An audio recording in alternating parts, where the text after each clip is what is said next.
Good morning, everybody, and happy start of Final Fantasy XIV, the movie, Volume 5. Because we just finished up 4. We've got 4 12-hour videos of this. Now let's continue to solve the compounding refugee crisis. You know, before we do Hero of Light things. The merchant wished to approach the refugees in Stone's Throw, but was waiting until the flames withdrew their forces from the vicinity. Now that they have, there's nothing to stop them from continuing his work. How many more must perish in pursuit of his futile cause? How much more suffering must we endure before it ends? Find him, convince him to cease his mad quest. It will surely lead us to ruin. I can do this. Whew, I am reading like somebody woke me up at 4 a.m. to play video games. Which is exactly what happened. Now hold up, where is Stone's Throw?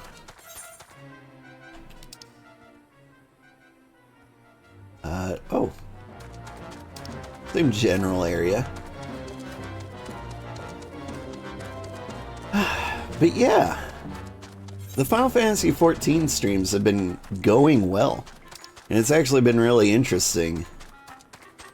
Because it started off bad. And the more I played, the more people started tuning in.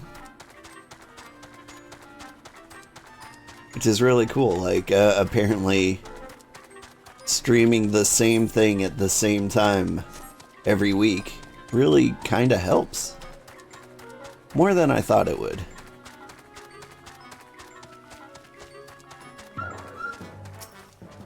Eel, how are you doing?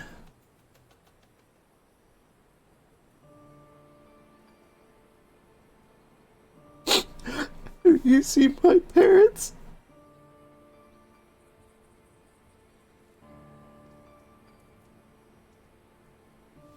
They told me to stay here. They said they'd be back soon, but it's been a couple of days. They left with a man from Ul'dah. The man said they were going to change everything, make it so we could live inside the walls with everyone else. I liked it when he said that. I didn't like it when he talked about making the rich people pay. Everyone looked so angry. I got scared. Say, mister, are you looking for someone? I'm looking for someone stirring up trouble.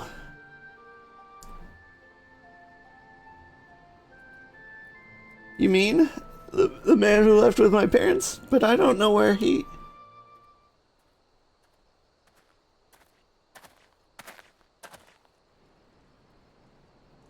Wait, look over there! That's him! I think that's him! Oh, it's that guy again, isn't he? No. Well now, which of these gullible fools shall be my next victim? Dun dun dun dun dun dun dun dun dun dun dun dun. You!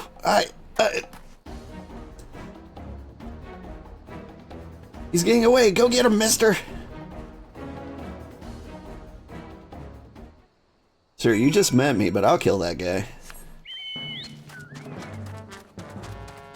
You're home.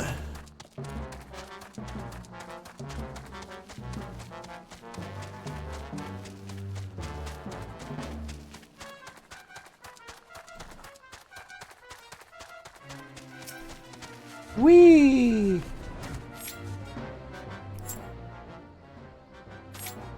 Now hang on. That's my dismount button. Boop.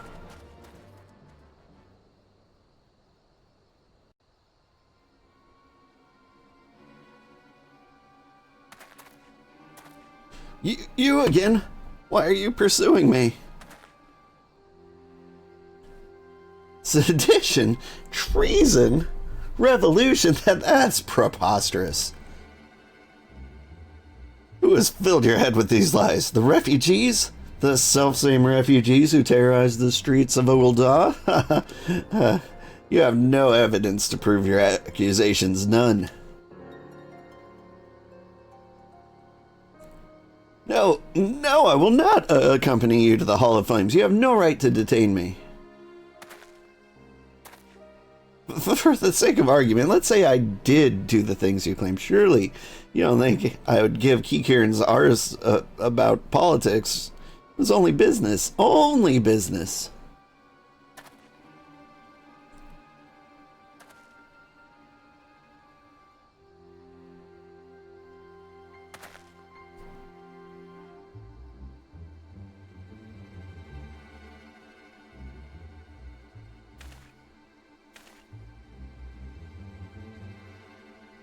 We both know I'm not the one you want. However, if you agree to protect me, I swear I shall tell you everything.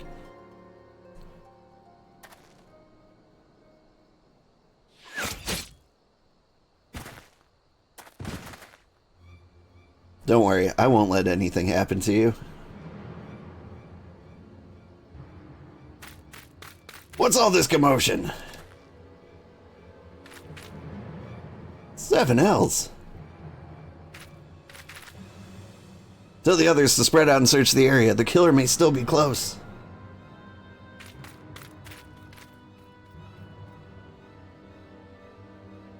I'll get him.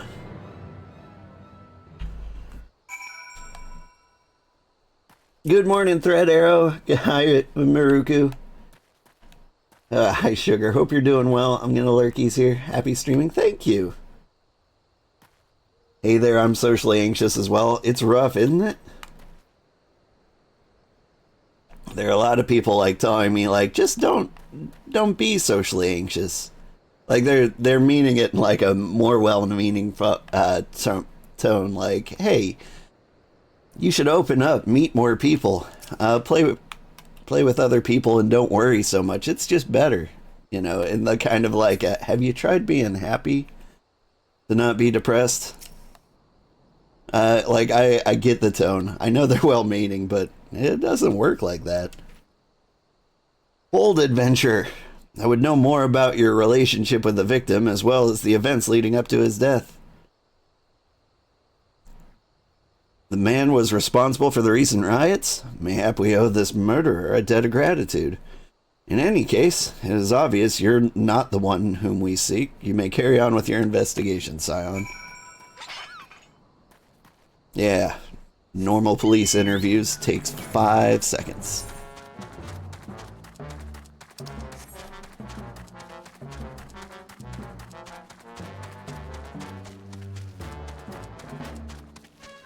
They're like, did you have anything to do with this murder? Oh, Jimmy the Jerk? Nah, weren't us.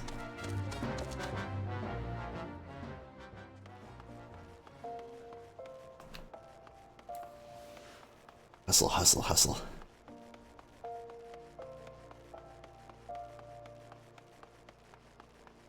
I'm glad we finally slapped on some glamour. Like, even if it's low level, I still think I look pretty good.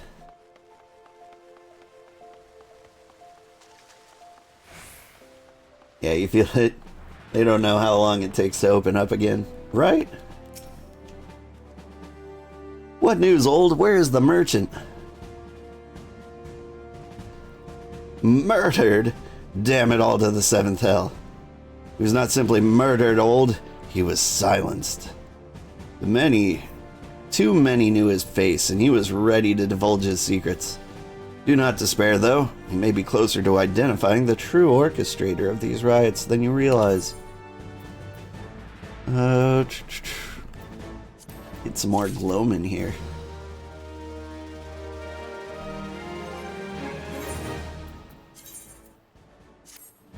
Whoop. The Flame General left word that you were to proceed to the Fragrant Chamber as soon as you return. He wishes to discuss your recent discoveries, as well as the results of our own investigation. Master Alphino has already been informed and should be waiting for you outside. Pray proceed to the Royal Promenade with all haste and speak with Bartholomew. I remember Bartholomew. He's the guy who stands right outside.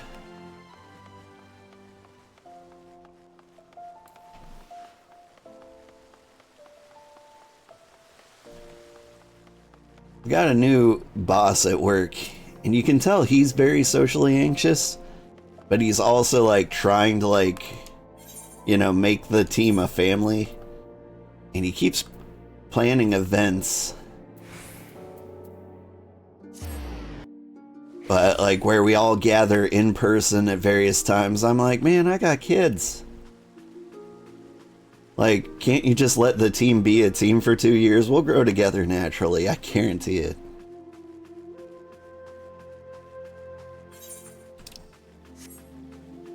Also trying to raise your self-esteem when speaking English on streams? You're a foreigner? Oh, that's cool. A lot of my audience is foreign, so it is a good place to practice. Like, less than 50% of my audience is in the US, and I think that's only on YouTube. I think on Twitch it's even lower, more like 35% US. Because I stream at 4 a.m. and everyone in the US is comfy in their beds. We've been expecting you, sir. Please proceed inside. So where are you from?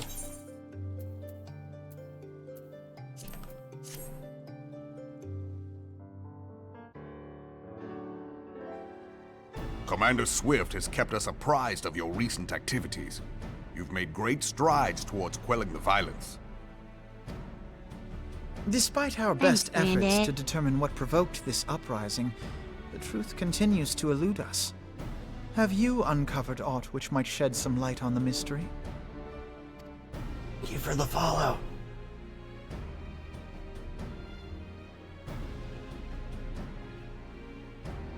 This information does not leave this room. The Syndicate's decision to reject the Doman refugees' appeal for asylum had lasting repercussions. A number of those displaced by the calamity claimed it was proof of a policy of discrimination. Together with a group of Alamegan refugees, they organized a series of demonstrations to protest against the Sultanate. Demonstrations which became heated, but did not descend into violence. Until a certain incident served as a call to arms. A unit of brass blades sent to supervise a demonstration loosed arrows upon unarmed protesters. It was this atrocity which prompted the refugees to take up arms. I need not tell you what followed. We assumed at first that the attack was born of a miscommunication. When emotions run high, they happen. But suspicions were raised regarding the unit's commanding officer, whom I ordered interrogated. Sure enough, our fears were soon confirmed. The dog confessed that a merchant had offered him coin to give the order. A merchant in the employ of Teleji Adeleji. Teleji Adeleji? But he spoke in favor of the Doman's cause, and has ever seemed sympathetic towards the refugees' plight. Why would he do such a thing? I mean, he was on the Doman's side so that he could stir up trouble on this side. That's obvious. Know you of the Cartano Reclamation Bill? It is a proposal to annex the Cartano Flats so that refugees may establish permanent settlements. When last I looked, that was disputed territory. Aye. Some might even call it a battlefield.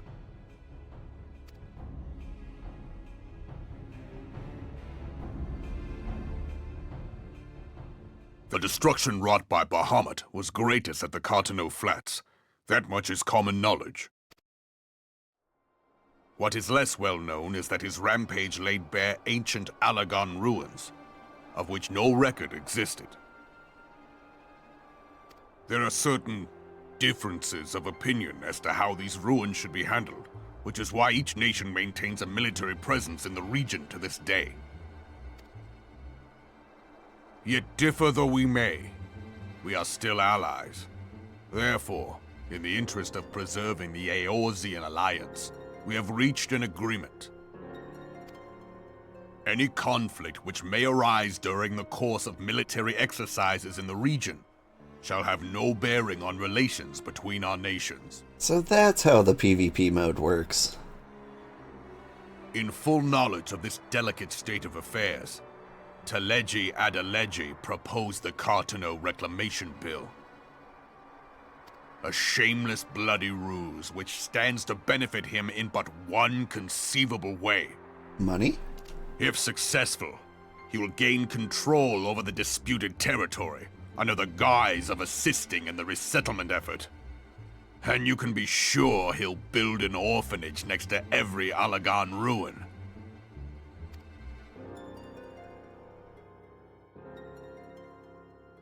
The man would threaten the unity of the Eorzean Alliance and risk countless lives for personal gain. He walks a path all his own, independent of any faction and beholden to none of his fellows on the Syndicate. By inciting the less fortunate to violence, he hopes to convince others that the Cartano Reclamation Bill is the only viable solution. I mean, I work in finance. It really doesn't seem all that odd. His sympathy for the plight of the Domans was not but posturing to gain credibility with the refugees. Of that there can be no doubt.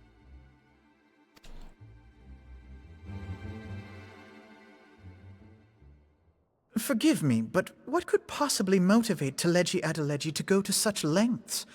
What is so special about these ruins that he would risk his position on the Syndicate, and, most likely, charges of treason against the Sultanate?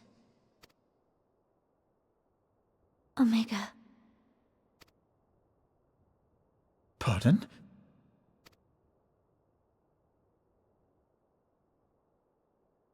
An Allagan monstrosity, not unlike the Ultima weapon.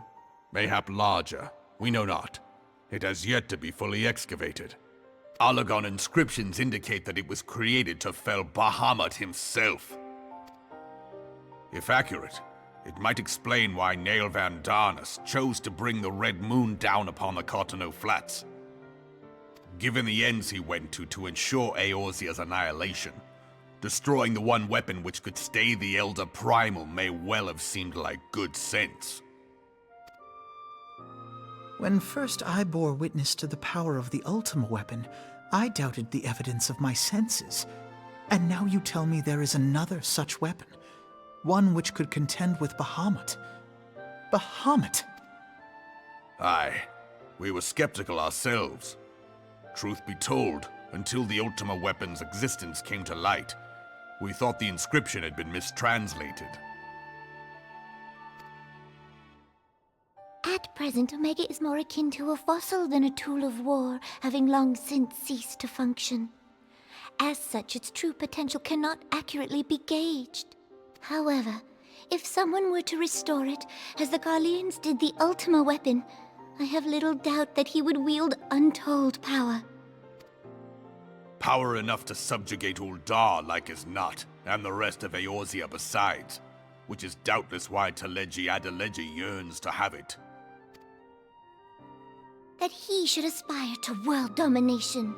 He who has ever walked 2 paces behind Lord Lolorito in matters of commerce. 'Tis in acknowledgement of his own limitations that he seeks this power. Woe betide us all should we allow him to have it.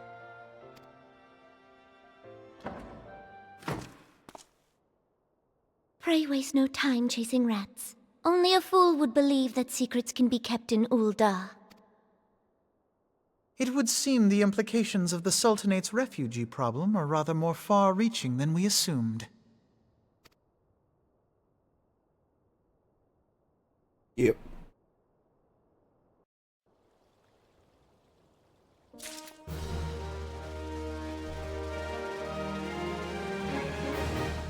I sure do love political affairs.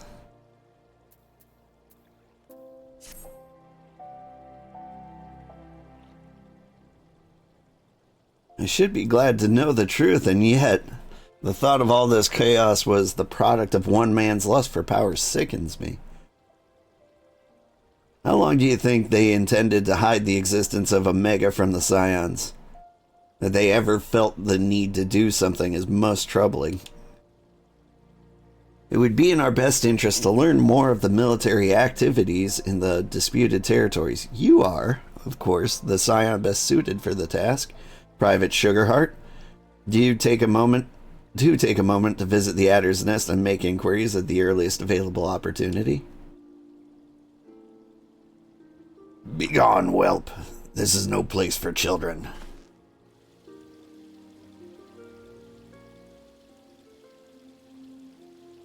I'm sorry.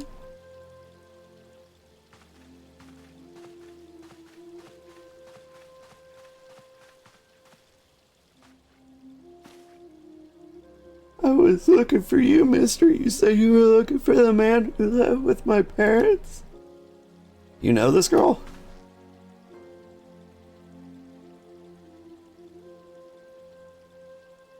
So he visited Stone's Throw as well, I see. Did you find the man? Were my parents with him? They were not, I'm afraid. However, I can think of several places they might be. If you like, we can go look for them together. Really? You'll help me look, mister?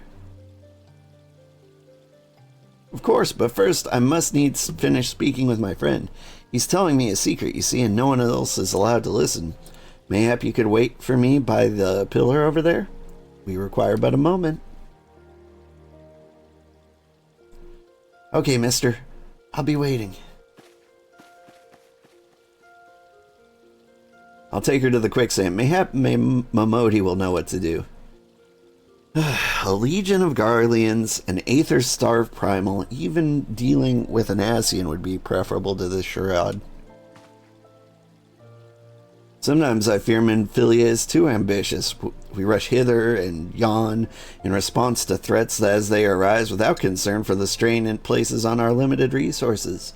And ourselves. Yep, the time has come for a change. Hey, don't you stage a coup now. Old, this is Minfilia. I know this is sudden, but I must ask you to return to Revenant's Toll with all due haste. The situation in Twelveswood has taken a turn for the worse. I will explain in detail once you arrive. I gots to go. At Twelveswood, then the primal threat she spoke of has been confirmed. I have received no reports of XIV activity, which leads the Sylphs? Go, Old. You know as well as I that the appearance of a primal takes precedence over all else. Oh, and when you arrive, do inform the antecedent that while I am grateful for the concern, she needn't fear for my safety. I'm more than capable of protecting myself. And he was never heard from again.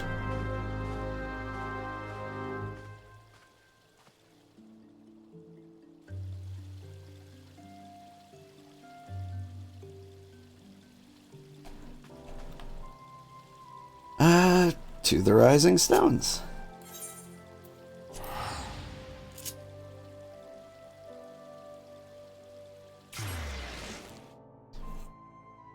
Whee!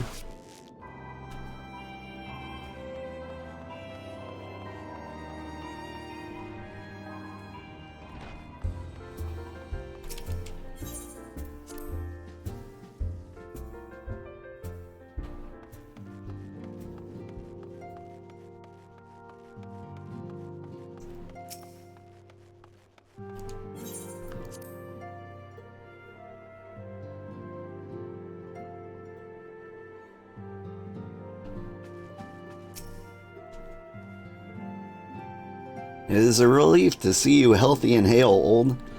The latest news from Ul'dah is most disturbing.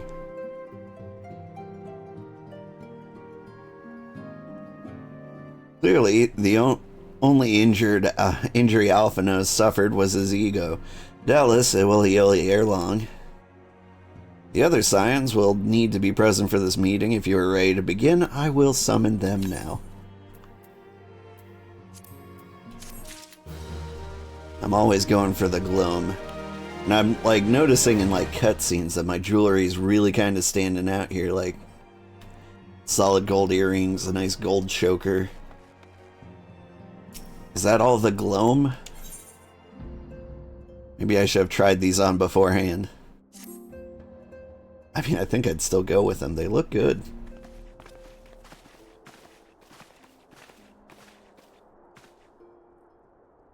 Thank you for responding to my call with such haste.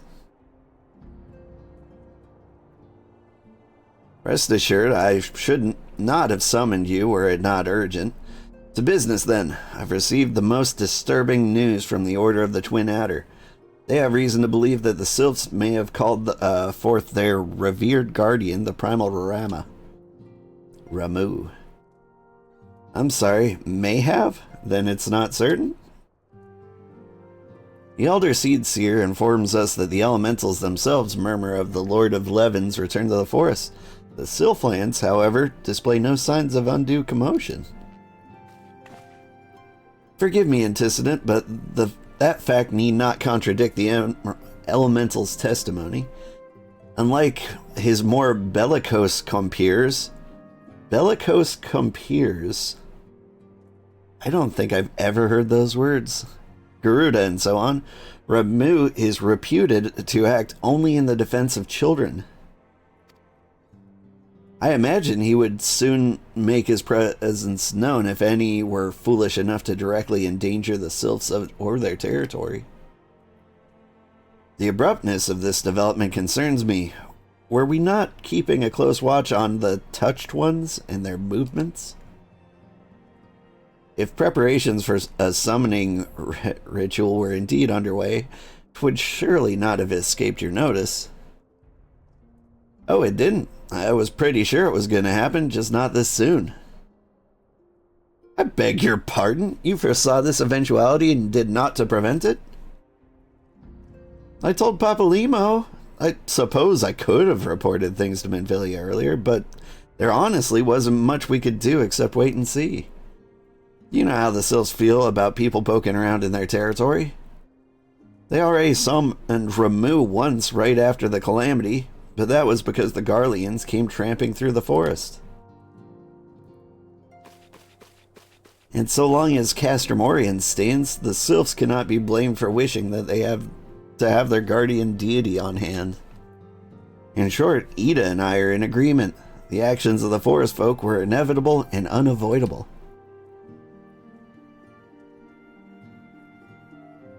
I maintain that observation would have remained the best policy had it not been for the sudden influx of strangers into the Black Shroud that, alas, we did not foresee.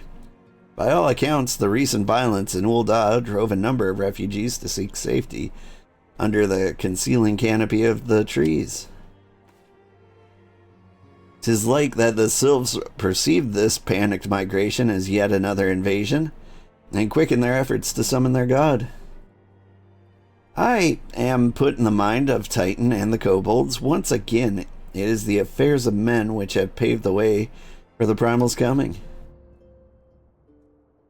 Indeed, one cannot help but wonder what manner of place Eorzea would be without the civilizing influence of mankind.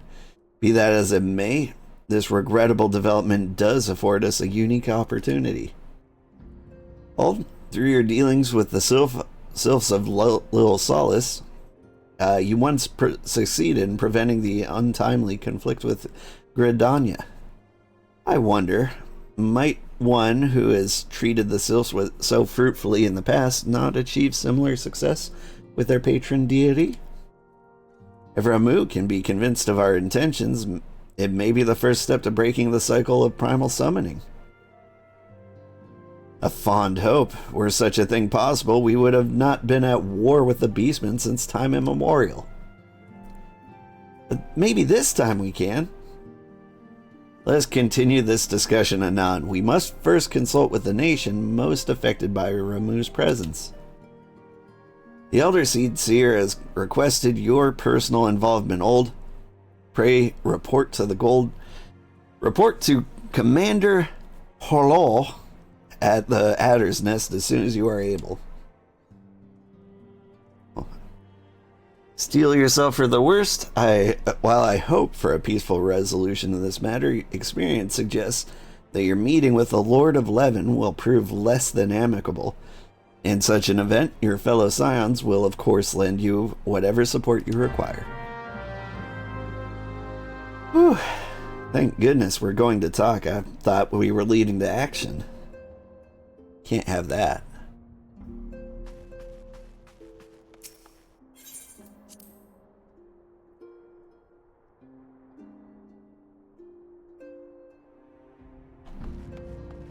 A lot of the time I think about, like, what it would be like when this, like, expansion first came out. And, like, all the people just running along doing, like, the newly released story quests. It would just be like a giant wave of people going to have a conversation after conversation after conversation before all piling into that one fight of this particular patch. Seems like it would be fun. But right now, the conversations get a little bit dull. What do you think? Private Sugarheart, your arrival has been most anticipated. The appearance of a primal is ever the cause for alarm and unease. Though my men stand ready for any eventuality, I know of none more qualified than you to snuff out this threat. Indeed, I would have you do so without delay. The Elder Seed Seer, however, would speak with you first. She is of the opinion that your diplomatic rather than martial skills may better serve our cause. I will leave no further explanation to our learned leader. Pray make your way to Nofika's altar. The conjurer in attendance will admit you to the Lotus Stand. Come to think of it though, because all the quests are go have a conversation with this person, they kind of avoid like a common MMO problem where they want people to experience like the newer content, so they make like the fighting super easy and dull. And Final Fantasy XIV has done that, but like since fighting is like 1/10 of the missions and it's 99% story, like it's not as much as an issue. But if you go back and play something like, I don't know, Blade and Soul, like it's incredibly dull because it's a lot more combat based, and the fact that like you can just one-shot everything you see, it gets real boring real quick. Anyway, the other scions have already arrived, sir. May I show you in?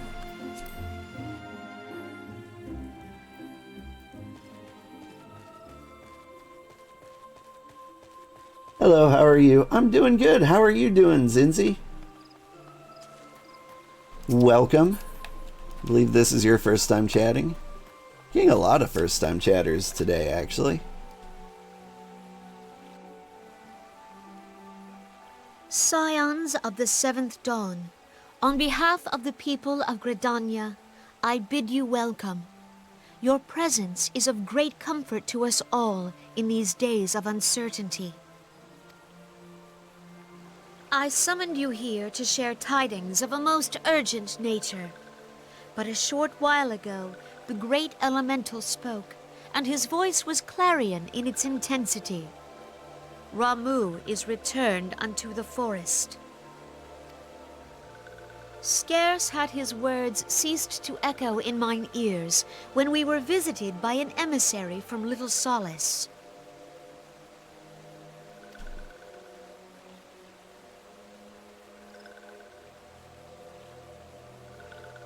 Our guest informs us that the Sylphs, too, have sensed the presence of the Lord of Levin.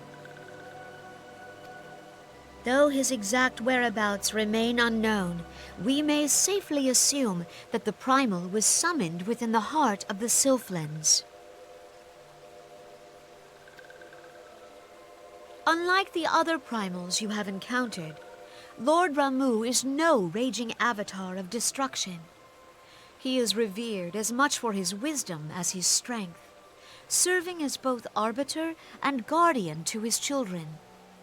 Given that we and the Sylphs found a way to share the Twelves Wood, it is my hope that this sagely immortal will be amenable to reason, and that conflict may be avoided.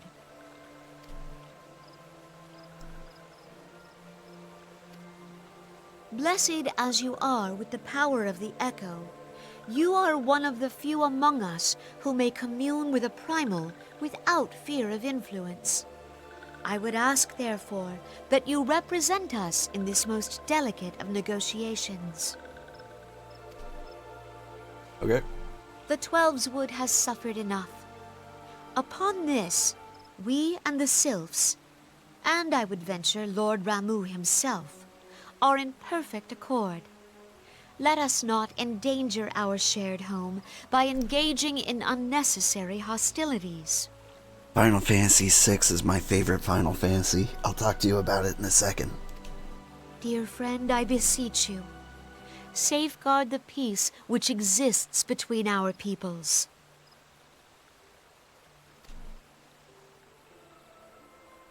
Yep. You have my thanks.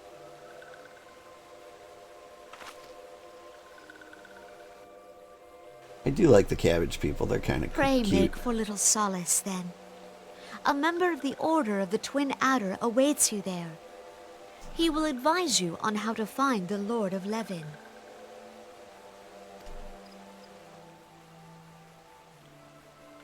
An ill wind blows through the forest.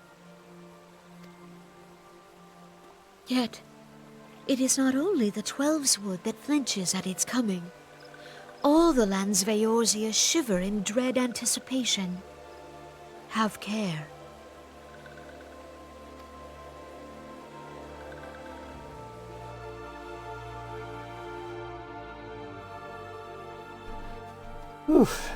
Yeah, so Final Fantasy VI. You're good. You just finished Final Fantasy VI and you love that game. It's your favorite too? Yeah. I have a problem beating a lot of JRPGs because I lose interest like halfway through. Let's see, Little Solace. I think we can teleport near there. East Shroud? The Hawthorne Hut, maybe. I'm just gonna guess. Let's see how well I know Gridania. Yeah. But yeah, like Final Fantasy VI is one of the few Final Fantasy games that I've actually beaten. The last fight is really hard. Like, you kind of have to get lucky because you're going to be playing with characters like you haven't been playing with the entire game. Like, I had Shadow with the jump boots. And Shadow, I feel like, is nobody's name. Maybe there's somebody out there who's a huge fan of ninjas. But, yeah, the jump boots went really, really insanely well. Oh, and my brother, the luckiest person on Earth, used Setzer's special ability, which is like the slot machine. And he got like the super rare all sevens, which just means you instantly win a fight. He got that on the final battle of Final Fantasy VI, so he just won for free. And I've never seen all sevens rolled in Final Fantasy VI ever, except that one time. I was like, well, dang. It was so good. Private Sugarheart, I was told to expect you. I understand you go to treat with Primal Ramuh himself, an unenviable task, but one for which I have no doubt you are well suited. I have been told that your fellow Scions are conducting an investigation of the area as we speak, that we might ascertain the location where the Lord of Levin might be found. I would ask you abide here until they return with their findings. Okay.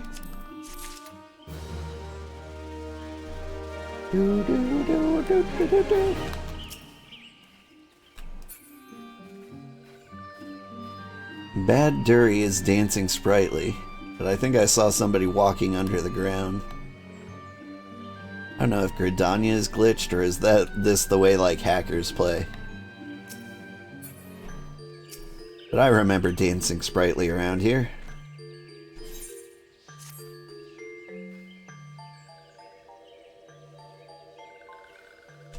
I was told that a messenger would be sent as soon as your fellow Scions finish their investigations.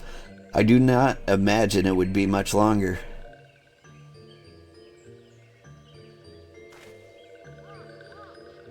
This one returns, and returns with good tidings. Wise ones have finished searching, and wisely identified the precise location where the touched ones summoned Lord Ramuh.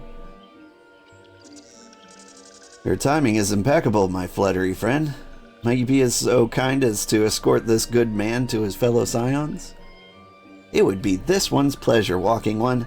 Please, please, come with this one.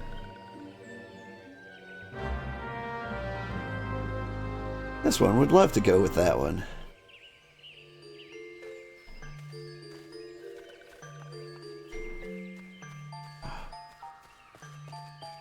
In Final Fantasy VI, I tended to favor the random classes like Gao and Mog. I think Mog might have been my favorite.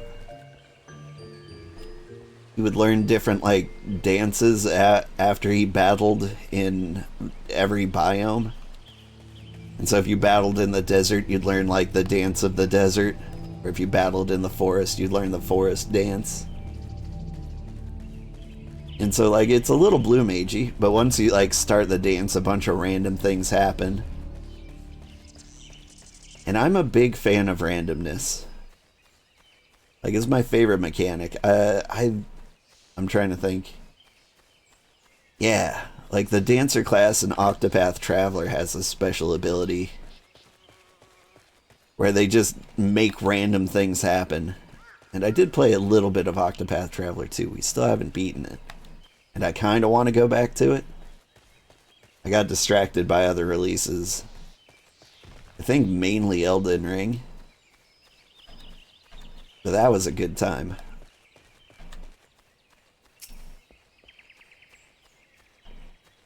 Hello. Wise ones have ventured deep, deep within the Sylphlands. These ones must proceed carefully and keep an eye out for the touched ones.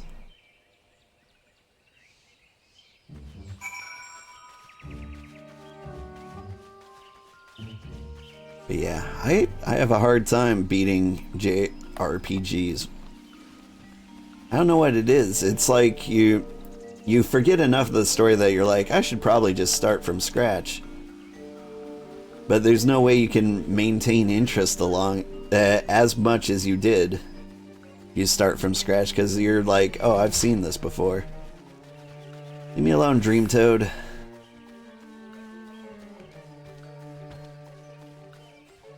You played Final Fantasy VI like 4 times, start to finish. I've played it start to finish twice and only beat it once. Like the boss fight, like the final fight is really kind of hard. And that's one of the things that stops me from playing JRPGs is you get to a point where they're like, you need to grind for a few levels. I don't like that. It doesn't work for me. And so then I tend to abandon the game. So I've played a number of games that got me to like the very end and I'm like, oh, I'm done.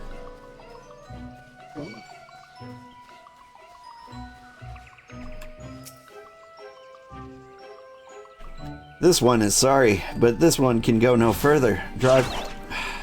Do you mind? I was wondering how that was going to play out. I was like, can I have a conversation while just getting slapped?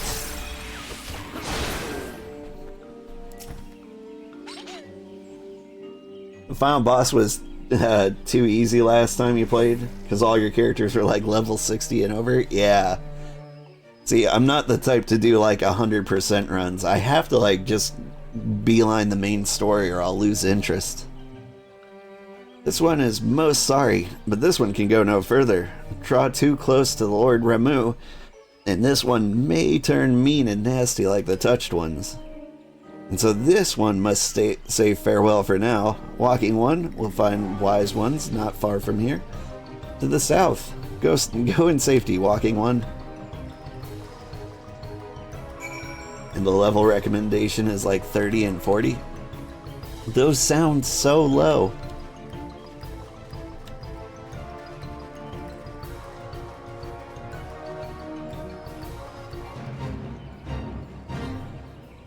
Here's a pro tip that you probably already know because you sound like a pro. But if you're playing Final Fantasy VI, in the first half of the game, keep Celeste? Celeste. Keep her in the main party. Because when in the second half of the game, every character's level will be based off of her level. And so if you make her one of your main characters early on, you'll have an easier time in the second half of the game. Ah, it's so good. I really want to play a Final Fantasy VI randomizer, but I think it would be so hard to find everything. I would like to inject some new flavor into the game, but at the same time, I feel like that would make the game way too hard. But this is Final Fantasy XIV. Is this Final Fantasy XIV only grind game you haven't heard? And you didn't know the level trick. Oh. Ta-da! I would say this game is not a grindy game. There was only one part that happened like one time that was grindy. Hang on, can't cancel this talk? No. Okay, I'm gonna finish this talk and then I'll talk about it a little more. So it's actually you. I'm relieved. For a moment, I thought you were dealing with another one of those confounded sylph tricksters. I swear, with them wreaking havoc in their skin-changing magics. Oh, thank you for the follow, Zinzi. It's a wonder I was able to finish taking my measurements. Yes, it was quite the ordeal. You should have seen the look on Y'shtola's face when the one impersonating you suddenly showed up. Impersonating me? That's quite enough, Papalimo. My apologies. It's not like me to ramble, so... At any rate, as I was saying, I've finished measuring etheric activity in the area, and I'm pleased to say I've reached an indisputable conclusion. To wit, that Ramuh was called forth in the vicinity of the Sylph's Aetheryte. Come, old, the Lord of Levin awaits. Whew. But yeah, Final Fantasy XIV is not very grindy. From what I see, you never have to grind except for one point, and we might avoid it this time. So, in Heaven's Ward, there's this part where you get stuck at level 60, I think. And until you progress into Heaven's Ward. And so once you hit Heaven's Ward, there's this place where you get to in the story where it's you have to be level 68 or something, and you get stuck for a little bit grinding. But we're on a lower population server with double experience, so we might not have to deal with that this time around. And also, if you ever change classes, you have to grind them up, which we might have to deal with. We're gonna turn into a healer class, astrologian, as soon as we get to Heaven's Ward, and they start at level 30. And so we will have to do some grinding there, and I'm probably gonna do it off stream. Just run a bunch of dungeons, and then pile up all the job quests so I can do them on stream one after another. That should be fun.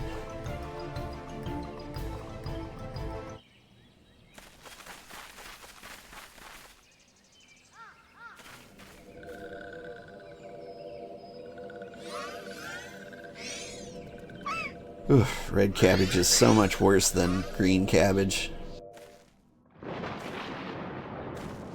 and yet it finds its way into every single salad. Thine order betrays thee, servant of hiding. Yeah?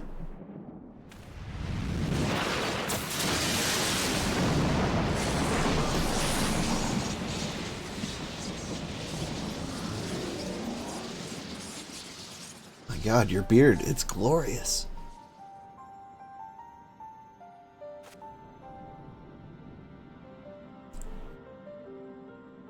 Thou art the bringer of light, bane of Ifrit, Titan, Garuda, and Leviathan.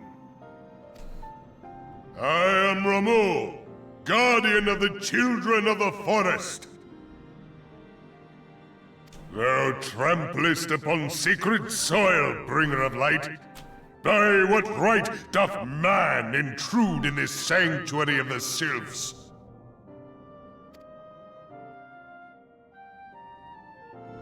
The Gridanians proffer peace?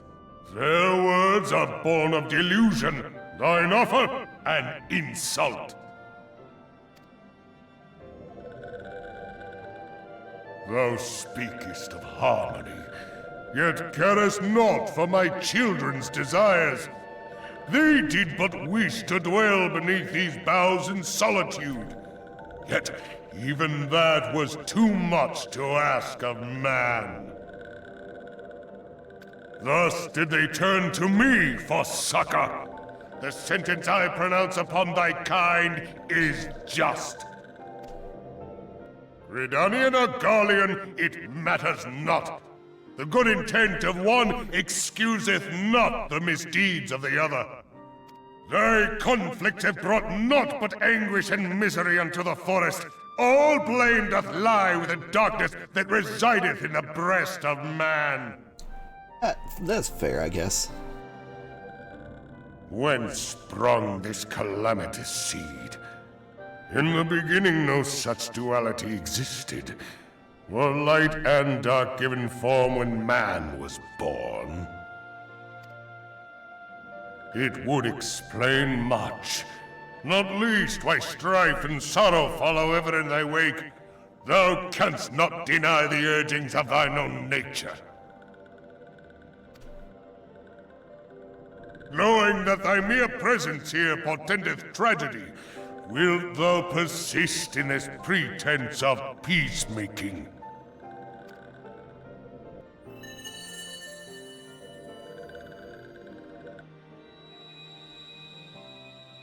Thou bearest the crystal which I bestowed upon my wayward charges. That they should entrust so precious a gift to thee. Thou standest apart from thy kin. Thou art the bringer of light, aye. But there is something more in thee. Very well. I shall consider thy proposal. Shouldst thou survive my trial. If thou wouldst champion the cause of harmony, I must have proof that thou art fit to play the role. Wither mine ire, and prove to me thereby that thou hast strength enough to stay the darkness which threateneth to consume thee. Yet if thou shouldst be found wanting, know that all men shall perish in the storm of my judgment. Oh, dang.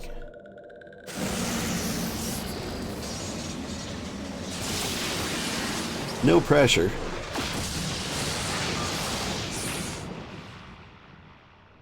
Come to me, bringer of light.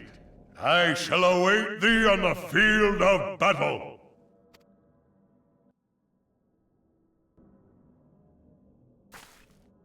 Urianger, it is rare indeed to find you so far from at home.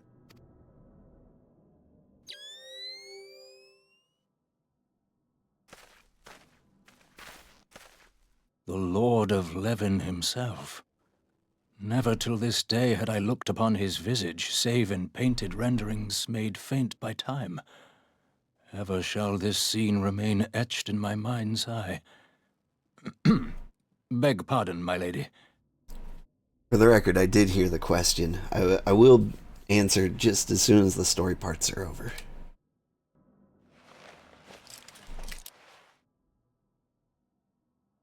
I must beg thine aid on a point of research. If thou art resolved to face Lord Ramuh, I would ask thy leave to observe the event.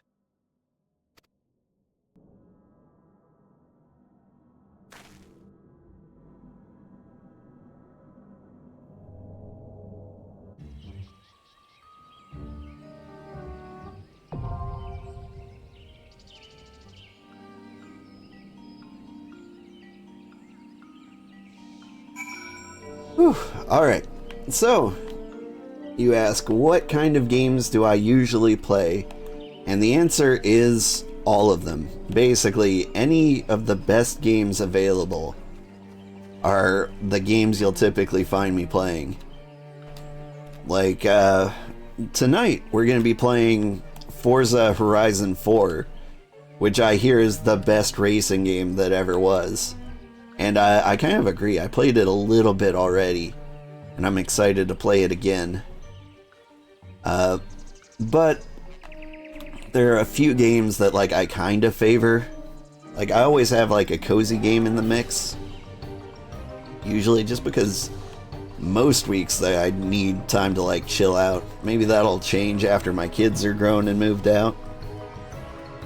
But I also like, you know, good action games. Like I'm extremely looking forward to Monster Hunter Wilds when it comes out. I tend to like turn-based strategy games a lot. Like roguelike deck builders and the like. Things like Slay the Spire and Fights in Tight Spaces. Let's see. This month, I think the game I'm looking most forward to is, I want to say it's called Critter Cafe. Like there's a bunch of cozy games coming out. That one seems like the most interesting. Temtem Swarm is also coming out this month. I'm looking forward to that one. Which is kind of like a Vampire Survivors like, which I've been looking for a good one of those, and I really like Temtem. But, like, the truth is, I play all games. Like, maybe it's my severe ADHD, but, like, I really, really just like playing any variety of game. Alright, let's queue up. I should have done that before I started talking. Average wait time, 5 minutes. But yeah, the new XCOM games were like high on my list of games I really liked. I liked Middle-earth Shadow of War quite a lot, and I'm really looking forward to Wonder Woman, which has had zero news. But I imagine it's gonna play a lot of the same way. There seems to be a big fight over there. Did somebody die? Let's go spy on what's happening over here. But yeah, I secretly... Kafifi? Oh, the little baby boars are fighting him. You can do it, baby boars.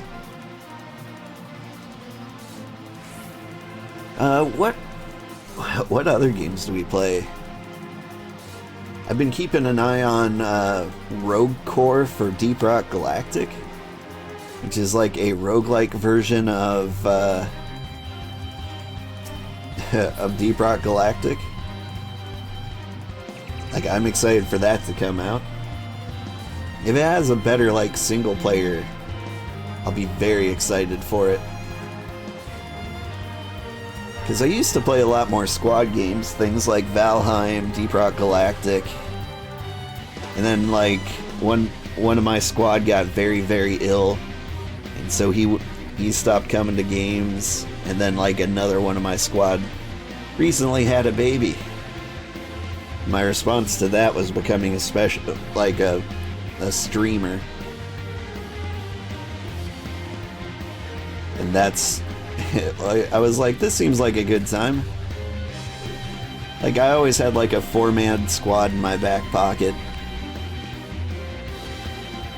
But with the majority of my friends wandering off, Excuse me, violent snarl. It doesn't have to be like this.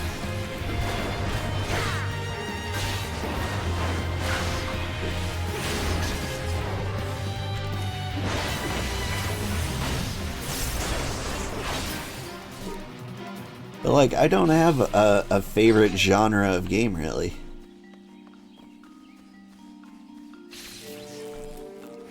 Oh, that paralysis is fun.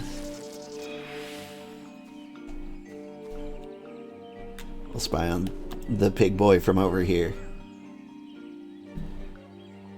Or will we? Yeah, we'll keep an eye on him. Let's see, what else do we play? I need a new game. I've been playing a lot of a game called Link, Banner of the Spark. And I've decided I don't like it. Like, it's not that I don't like it. Like, everything's well implemented. The gameplay is good. But it kind of feels like I'm playing the tutorial of a game. Of a good game. And by the time the main game unlocks, I don't think there'll be any game left.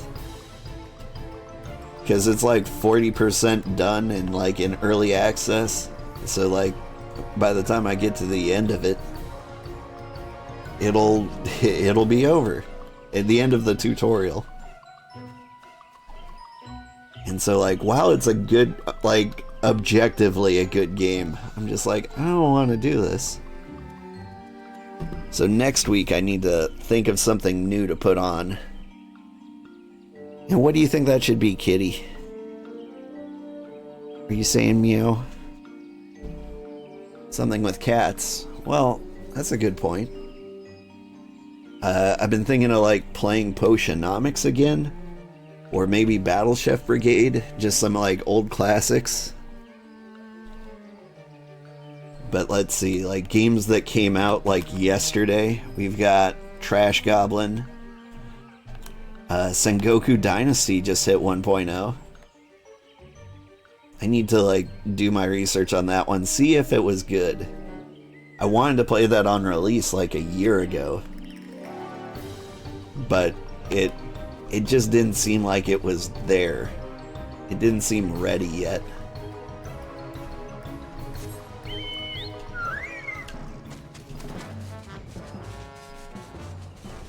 Can I just hang out up here?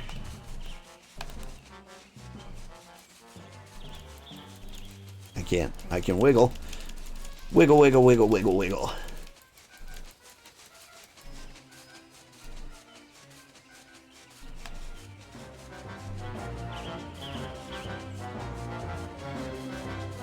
Can I hang out on this mushroom? No. It is not a solid mushroom.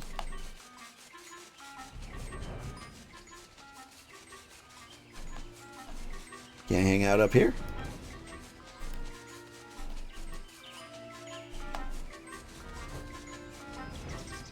What about up here?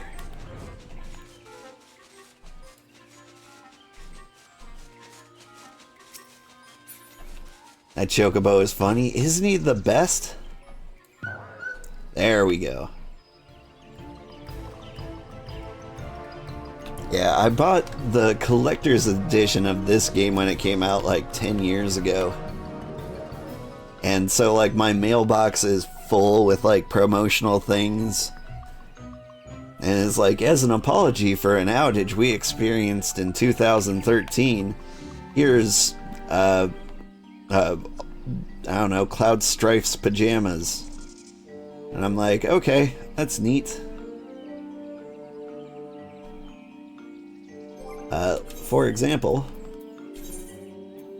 I've got an onion hat. Isn't it beautiful?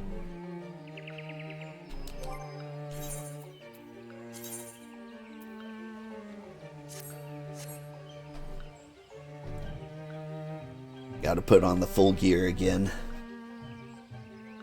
Maybe this is a good time to figure out how materia works. Do I have any materia slots? How would I know?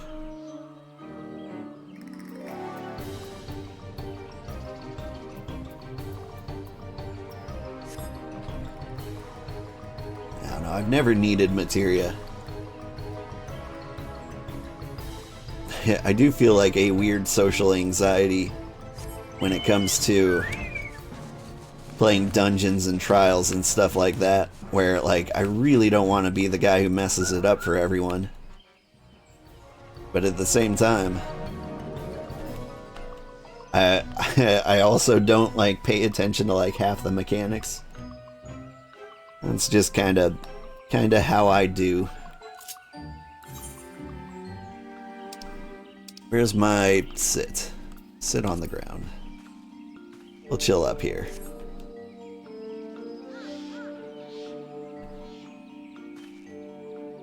Are we the only ones here today?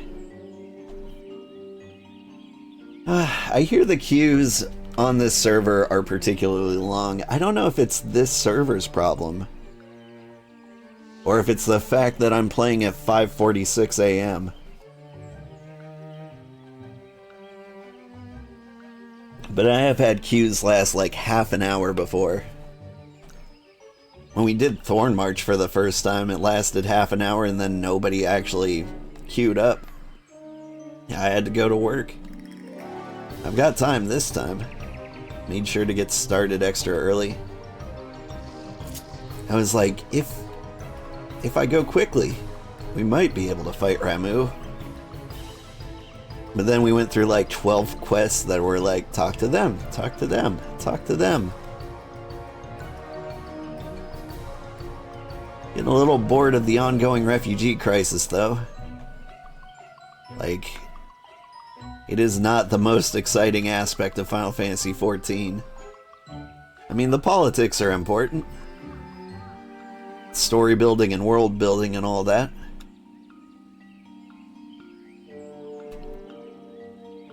But I will be excited when it's no longer a problem.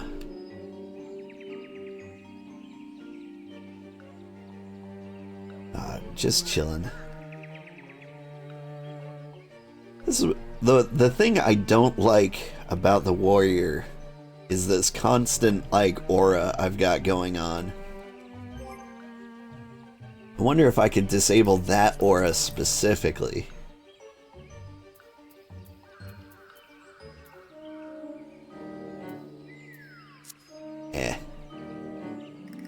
I'd be worried about like disabling too much by trying to find out.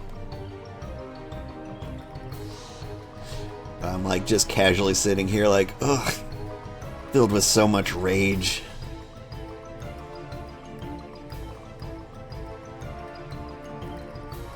Most warriors are powered by the fiercest of boredoms.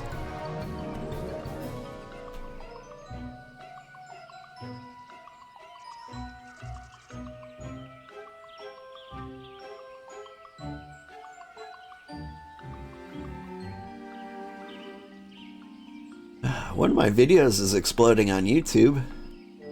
I recently made like a small video essay about my first year as a VTuber. And it seems that last night that video finally found its audience. The way YouTube videos work is it'll first show it to like 100 people that it's pretty confident are going to like your stuff. And if enough of them like it, then it'll look for, like, the next 1,000 people. And after that, if enough people like it from that, it'll, like, start looking for strangers who would like your stuff. And we just hit the phase where it found strangers who like my stuff.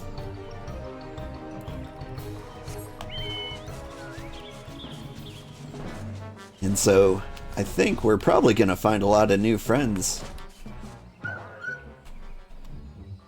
Like, I'm genuinely curious if anyone is here because they saw that one particular video.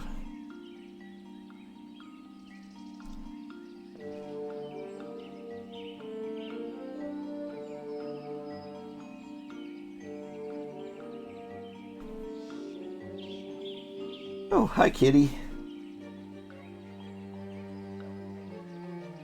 You're a good kitty. I know, you are a good kitty.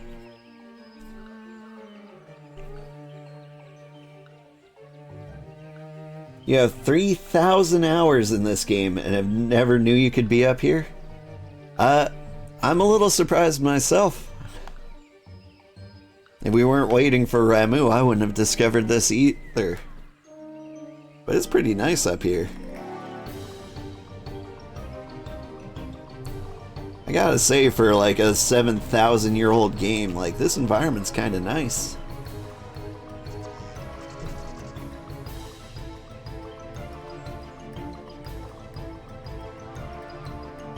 It's especially strange because, like, I don't think they had verticality in A Realm Reborn. Like, I didn't... Did they?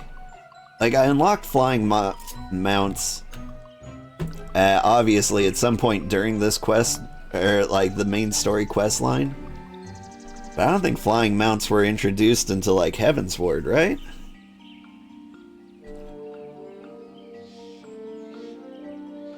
Because that's where all the dragons were, and there were a lot of, like, things like spirit aethers or, like, collectibles that you needed to be able to fly to find.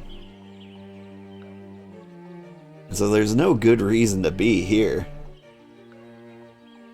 Honestly, we could just go to the Golden Saucer. The trouble is, if I go to the Golden Saucer, I'll never come back. The Golden Saucer is secretly, like, my favorite thing to do here. You can't watch because it's way past late and don't want to piss off your roommate, but you've earned a follow from you? Oh, thank you.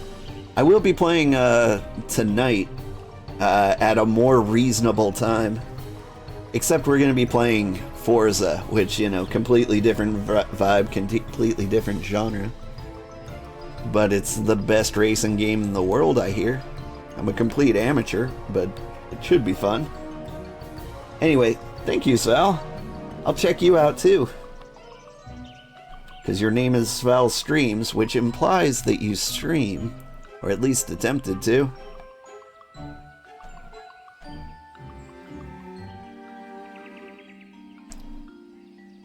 And I'm small enough that I tend to stalk my followers. Is that weird? I do that. But, like, every time I get a follow, I'm like, are you a streamer too? Because, like, about 1 in 6 people who follow me are probably a streamer. It's actually kind of like a weird environment. Like, I don't know where the majority of normal human beings are.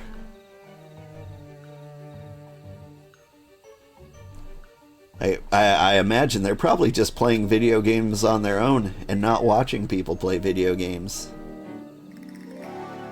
I mean, I used to do that. I used to have kind of like a snobby attitude about streamers. I was like, why would I watch somebody else play a video game? And then I had kids and my hands were literally full. And I was like, I really need video games, but, like, I can't pick up a controller right now. And then I started watching streamers and I was like, these guys are actually pretty entertaining. Stanimus, howdy. Howdy, Stanimus. How are you today?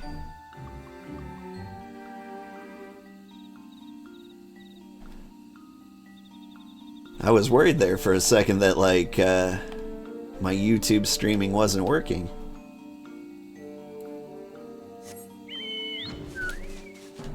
And I hang out on this lamp.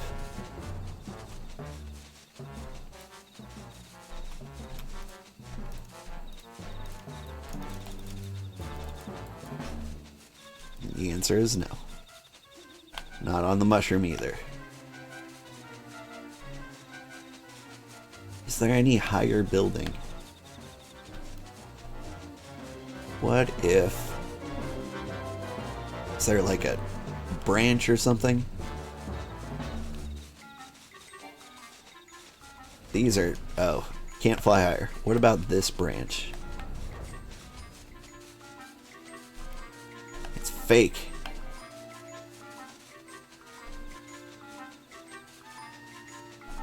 Doing good, looking for some FF streams to hang out in. Mine's alright. We also follow somebody, I believe her full stream name is Sandra's Corner Cafe. we play Final Fantasy every single Friday at 4:30 a.m. our time, Central. And like maybe more. If like we run out of games to play, I'll throw in some more Final Fantasy streams. Sandra, I think, plays 3 times a week. And she is way farther than me. But yeah, I'm currently working on a project, Final Fantasy XIV the movie, where I'm making 12-hour-long videos of Final Fantasy content. Basically, I'm just stitching a bunch of streams together until they make giant videos. And I'm going to put them in a giant playlist. And ideally, we get all the way through like Dawn Trail. And that's like 360 hours of content. So if you ever wanted to just put a YouTube playlist on for a week and have it run in the background of your life, you can.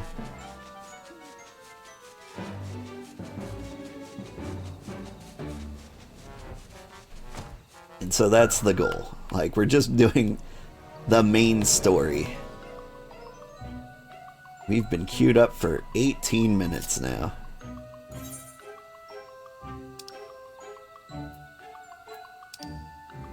What other special stances do I have?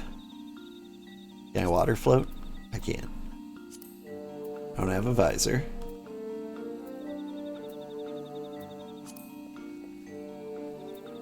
Change votes? There we go.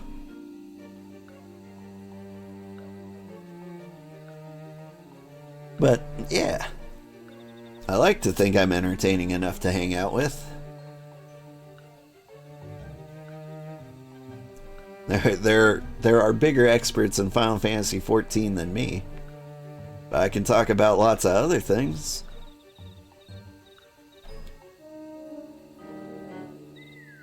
Got a fun project at work. Nah, I shouldn't talk about that. There's legal issues involved. I work as a financial software engineer, and like legal issues can be... They're always entertaining.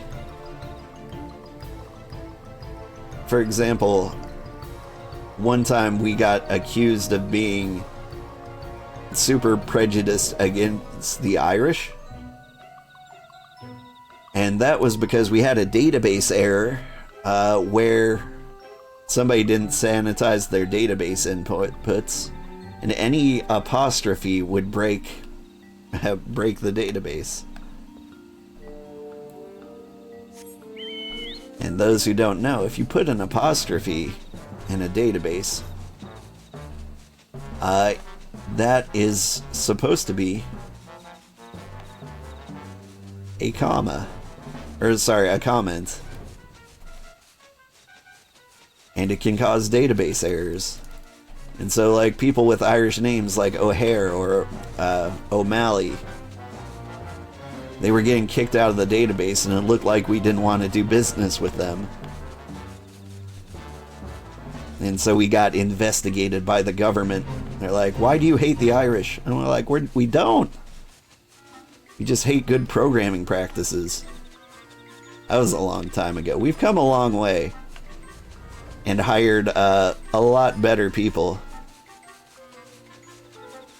Like, I started with my company like way back when it was like a startup, and there was this phase where we just hired literally anybody. Like, we were making too much money, had no idea what to do, and so we hired anybody who had something resembling experience. And they made a lot of stupid mistakes. But still, we were making so much money so fast, it all worked out in the end.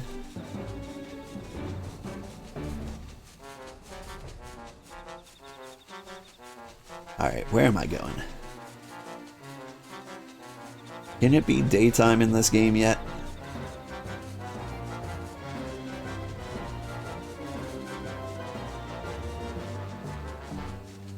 Is there someplace cool to hang out?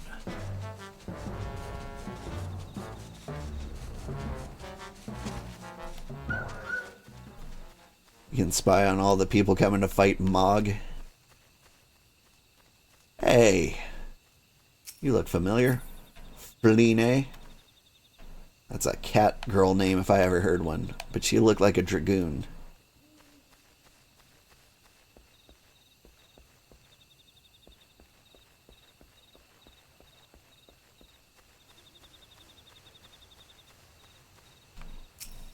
Can we go buy a house? No. Not from here. Pure Hajj. I like him.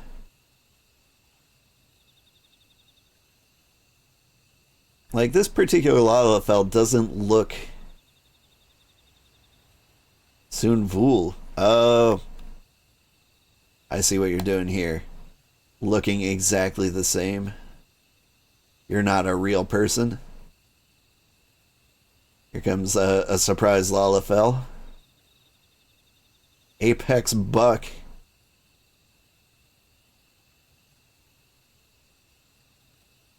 Now you're gonna disappear.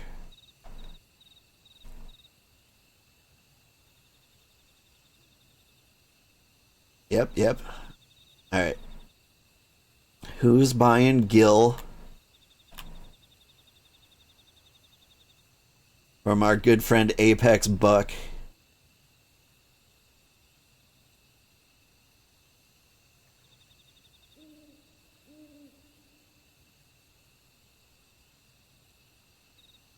There you go. APV tan. And to think, like, I was just about to, like, compliment, like, their looks.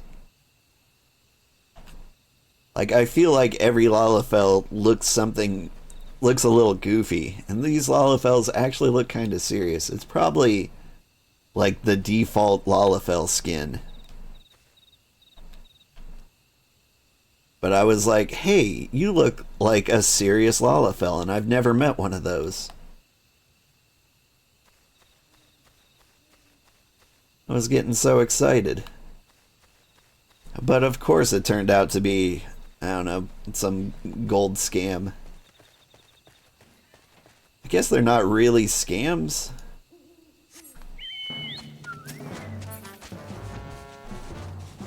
It's like one of those things that doesn't technically feel wrong.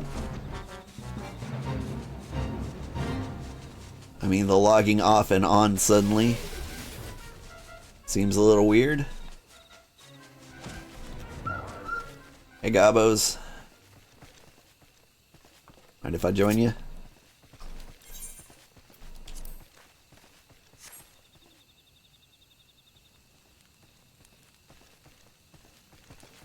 Trying to get a good camera angle. There we go.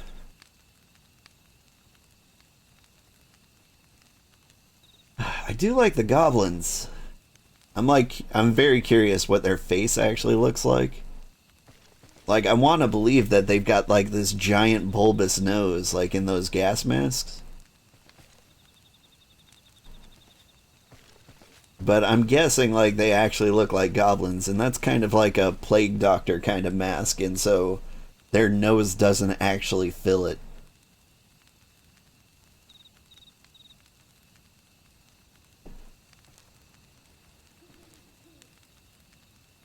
But yeah, picturing what the goblin looks like inside of there is actually a little disturbing. Because I imagine they don't look great.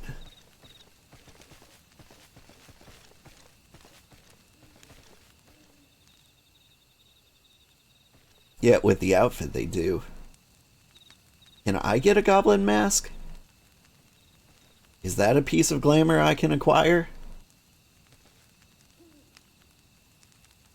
Because if so, that would be cool.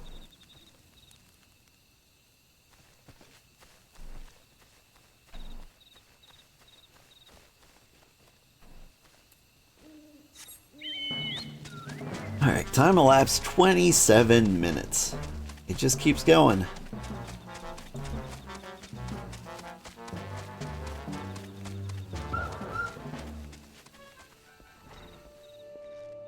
I want to find like a real human being, just so I know that they exist.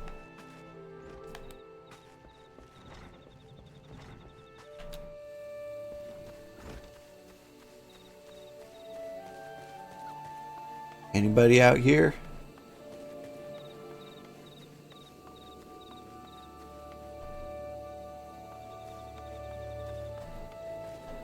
Well, it's official. Final Fantasy XIV, the most popular MMO, is officially dead. Well, I'm glad you could join me on this journey. It's been a lot of fun. It's over, guys. Let's go home. I'm kidding, of course. Final Fantasy XIV will never die. It might be just this server. I am curious, like, if I left and hopped on, like, another server, if I just visit another data center, do I get to do this, quicker? Let's go to Old Gridania and see real human beings. Like Flinny. Hello, Flinny.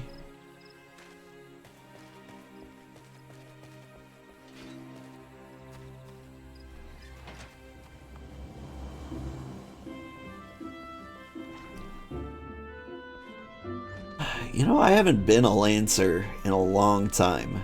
Way back when the game first came out, you know, I agonized over who I was going to be for the longest time. And I settled with Lancer, and I had a lot of fun with it, but that was like 15 years ago. I feel like I haven't played it since. I always start as like a new class. Last time I was a paladin, and I had a great time. The first time I really got into the game. And I think a lot of it is just how good paladins look.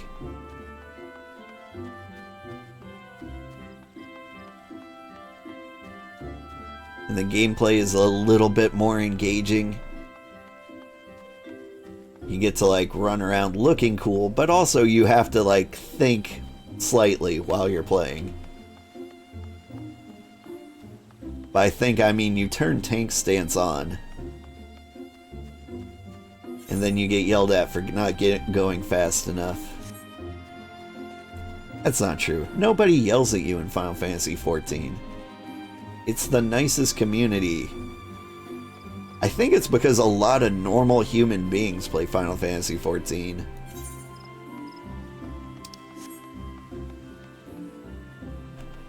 Like, I'm not saying, like, normal human beings don't play video games. They do. They're just not always playing video games like us.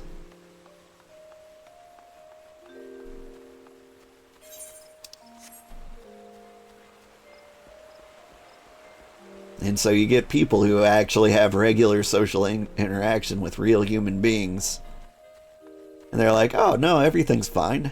That's no big deal. They get that, I wanted to call it like population density politeness. Like a lot of people would probably imply that that thing doesn't exist. But I think people in like big cities like New York and Boston and things like that, where they're or Philadelphia, where they're stereotypically rude. I don't think like the majority of people from those places are rude. They might seem rude to other people. But I think like the general idea is like you don't talk to strangers and you mind your own business, and it's shocking when somebody doesn't.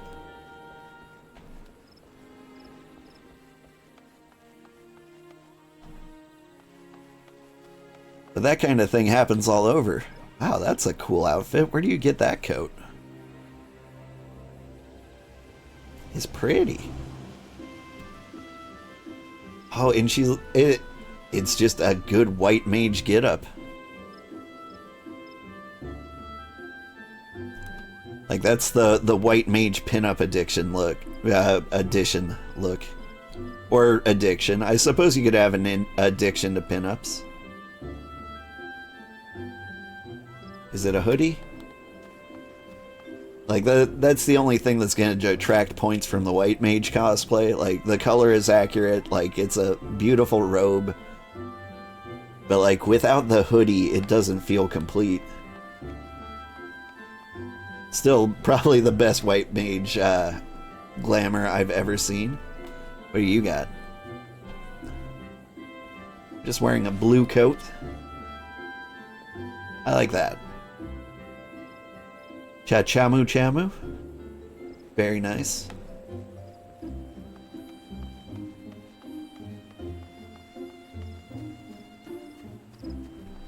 I can see why I'm not queuing up for any dungeons. There is nobody in the world on. See, I want to judge this guy, but like, to be honest, I've been thinking of wearing the same thing. I'm trying to like stay thematic. I want to look like I belong in the universe, though. Like, I don't want to like be here in shorts and a t-shirt, despite that being what I'd wear in real life.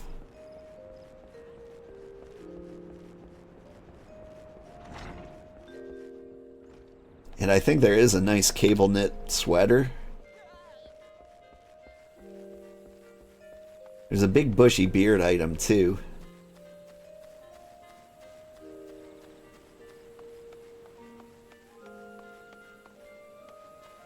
Aha, here's somebody new. Miyoshi. I do like a good flamenco dress. The corset seems a bit much and a little bit tight. Breathe, Miyoshi.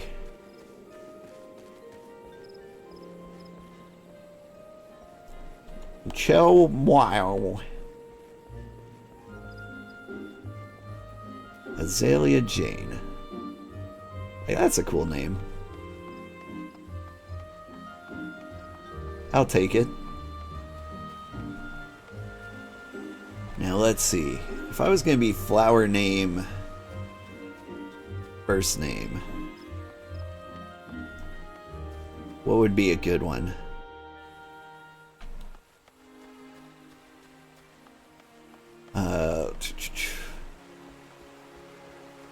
Tulips McGee.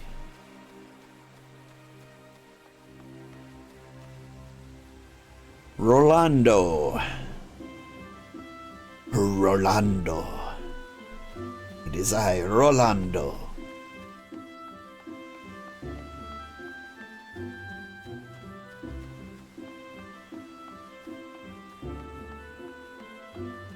Shoot, we might have to go to Limsa to see people. How come people don't want to hang out in Gridania? I gotta say, it does look a little vacant here. But like, Gridania's my favorite starting country. Alright. Let's go see Lil Minsa. We'll find some dancing cat girls to ogle.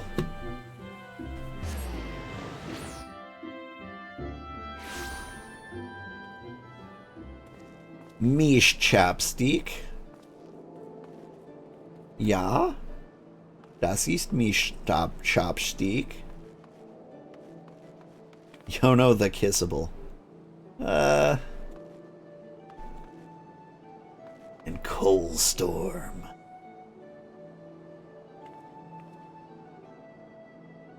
A whole storm of coal. And you just are not wearing a shirt, my fair lady Z.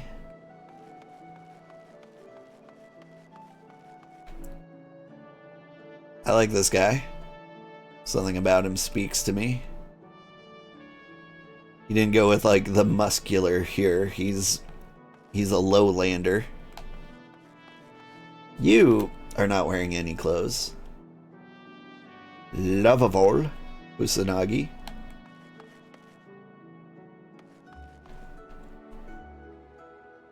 This guy's got cute little horns.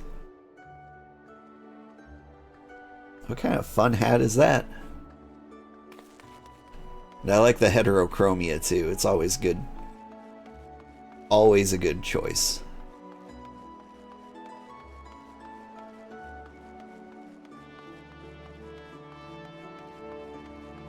Dreaming worker. Well, keep dreaming. Oh, I do like the hat. Now that is a cool outfit.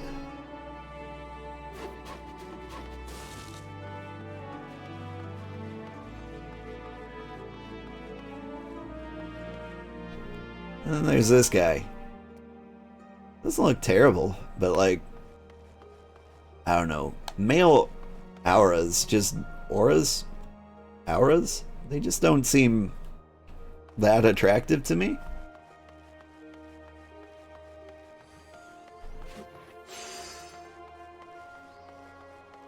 Like, I'd rather be a male Rogadin than a male aura. I might even choose Catboy, the new one. What are they called? Hrothgar? Not Hrothgar. I don't know. There's probably 7 H's and a few O's in there. Okay, so eventually I'm going to be an astrologian.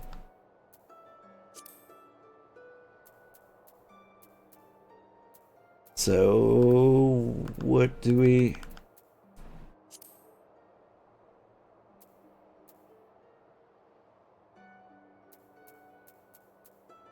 It doesn't have to be for me.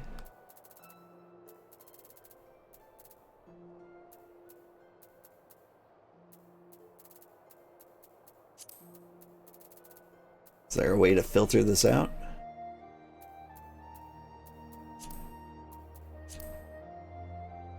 Here, Astrologian.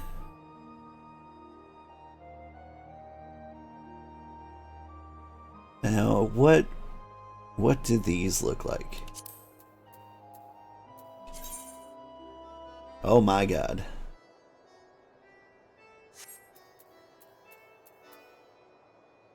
About a holy rainbow shirt. I think I just saw one of those. Arachne robe? That's a decent one. Apologies for the crotch bulge, everybody.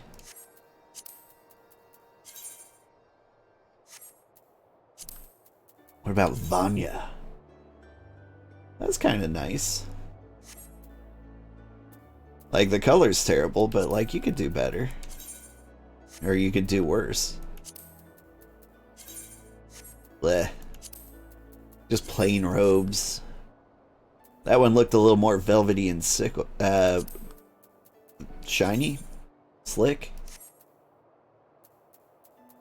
Okay, the Alligans, what do they wear?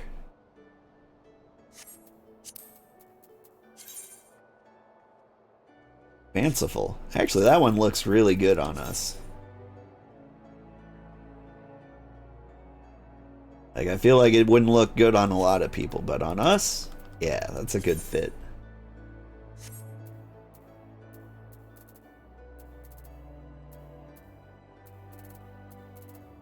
Dodori. Coliseum shawl. Oh, that's the sexy outfit, isn't it? That also looks good on us. Harlequin's Acton. Gross. Whoop.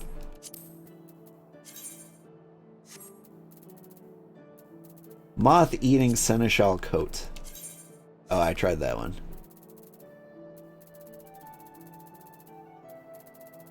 Anyway, I'm mostly just looking for outfits for when we do finally become an astrologian.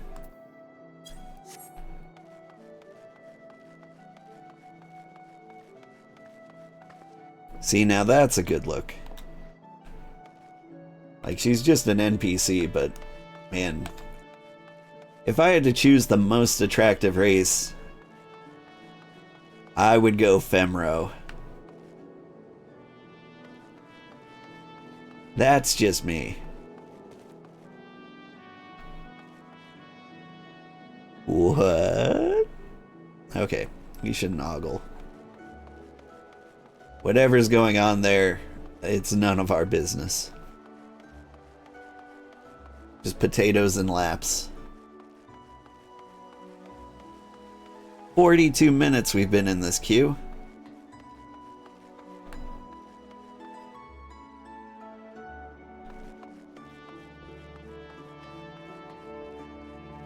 We might need to think of another strategy here. Maybe GG Wazoo. knows.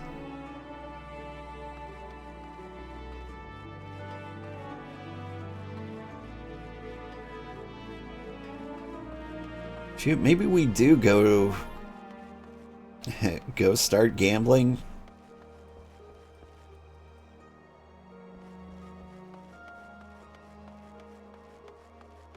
Because at this rate,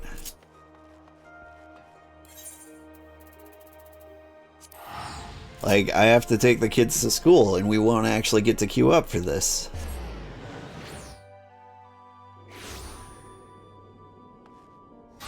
Here's some people.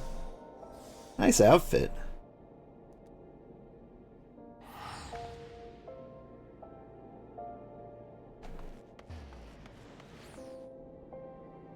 Very classy.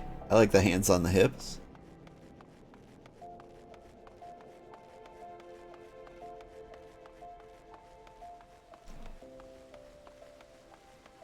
Alright, let's see. Well-heeled youth. I think you're the one who's gonna take me to the Golden Saucer.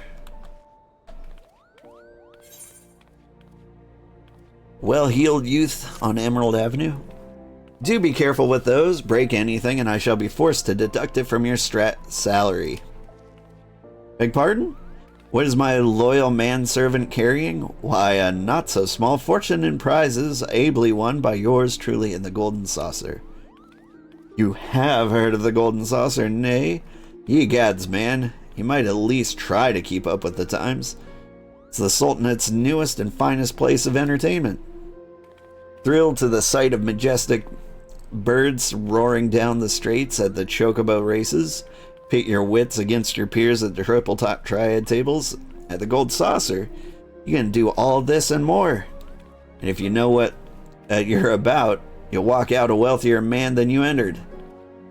If there's a better place to shake off one's cares after a grueling day of promenading, I've never heard of it. Did I mention the female attendants are particularly easy on the eye? Wink, wink, wink. But I dare say you'd discover them for yourself. Yes, I'd wager you're just wondering how, in Thal's good name, you can experience the wonders of the Golden Saucer firsthand. Am I right? Or am I right? Ha! I thought as much. Well, since this has been my lucky day, I don't see why it shouldn't be yours too. I just so happened to have a spare golden airship ticket, you see. Consider it a gift from one eligible young man about town to another. Just show that ticket to a lovely girl in uniform over at the landing and you'll have a seat on the next airship bound for revelry and riches. Be fairly warned though, you may expect no mercy from me should our paths cross at the triple triad tables. Nay, not so much as an ons. Well-heeled youth. I'm gonna remember that. Because triple triad is kind of my jam.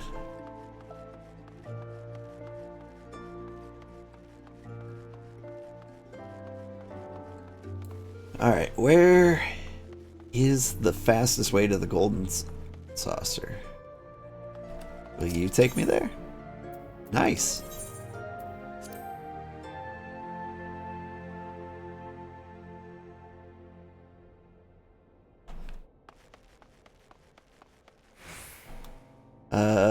You there. This is the reception desk for flights bound for the Manderville Saucer. Before you proceed, I must ask that you submit your ticket for inspection. You do have a ticket, yes? I sure do. It appears that everything is in order. An airship will be departing shortly before the next bell. Shall I reserve a seat? Shall I reserve a seat for you? Yeah.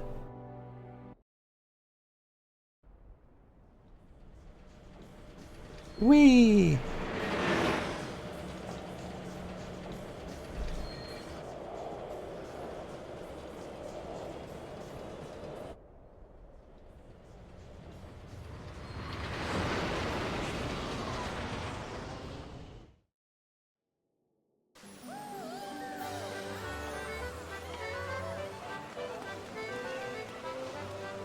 Yeah. If I wasn't recording Final Fantasy XIV, the movie, this would be my home away from home.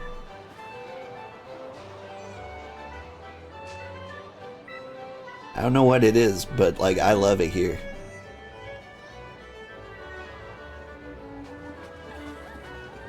Like I like the triple triad, I like the chocobo races, I love all the like mindless events.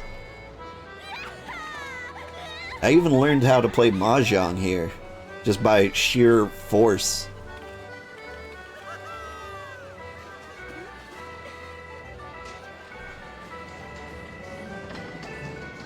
And learning how to play mahjong without a guide is actually pretty tricky. There's probably a lot of things I still don't actually understand about it, but I can win occasionally.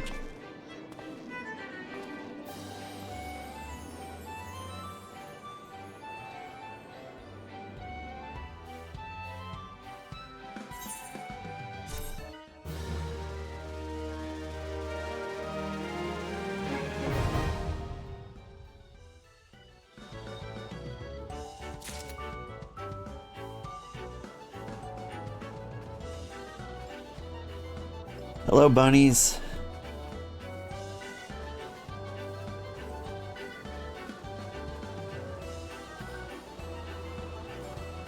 See, and this is where all the fancy dressed people are. Blunderville. That must be the Fall Guys event.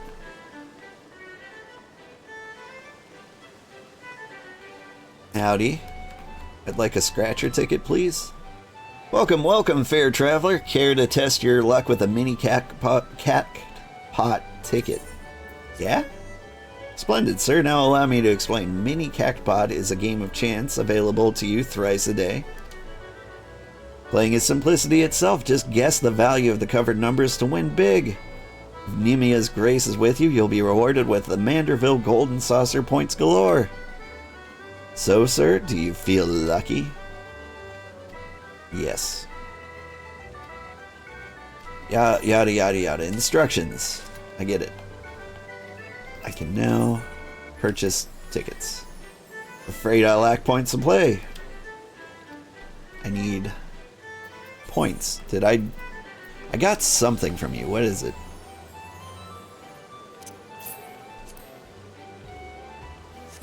Wow. I got points. Give me the ticket. Come on, come on. Drawing number 4092. The mini cactpot is here. Care to try your luck with a ticket? Yeah. Rules are simple. First, you select 3 numbers from the 8 hidden on your ticket. Next, you select one of the 8 lines, vertical, horizontal, or diagonal.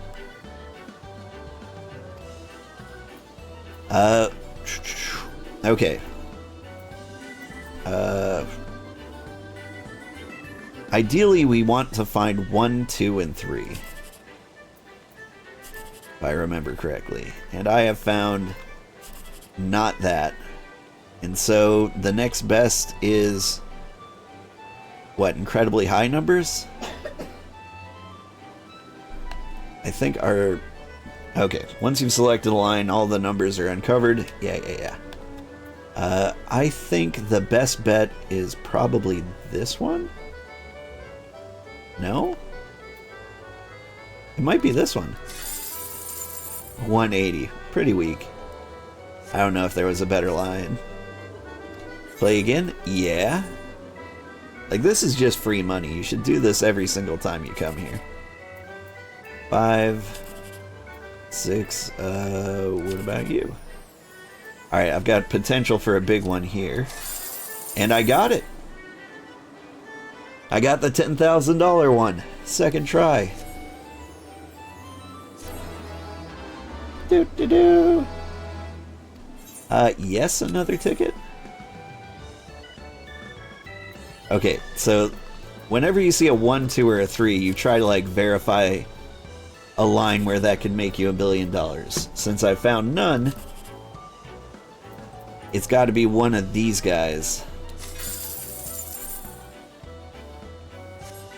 Oh, and I picked the wrong one. If I did the 987, we would have gotten, like, the second best one.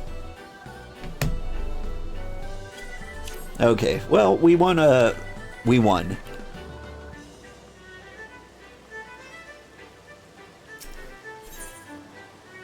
Prize exchange 1. I think you have giant weapons, don't you? The Gigas Axe. Like, that's a good look. Hop on up, kitty. We can actually afford that. Should we get it? Ow. Now, hang on. Do you have more weapons? I don't think you do.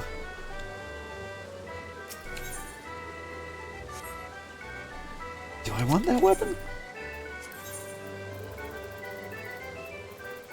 Senior Saboteurs Librans. Okay, there's better weapons. Like, I can smack people with a cactus. That seems to be the way to go. And where is the Astrologian weapon? There it is.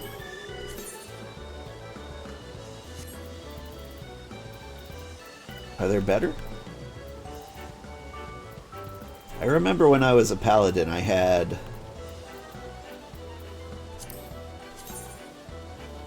something, but it was a lot cooler looking than Senior Sabotender.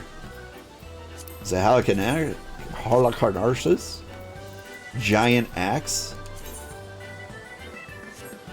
You like giant axes?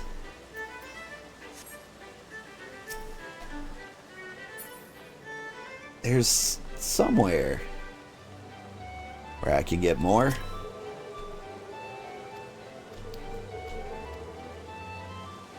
Gotcha. That guy you just buy things from? Oh, what about you? These might be what I'm looking for. Tarnished Darkness. Oh, that's pretty.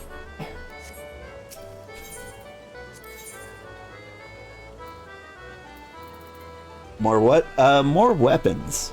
So, the last time I played, I remember finding cooler weapons. Tarnished Matosphere. Like, I remember having like a really cool, aesthetically pleasing paladin weapon that I won from the magic saucer. But I can't really figure out what it was.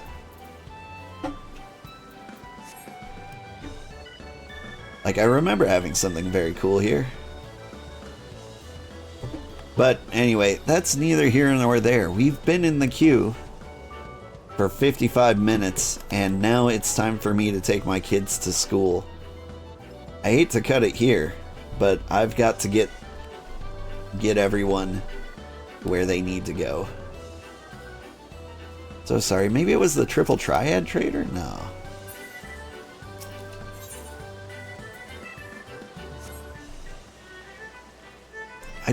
Yeah. I feel like there were more prize weapons than the ones I'm seeing. But maybe it was the Sabotender. I don't know. It's been a while. Thank you so much for watching, everybody. I had a good time. I have to go now. It seems everybody left while I was in the queue. And that's fine. That makes sense, in fact. Hello? There we go. You guys can't hear the game, right? Oh, good morning, I'm Old Man Sugarheart. We queued up in like 1/2 of a second. I am not prepared. I am not awake. But, you know, you roll out of bed and sometimes you gotta fight an old man.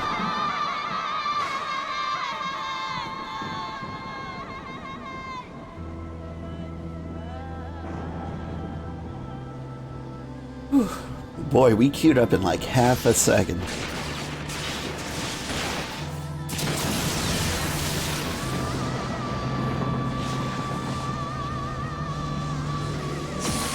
Which is much different from the hour it took to not queue up before. It's like everybody in Dynamis decides to queue up like at 4:30 a.m. every day.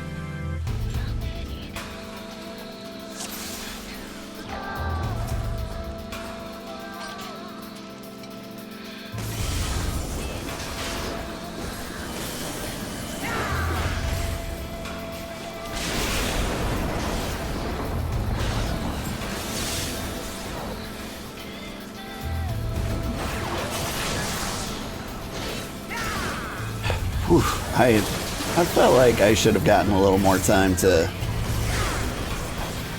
wake up.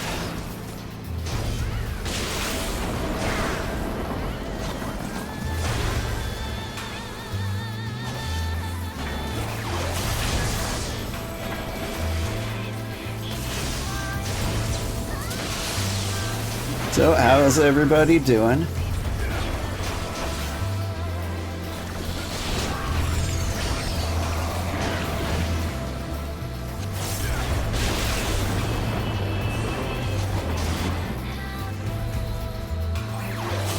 So, for the sake of like all my viewers who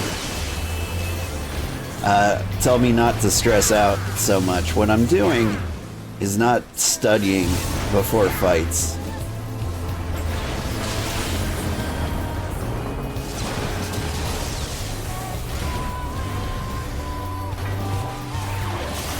It's like, I know you can't win these, or you can't lose these fights, basically. There's like a small 1% chance.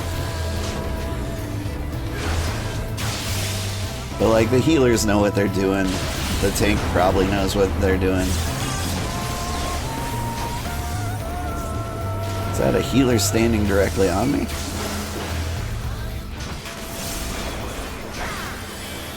Are you in your underwear, madam? Of course you are. You're a cat girl. Howdy, Gramps. Howdy, Rahatan. It's been a while.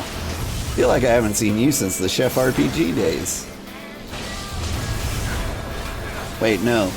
I'm thinking of somebody else. Who am I thinking of? Was that you?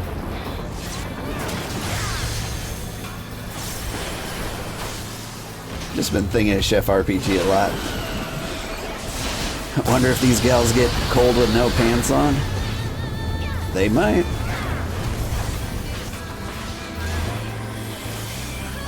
I feel like this guy's been at Half-Life for like 30 minutes. I'm not actually paying attention.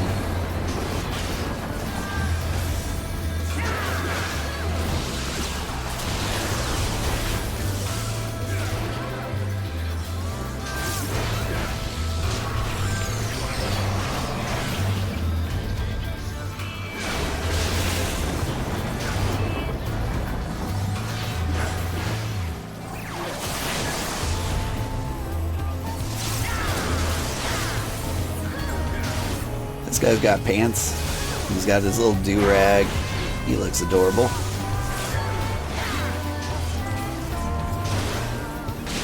You tried to end your WoW addiction with this game but failed? I mean, it's a great time to start again. Like, WoW just realized they can make $1 million selling a Brontosaurus with a bank on its back.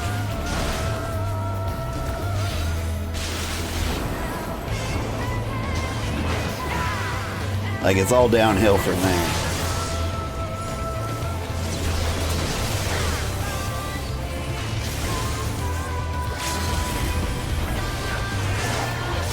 But for me, the trick to getting into this game is to pay a lot closer attention to the story. Like, if you can, just, you know, read everything. Don't rush through the quest. Treat it like a good book. Because for the longest time, I could not get into this game. Then I just stopped thinking of it as like an MMO. Like in WoW, you just like run from one place to the next. You don't read what any of the quests are, you just kill your 10 walrus. And you get your new pants. And then you move on.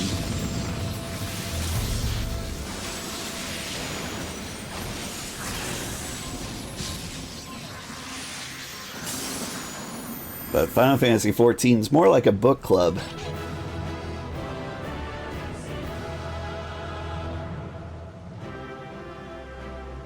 Let's see. Can I give you... Where's the commendation? There you go.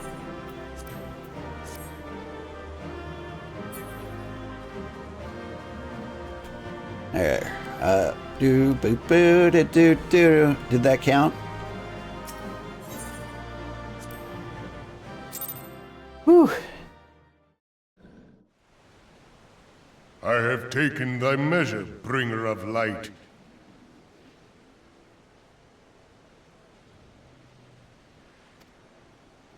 My measure? He's gonna be like, it's very short and very round.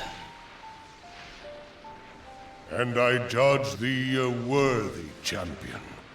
The task of excising the sin that hath taken root in man's heart is thine. Shrink not from employing thy strength in service to the forest and the wider realm beyond. Like hungering shadows do the enemies of harmony gather, and meekness will but feed them. If man is to be delivered from the dark, it shall be by thy guiding light alone.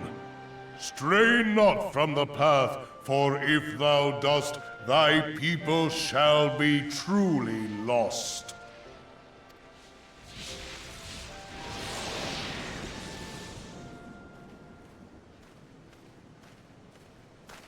Thou hast slain the Lord of Levin. A regrettable act, but a necessary one.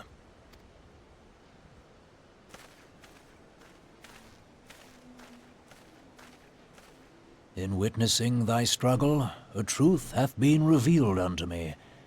If I mistake not, it may yet prove a chink in the eternal armor of the Ascians. But let us conclude our present business.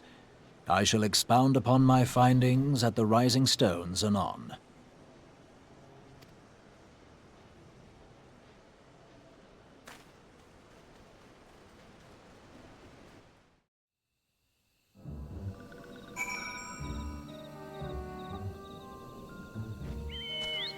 Where am I?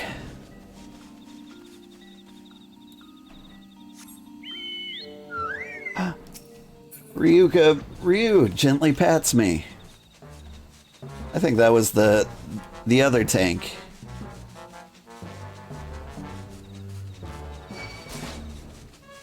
Oh, I am appreciative. Where am I going?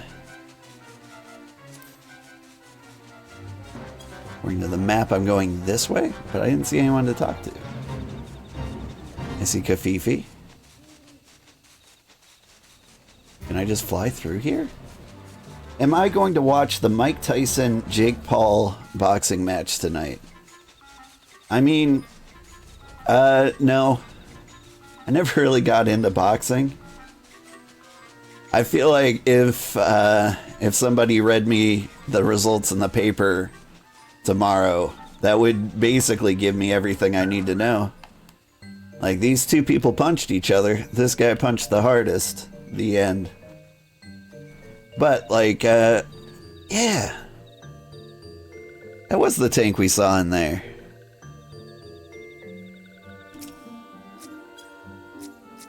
Oh god, how do I target people?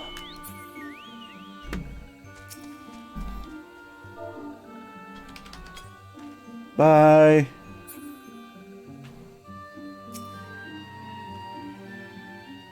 Private Sugarheart, you've returned. Dare I ask how Ramuh received your visit? Well. He challenged you to a test of arms. It is well, then, that you have some experience in such matters. People of both Gridania and Lil Solace will be relieved to hear that the Lord of Levin has accepted you as the Forest Champion of Peace. You've performed a monumental duty this day, Private Sugarheart. The Elder Seed Seer must be informed of your deeds at once. But yeah, I mean, if I was gonna watch a boxing match, this would be a good one. I don't actually know anything about Jake Paul. I think he's related to Logan Paul, possibly.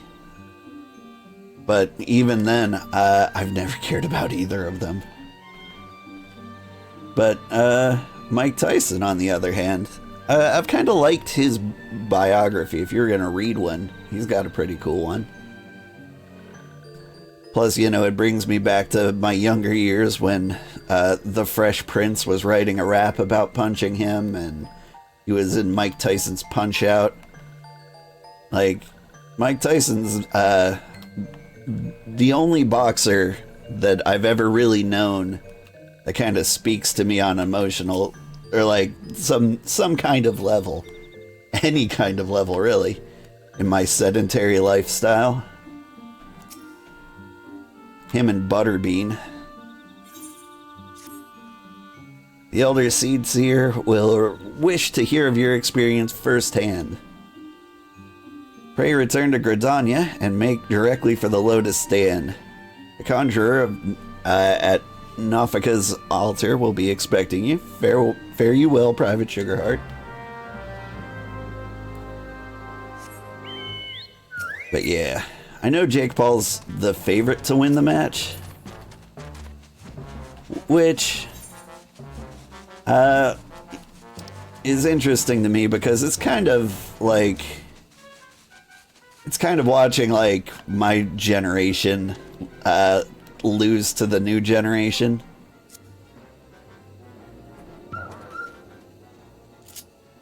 Like, it feels like a signifying event that, like, my time is over. Which is a shame, because I'm still so far from being a success in my timeline.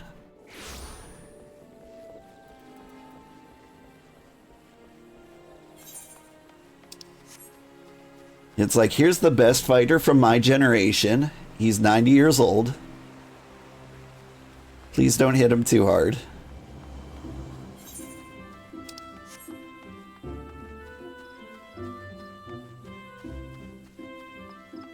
And then he will hit him very hard.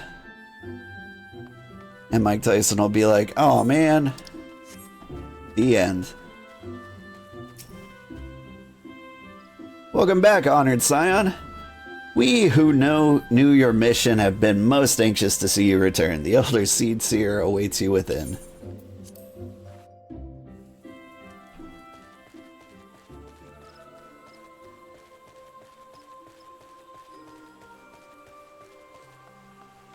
I mean, I kind of like the younger generation. That's why I stream to them. Although when I played Forza, there were people significantly older than me. Someone, like, told me how old their oldest son was, and he was older than me, and I'm like, dang, you 90. But you know what you're about.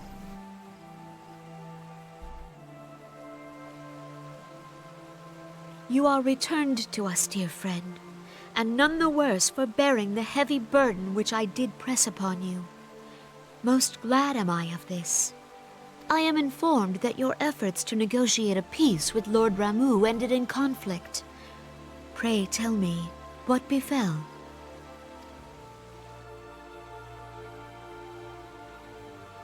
Ramuh made trial of you?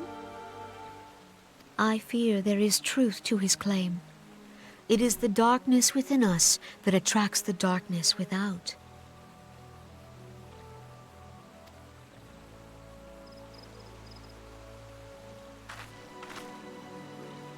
It cannot be denied that misfortune follows man.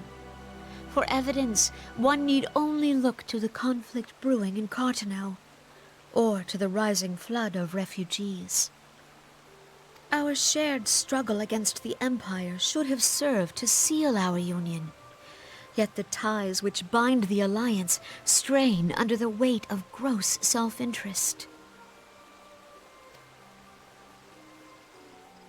As the scars of the calamity begin to fade, so too does our sense of common purpose. Yet now is scarce the time to forget our shared responsibility. If this new-sprung realm is to survive beyond its infancy, it must needs be nurtured by all.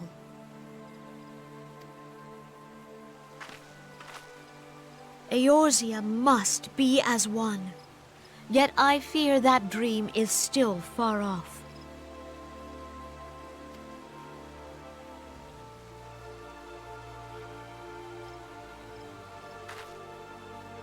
On behalf of the people of Gridania and the elementals both, I thank you for all that you and your fellow scions have done.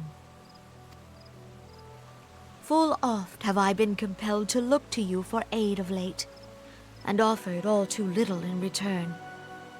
As leader of this nation, I shall endeavor to prove a more worthy ally to your cause henceforth. That's kind of nice.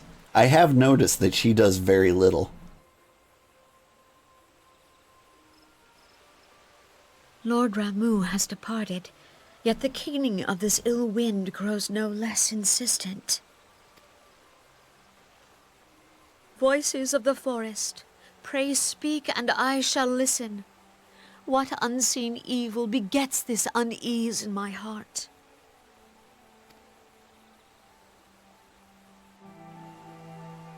Like the leader of Limsa Laminsa, like straight up came with us and shot several dozen Sahagin. And the Elder Seed Seer is like, so the elementals told me that some shit's going down. It's over in that direction. Good luck. What genre of games do I like the most? Honestly, like board game and card game video games. Like, I always liked board games and card games, but, like, I just don't want to set up or have friends. So, like, those are high on my list. So, like, things like Slay the Spire, Monster Train, board game Top Shop for PS1, Final Fantasy vs. Dragon Quest, the Itadaki Street Special, Fortune Street, Cold Sept. Like, my dream game is probably like a new version of Cold Sept. But, truth be told, I play every genre of game, which might be apparent if you've been following the channel for a long time. Like, I just love games. I tend to, like, shy away from the games that are, like, highly competitive. Like, Deadlock. Deadlock's coming out. Someday, who knows, like Valve's new MOBA first-person shooter, and I'm like, I don't want to play that. Like, week 2, I'm gonna need like 1,000 hours of experience just to remain competitive. I don't have that kind of time. You're a new follower? You just popped on your YouTube feed and you clicked? Oh, nice. You are new. Like, you've got a very similar name to somebody who, like, watched me play all of Chef RPG. But welcome. Which video brought you in? Was it the Gone VTubing? That one got me about 100 new people. 100 new friends. You were the same person? Oh, okay. This ends another daunting mission, eh, old? I hope Lord Ramuh could be persuaded with words alone, but nonetheless, I can only admire the adroitness with which you responded to the Primal's sudden challenge. And it seems Urianger, too, was pleased with the outcome. What say you, old? Shall we gather back at the Rising Stones and ponder the lessons of the day? Yeah, let's do that.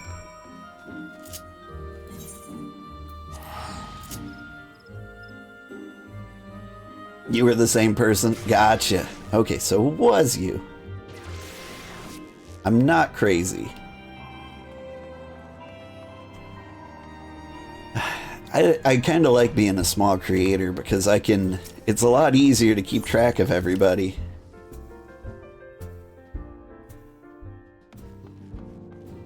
Somebody popped in not too long ago and was like, hi, how's it going? And I'm like, hey, it's you. How's life over in Japan treating you? Because she went over there to teach English and she was like, you remember me? I'm like, I remember everyone. I blew somebody else's mind because they were like, they just like sent some cheerful message and it was like, good luck to you on your journey. And I saw that they had a decent number of subscribers and that they were a streamer too, and so I watched a few streams. And then I referenced one of the streams in a reply back to her, and her head exploded. She was like, "Oh, you know who I am." And I'm like, "Yeah. I've got Santa energy. I stalk everybody." Welcome back, old. Word of your momentous encounter with Lord Ramuh has precedes you. I would fain share news of mine own, but Urianger's discoveries must take precedence. Upon witnessing your defeat of the Lord of Leven, our learned companion was struck with a profound insight regarding the nature of the Ascian's immortality. Let us assemble and discuss his observations together.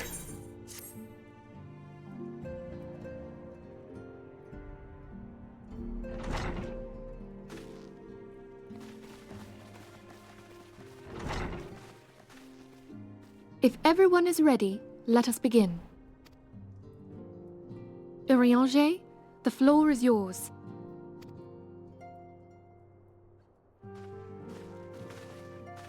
As all here assembled now know, in its final hours as our Order's headquarters, the waking sands did play host to a most unexpected visitor. I speak of the Ascian clad in white, Elidibus. Unwelcome though his presence was, his words that day did serve to confirm a truth long suspected, that the Ascians are eternal beings, to whom physical destruction is as a temporary inconvenience. In the intervening time, Urianger and I have striven to discover a means by which the Ascians might more permanently be slain.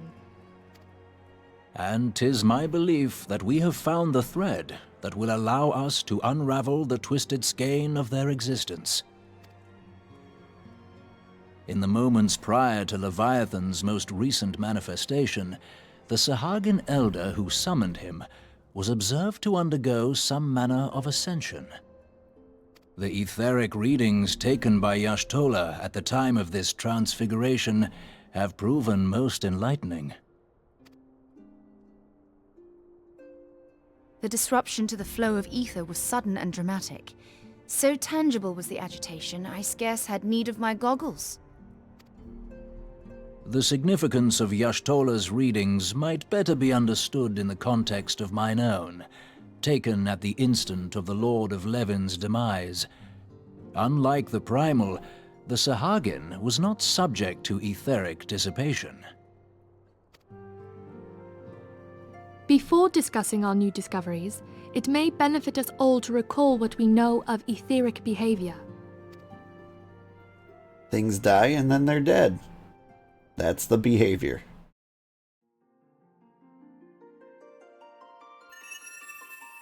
Let us begin at what some might call the end. When we who dwell in the material realm die, our spirits dissolve into the flow of ether and are returned to the ethereal realm. In turn, the restless energy which suffuses that plane streams back into our world, giving rise to new life. 'Tis as the heavens did decree, the way of all mortal souls. I want to rent out a planetarium to explain the concept of death to my kids. Twixt this world and the next do the ethereal currents swirl, bearing the very essence of life. Thus doth the cycle of birth, death, and rebirth continue unabated.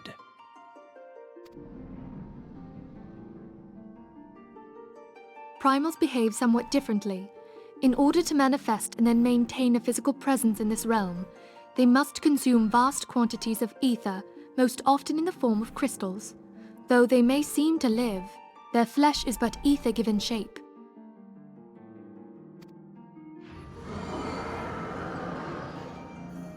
Thus, a defeated primal leaves behind no broken corpse. Rather, the essence of its form seeps back into the land whence it came, and the energy of its shattered spirit is called back to the ethereal realm. And there it waiteth, till next the prayers of the faithful do draw it forth from the sea of ether, to take their offering of crystals and make for itself a new body.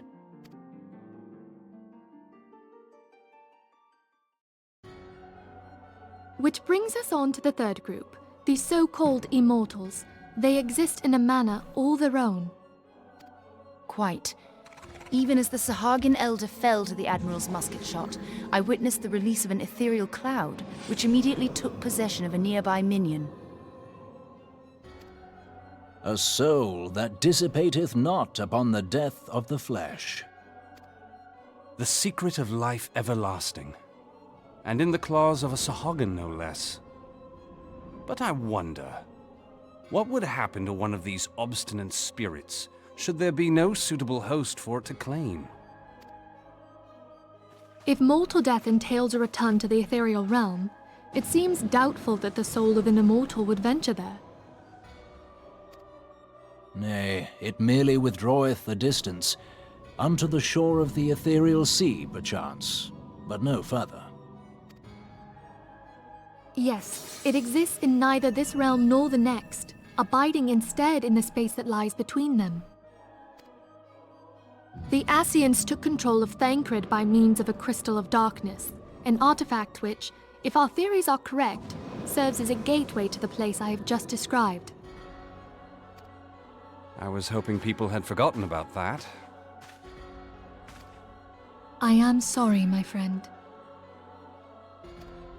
For a mercy, the weary road of our research hath brought us unto an answer.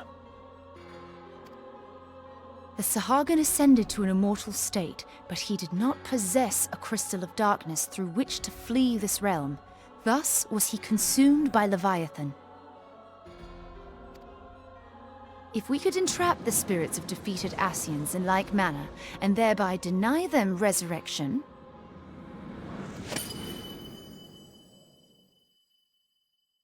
Eat it. Oh.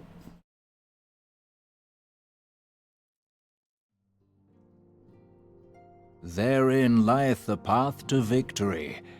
Thou art most perceptive, my lady. Only when we have trapped the bodiless soul within an ethereal prison can we hope to defeat its unnatural constancy. Thus might even an eternal paragon be consigned to oblivion. Stealing souls does seem like the ethical way to go. These feats are, of course, far easier said than done. At present, we lack a viable means to entrap and extinguish an Ascian soul. Yet, I believe it to be possible. The pieces of the puzzle lie before us. We have but to put them together.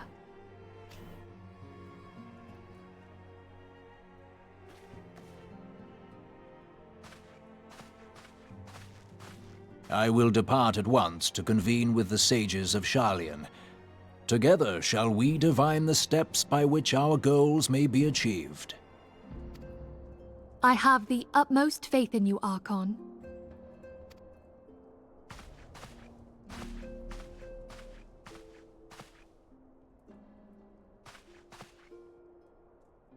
Beg pardon, antecedent, but I would raise one final matter. Even now, a Sharlayan survey party seeketh to ascertain the fate of the students of Baldessian. Their findings shall soon be known to us. Though you harbor feelings of dread, I bid you surrender not to sorrow, but abide instead in hopeful prayer. I shall, Archon. Thank you.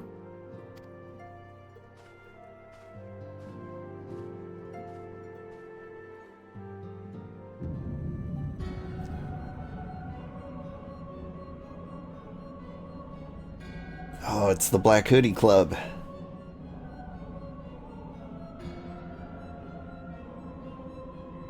The Lord of Levin is returned to the Aether, as was Leviathan before him. Ramuh's acquiescence was most intriguing. Did you see me nail that word? Inferno, Vortex, Crag, Whirl, and Levin all have now been humbled by the Bringer of Light. The limitless potential of man, Heidelin's servant, grows mightier by the day. Yet he prospers at great cost to his mistress, whose strength is all too finite. 7 times have the masses survived the rejoining, but their souls have grown weak and wan.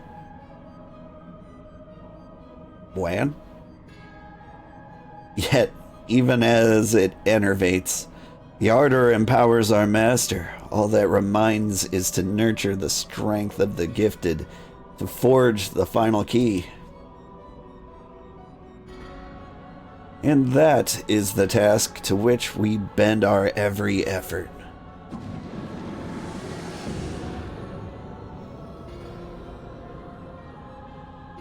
Divine seeds were ever wont to quicken in Eorzea's fertile soil. We need only lead men to the field, and by their eager hand shall a new deity arise. That which was shattered shall be made anew, and the one true God shall come again.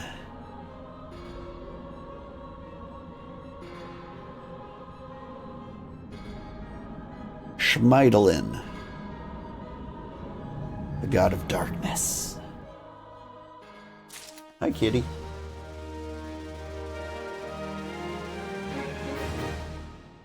Whew. Sorry, I didn't mean to ignore chat for so long. I try not to interrupt the story, even though I did several times. Your favorite games are Overwatch, World of Warcraft, Genshin Impact, and Touhou games. I have had a great time playing all of those. Overwatch was really fun when it came out. I heard they're releasing Overwatch Classic, which, you know, I'm still kind of done with the whole thing. I'm like, you should have never released Overwatch 2.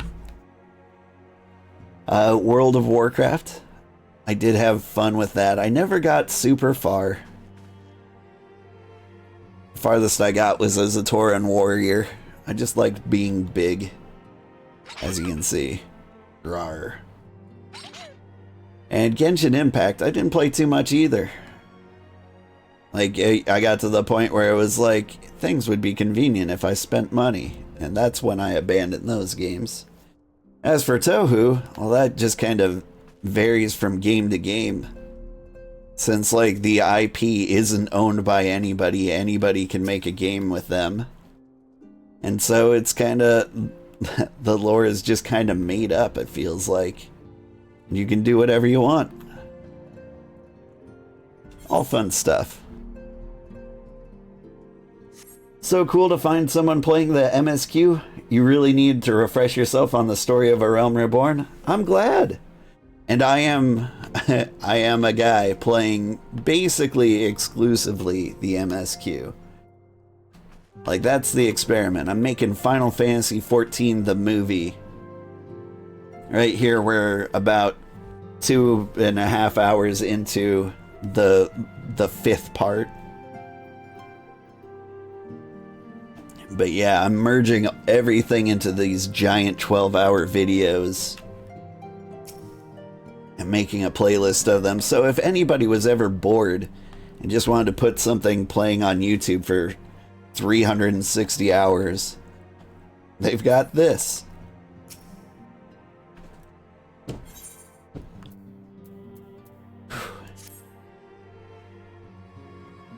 But I'm glad you like it. Now, the matter of Ramuh has, for the present, been put to rest. There is something I would show you, Ul'dah. It is a letter of thanks signed by the leaders of the Eorzean Alliance, acknowledging the Scion's tireless service to the realm. It mentions, in particular, the names of all the defeated primals: Ifrit, Titan, Garuda, Good King Mogulmog the 12th, may his reign last eternal, Leviathan, and now Ramuh. Needless to say, there is only one among our number who have faced them all.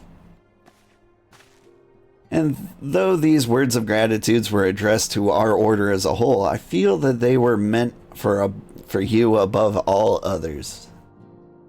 Oh, hi, kitty. Hop on up. I, too, must offer my heartfelt thanks. for all that you've done. In the course of your duties, you've never once failed to answer my call to arms. You are a true hero, Ul'dah, and Eorzea is a much safer place for your presence. Meow. Pray, do not misunderstand me. I said safer, not safe. I know only too well that we can ill afford to lower our guard. The Ascians may be relied upon to sow chaos in the realm until such a time as they are forced to stop. Why, even without their encouragement, you may be assured that man would foment strife on his own. And that is to say nothing of the beast tribes, unless we learn to live in harmony, the primals too, will return to plague us again and again and again. And yet, despite all of this, your deeds serve to inspire the people, to give them hope for a better tomorrow. And there is no greater gift. That we have the courage to strive for what might otherwise seem an impossible peace. We owe in no small part to the dangers you have faced on our behalf, and the people you have won over to our cause in doing so. Our list of enemies has ever been long, but think of the allies with whom we are now blessed. Are you still meowing? What's this stuck in your fur? You have gummy bears in your fur, kitty? I got you. Oh. Of the sylphs of Little Solace, we who wish not of conflict. Of the Alamegans and Domans who stand with us, determined to halt the dread march of the Empire.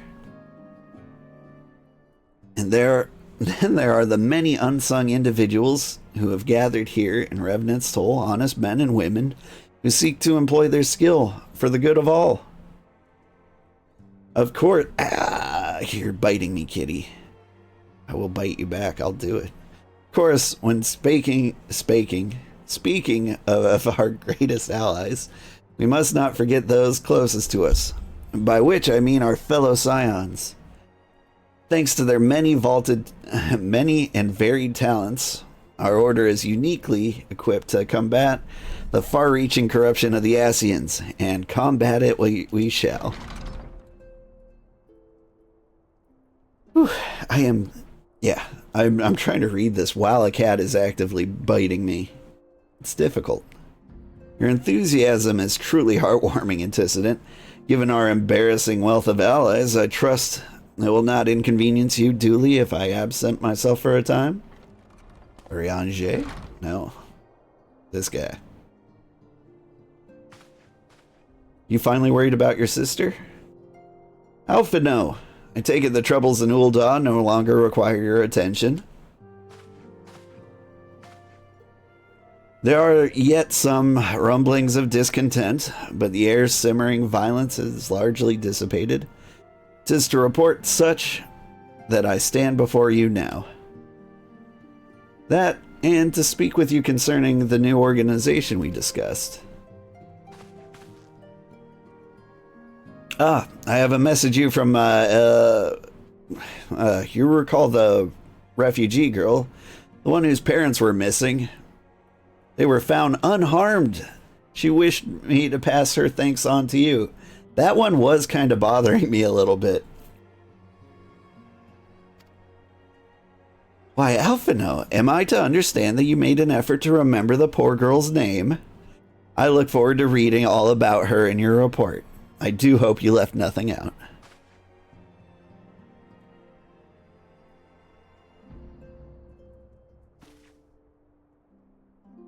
Hold, you have been away from Revenant's Toll for some time now, I believe. Might I suggest that you put the affairs of the realm to one side for the moment and take this opportunity to reacquaint yourself with the town? Which reminds me, one of the Doman children recently inquired as to your whereabouts. Yozan was his name. I believe he has some small matter he wishes to share with you. Why not oblige him with a visit?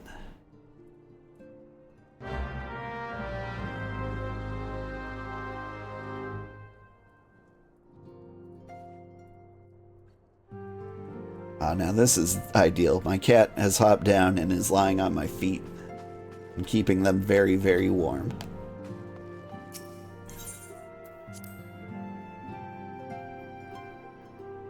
He is not built for winter, and I am. But my toes are still very, very cold. Yo, Zan!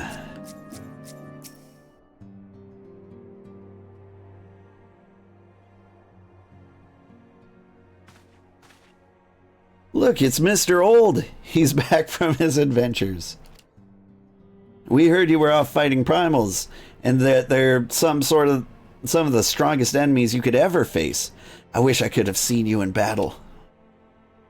Anyway, we all want to be heroes too, so we finally formed our very own Doman Adventurers Guild to protect all the Domans. Oh, do you think you could train us, Mr. Old? Maybe you could show us how you fought the primals. What's all this commotion then? Mr. Boulder and Mr. Coltonay, did you know that Mr. Old is back? How it would seem. Welcome home, Old. My companion and I but recently became full members of the Scions, and I believe proper introductions have yet to be made. I am known as Hoary Boulder, and this bookish fellow is Coltonay. Though we remain largely unproven as adventurers, we have taken it upon ourselves to instruct the Doman youngsters in the arts of combat. I told you, Mr. Boulder, we're not younglings anymore. We are adventurers. And we were just asking Mr. Old if he could give us some special training. I think we're ready to hunt monsters alongside him, don't you? Well, you've certainly been diligent in your drills, but I'm afraid the fiends of Mordona are still ever so slightly too dangerous for you. I have a counter-proposal. What if I were to cross swords with Old? A demonstration of skill at arms, if you will. Ori, if I didn't know you better, and I do, I'd say you were merely seeking to test yourself against a legend. Mayhaps I am, but what matters is the motive when the children stand to learn so much from the lesson? What do you say, Old? Would you consent to spar with me? Yeah. Hurrah! We're gonna have a tournament. Come, everyone. We must prepare our gear for an outing.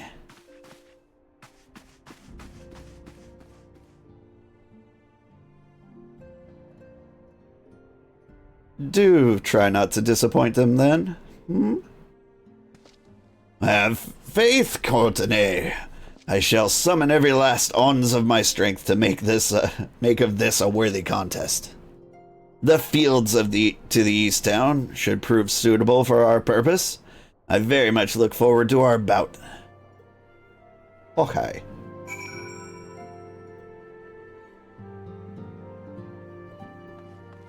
Whoop.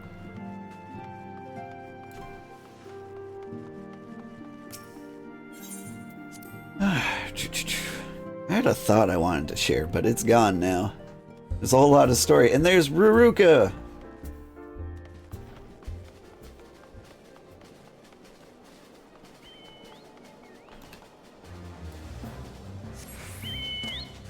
She helped us fight Ramuh. She main tanked that thing. She's probably just better geared than me. I have paid zero attention to things. Wait. She's ahead of us. She is probably doing the story without reading everything out loud. Which makes sense. That was probably the last we'll ever see of her. We could have been best friends. Lifelong friendship now gone forever.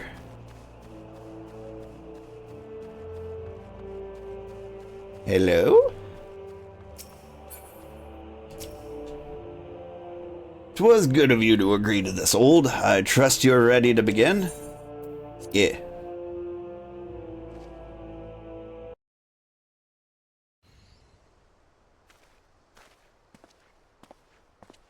Very well, let us not keep the younglings waiting any longer. Hori, are you certain you want to fight him alone? That is old you face.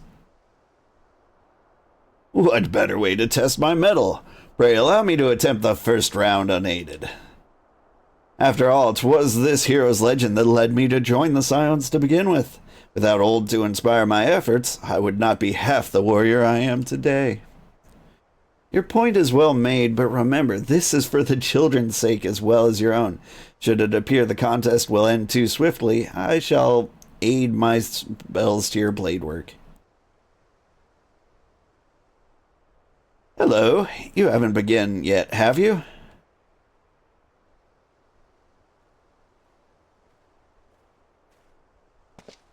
Ida? What? Who are all these people? When I heard about your sparring match, I told everyone I could find. Thought you could use a crowd to cheer you on. Yes, and there are still more to come. When I mentioned Old's name, the reaction was quite enthusiastic. Why, my own popularity seems but a sickly shade in comparison. You'd best claim victory, bringer of light. Your burgeoning reputation is at stake. Well, our teacher won't be beaten so easy. He's a master swordman. You can win, Mr. Boulder. We shall soon see. On your guard. Hey. Gone. Wow.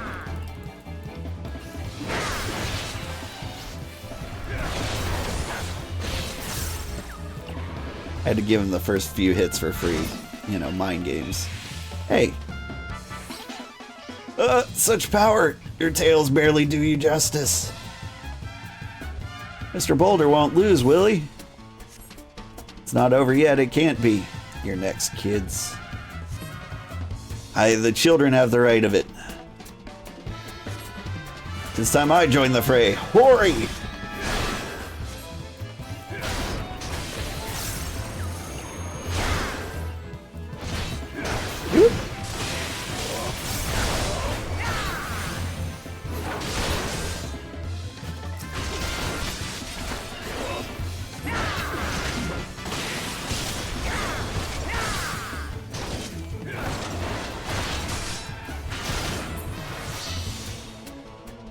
Huh.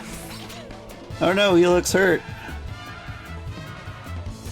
Mr. Old is so strong, but you can't give up, Mr. Boulder. You can't disappoint the younglings, Garg!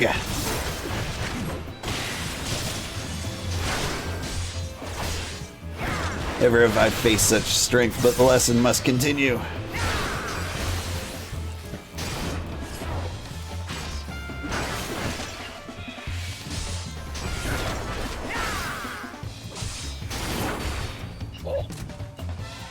And he's dead.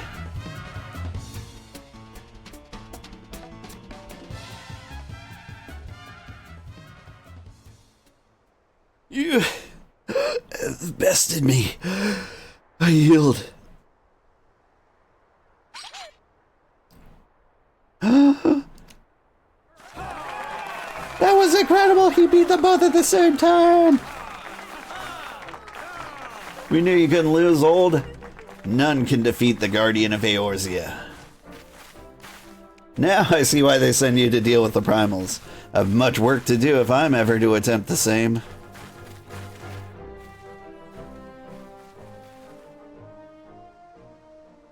Those were some good-looking NPCs.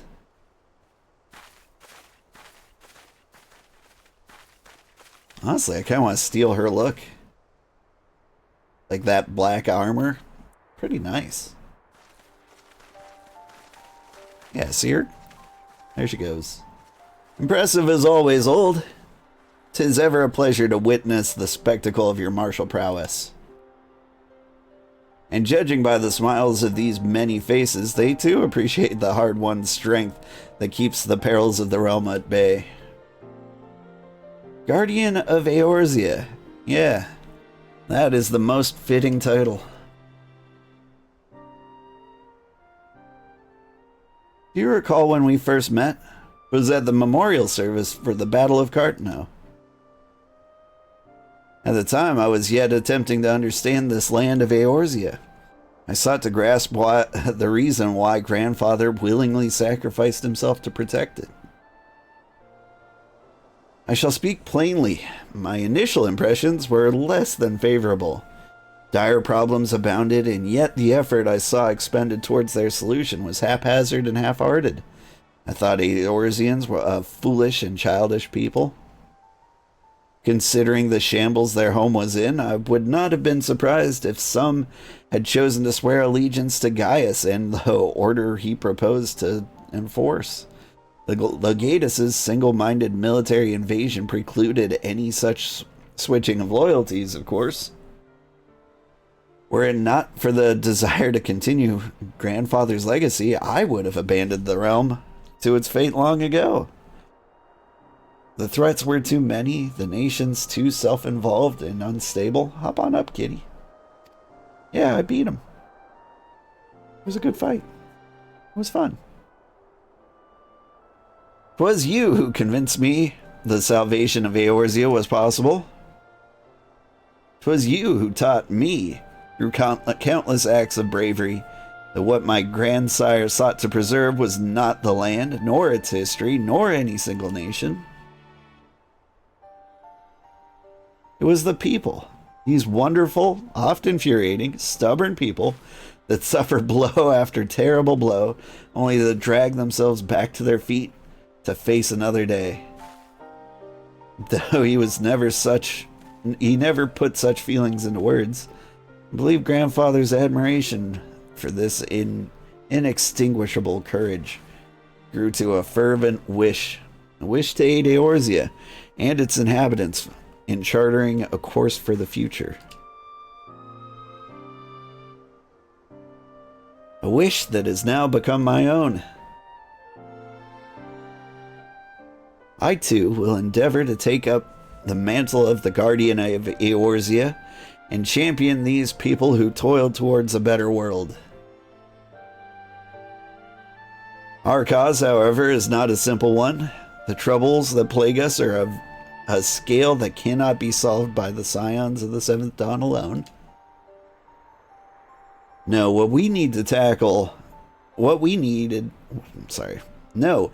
is needed to tackle the root of the primal threat and effectively counter the schemes of the Ascians is a new, expanded organization that operates beyond the limitations of nations and borders. And if you would aid me in building such an organization, then pray let us continue this discussion back within the walls of the Rising Stones. Okay?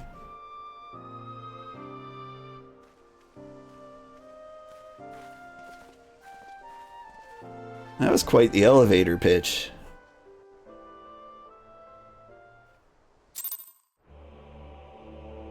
Whoop. An elevator pitch being like a 15-minute of explanation of what your business is, in case you were unfamiliar.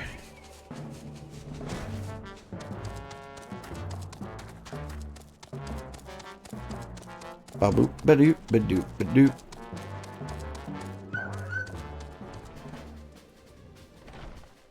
Boogobert.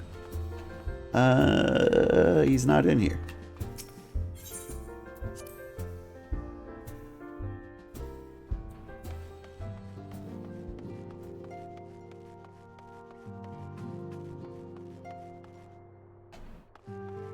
He's over here. Well, well, well. He's back. Well, if it isn't Jahudzik. Hi, Josh. How are you? I do appreciate the subscription from yesterday. It's good to see you again. I mean, I'm back basically every day. This time every single day, at least. Thank you for coming, old. The world shifts and alters, and we, my friend, must ever step must ever be one step ahead of the chaos. Okay, not every day, but Monday through Friday, this exact time. What I propose is the formation of a new organization, a group that shall pave the way for a truly united Eorzea. Tenacity? I don't know which one's for tanks.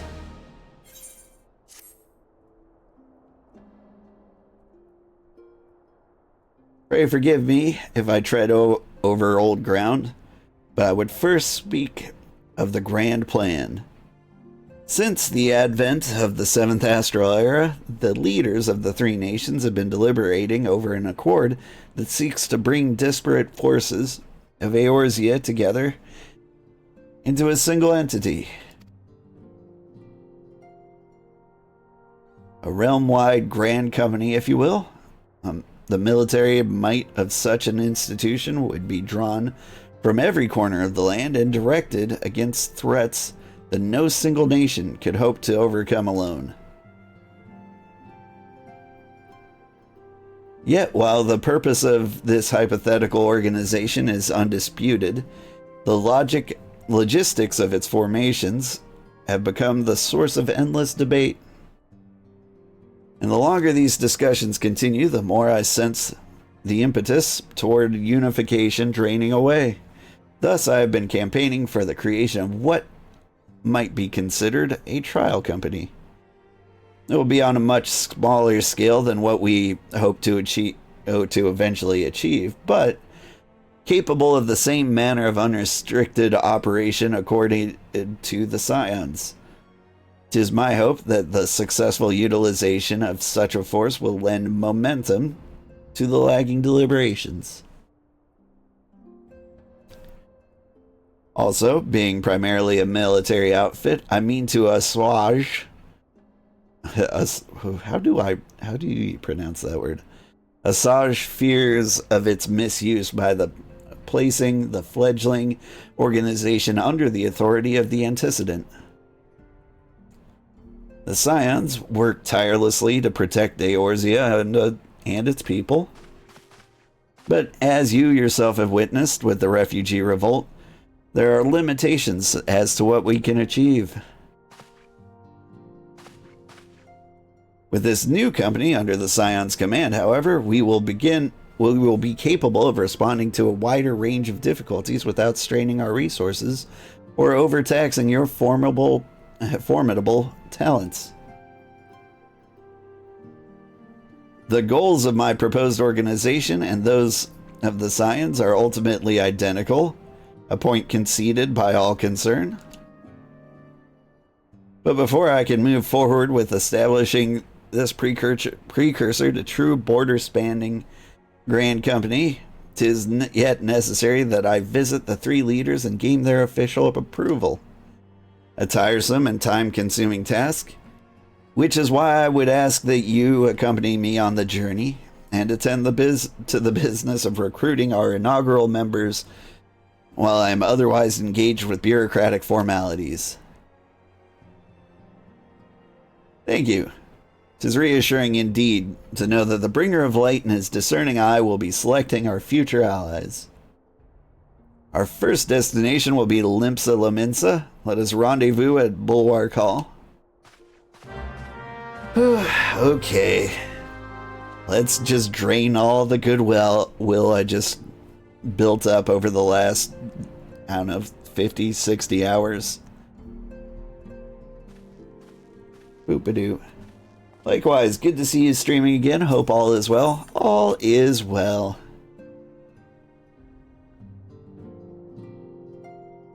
I'm still crazy enough to believe that, streaming is a viable future for myself. I've been thinking about the future quite a lot. I've been doing maths to figure out, at what time can I do this full time? And the estimate is something crazy, somewhere between 6 months and 6 years. Based on, the last week's growth versus growth overall, my climbing in the rankings and in Twitch, and how much you actually need to succeed. And, you know, that excites me. 6 years is about what I estimated. Or, sorry, 8 years total is what I estimated, but we're like at 1.5 years. So it's cool to know that like my estimates are in line with like the original. Alright, Bulwark Hall, that's in Limsa? Let's see, a Scion army, what could go wrong, right? What we need are more military factions. That'll improve the stability of Eorzea. Hey, what's 6 years among friends, right? Like, I keep seeing professional streamers basically dying from burnout. And I just feel it's super arrogant and unlikely that this won't affect me either. But, like, I feel like I could do this forever without experiencing burnout. Because, frankly, it's not that different from what I already do. And I'm having a great time. Ah, there you are. I'm ready to ascend to the bridge and speak with the Admiral Blofiswin. While the Admiral and I are finalizing permissory boundaries and signing parchments, I would have you begin the recruitment process in earnest. I have, of course, endeavored to spread the word of our organization through various channels, but I believe a personal approach will reach many who may otherwise remain ignorant of the opportunity. As for potential members, 'tis of no matter should they be already pledged to another institution, only that they're willing to lend their strength when the situation demands it. And you needn't range the countryside, the upper decks alone are populated with sufficient candidates to suit our purpose. Once you are satisfied with your recruiting efforts, meet me at the airship ticket counter and we might prepare for the next leg of the journey. He sure says a lot of words. What's my day job currently? Financial software engineer. I mostly do back-end stuff, making sure that the flow of money goes directly from the poor to the rich within, you know, the speed of milliseconds, because that seems to matter.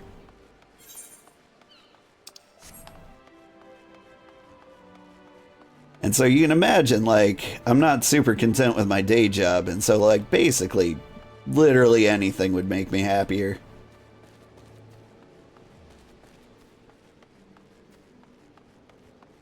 Oof. I am good at it, though.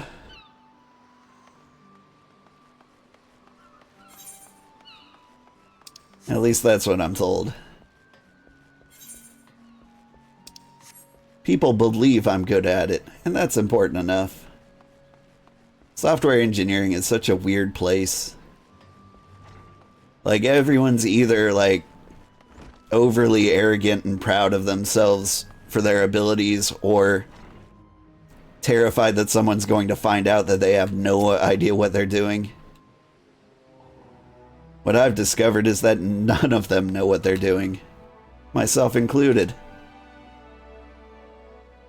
Oh, you watched your video about streaming for a year, and it really inspired you? Thank you for that. You're welcome. I'm really glad, Beanie Buns. I'm thinking of making more videos like that in the future.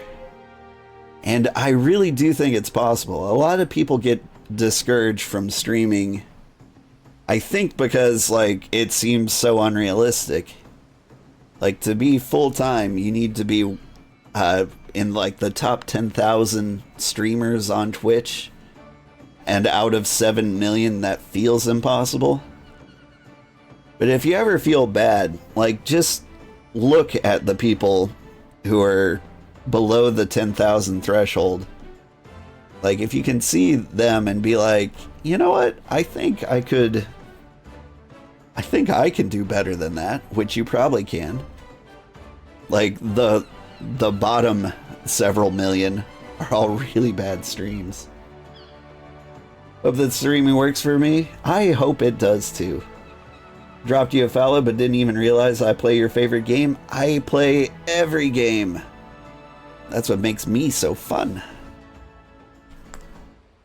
Like, I've recently played racing games for like the first time in a long time.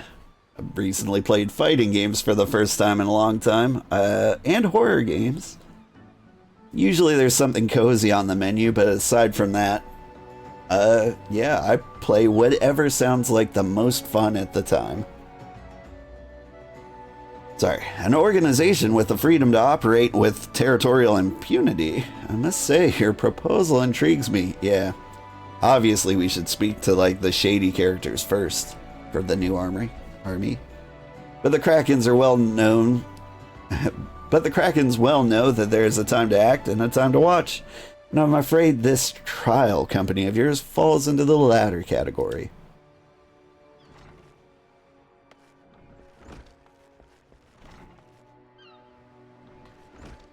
Yeah, I do try to keep like something cozy on the menu at all times, just because that's what the fans want. And it's like, it's pretty apparent. Like whenever I play like a farming sim, I get like 10 times the number of views on YouTube. But I want to set the precedent that we play everything.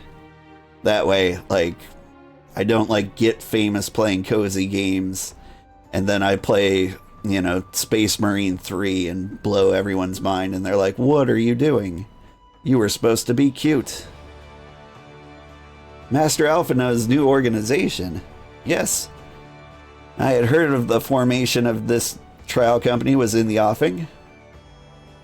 'Tis with regret, however, I must decline your invitation. As commander of the Yellow Jackets, the protection of Limsa Lominsa must needs receive my full attention.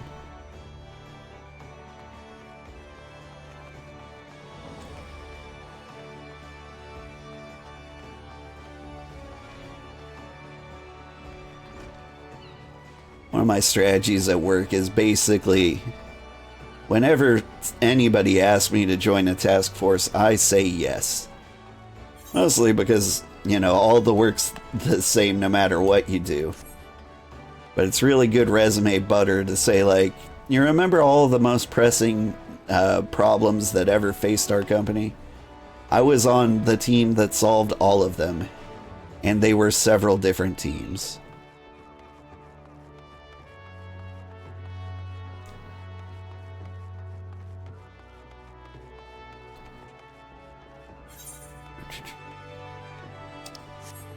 But yeah, this is actually the most realistic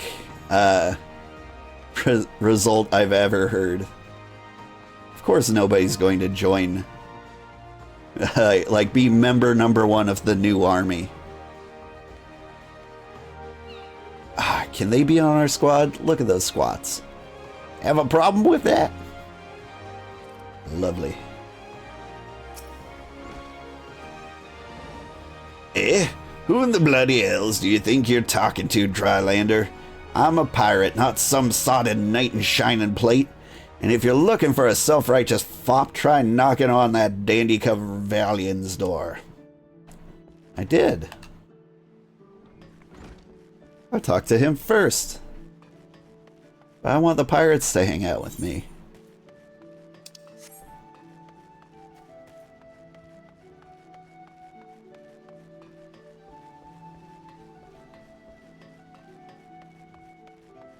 Speaking of cozy games, there's a cute one coming out later this month.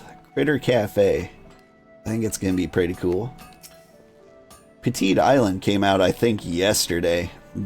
But that game's a little... like, I haven't seen anything but cute from that game. I still need a game underneath the cuteness to get my interest. Precursor to the Eorzean Grand Company. Well, I do admire the scope of your ambition. My responsibilities here at Naldeek and Vimeli's keep me close to the forge. I have not the time to be traipsing hither and yon across the realm. Should you require my skills as an armorer, however, I might be willing to accept some special commissions. I like the goggles.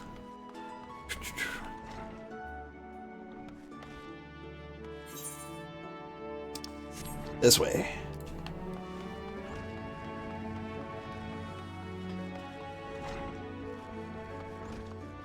You're kind of coming to terms with the fact that you probably won't be able to have a normal job ever again.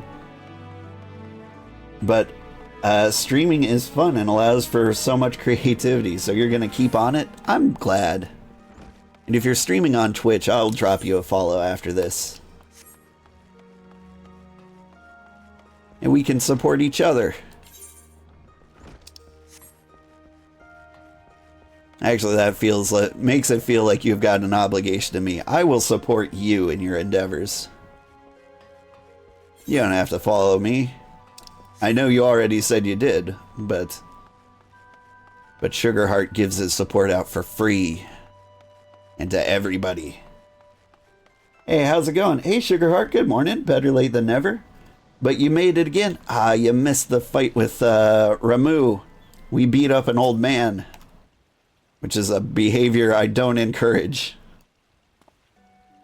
Well, if it ain't old, I'd not forget a adventurer brave enough or daft enough to seek the shortcut into the Titan's bedchamber. You remember old Real, don't you? Formerly of the Company of Heroes? 3 whistles at Bronze Lake?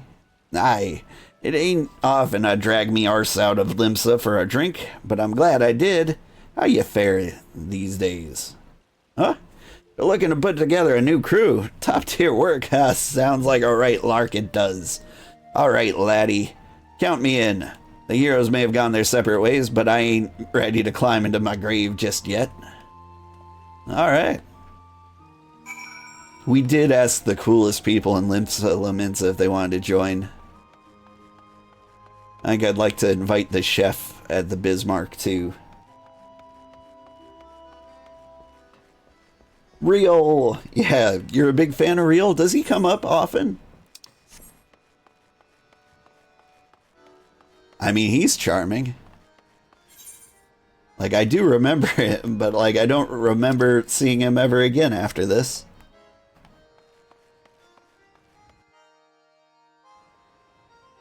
Oh man, you'll have to watch the replay later. Yeah, it was a fun time. Like, I get the weirdest queue times.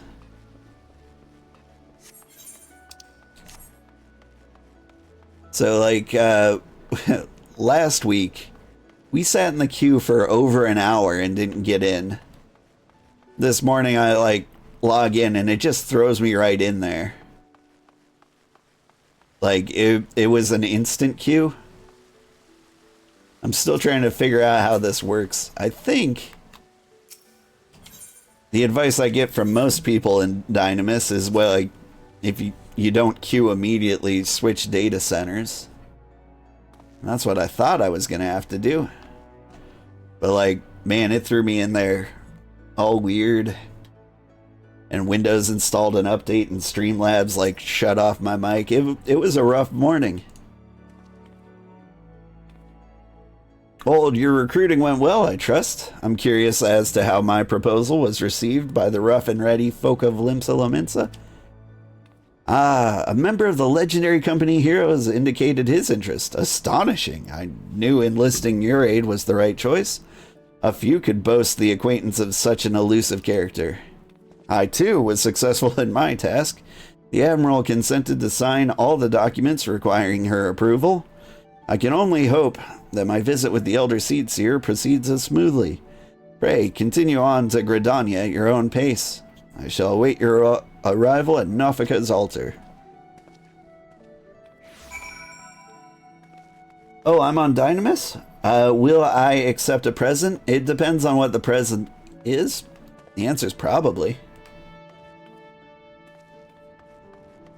I mean, I like presents. And it's not like you can give me anything that'll make, like, the game extremely easy. I'm expecting you have some kind of, like, cute puppy minion or something, right?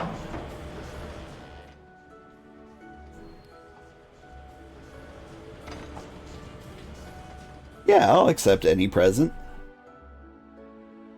Like, I can't think of any game-breaking present. Like, those are the kind of presents, like, I'd say no to. Respectfully, nah.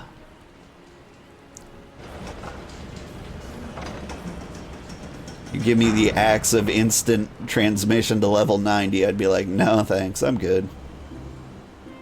But I don't think such a thing exists.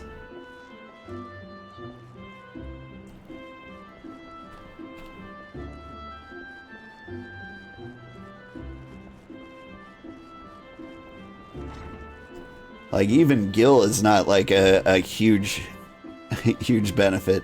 It does kind of like get me through the end game, the true end game, which is glamour.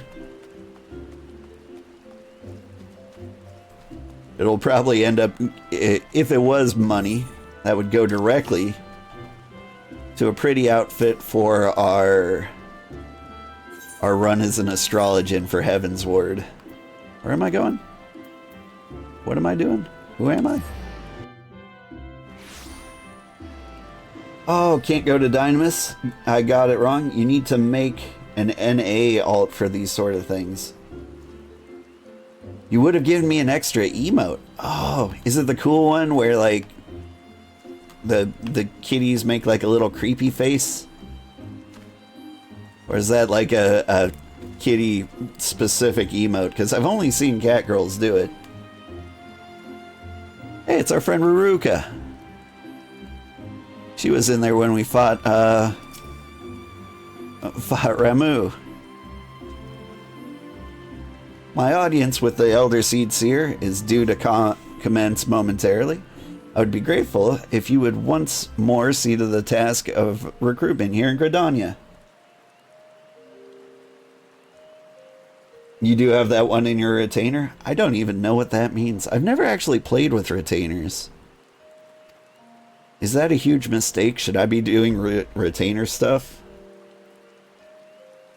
After you deem the well of potential candidates as run dry, let us rendezvous at the airship ticket counter as before. You look in the horizon, you can see the occasional Lalafell bot. I saw them. They were popping in and out of existence with their 6 random digit names. Elusive bot ghosts. Maybe they got account banned right at that moment. That would be neat.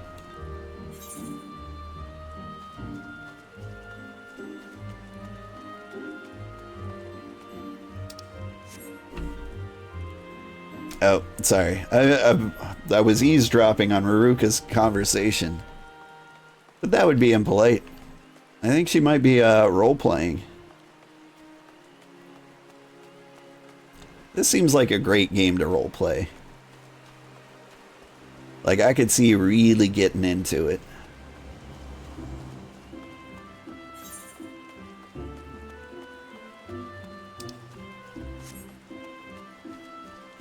Alright, potential recruits in Gridania. I'm trying to think of cool people we've met in Gridania along the way.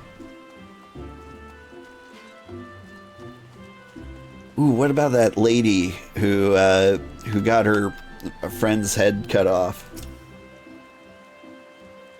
I heard she turned goth. Oh gods, can it truly be you? By what fickle fortune must the first face I see upon my release be yours? Oh, you're the guy. Heck, could it be you don't remember me? It is I, Laurentius, the man whose crimes you exposed. I was a whaler, and a regular patron at Buscaron's. Yeah, I remember. Well, of course you do. I was beginning to wonder if the jail had changed me more than I realized. Not that I have any particular wish to be recognized after my shameful conduct. Ugh. The less said of my past, the better, I suppose. And what of you, adventurer? What business brings you to this part of Gridania? Recruiting, eh? And what is your policy on reformed convicts? As matters stand, the Wood Whalers will have not more to do with me. This may just be the second chance I was looking for.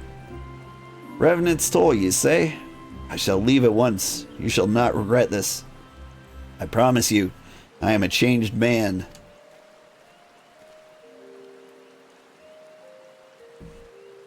You'd love to stream but haven't taken that step yet? Maybe someday? It's pretty easy to start. Like, I don't know. I basically... I spent my Christmas bonus 1 year on a VTuber avatar, which is not necessary, but, like, I felt like it was important. I do feel like you need some sort of avatar. It's a lot easier if you just use your face. But you need something to like paste on the screen so that people just don't think they're watching blank gameplay. Not that most people or a lot of people don't prefer it. Let's see. Hey, Kitty. Hi. Kitty, I can't see anything. You cannot be here. Ow. Oh God, my life. There you go. Be in the lap. Okay, where was I? I agree. But you also agree with your YouTuber video. There are crazy people out there. Yeah, that's... I mean, I made a video about it, but... that's the reason I'm a VTuber and not just a face. Like, if I didn't have a family and it was just me, I think I would feel confident enough to dump my face out there and just deal with whatever disaster, like, shows up at my doorstep and wants to raise my kids.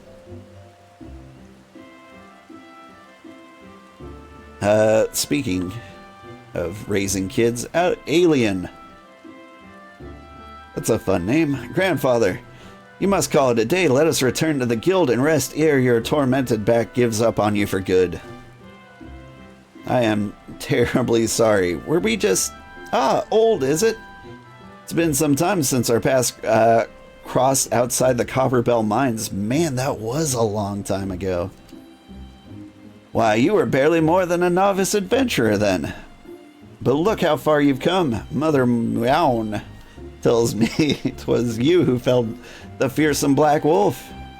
And now you seek stout-hearted souls to fill the ranks of the new order?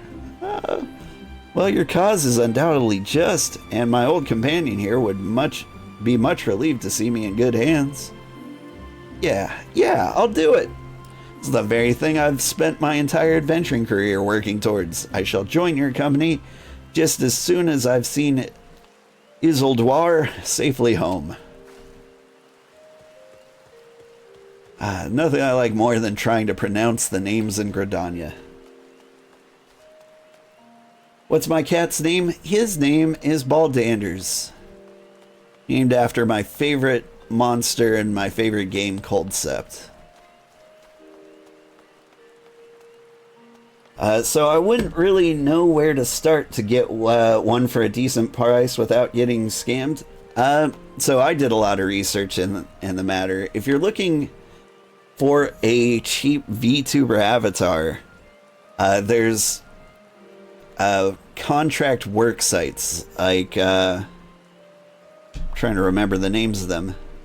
Like, Etsy springs to mind, but I think you're a lot more likely to get scammed on Etsy. So I'd go something... Is it Just Work? Something like that? Just Something? Fiverr is another one. You can, like, just search for, like, VTuber models and rigging there. In a lot of countries, you can find something for under, like, $200. VGen? I don't know anything about VGen. But... yeah, if you go through like a third-party website, like, say, Fiverr, you've got that third party to like safely guard like the transaction, so you're not getting scammed by like random people who are trying to get you to pay them through like Cash App or something unsecure. But VGen is an art commission platform. I'll have to check that out after here. At the rate of my stream growth, I will be looking at getting a better model someday. Probably like 2 years from now, if the rate of growth stays consistent. Which it won't, but it might. Let's see.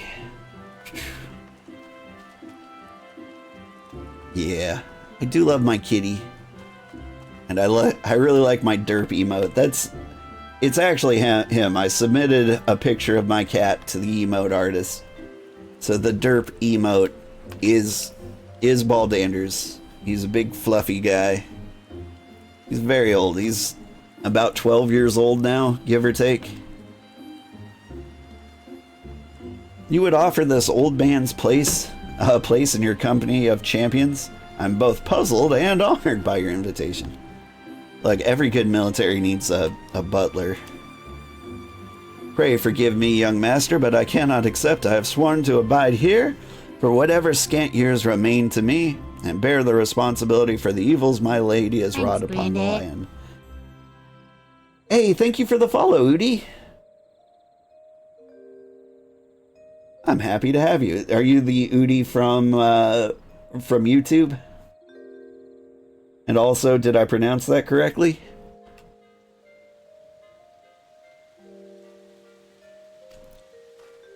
Alright. No butlers for the new army. Yes and yes. Nice.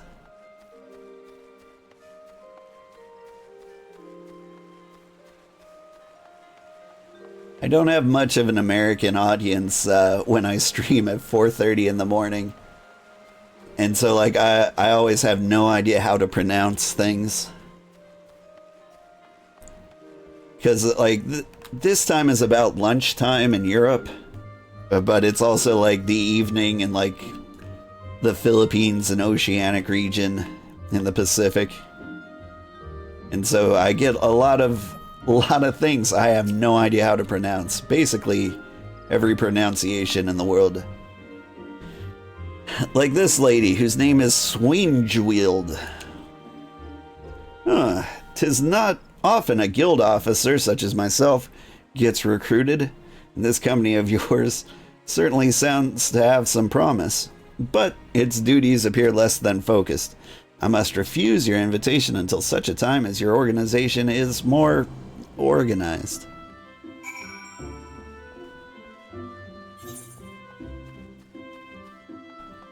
Now, a lot of good things can happen when you get in on the ground floor of something like this.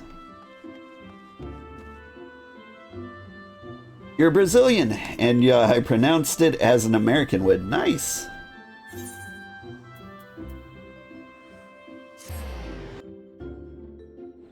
I've got a decent Brazilian audience.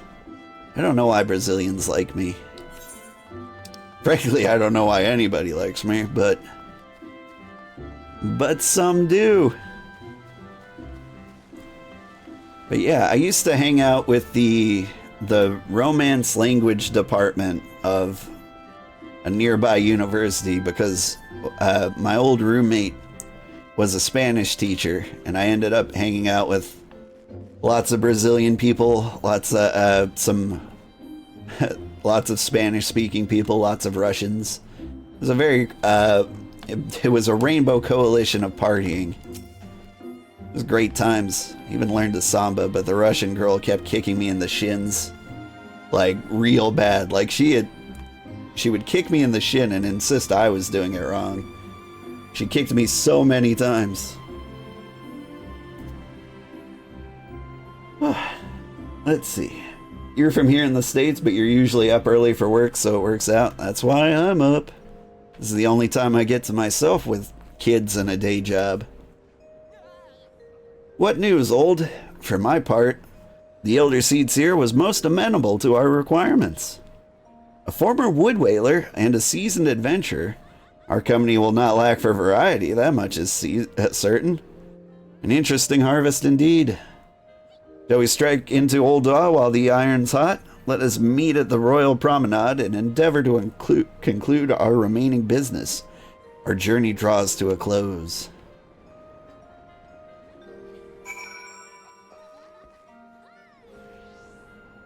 Like the Alamegan refugees were just complaining about, our preferential treatment of the Domans.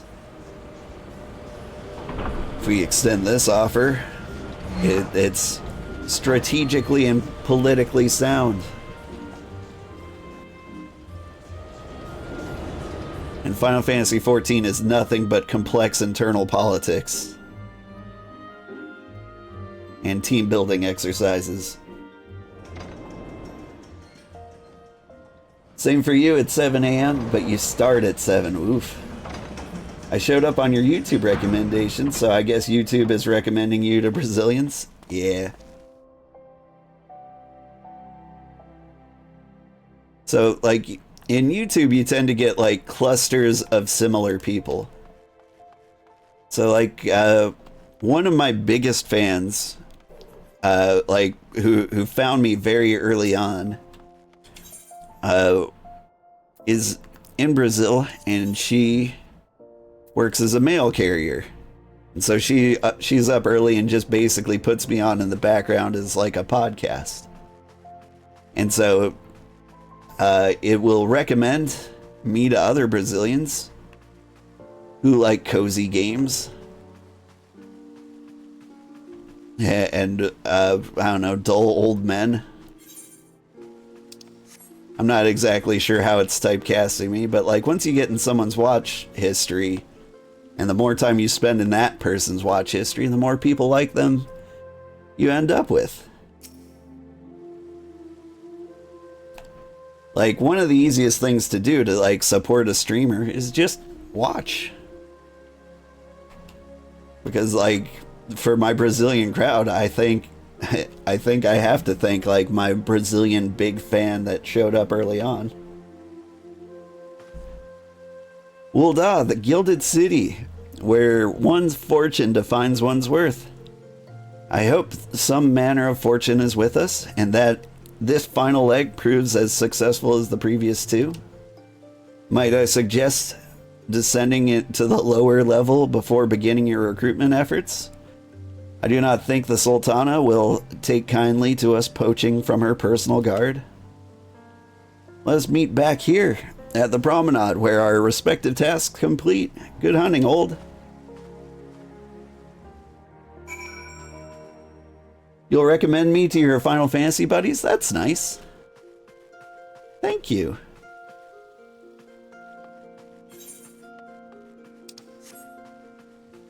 I really do appreciate it.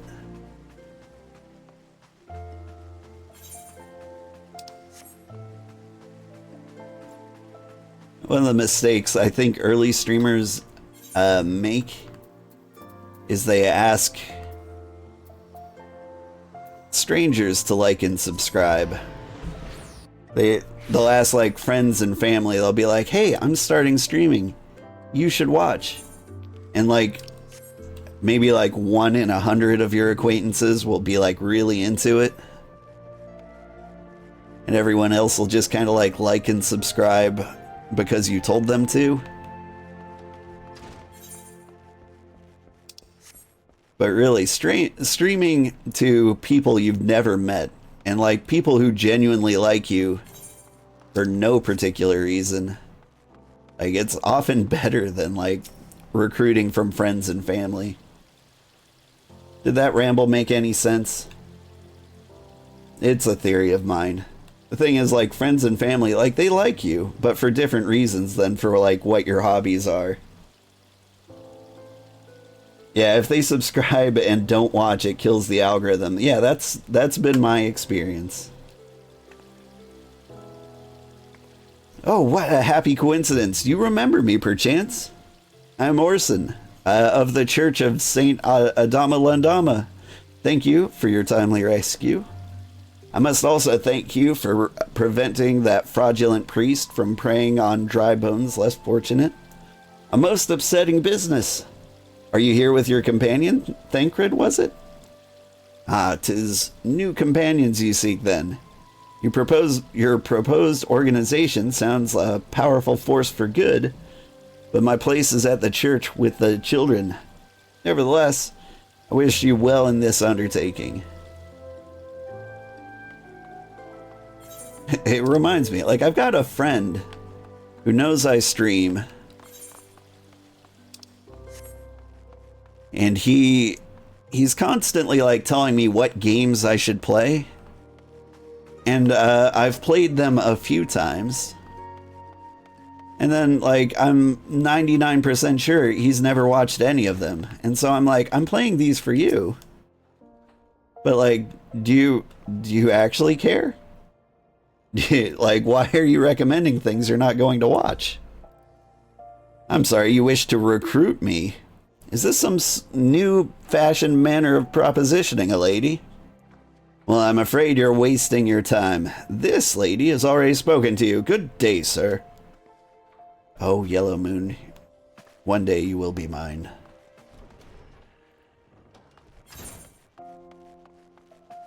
Ah, she hit me with the, I have a boyfriend. When someone does that, you drop it. Regardless of if it's true or not, you're just like, okay, I'm out. Yeah, that's unfortunate. I mean, like, I've met a lot of cool people playing, like, some of his recommendations, so they weren't entirely bad. Some things that spring to mind, Subnautica, Skyrim. Skyrim was actually kind of like my response to him. He was like, you got this shiny new computer and you're playing all these like indie games that like require zero graphics. You need to play something like visually impressive. And I'm like, got it, Skyrim. Download 500 gigs of mods. Like, I can't get much more resource intensive than that. You'd be surprised what rumors drift down to Pearl Lane. I know of this glorious new company of yours, and just how far I'd go to avoid getting involved with it. Whispers on the street say your organization is funded by corrupt coin, by syndicate money. And if you think you're recruiting for a just cause, then you're a bigger fool than I took you for. I mean, fair. Rumors and hearsay.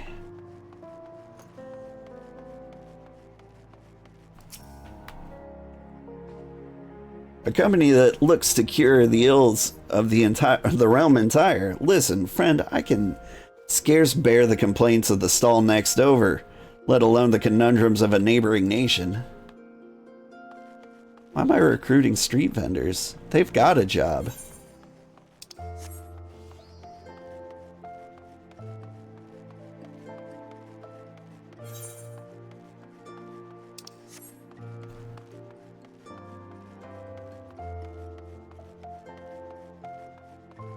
But sometimes playing old popular games works really well for streaming. Like, there are games I classify as like forever games. Like, once people find these games, like, they're content to play it for like the rest of their lives, never touching anything else. Things like Call of Duty or Madden or Satisfactory or Minecraft. Like, people find these games and they're just like, this is it. This is me forever. I don't need any other game. And like, if you stream those, you'll always have an audience because they're always looking for more. But like, they won't follow you to the next new game. And so that like doesn't work for me in particular because I've got about a 70-hour attention span. Like, if I make it through the full 360 hours of Final Fantasy XIV story, that will be like one of the biggest accomplishments and like consistent gaming I've ever had.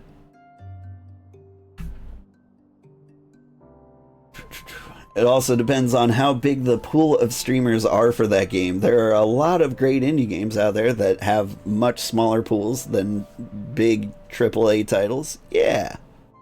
Satisfactory mentioned Heart. Yeah, I got a lot of viewers from Satisfactory. Like, if you look at the views on my videos, like, for whatever reason, Satisfactory gets hundreds and hundreds of views, where typically I get 3. Meanwhile, you with 4,000 hours in this game, right? Like, Final Fantasy XIV is probably like the best forever game I can think of. Because there's so much content here and there's so much to do, and the social aspect is there too. Like, you could build an entire life in Final Fantasy XIV. Like, there's so many, like, stories, like, I met my husband doing fishing in Final Fantasy. It's good times.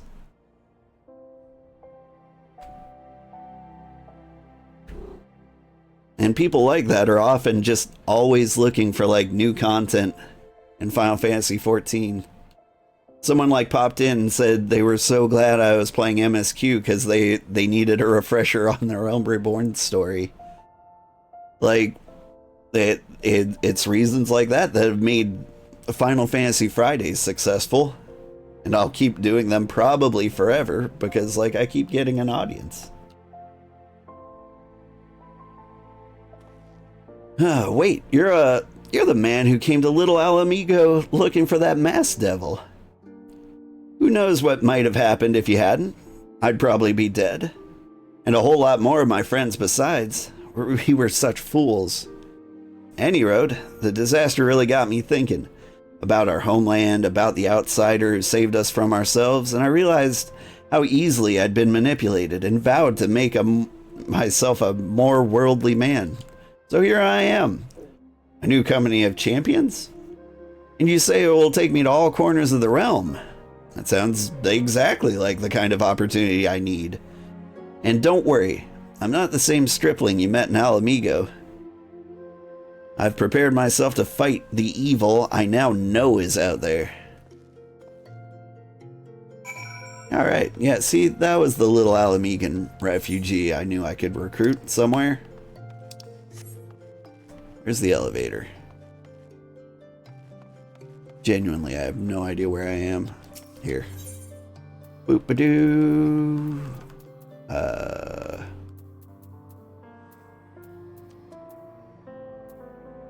Boop.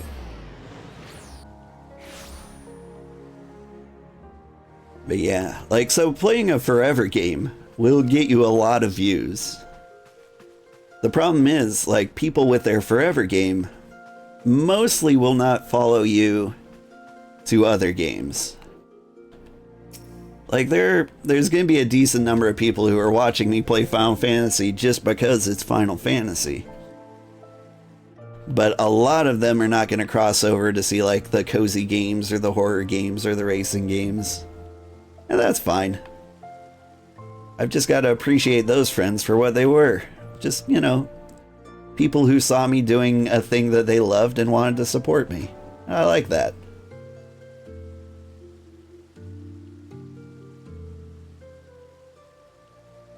How fared you, old? What hidden gems did the streets of Ul'dah offer up to your unrelenting gaze?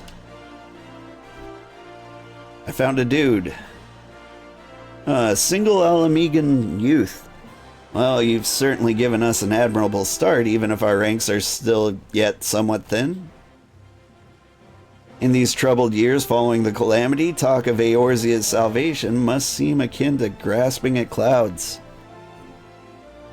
But there are those who have risen to the challenge nonetheless, and the hope that inspires these people was born in no small part from the victories you yourself have won. Thank you, old. I will not squander this precious gift that you have placed into my keeping. These recruits will become the foundation of a new beginning. And yes, we are free to begin. As you've no doubt surmised, the Sultana has also graced my trial company with her blessings. Our first wave of recruitment is over. The document signed, the finances secure, there is not to prevent me from taking the next step. About the finances. You're concerned about the syndicate's involvements? As was I. Thus was the origin of every coin of their contribution carefully scrutinized and recorded. This organization will not be built on corruption. Now, hang on. It sounds like you just said, yep, that's money, and wrote down how much. Naturally, I would prefer not to rely upon outside sources at all, but even my family's substantial coffers could not sustain a venture of this magnitude. And as for the rumors and doubts surrounding the enterprise, well, such things shall plague us until the company has had a chance to prove its worth. It will not be an easy process, but we will earn the people's trust, one success at a time. Speaking of time, we should waste no more of it. Let us return to the Rising Stones and lay the first stone for a united Eorzea. Whew, that was a talky quest. Though it gave me a good opportunity to ramble about myself. And I always like those.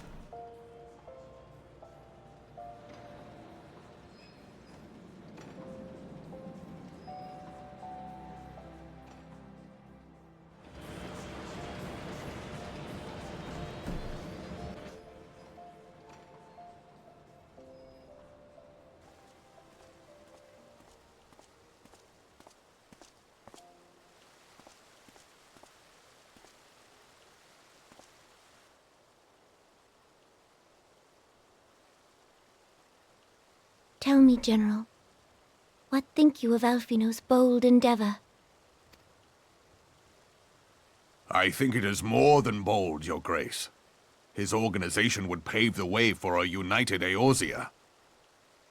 Well do I understand his impatience, since facing the common threat of the Ultima weapon, our nations have seemed farther apart, not closer together. I wouldn't say that. Considering the many problems we face, should we not be glad that someone else is taking the initiative? We have all pledged our cooperation, yet the grumbling continues behind closed doors. Ul'dah is not alone in her duplicity. I myself have doubts as to the good this organization will achieve.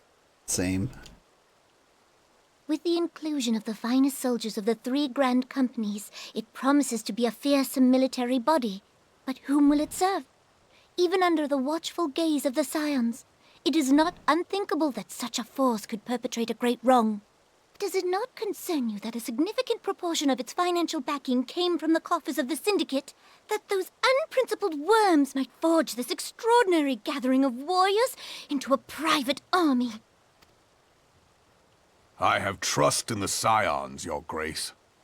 They have spared us no end of trouble at the hands of the Primals. If they seek reinforcements, I deem it unwise to deny them. As for their finances, full many gave generously. And though our nobles proffered a sizable sum, their coin did not spill from the pockets of Lolorito and his cronies. And what of the presence of our stalwart adventurer friend in this endeavor? I doubt the Warrior of Light would betray our cause.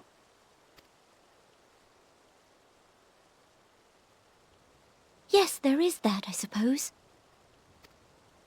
Yet I have known people to change. Whether we will or no, the events of the age hurl us this way and that, like a dust devil skipping across the sands.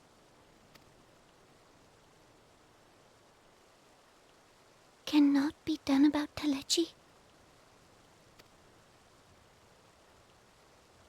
I have explored all avenues available to us, Your Grace. But as Ul'dah law now stands, we lack the evidence to convict him of any crime. To arrest him on spurious grounds would only play into his hands.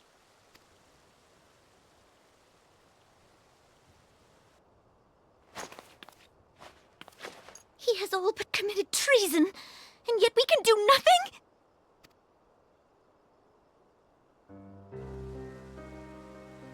I could throw him pretty far. What good our government? What worth the royal house? How deplorable this mockery of justice!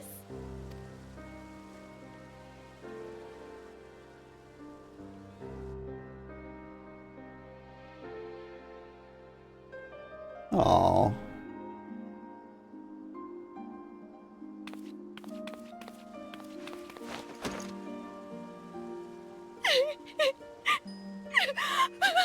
It's so good that Raubon has 2 arms for hugging.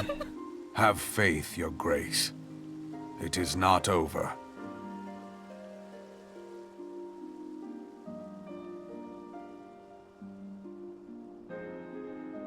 He's so good at hugging.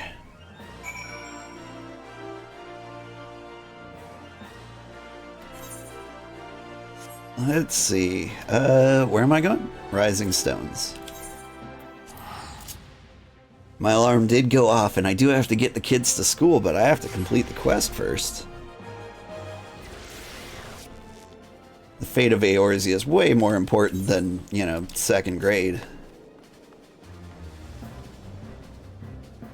Everybody knows that.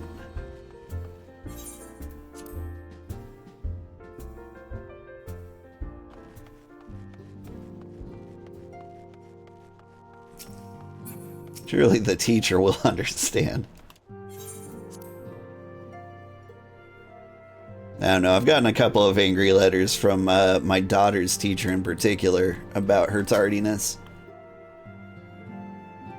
Clearly it's not my fault. That is not a journey I soon wish to repeat. But I cannot pause to rest. The culmination of all our effort is at hand. I must see to the preparations for the inaugural ceremony. Thank you for allowing me to monopolize your services, Old. I am certain the antecedent will be relieved to see you free for other duties. Teacher, I'm sorry Raubon's arms were important. Like, have you seen them? They're so good for hugging. Alright, thank you so much for watching, everybody. I had a great time. We'll play more Final Fantasy next Friday. And we'll just keep going. We might even get to Snowcloak? I don't know. The talking's been pretty lengthy. We might not make it there, but I hope we will. Good morning, everybody. I'm Old Man Sugarheart. Today, we are playing more Final Fantasy XIV. We're getting close to the end of A Realm Reborn. We might make it to Snowcloak today. I really hope we do. Good morning, Tangled Slime. How are you today? Greetings, Old. Alphino tells me all is in place to begin his trial company. The Scion shall certainly be grateful to have the support of such an organization. The inaugural ceremony is set to take place here at the Rising Stones. Tataru is cooperating with Alphino to see that all is in readiness, so I'm afraid the recruits themselves have been left to their own devices for the time being. Quite a number of new faces have arrived in Revenant's Toll of late, and I wonder if I wonder if Slaffborn might not find himself overwhelmed. Would you speak to him and see if there's aught he requires? Okay. Whoop.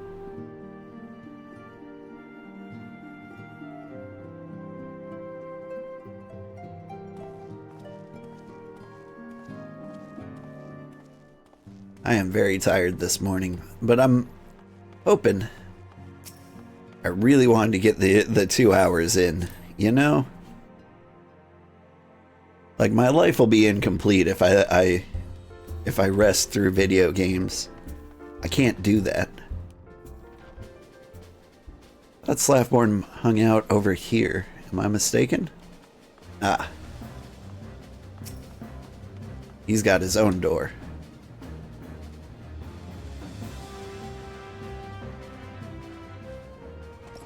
What can I do for you, Old? I thought you'd have your hands full helping out with this new arm of the Scions. Huh. I barely noticed your recruits arrive. 'Twas barely a trickle compared to the flood of treasure hunters that we have passed through here every day. While I appreciate your offer of aid, 'tis more your burden that concerns me. I'm told this trial company will answer directly to the antecedent, so I trust that means less work for you in the long run. Slaftborn! The shipment! We couldn't...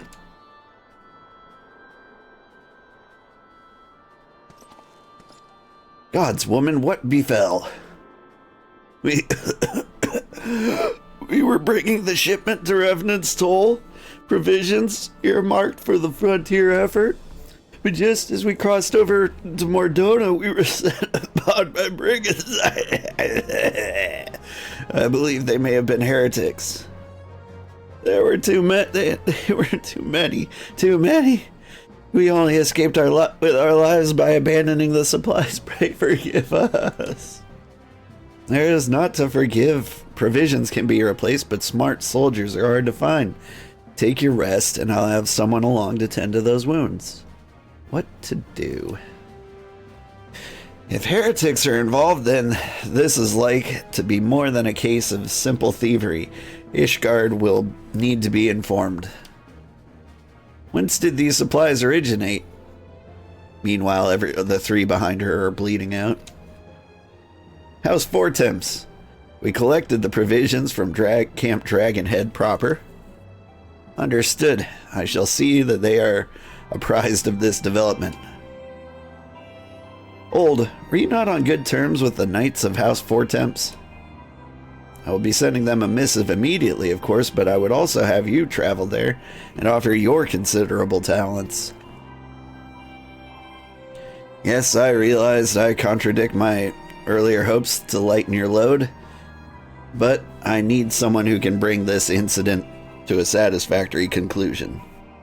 Our favorable relations with Ishgard are far too important to risk half measures. Okay. Thank you for your understanding. I'm certain Lord Horshaphant will be glad of your assistance.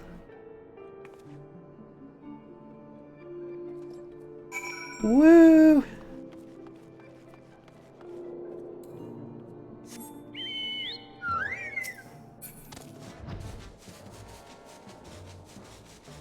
Sorry, trying to get my eyes to open on my model.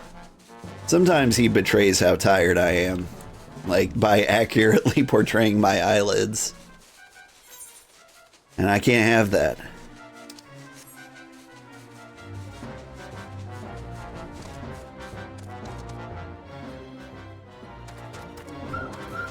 Oh. My fat chocobo. I forgot how controls work. I think I pressed left stick to sprint. And I forget what game I played recently that did that. Honestly, I hate L3 and R3. They're the worst buttons ever invented. If we could just never use those again, I would be so happy.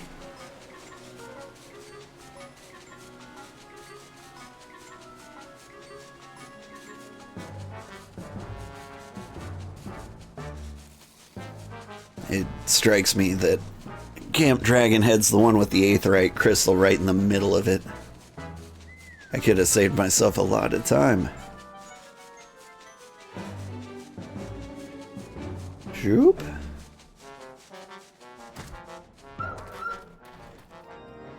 Ahoy.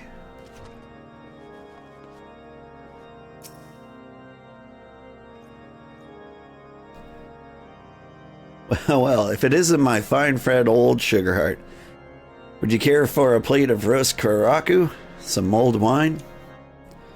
No? I see you have not come into my hall to merely escape the biting cold. It was, in fact, on the verge of opening an urgent missive from Revenant's Toll, and I suspect the timing of your arrival is no coincidence.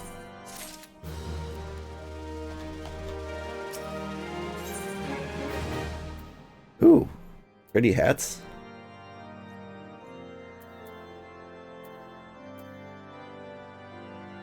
Glom coif. Not coifs. And Astrum helms. Healers don't get anything here. Alright.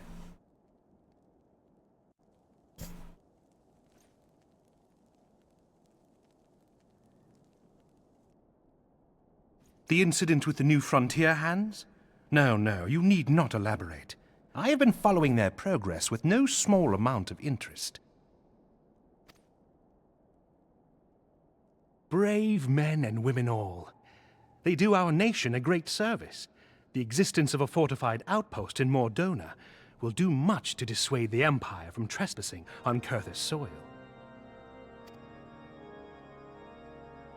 I didn't know he had a voice. Right glad am I that you have chosen to lend your support to this endeavor. Never let it be said that House Fortom does not acknowledge the efforts of her allies, or her debts. 'Twas in the spirit of gratitude that I arranged for sundry supplies to be delivered to Revenant's Toll. That the shipment should chance to be waylaid by heretics is poor fortune indeed. Poor fortune, I say, yet not without precedent. If you would know the truth of it, these incorrigible villains grow more organized with each passing day. This new unity of purpose we attribute to their leader, the Lady Iceheart. But though I have devoted significant resources to the task of identifying this woman, we have yet to learn so much as her birth name. What we do know is that the heretics speak of Iceheart in reverent tones, and would gladly embrace death rather than betray her. Such loyalty is rare indeed, and I fear to imagine what so committed a collective might achieve. The brigands have not yet been so brazen as to risk direct confrontation here in Dragonhead. Some few of their number have, however, been sighted not far to the west of here, and with ever-increasing regularity. A visit to Whitebrim Front may bring you the answers you seek. Will you brave the snows, knowing what implacable foes may lie in wait? I bet I could plaque him. Halone's blessings be upon you! Though I take no pride in the admission, many of mine own countrymen are not so well suited as you adventurers to dealing with such foes. Were they dragons, it might be otherwise. But truly, I could not wish for a finer ally. You have done much for my house in the past, and I have no doubt but that I shall have cause to celebrate your deeds again ere long. Should you learn aught of value, pray return to me forthwith. A warm hearth and a warmer welcome shall be waiting for you.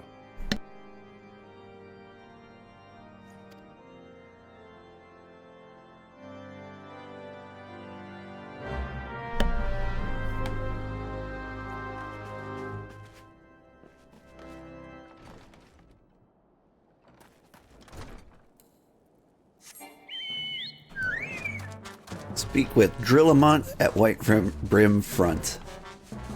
Whenever I see Drillamont, like, he just kind of sounds like a Digimon to me, you know? I mean, like, it's the Mon in the name. But, like, I just picture him as, like, a mole with drills for hands, you know?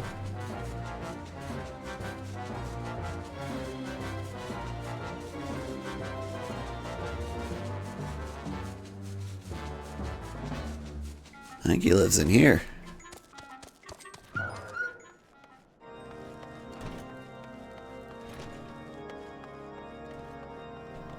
And I slide down the chimney,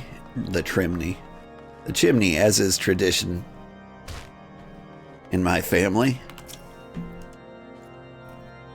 Old, is there aught you would ask of me? Pray speak plainly. I am a man of action, and I need no honeyed words. On the trail of a band of thieving heretics, you say? By the Fury, do you seem destined to cross paths with those visits? I must confess, then, 'tis a sad truth that the wilds hereabouts have indeed grown thick with their number. They strike swiftly, without warning, and are canny enough to evade our most able trackers. But 'tis not merely their newfound organization that confounds us. The heretics call themselves seem somehow changed. I know not what manner of influence this Iceheart wields, but the men we face seem utterly lost in the grip of righteous fervor. Fervor? 'Tis an unsettling and unnatural zeal. Mayhaps you would care to question one of their recent victims. As fate would have it, your arrival came moments after a traitor was waylaid on the road. A patrol found the unfortunate fellow lying senseless in the snow and carried him to our infirmary. Assuming he has regained the use of his faculties, the merchant might recall some small detail that could aid you in this task. Okay. I know the quickest way out of here. Back up the chimney. Quick, quick, quick.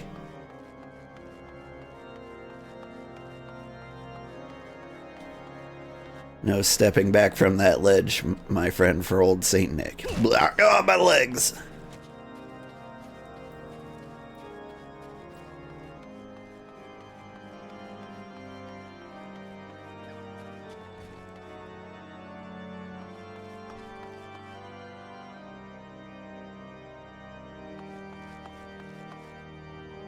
This is not an infirmary.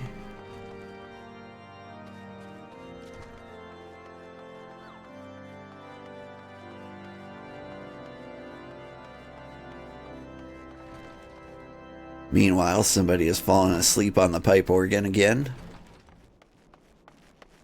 And as soon as I say that, the music stops. Tell you what happened? Why, yes, of course. I'm quite recovered enough for that. Anything to help catch those cowardly black arts. I was traveling my usual route from White Brim Front when suddenly a sudden blow sent me reeling. Next thing I knew, I was on the ground. Several heretics were rifling through my cargo. Arms, armor, crystals, they were taking everything. 'Twas then that one of them noticed my bleary gaze and stalked over to better acquaint my head with his mace. Before darkness claimed me, however, I distinctly heard the words, "Return to Snowcloak." I dare say that is where they were hauling my goods, but you'll not catch me rushing off in pursuit. They tell me 'twas a miracle I survived at all. I'll not trust my thick skull to save me a second time. Okay. Phrygia, you look cold.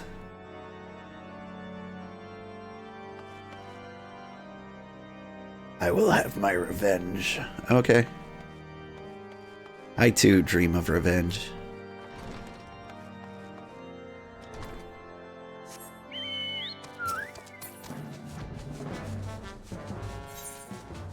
Where am I going? This way. Just like honk, shoo. Me. Revenge.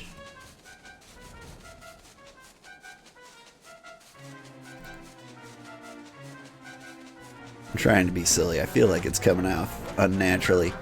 Hey, look, corpses. The snow crunches under the tread of heavy boots.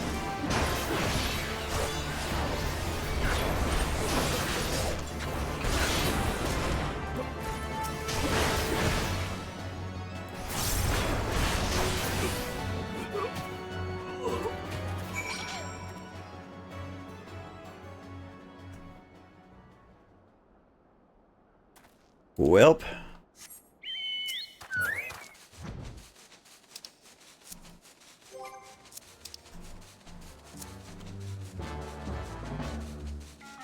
Suddenly I forgot how to bring up my map. There it is.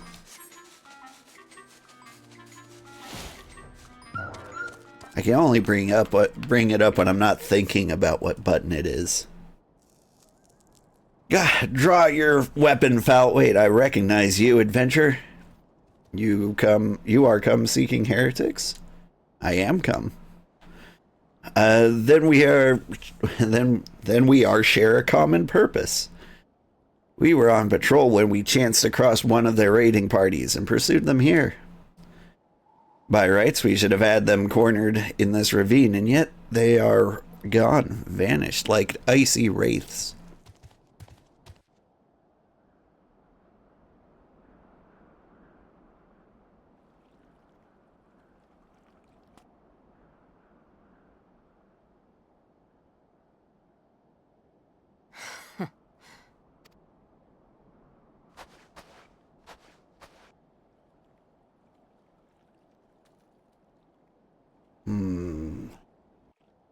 Hi, kitty. My cat's blepping at me. He's so cute. Good morning, Raven's Guardian. How are you today? You glimpsed a woman atop the cliff. Could it be Iceheart herself come to sneer at our folly? And into where did she disappear? The heretics must have discovered a passage through the frozen wall. Some hidden tunnel that escaped our notice. We have not the men to risk further investigation. Would be best if we were to return to Right Brim Front and lay out our suspicions before Lord Drillamont. But she's right there.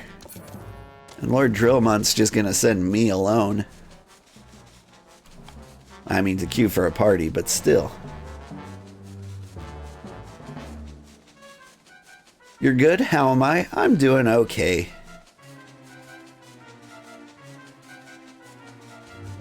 I don't know. Lately, I've been overcome with ADHD paralysis.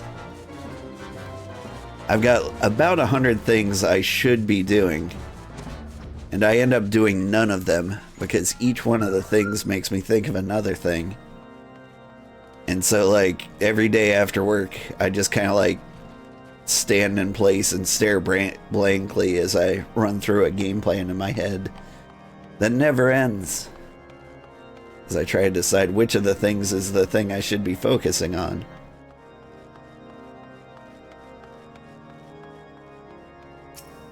And it all, you know, of course, all settles on I should Google how to live life. Old, it appears I owe you my thanks once again. The surviving knights spared no detail in their report. The men you found out near Snowcloak were some of my finest. That they should be bested so handily, I fear I've woefully underestimated the threat these heretics pose. While I understand you might balk at the notion, I must ask that you put aside your mission and consider the stolen provisions lost to us for now. It would be ill-advised to blunder unprepared into what may well be the very lair of our enemy. Pray return to Dragonhead and inform Lord Orshafont of your discoveries. He will wish to plan his contingencies on his own. As for Iceheart and her fanatics, the freezing heights of Snowcloak will not shield them from our justice for too long. That sounds about right. You're in the same boat. So much to do and so little time in the days to do it, right? Like, my house is a disaster. And not like, you know, when you go to a friend's birthday or like a child's friend's birthday and their parents are like, oh, my house is such a mess. Meanwhile, they've just got like one cardboard box under a table and they're like, oh God, it's disgusting. I mean, like, there's child underwear like strewn about every room of every house. There are overturned chairs and blankets. There are forts that have been made 6 years ago that haven't been torn down. You know, things like that. And I'm pretty sure every room has like a full set of dishes. Like, that's the kind of disaster I live in. And I'm like, father-in-law is coming to visit very soon for Thanksgiving. I need to clean this entire house as to not shame and disgrace his entire family. But I also need to like go shopping and prepare for like an entire Thanksgiving meal. I get to cook the turkey every year. In fact, I refuse to let anyone else do it. I really want to nail it this year. Like, I made the best turkey I ever made, like, back in college. And I've been trying to recreate it ever since. And I come close. And every year everyone's like, this is amazing. But, like, it's not the turkey I made 10 years ago, you know? Life's rough. On top of that, work keeps trying to make me do work. Your return is most timely. Of their own accord, my thoughts had turned to your task and the progress thereof. I confess, my imaginings tended toward the grim and bloody.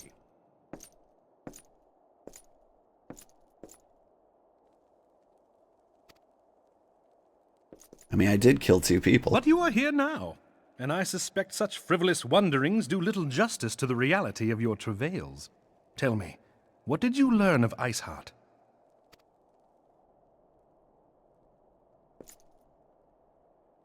Indeed, and this transpired at Snowcloak? Of all the highlands, that towering wall has borne the worst of the region's brutal shift in climate. So inhospitable has Snowcloak become that we have still to survey the area in its entirety. Could its frozen heights conceal the heretics' hideaway? Mayhap a more robust reconnaissance effort is in order. Putting such considerations aside for the moment, we still know far too little of this Iceheart. That she is capable of commanding such a band of fanatics bespeaks natural authority, and no small measure of charisma. As much as I would like to fathom this mystery with you, the situation has grown beyond my personal purview. I am bound by duty to inform the Temple Knights and request that they bring this matter to its conclusion. Giving the glowing reports the new commander has garnered thus far, I am certain that they can be relied upon to take appropriate action.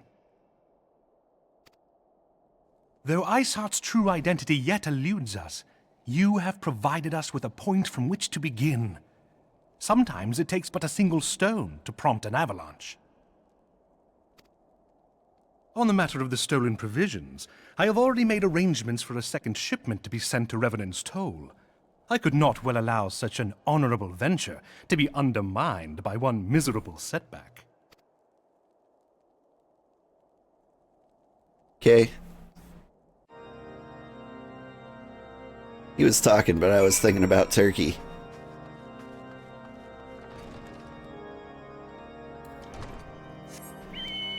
Apparently I'm going to Slaffborn. Wait. I think... Yes. Speedy. The parallels between our situation are hilarious. You know, I'm not surprised. Like, the thing about being a content creator is you low-key attract people who are very similar to yourself. Like, if you ask me, like, how much of my audience has ADHD out of, like, the 4 people who are watching right now, I'd guess 3 of them at least. Oh, 'tis good to see you. To the toll. How fared you in the frozen wastes of Quarthus? You're all introverts too. I know everything about you, because all I need to do is look inward. House Fortemps is set to send us a second shipment. I must send thanks to Lord Horshafont for his continued generosity. Yet even as our town grows in prosperity, I fear I will attract even greater numbers of those who would do us harm in the name of greed or power. All of us, Alphino's new recruits included, must remain vigilant against such threats. Hop on up, kitty.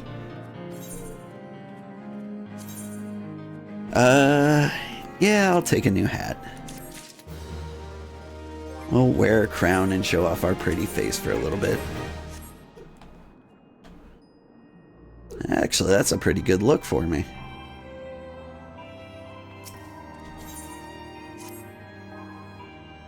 While you were away in Quarthus, preparations for the inaugural ceremony were all but completed.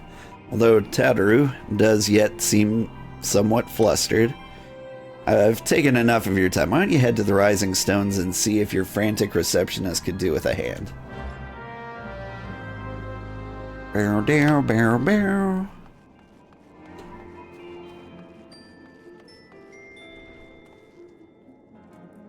I've noticed a lot of introverted content creators, by a lot I mean like maybe two, have mentioned that they thought that the most, like, introversion was way more common than extroversion.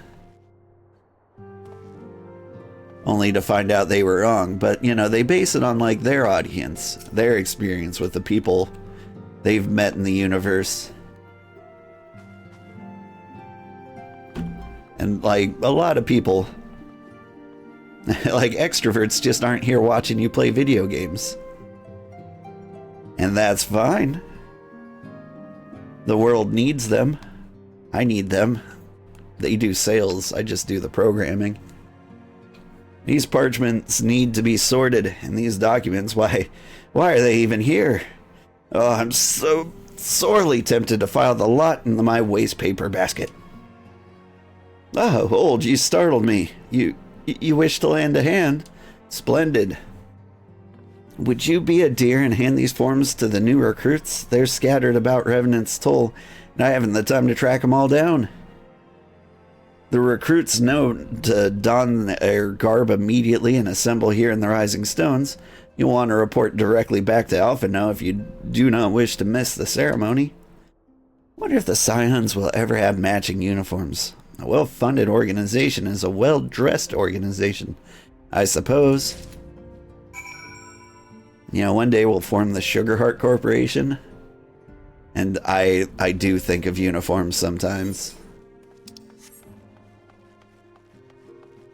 I feel like that encroaches on people's personal freedoms, but man, uniforms look cool.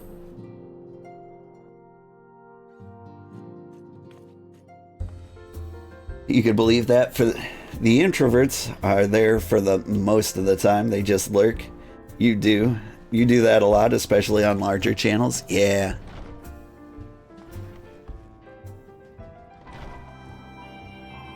I'm trying not to lurk as much. I try to, like, speak up when I'm in a friend's channel, just so that they know I'm there and I support them. Because I know how much that helps being on the other side. But normally I wouldn't say a single thing to anybody for many years. Those who believe this company will see no riches are... Wait, hang on. Those who believe this company will see no riches are short-sighted fools. The giving of oneself is an investment in the future. Thus did I sign my name to the cause. Okay. These uniforms were a splendid idea. Once our organization has made a name for itself, there shall be wealth aplenty in selling replica costumes to the adoring masses. Alright. Merchandising. I get it. But yeah, I started from like -0 followers because I never once spoke to anybody on any platform. In fact, I watched all my streaming on YouTube. Oh, there you are. You're up there.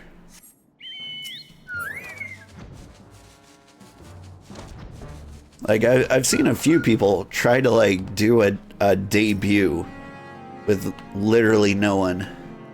What are we looking at? And those never go well. Like, even if I were to debut now, with as many followers as we've gained over, like, the first year and a half, like, I think it would be a very embarrassing and boring debut. I thought it best to mimic my fellows here, but I admit I have no idea what we're supposed to be doing. Ah, our new uniforms. I am reminded of my induction into the Wood Whalers.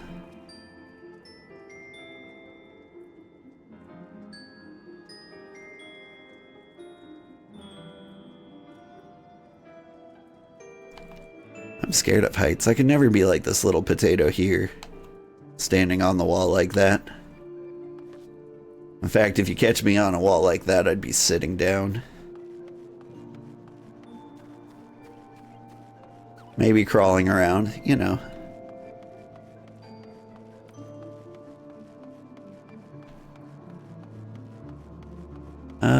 there's still people around here. Argamhoose. This scarlet garb marks me a proud member of the Maelstrom and a hardy defender of Limsa Lominsa. Yet in truth, I stand for the betterment of the realm, and thought this new company a fine opportunity to contribute on a grander scale. I like this guy. He thinks things through. Oh, now that's a striking shade of blue. But alongside my Maelstrom uniform, my wardrobe will certainly not lack of color. I'm a fan of red and white myself.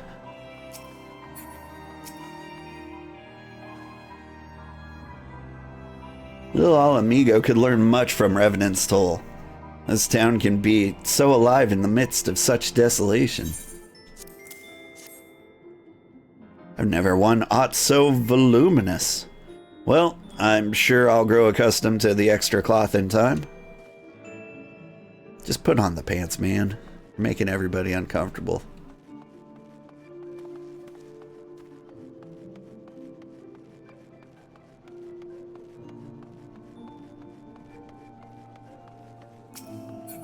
Illbird, sickest of all the birds. I don't believe we've met. I'm Illbird, and I will have the honor of leading my fellow recruits as captain. Much did I lose to the calamity, and I look forward to aiding others in rebuilding their lives. Neat. The uniforms are a shrewd decision.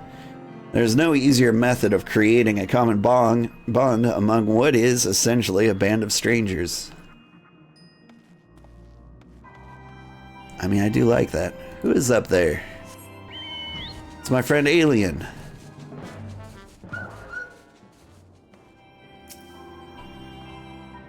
Here you can see clearly that she is an alien. Isildur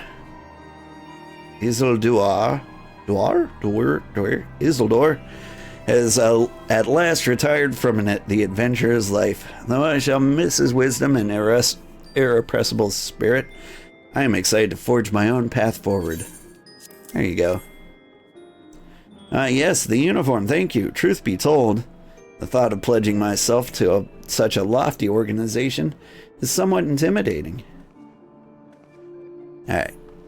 There's more up here. Real.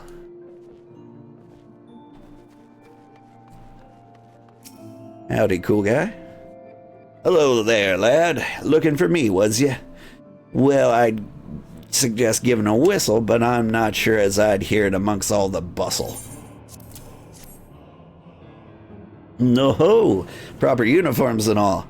This thing'll cut off the blood to me head. Not to worry, though. I'm sure she'll be a fine after making a few adjustments.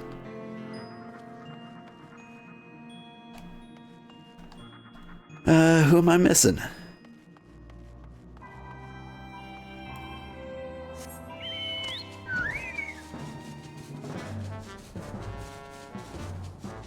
I'm missing a Femi. Old Sugarheart. Gods, I did not expect to meet you strolling about town. The tales of your primal battles were what inspired me to come to Revenant's Toll. Here you go. 'Tis an honor to receive this uniform from your hands. I shall wear it with pride. Ah, thank you.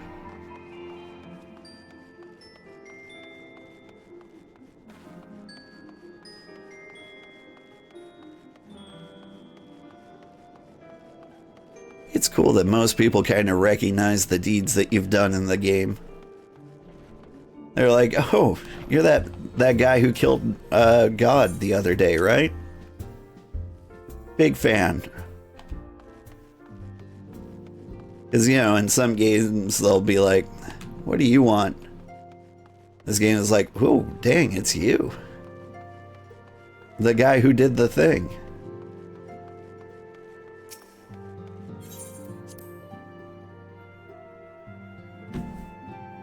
Although in this game you do save the world kind of very early on. And by the world, I mean this continent. Yes, Tadaru mentioned you were handing out the new uniforms. I assume you've met the rest of the recruits?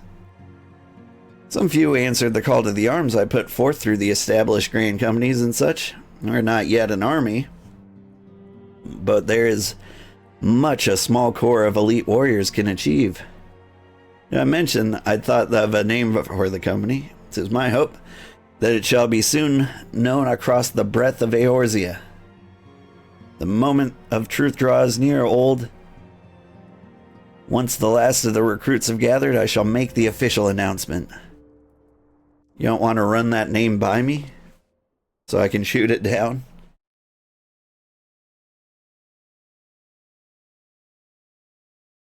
Comrades, your presence here this day signifies the momentous choice that each of you has made. With your strength now pledged to the scions of the Seventh Dawn, you are beholden to no single nation. You stand as the vanguard for a united Eorzea.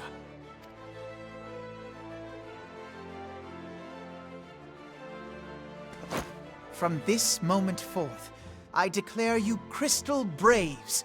Let us mend this fractured realm and face our enemies as one. Brah. Whether it be the Beastmen and their primals, or the conflict in Carteneau, it is plain that the nations of Eorzea cannot solve the problems which plague the realm. Thus does it fall to some few heroic souls to succeed where they have failed. Come, take your place at the Scion's side as guardians of Eorzea, and together we shall fight for the freedom of all! For the freedom of all! Is a nice touch. You would think they would add that as a standard thing as they write the script. JRPGs are usually pretty good about recognizing your actions. That is true.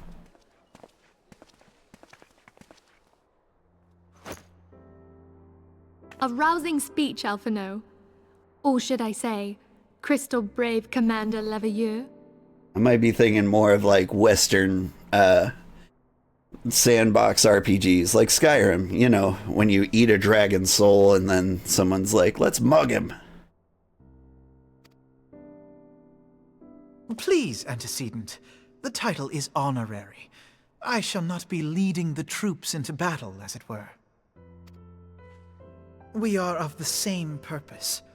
Let us join hands and do what must be done to save this land. The Scions stand ready. My hat has a kitty on it.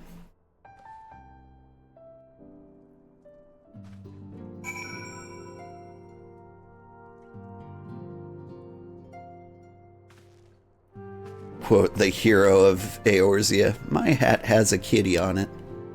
Isn't it adorable? Although that could easily be mistaken for a dog or a bear. It is in fact a kitty. I'm eager to see what the Crystal Braves might accomplish. This shall prove an interesting time indeed for the Scions. Yes, I'm listening. So our worst fears are confirmed. The entire Isle. Such power defies comprehension. Truly? Kryl is alive? Thank the 12. I see. Pray, inform me if her condition changes. My thanks. I shall contact you anon. When I learned of the loss of the Isle of Val, I dared not hope that my friend had survived. Yet, by some miracle, it would seem she has. She's still to regain consciousness, it is true, but better that than death. Putting this happy news to one side, we must now endeavor to make sense of the readings taken by the survey party. It appears the etheric disturbance which accompanied the Isle's destruction is of a magnitude alarmingly close to that of Ultima. Could the Ascians be responsible for this devastation as well? I wonder. Have you heard aught from the Mother Crystal since the battle with the Garleans? I don't know. Have I? Nope. Then I she guess not. speaks to neither one of us. Hydaelyn's silence portends naught but ill, I fear. Louisoix, I pray you yet watch over us.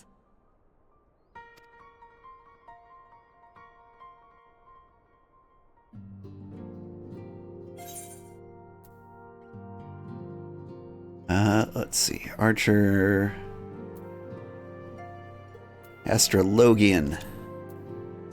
It's the next class we're gonna be. And that hat might come in handy.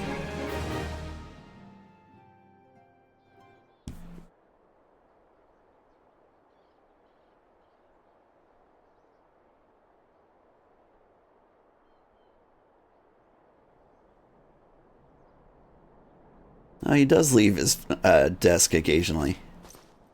Very good. See that provisions are prepared for transport? Let's hope this shipment is spared the fate of the last.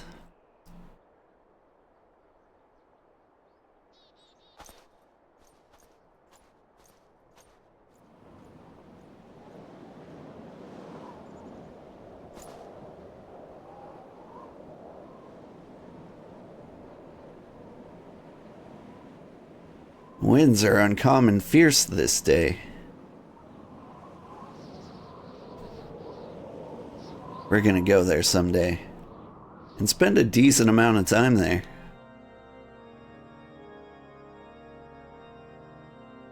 Is this the Pope reveal? Like, I don't think we've mentioned him at all. Yeah, there he is. Open it up in his big Pope hat.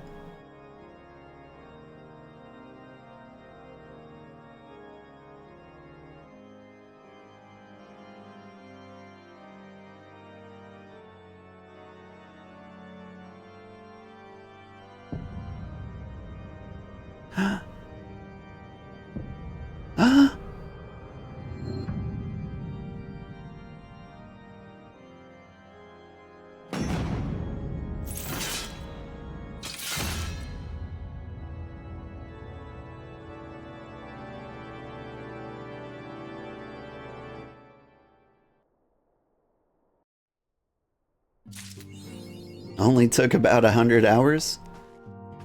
Actually, I think I can do the math on this. We're on the 5th movie. Each movie is about 12 hours. We are 5 hours into the 5th movie, so that puts us at 53 hours. That's how long we've been playing. Only 302 left to go before we've beaten the entire game.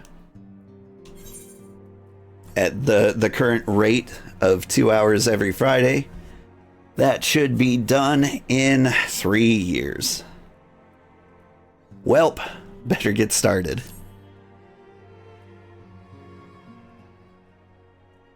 Try as I might, I cannot shake the creeping sense of dark foreboding, but it avails us not to fret about the unknown. We must concentrate instead on the problems of the present. The primals have been relatively quiet of late, and the beast tribes who summon them are under constant surveillance by the grand companies. Should any suspicious activity be afoot, you may be certain that we will hear of it. And until such a time as permitted as a until such time as a permanent solution to the primal problem has been found, we can do little but wait and observe. As for the Ascians, Oriange is wholly dedicated to finding the means by which we may defeat the dark beings. Let us pray for good tidings on that front. But all of this you knew already. Let us speak then of more current matters, in particular, the state of the Crystal Braves. Alphinaud did well to found the organization, but ensuring its smooth operation is another matter entirely. Though I doubt not that he is doing his best, I felt that a helping hand or two would not go astray. To this end, I offered to send one of the Archons to assist him. But he declined. You know how he can be, independent to a fault, and singularly loath to accept help. Save, of course, when that help comes from you. I was gonna say, like, he's asking me for help constantly. Alpha Note has entrusted countless matters of import to your care in the past, and I believe he would not hesitate to do so again were you to offer. I should be most grateful if you would go to him and support him in whatever manner you are able. Okay.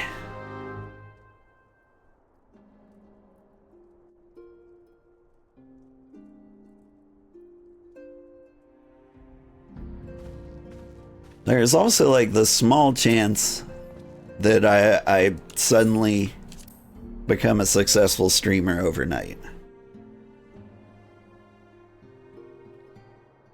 Like, that may happen.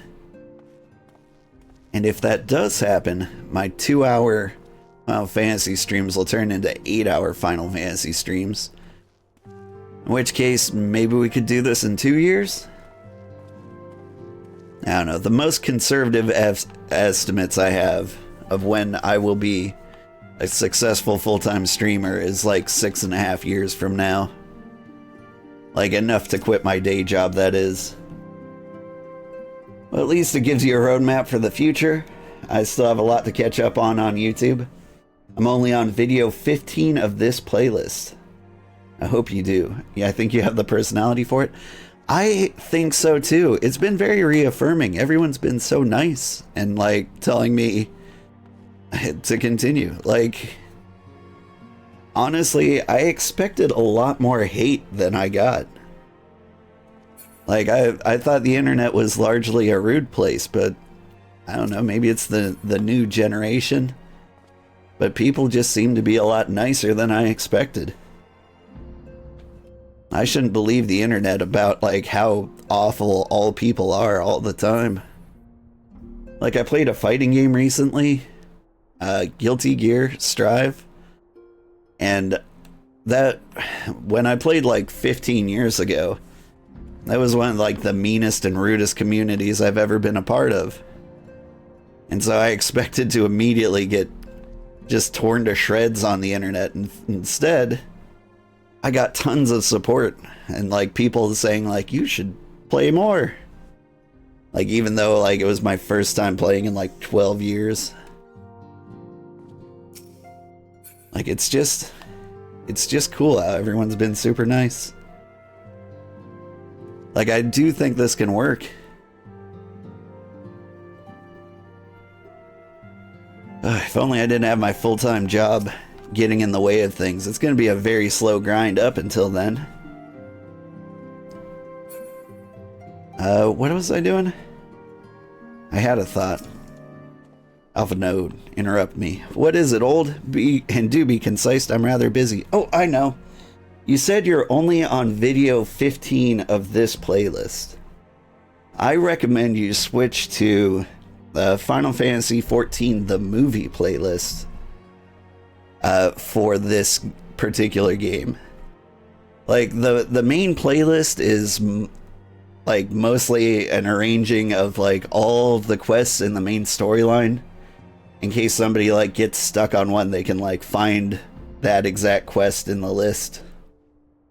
But if you watch the movie playlist, I've stitched everything together, and I think you will see less ads as a whole if you watch the movie playlist instead of like the individual playlist. But if you prefer the individual playlist, like, who am I to judge? I mean, like, I appreciate you and thank you for like the 15 extra cents of ad revenue I get. Let's see, I think those people are out there, but you don't attract those people, like you mentioned about how like attracts like. That's true. That's true. Like, I do see like the anger and controversy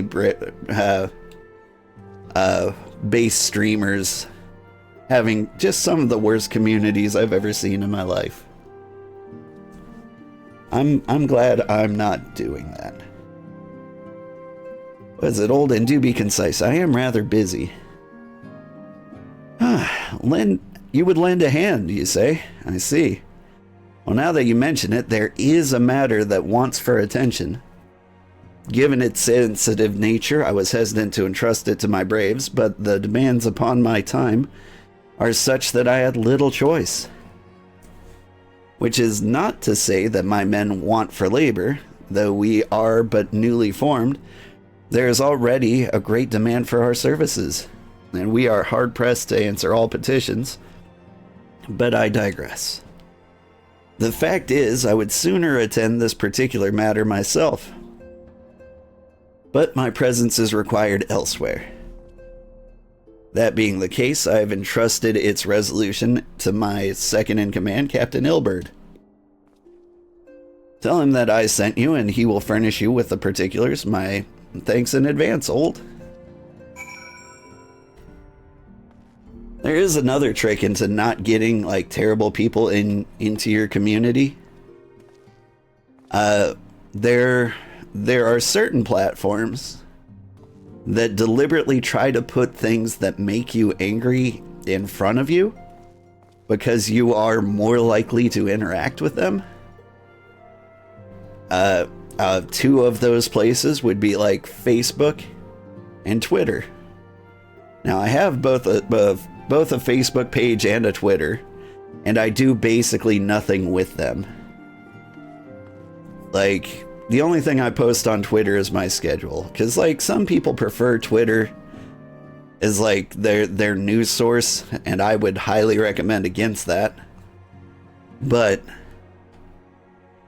as long as I just post, like, my schedule there, I'm not going to attract people who hate me. Like, I won't have reach.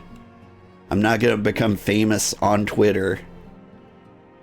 And I won't reach as many people, but I won't be deliberately put in front of people who actually hate me. And that seems like a good strategy for me. I mean, like, if that's the strategy that works for Twitter, good for Twitter. But, you know, I'd rather not be, like, dropped in the middle of, you know, the worst people in the world who want to murder me for having an opinion. And yeah, I wouldn't call that success. Being seen by more people is not success in and of itself. A lot of content creators need to realize that. You understand that? You wouldn't want that either? Yeah. A lot of people just look at, like, views and stuff as, like, the only measure of success. And, like, you can do things to get a lot of views, but it won't, like, directly translate into success. Like, you actually have to be yourself out here. And you have to attract people by being yourself. Otherwise, when you attract, you know, 10 million people and then you suddenly act like yourself, they won't take it well. That's just how it goes. That's why I try to be basically the same as how I started. I might grow and evolve as a human being, but, like, I just imagine that to be me turning nicer and older. So, yeah. If you're watching me, expect more of the same forever. 'Cause that's what you get. I'm done.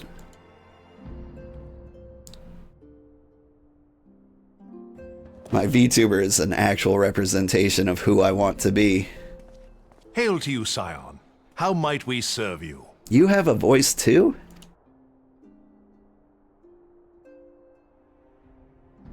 Commander Leveilleur bade you serve us? Leveilleur? These are welcome tidings indeed. Given the sensitive nature of the task, I could not rely on one of my own.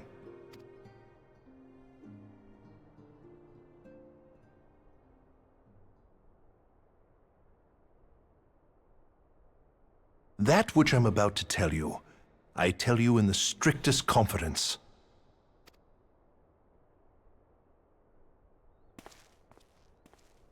Some days ago, we received certain documents from an anonymous source. They notified us of the presence of a Garlean agent within the ranks of one of the Grand Companies. Following some discreet inquiries, we identified a suspect among the Immortal Flames, whom we detained for questioning. Alas, the man was not our agent. He was but one of many men in the agent's employ.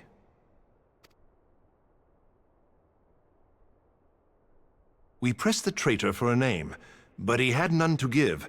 He claims never to have met his master, whom he knows only as the Ivy. He was, however, certain that this Ivy had coiled itself around every part of the Immortal Flames. It would seem our quarry joined the company some time ago, and gradually recruited others to his cause. These conspirators are the vines by which he learns our secrets, all without exposing himself. It won't be easy to identify the Ivy amidst this tangled mass of subterfuge, but we have a tendril in our hands, and we shall follow it all the way to the gnarled root. Now, much as I would prefer to proceed with due discretion, circumstances demand that this matter be settled post-haste. Garlemald's War of Succession nears its end, and it is feared that the Empire will soon resume its march on Eorzea. When it does, we can ill afford to have traitors in our midst. The Ivy must be rooted out now. We must begin by apprising General Reborn of our findings. I would ask that you accompany me to the Hall of Flames, and remain on hand to see that things go smoothly. Assuming the Ivy's tendrils are as widespread as we believe, he will be aware that an investigation is underway, and if that is the case, he may well move against us. We must be prepared for anything, while taking care not to betray our purpose by seeming prepared. A simple enough task for a one-man army like you.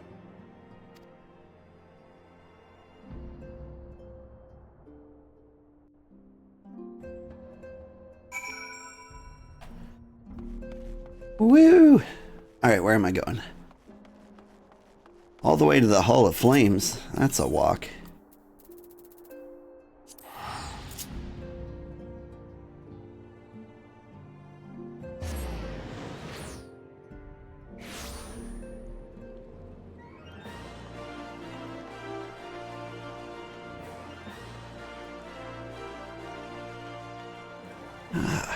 Rain feels nice.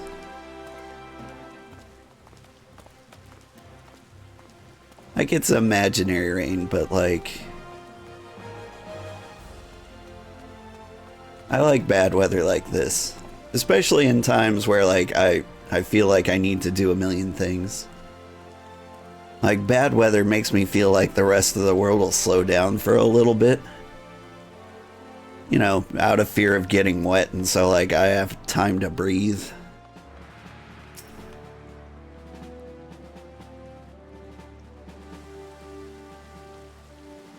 That's why winter's my favorite season. Well, well. What brings you here, my friend? No one can leave their house. They can't ask me for stuff.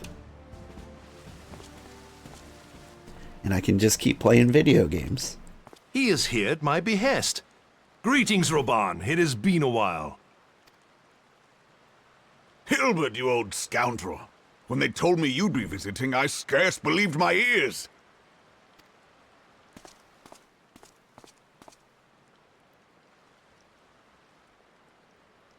But look at you! The honored captain of the Crystal Bloody Braves. Who'd have imagined, eh? Not many, but fewer still would have imagined your destiny lay in politics, old friend. Aye. We've both come far, have we not?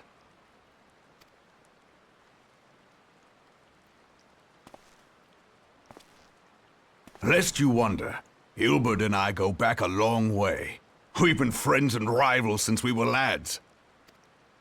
The last time we saw each other, Alamigo had just fallen, so you can guess how many summers it's been.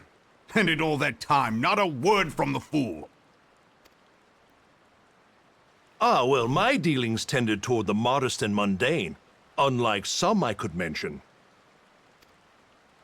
As I hear it, no sooner did you reach Thanalan than the brass blades clapped you in irons and dragged you off to die on the blood sands. Being a stubborn sort, you won 1,000 matches and earned yourself a place in the people's hearts while you were about it. Then, with your mountain of prize money, you bought the Colosseum and secured a seat on the Syndicate.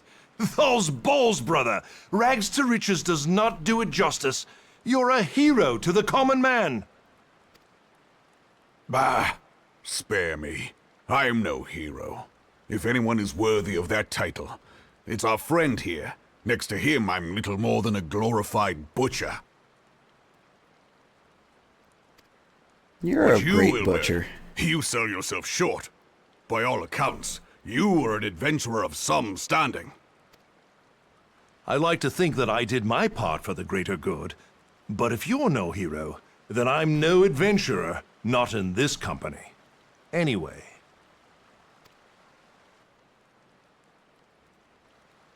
I like this club where we just flatter each other. Tidings.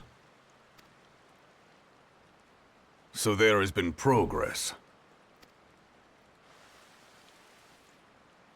I've let it be known that this meeting is a reunion between old friends. None will give your visit a second thought. To convene elsewhere would only attract attention. Let us speak here, in plain view of all.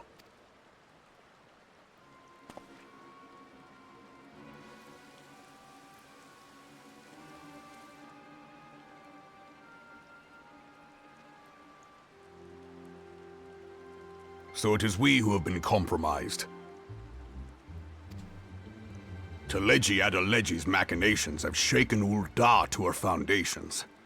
In such uncertain times, a man's loyalty may be bought for a fistful of gil. But if this snake has truly been in our midst for as long as you say, we must needs consider a far graver possibility. Conspiracy. Could it be that the Monitarists have been in league with the Empire from the first? JC, I did see your question. I'm waiting for them to shut up. I'll be there in a second. Very well. I will have my most trusted men investigate the matter. Continue your inquiries in the meantime. It does me well to see you again, old friend. When next we meet, let it be over a flagon of ale. I look forward to it. Let us reminisce of bygone days and drink to the future of our homeland.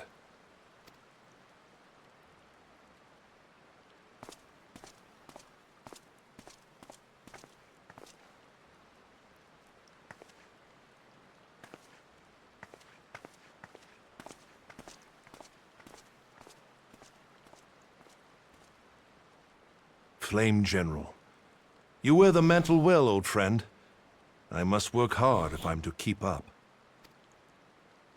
Well, it would seem your services were not required after all. I dare say we have Roban's prudence to thank for that. Still, I was glad of your presence. My thanks, Scion. Yeah, it was fun. Invite me out again sometime. So that I may cancel at the last minute. Knocked gauntlets. I wonder if they look good.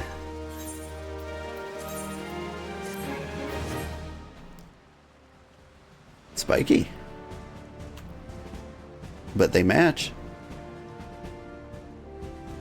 Okay, anyway, JC asks, what is a social anxiety run? Basically, it's a run where I don't mingle with other people.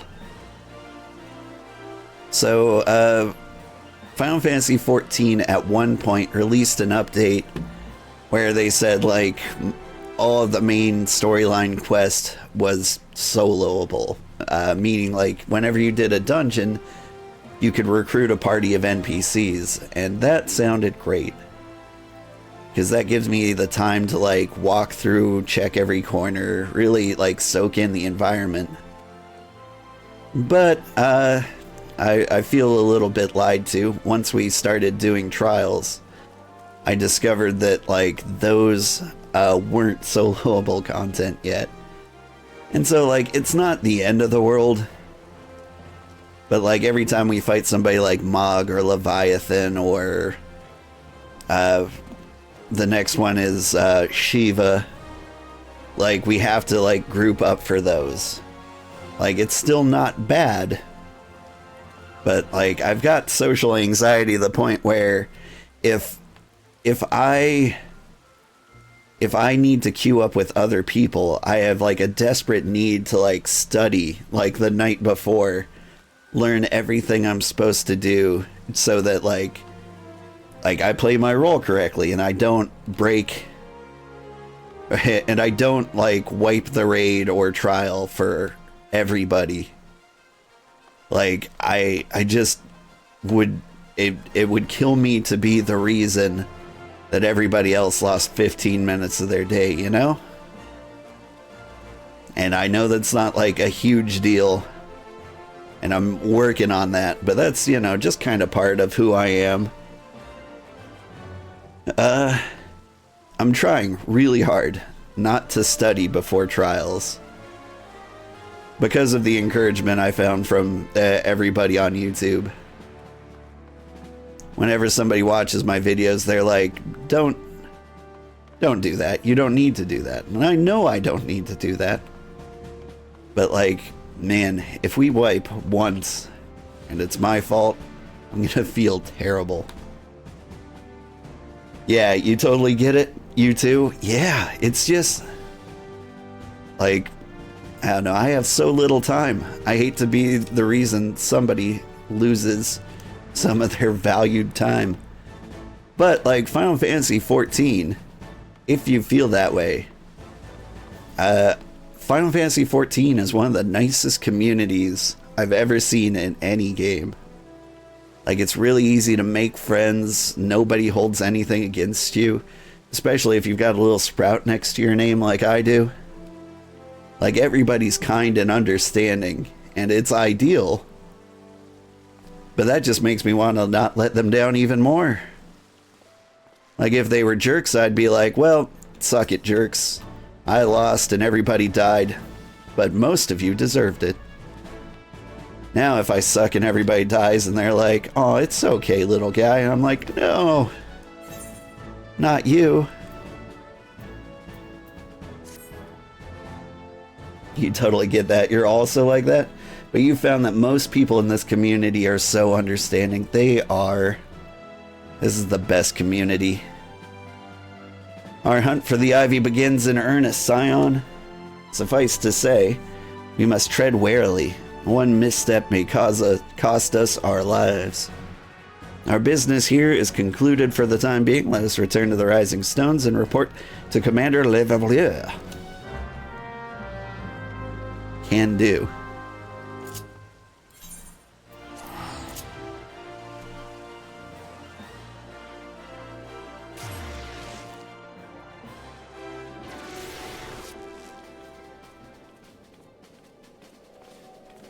But yeah, MMOs aren't really made for me.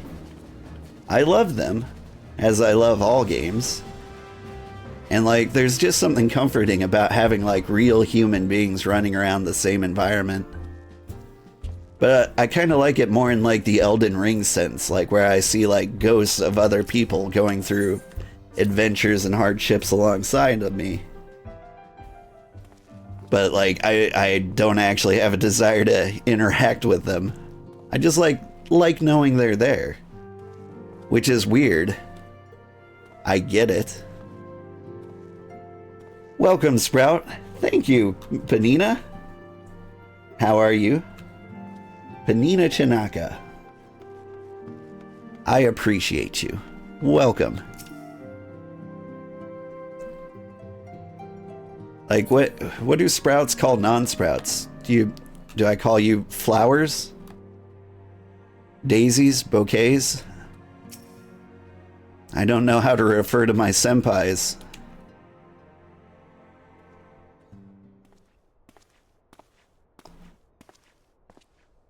We are returned from Ul'dah, Commander.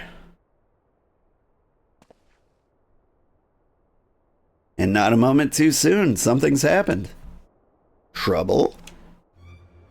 You will recall that the 4th was tasked with reconnoitering the rendezvous site used by the IV's minion and his Imperial contacts. Soon after he left, we received word that the unit was ambushed en route to its destination. God's damn it. According to the report, one of ours has been taken captain. The Garleans are not wont to treat their foemen with dignity, and I have grave fears for her safety. We must dispatch a rescue party at once. Recall those braves who are afield. Begging your pardons, Commander, but we have not the time. I'm afraid I must ask your aid once more, Scion. An ill-prepared rescue party will only serve to provide the Garleans with more captives. Yet, time is of the essence. Simply put, you're the best chance we have. Captain Ilbert has the right of it. I trust you're willing, but of course you are. Now, Alien of the 4th lies in wait in the Tangle, near the entrance to Castrum Sentry. Seek her out and she will apprise you of the situation. Hawkeye. Flowers are returning players. The people with the crowns are mentors. There are no icons is everybody else. Oh, never heard your name pronounced like that before? Panina Chinaka? Panina Chinaka. I can't picture it pronounced. Oh! Sorry. I think I saw a word rap where there wasn't one. Panina-chan, aka blank. I see it now. Like the way it word wrapped, it looked like it cut off Chinaka and like split it down there. Sorry, you just have the perfect name length. Let's see. Well, you could say vets or veterans, because unless we have a crown, we're not mentors. That's good to know. I kind of want a crown. I would like to be a mentor. But I feel like, to be a mentor, you should know what you're doing. And thanks to imposter syndrome, I will never feel like I know what I'm doing.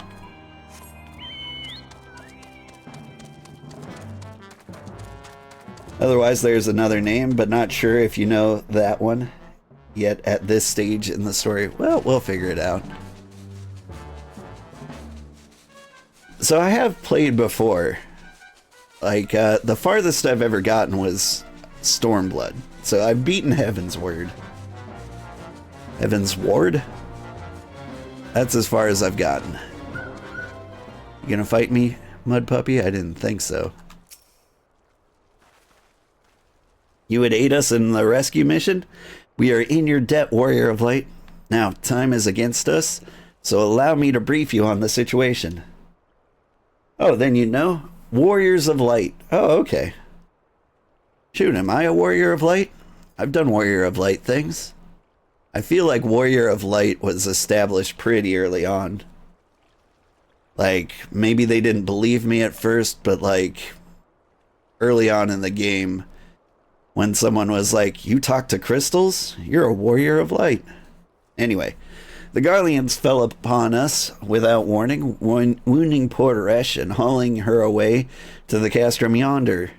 Outnumbered as we were, it was all we could do to flee and regroup.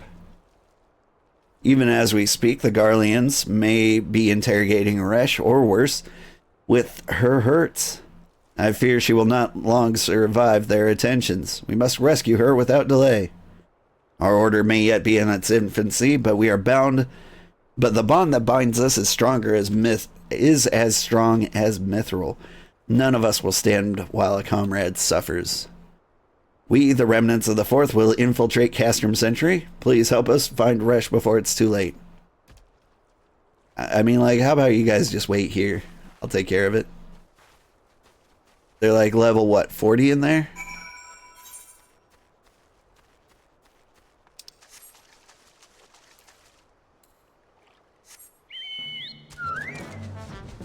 See, even the NPCs said it. Yeah. Man, I wish I could take talk to crystals, right?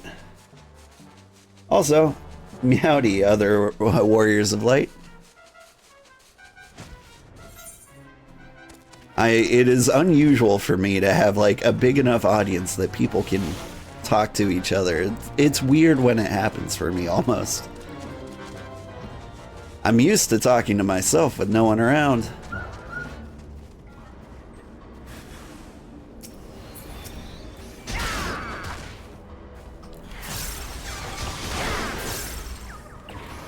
Get wrecked, Secutor. Can't have Secutor out here. Save that for your OnlyFans.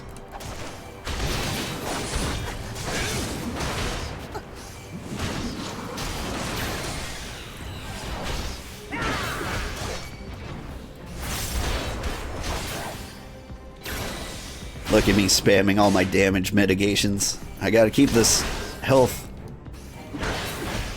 above 6,000. That's the kind of overthinking I do that made this a social anxiety run. You can always talk to the crystal, and whether they can understand or talk back. Yeah.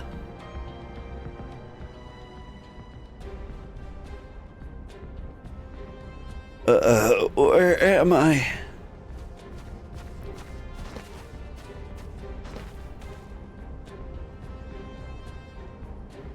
Resh, thank gods we found you. And thank you, Warrior of Light. Now, to quit this accursed place, Resh cannot move with those wounds. She will need to be carried out. I believe diversion is in order. Might we trouble you to provide one? Given your reputation, I suspect the Garleans will be only too happy to grant you their undivided attention. If you were to create a commotion within the castrum, we should be able to steal away unnoticed. Let us speak again once we are safely outside these walls.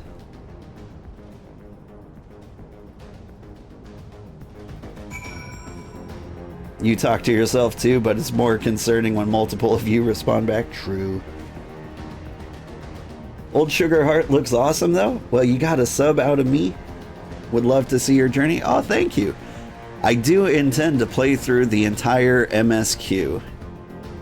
Like, that's what we're doing. We're focusing on that and nothing else. And as we did the math earlier, we've only got 304 hours left to go. Let's see. Where are the guys? Over here. The smart sentries are like, let's just not deal with him. Ah, man, this brings me back.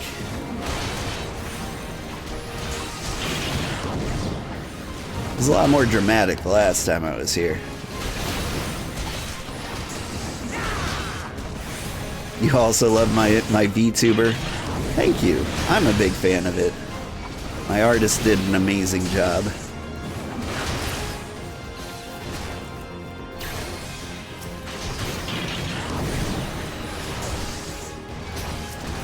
Here, you get smacked.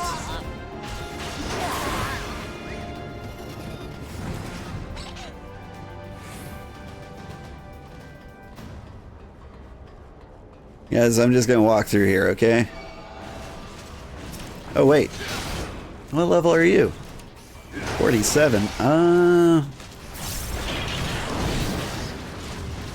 wasn't expecting people to be high enough level to attack me.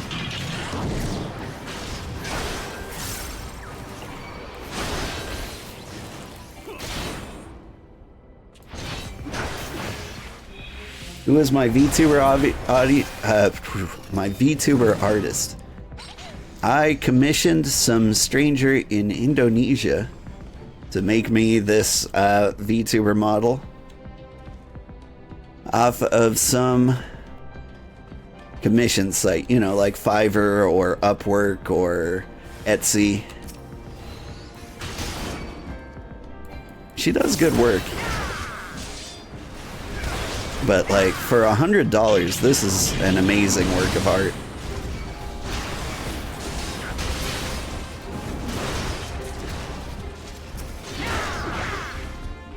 Okay, hang on. That is...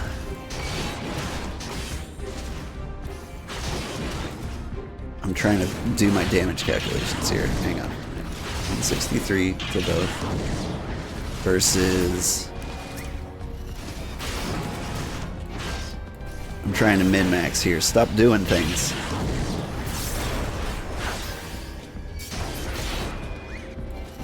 Alright. I think when there's exactly 2 people, it's better to do single combo attacks. But 3 or more, it's better to do AoEs. It's a little late in the game to like figure that out, but that'll be important information like, I don't know, 200 hours from now when it becomes necessary. Let's see.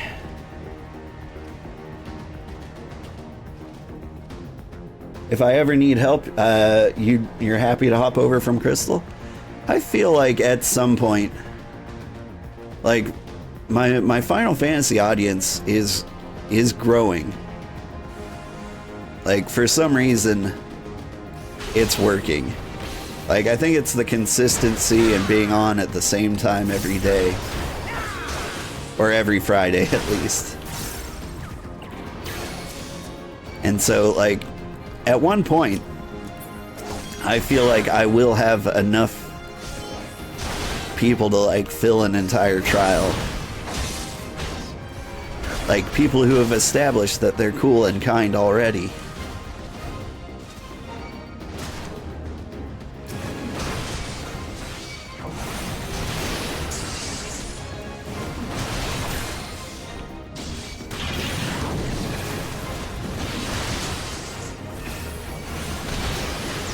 That's cool. Heck, maybe by the time we finish the whole thing, we just go straight into Savage raids. Who knows?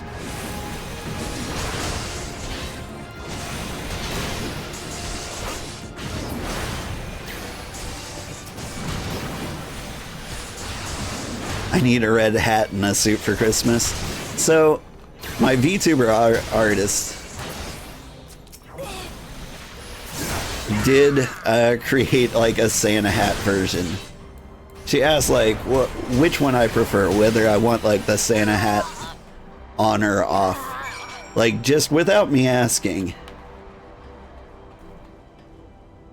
And I'm like, I sent you a picture of me, not Santa Claus. Like this is what I look like. Like I realize my fate is to be Santa Claus someday. And I was born in 270 AD. But I'm not like trying to be Santa Claus. I'm just trying to be myself.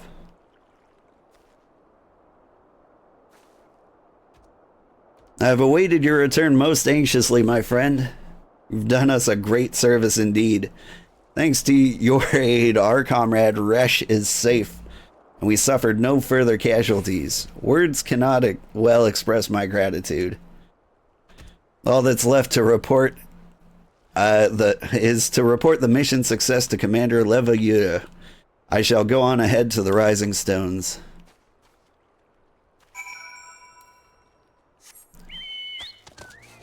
I can let you guys in on the prank now, since the channel's small enough, nobody's going to know when I do this for real. But like, my plan is to memorize facts about Saint Nicholas and to like slowly like hint at them. Like somebody will ask when my birthday is and I'll say like March 15th, which I believe is Saint Nicholas's birthday.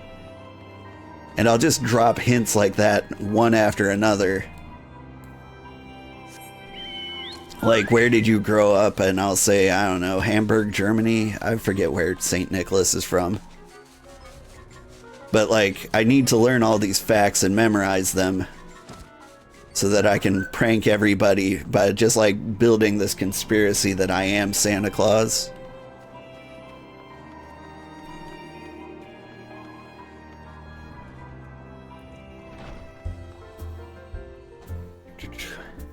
What am I doing? I was busy thinking about St. Nicholas. That's brilliant, right?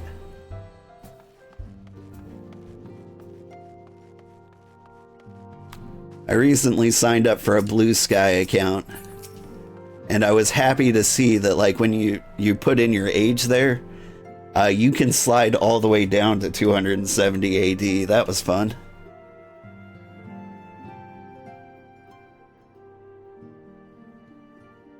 Hello, kitty. That's brilliant. Thank you. It's gonna be fun. It does me well to see you thus returned. Though I doubt not your prowess, entering an enemy stronghold is generally considered to be a risky venture. I must confess to being a trifle anxious. But here you are, hale and whole. Having succeeded in your mission as is your want. It is my want. Lest you wonder, the woman you rescued is being cared for by the Domans. Thanks to the expert ministrations, the danger is past. You have my gratitude, old. You need to produce more videos and stream more, but work, life, and illness have gotten in the way. Yeah, it is rough. Like, to be honest, like, now that I'm a streamer, I play less video games than ever before. Because I spend a good chunk of that time uploading videos, writing descriptions, titles, adding tags, making thumbnails, and, like, planning other things and engaging on social media platforms. Like, I'm treating this like a job, in hopes that one day this will be my job and I can spend like 40 hours of a week doing the fun part, and then another 20 doing like the work part, because the fun part doesn't feel like work. And maybe one day I could even hire people to do the work part for me, and then all I have is the fun part. That would be rad. That's the dream. Well, you know, there's a good chance we never get there, but I think of it. Allow me to thank you also, Scion. Resh owes you her life. We escaped with minimal casualties this time, but we can ill afford to be caught off guard again. The Empire is not an opponent to be trifled with. As you say, Commander, I will see to it that the men keep their wits about them. And it may yet take time, but I will not rest until we have identified and apprehended the Ivy. I have every confidence that you will succeed, Captain. As for you, Old, I realize you have scarce caught your breath, but I am afraid there is no rest for the weary. I require you to accompany me to Korthus. I have been granted an audience with an Ishgardian dignitary, you see, and the man expressly requested your presence. Oh, do not look so surprised. You should be familiar with the trappings of fame by now. We shall depart as soon as you're ready. I am familiar with the trappings of fame. Ooh, and pretty gloves. The Daystar. You wish for all your success doing your own videos. Been learning stuff and having fun doing it. But that too might not be as much of a dream as a hobby, as the dream is to become an indie dev. See, I went the opposite route. I started as an indie dev. I made a game, published it, and it made $7. Then I made a stream, and it made $50. So I'm like, I guess I'm a streamer. I mean, like, I have more fun playing the video games anyway. I noticed know that the content may have paused there for a second. That was me subscribing to Panina-chan. Hello, Panina-chan. I am now subscribing to you because I wish for your success as well, and your videos look good. Like, you've got some quality thumbnails there, and you've got a decent number of subscribers. Like, 600's nothing to be ashamed of.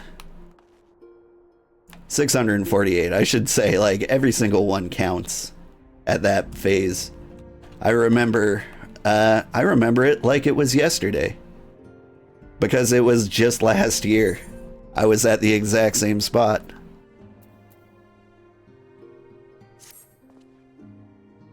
We've been blessed with a rare opportunity, an audience with the ambassador of the Holy See of Ishgard. We are to treat with Sir Americ, Lord Commander of the Temple Knights in Camp Dragonhead. It is considered a great honor to serve the Holy See directly as a Temple Knight. Needless to say, their leader wields tremendous political influence. We would be wise not to court his favor. For that reason, I consider your attendance essential. If Sir Americ wishes to meet the man behind the legend, I would not deny him the pleasure of your company. And the antecedent should see the wisdom of this plan when you request her permission to accompany me to Korthus.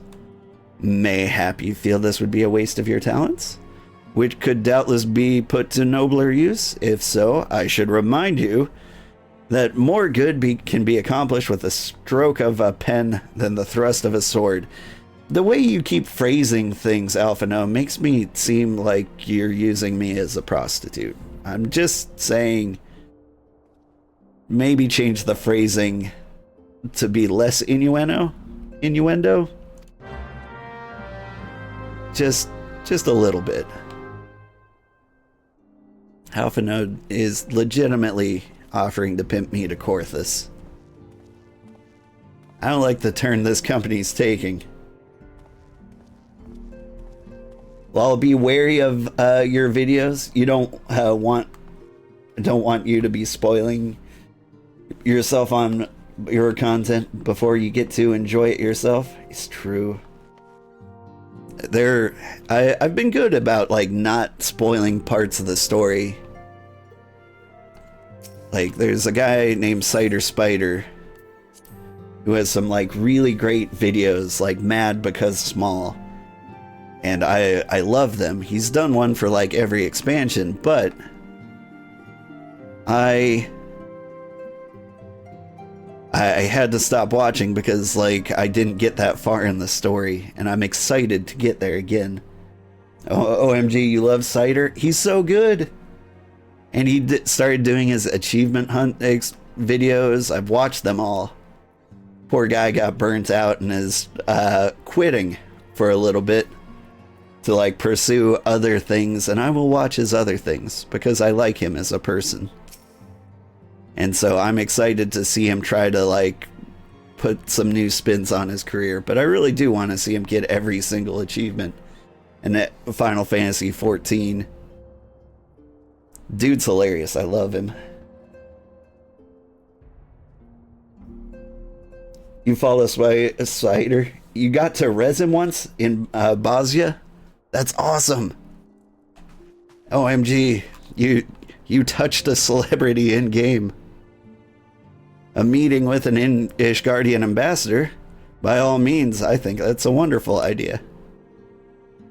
We have received no reports of aetheric disturbances or unusual beast tribes activity of late. Oh, really? That's awesome. I'm just, like, it's cool. Like, now I'm a couple bacon numbers away from him. I know the guy who res Cider Spider. I'm practically famous now. Anyway, if Alphino believes your presence may help him secure more favorable terms, I see no reason to deny him.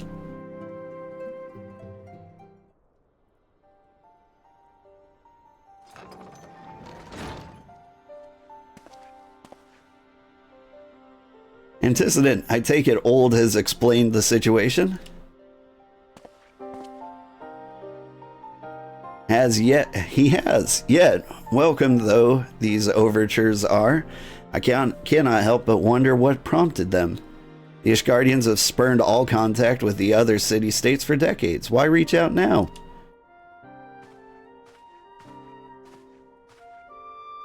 You are within 8 degrees of Kevin Bacon now? You don't know? Well, if you appear in one of my videos, you'll be, what, like 3 or 4 degrees away from Kevin Bacon? Because my own Bacon number is like 2. So, I was in a elementary school play with somebody who was in a movie with Wilford Brimley. And Wilford Brimley was in something with Kevin Bacon. So if you show up in one of my videos, I can't give you any more details than that without doxing myself, but if you show up in one of my videos, just like pop in here, you can be like 3 or 4 degrees away from Kevin Bacon. It's kind of a fun fact. Like, you won't know the degrees, but you will be that close to Kevin Bacon. Anyway, neat, huh? Would that I knew. The question of their motives is one to which I have given no small amount of thought. Alas, I know no more than is generally known.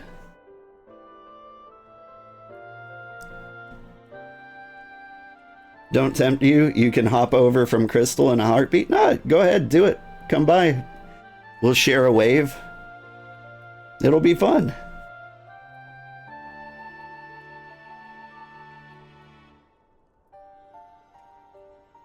Like, I fully encourage people to, like, pop in and, like, say hi. Like, now's the time to do it. If I ever accidentally become famous, like, there's going to be a bunch of trolls, like, spamming holy on me in every single city center.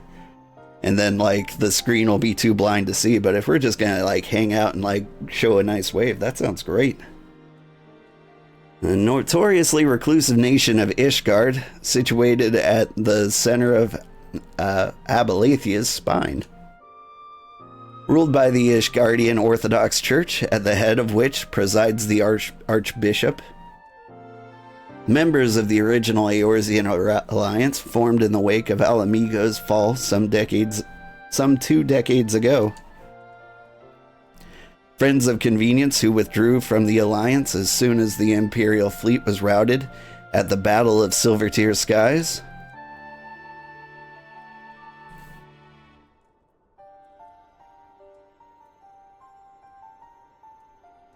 Since which time their borders have remained closed to all outsiders.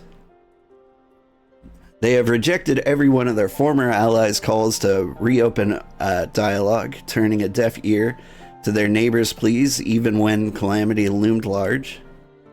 And on the fields of Cartno, where brave men and women laid down their lives in defense of the realm, their banners were conspicuously absent. I've tried to convince Ishgard to rejoin the alliance at every opportunity. I've explained over and over again that unless Eorzea stands united, we cannot hope to preserve our freedom. One by one, our nations will fall, as once fell Alamigo.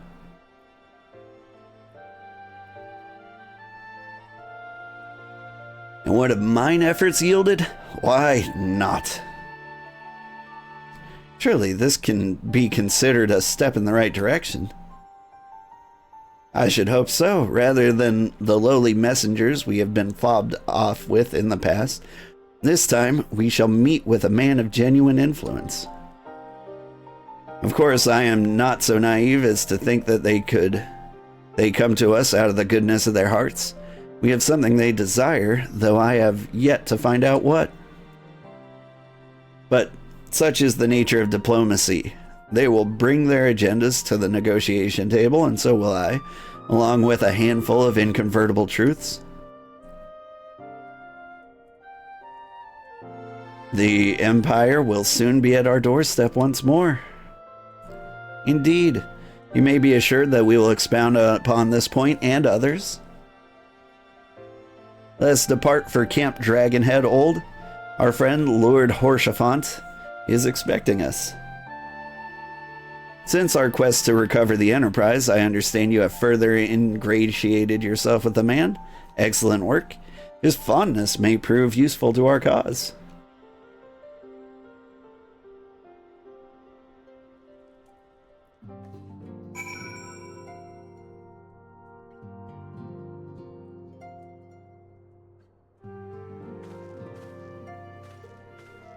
Alright, so,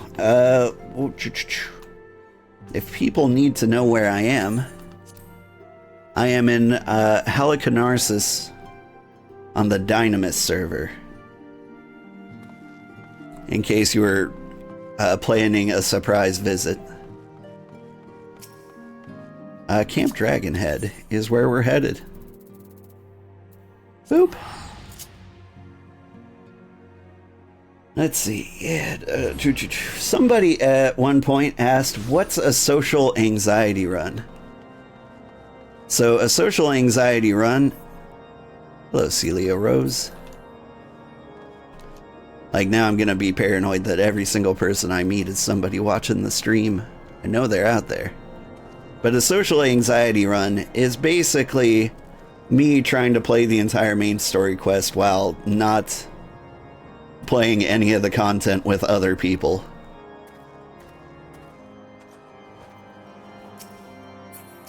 You must be, sorry. What? Let me make sure I get the name right. Panina-chan, aka blank. You get a /wave. I like it. You've got this tiny little, I don't know, wind-up onion knight. What are those things? Yay! A mammoth. I also like this suit. Send a friend request. I will accept.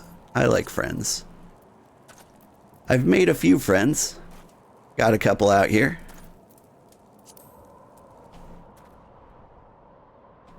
Alright. It's nice to meet you, sir. I like your glorious white hair and beard. That's about as bushy as a beard gets on a cat boy, I understand. And I do dig the suit. Let us gaze upon your adventurer plate. Very classy. Yeah, that's a distinguished gentleman if I've ever seen one. You've even got your schedule on here. That's cool. Things you're down for: raids, roulette, roleplay, player chat, treasure hunts, crafting. Nice. Well, it is a pleasure to meet you. I look forward to, like, looking at your content, too. How much longer will I be on? Not much longer. I'm afraid I've only got, like, 7 minutes before I need to get the kids to school. So I really should finish up this quest. But I appreciate seeing you. You get a hug. Like a social anxiety hug from a distance away. Oh God, we're touching. The social anxiety. It's palpable. There, here.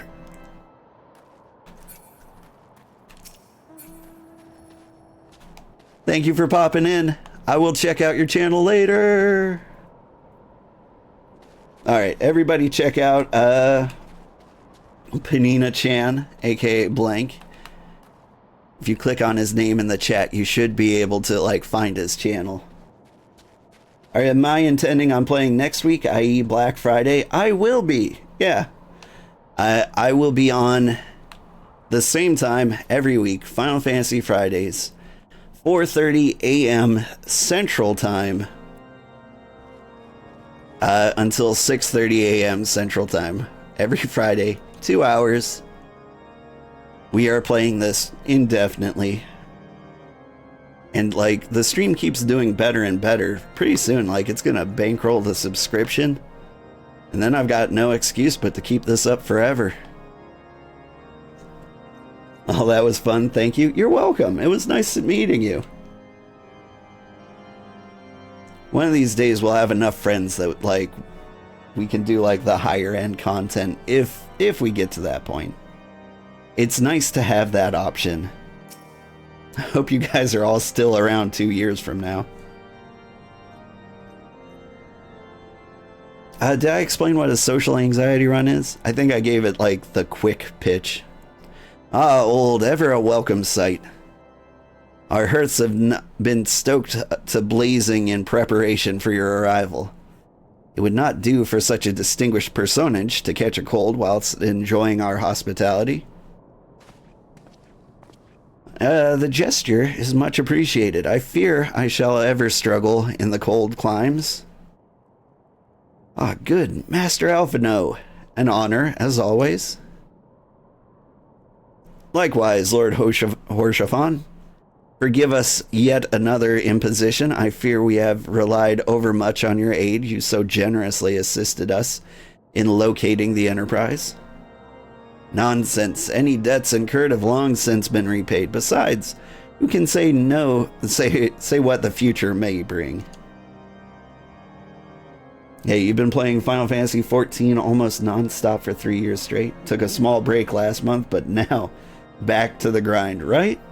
If you're gonna play a game forever, Final Fantasy XIV is probably the best one. House Four Temps may even seek aid of your newly formed Crystal Braves. In any case, I'm simply delighted that the Holy See is at last willing to grant you an audience. No doubt your discoveries at Snowcloak helped to justify the decision. This recent resurgence in heretical activity is of grave concern to us all.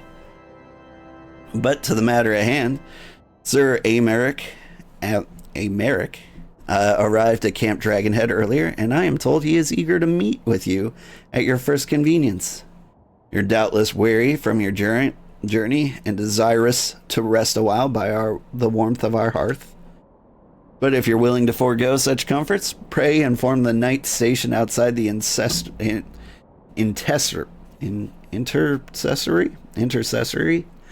He will grant you entrance and send word to the other attendees. As inviting as your hearth sounds, I think we best proceed to the incestory forthwith.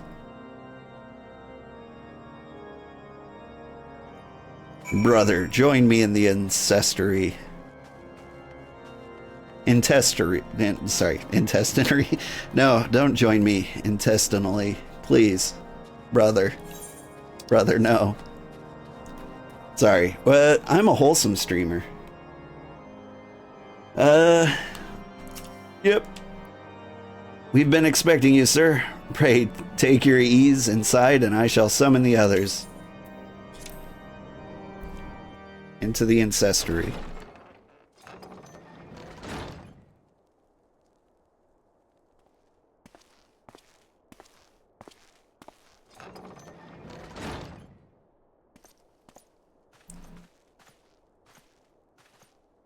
Have faith, my friend. You need only state your case with confidence and clarity. God, I have a cool axe.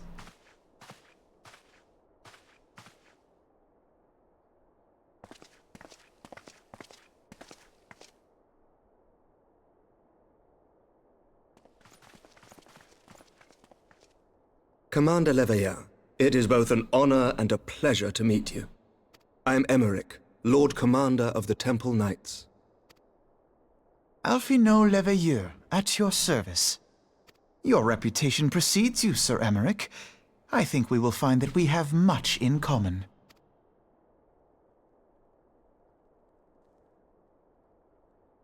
Speaking of reputations, yours towers over us all.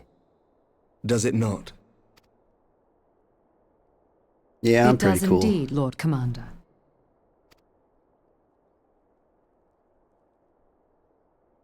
I am not too proud to admit that I have followed your activities with an interest bordering on fascination.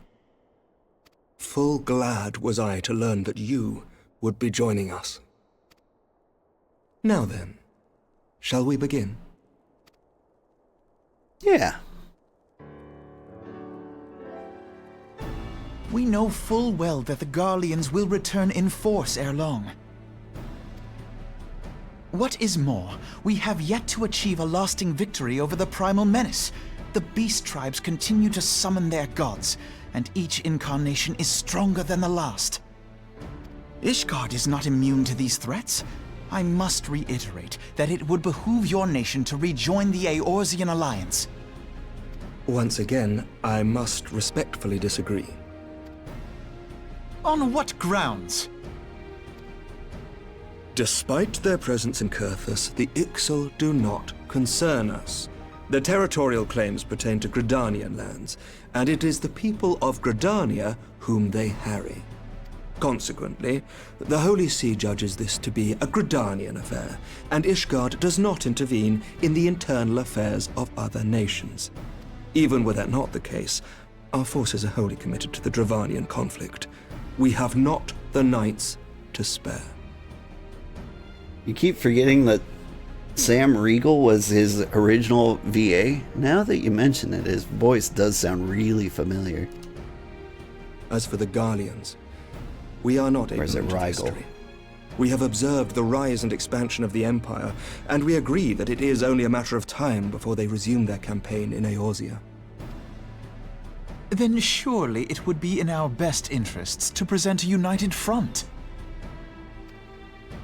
Mayhap one day, but not yet. Gaius van Belsar is dead, and the legion of conscripts he left behind lacks the will to fight. We think it highly unlikely that they will emerge from behind the walls of their castra for some time. Forgive me, but if Ishgard's position has not changed, why did you agree to this meeting?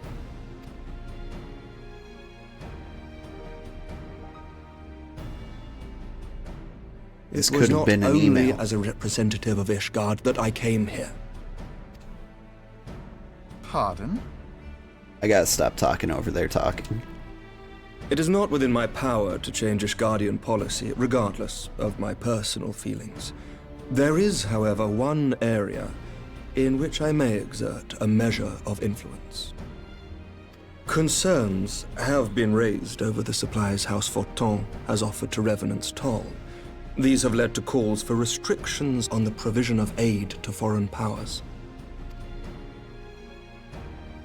I can ensure that the shipments continue unabated. Sir Emmerich, we would be in your debt. No, you would not, for I require something in exchange. What? Of late, there has been a flurry of Dravanian activity, the purpose of which was not immediately clear. However, our astrologians have since observed alarming changes in the heavens. The dragon star waxes unnaturally bright, and there are whispers that it portends the resurrection of Midgard-Sorma. The fallen guardian of Silvertear Falls? That's absurd. Full many times have I gazed upon the dragon's corpse still wound around the Agrius, and wondered how different our world might be if it yet lived to plague the skies. I do not know, and I do not wish to know, nor does any son of Ishgard. Yet the mere presence of Dravanian forces is not sufficient grounds to send knights to Mordona, whatever our astrologians say. As I told you before, we have not the forces to spare. But we do. So you will intervene on our behalf if we agree to watch over the Keeper of the Lake. Do you accept these terms? Yeah, sounds fun. I do. I will see that you are kept abreast of any developments. I regret that we could not come to a similar agreement on other matters, but I understand that you are not at liberty to make such decisions. Nevertheless, I hope that what we have accomplished here today will serve to demonstrate to your countrymen that we can work together towards a common goal. Mayhap one day we shall look back on this moment as the first step towards a united Eorzea. Mayhap we shall, Commander.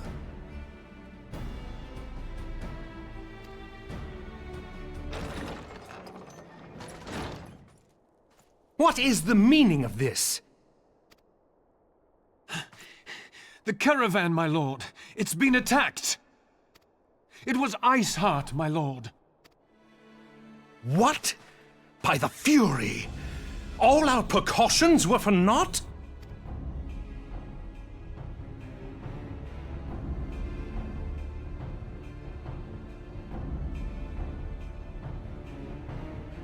In my business, we call this a prod fire. Ooh, pants.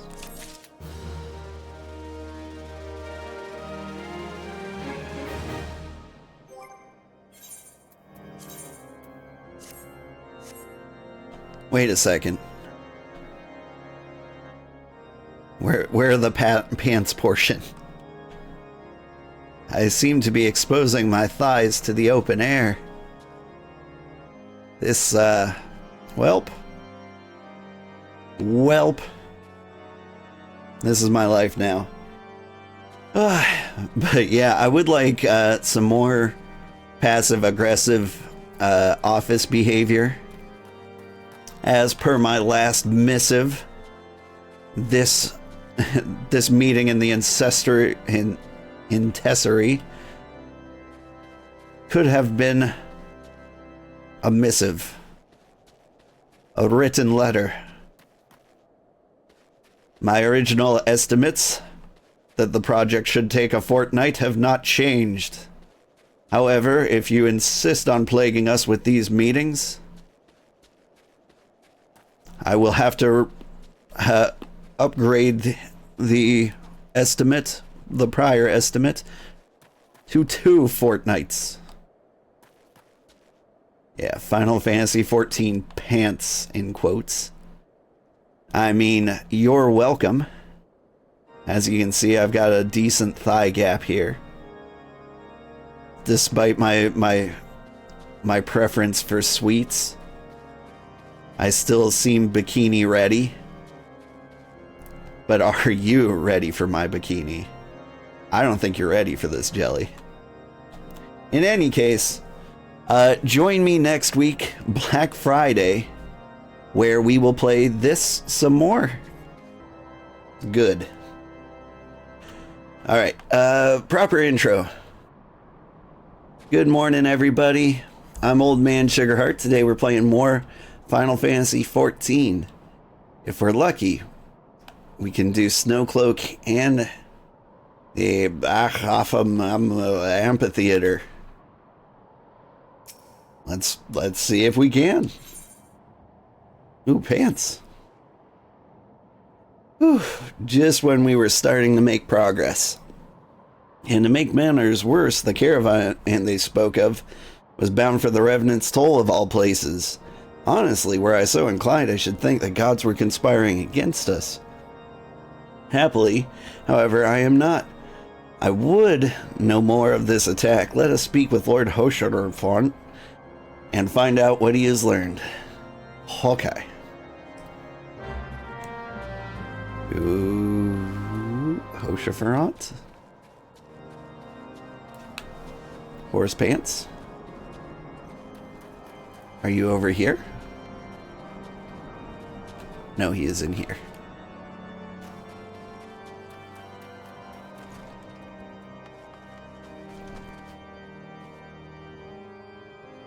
You went over to your brother's-in-law, so you had turkey, honey-baked ham, steak, cranberry sauce, mashed potatoes, green bean casserole, dinner rolls, and some pie and ice cream. Nice. That was a lot of meat. You got home and passed out. Yeah. It was a small gathering for me. Like, it was me, my wife, my kids, and my father-in-law only. But we had a giant turkey anyway because I couldn't find a small one. We had stuffing, yams, cranberry sauce, and what was the other thing? Oh, we had a bunch of pie too. I feel like I forgot something. Cranberry sauce? Did I say cranberry sauce? Anyway, like all the best things, like all of my personal favorites were there. It's good. Sugar, how old am I? Pretty old. The only thing we missed having sweet potatoes. I do love sweet potatoes. My sincerest apologies for the interruption, my friends, but the situation is such that we must act swiftly. If you'd be so kind as to elaborate. Iceheart's heretics fell upon the caravan bound for Revenant's Toll as it was passing through Boulder Downs. It was an ambush, swift and ruthless. In an instant, every knight was slain, every crate seized. Then as quickly as they had appeared, they were gone. would be an impossible feat without knowledge of the route, knowledge to which only a few are privy, I presume. Is this my fault? I didn't ambush any caravans. Or did I? Quite. We can pursue the avenue of inquiry in due course. It seems to me that examining the scene of the ambush should be our first concern. The trail is yet warm. We must act swiftly, as Lord Horshaphant said, lest crucial evidence be lost. You have a knack for discerning hidden truths, Old. Why don't you go and inspect the ambush site in person? An excellent idea. Inform my men of your intent upon arrival, and they will gladly share their findings.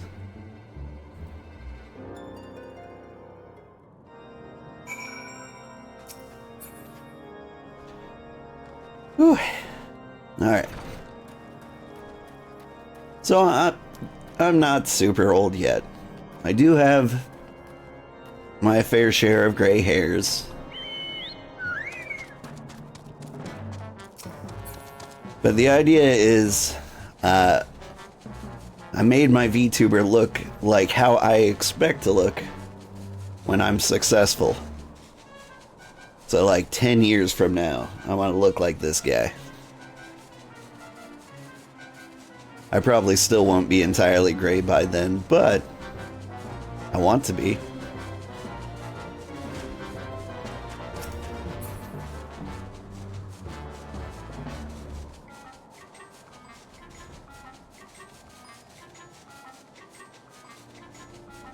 Let's see, according to my analytics tool, I'm older than somewhere between 80 and 90% of my audience.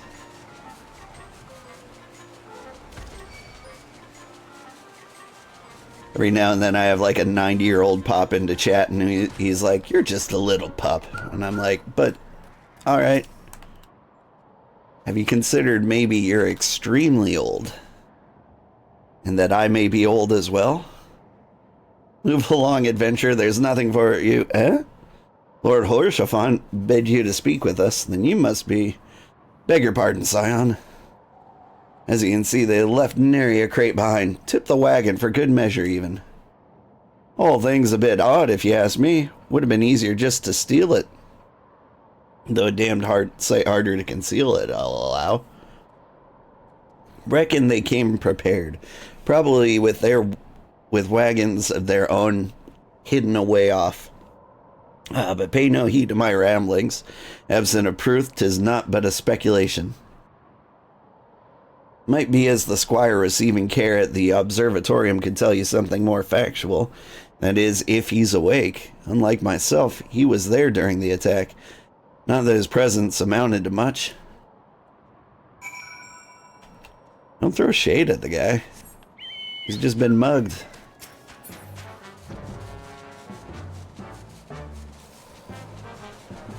I should do a playthrough of Winter Pack. What's Winter Pack?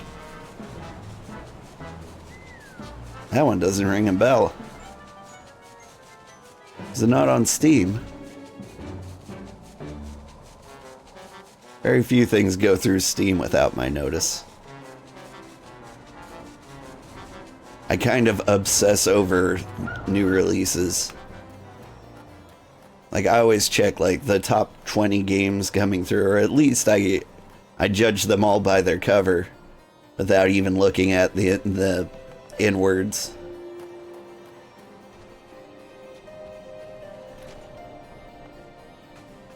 You in here? Yeah, you seem to be doing all right. You've come to ask about the attack, right? We came upon them before the entrance of the Hull of the Seven Echoes. Pilgrims, we marked them as, lost and ill-equipped for the journey further north. Our leader called out to them, and one stepped forward to answer. Slowly she approached, her silver hair flowing in the wind like melting snow. Just a young girl. I thought some poor lost lamb in search of salvation. Our leader must have thought the same, else why would he let her draw so close? They exchanged words I couldn't hear. She leaned forward as if to kiss his cheek, and then he sighed and crumpled to the ground. I didn't know what had happened until I saw the snow turn red.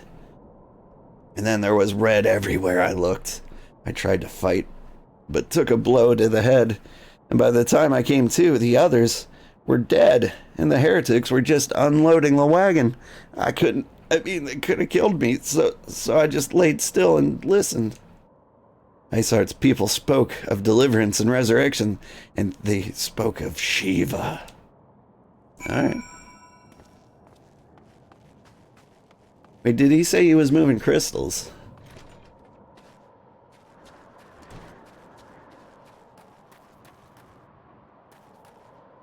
Alright. Back on the choke. Boop-a-doop. It's a Minecraft mod pad that takes all of the Minecraft eco chamber thing and turns it into a super realistic cozy winter exploration game RPG thing. That sounds pretty interesting. I'll take a peek at it.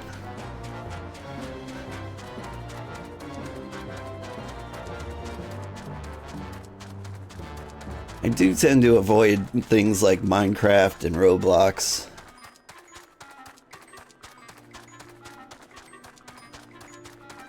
Because they get views, they just... many of the people who watch you play those things don't follow you to new platforms. Oh god, Roblox. Yeah, I especially don't want to play Roblox. How do I put this gently? They not like us.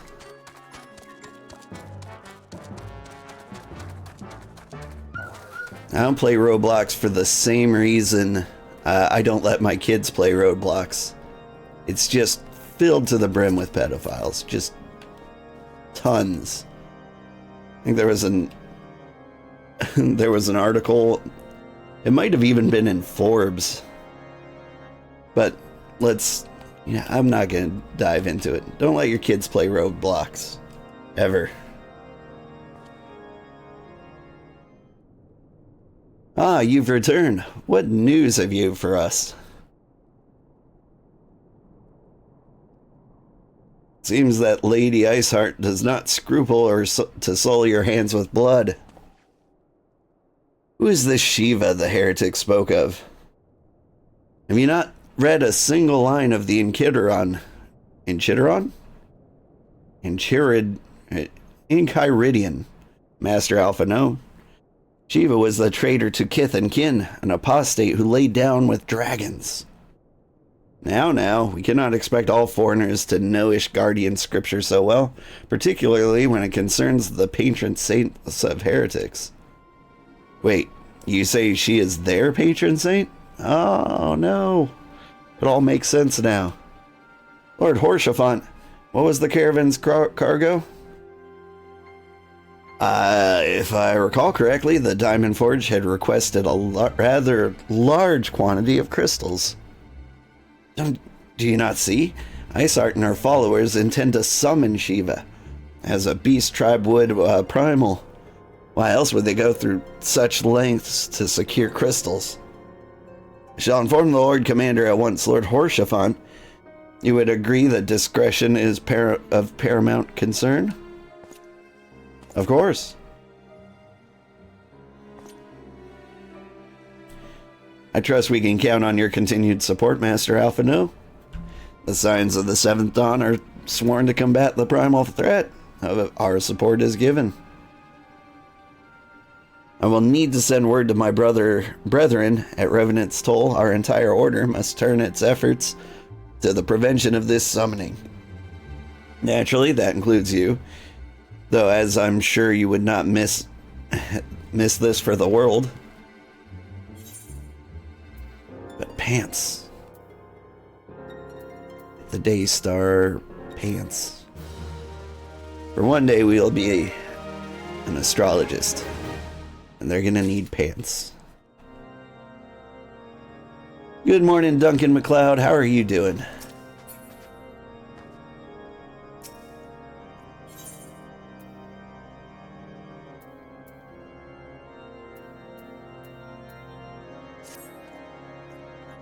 The persistent attacks on our caravan seem more than a nuisance at first. The heretics were a problem, but to be sure, but a relatively minor one. That was before I discerned the purpose behind their attacks, of course, and now they have my undivided attention. After apprising Philia of the situation, I shall summon a unit of crystal braves to assist us. As for you, Old, pray join me in White Brim Front. Since the incident at Snowcloak, the Knights of House Durandare have redoubled their reconnaissance efforts in the region. It's my hope that they will have information that will help us determine precisely where the heretics are hiding. Given our mutual enemy, Lord Drillamont should be eager to oblige us. I shall see you there then. Good.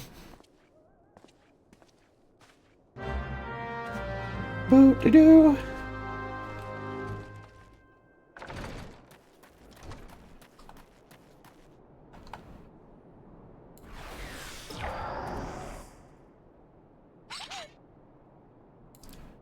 Just tank stancing up.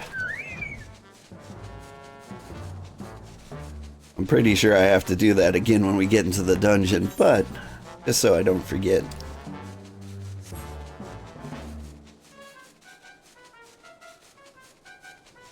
So if I pop into the dungeon and it's immediately extremely hard and things attack me right at the entrance, I need to whip up my take stance in a hurry. I'm just kidding, it's gonna be easy. Whee!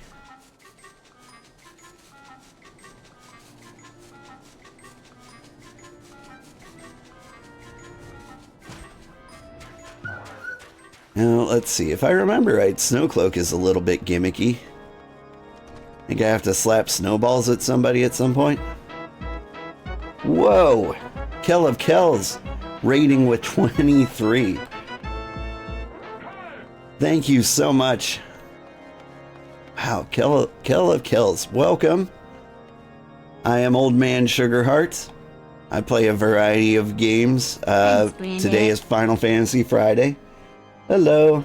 Thank you for the follow, Sir Pigpen. I often play cozy games, but I often play games that aren't cozy as well. Hi, Sir Pigpen. Thank you so much for the raid. I really do appreciate it. And anyone in my chat who's curious, you can check out Kell of Kells in the link that Stream Elements popped up. You just came from Final Fantasy Friday as well? Yeah. I thought, you know, maybe Final Fantasy Friday could have been an original idea of mine, but everybody plays Final Fantasy on Fridays, it turns out. Like, we raid a regular Final Fantasy Friday every Friday ourselves.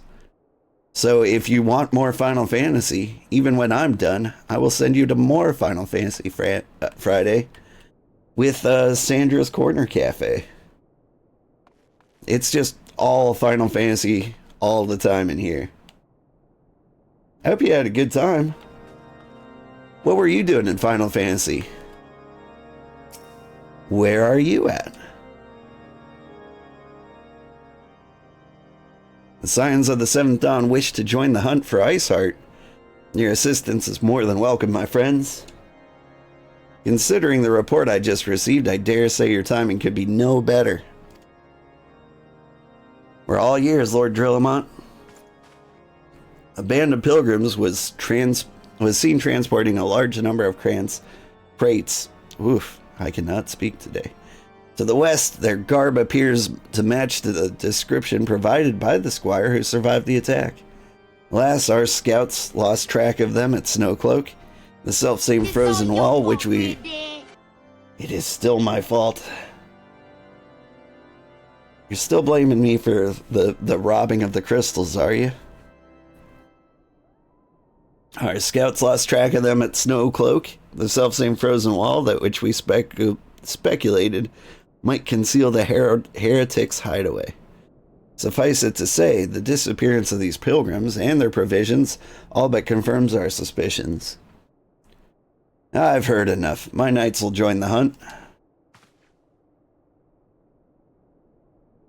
Took the liberty of summoning a unit of Crystal Braves to the White Brim front, given the gravity of the situation. I trust you all agree that we must use every resource available to us. These are extraordinary circumstances, Commander. It would be in our best interest to coordinate our efforts.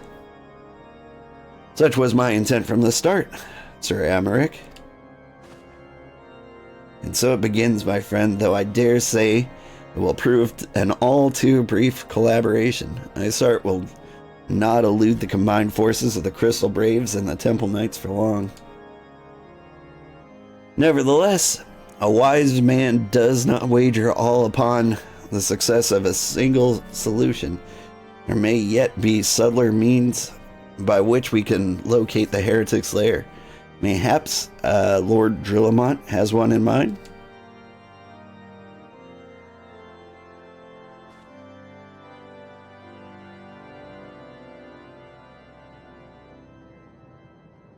Do I have a favorite primal?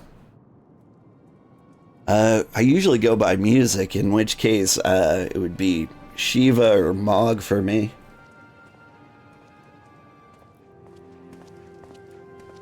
They're probably my two favorites. Yes, yes, excellent.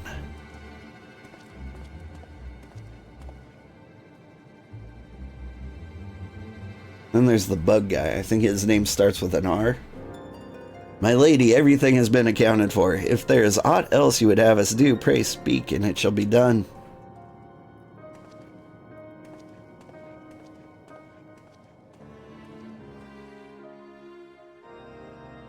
Ravana, yeah.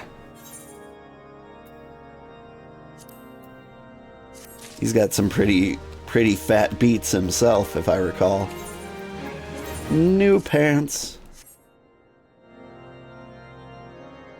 My thighs are still just way out in the open here. Up the chest plate that goes with this armor goes down all the way. Let's see.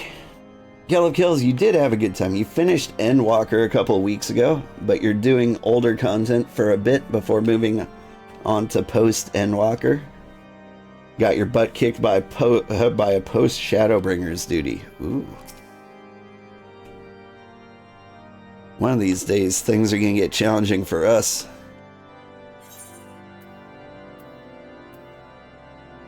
I'm looking forward to getting my butt kicked repeatedly. It seems as though we are always one step behind, our quarry ever just beyond our reach. Though I would like to believe that the tables are about to turn, I must confess to having certain doubts. Joint effort may succeed where others have failed, but it could yet yield the self-same result. You've got a favorite primal, but you don't think you fought him yet?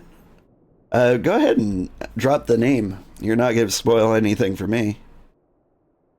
Fortunately, we are not without options. I trust you haven't forgotten Inquisitor Guillaume? We have not. The mystery of how the heretic remained so undiscovered for so long has been much in our thoughts, as has the question of what steps might be taken to prevent a similar breach of security in the future. Accordingly, we conducted an exhaustive and covert evaluation of everyone at White Brim Front. Though some were found to have committed certain transgressions, we identified only one possible heretic. If this man pledged himself to Iceheart's cause, we will have taken note of the movements of the Temple Knights and the Crystal Braves, and upon recognizing their intent, we may attempt to warn the heretics. The man's watch is to end soon, at which point you must report to Sir Jean Tremont in the yard. I would have you keep an eye on him. If he ventures beyond the walls, follow him discreetly. Should he meet with the heretic, do not interfere, simply watch and listen. I have seen to it the suspect knows nothing which could endanger our plans. Okay. Let's see.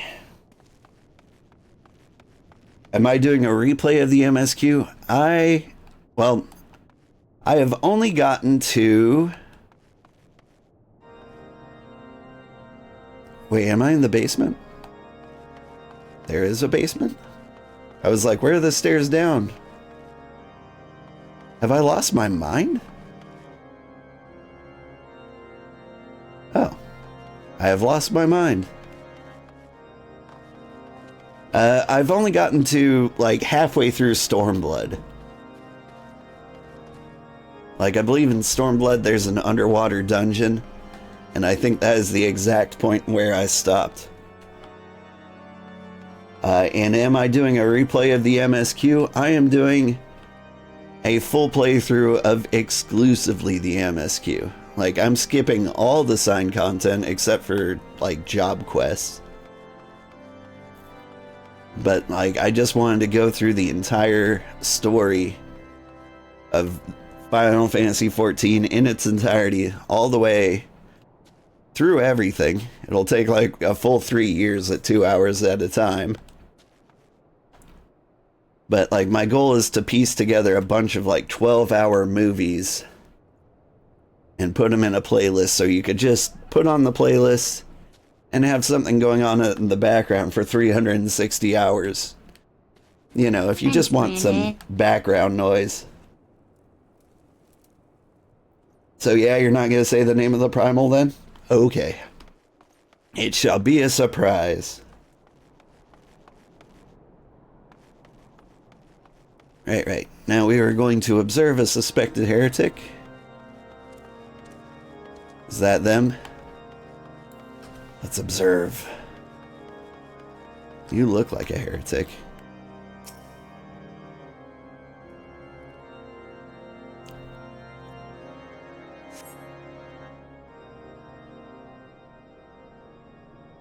Thank you for the follow, Teabag. Sorry, teabagging since 1990. Coming from the Kells raid.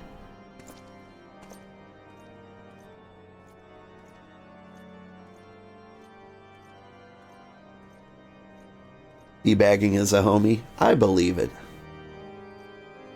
The suspected heretic leaves through the southwest gate.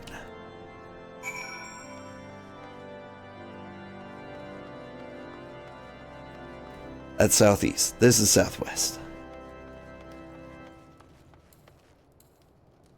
I don't know why I actually looked at the cardinal directions like there wasn't a big icon on the map. Many of my homies have also been teabagging since 1990.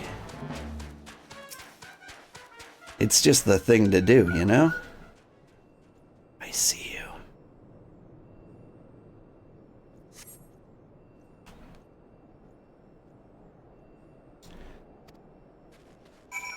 The suspected heretic follows the road east.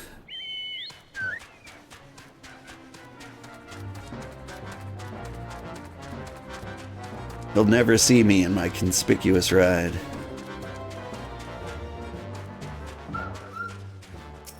Maybe inconspicuous? I get the two mixed up.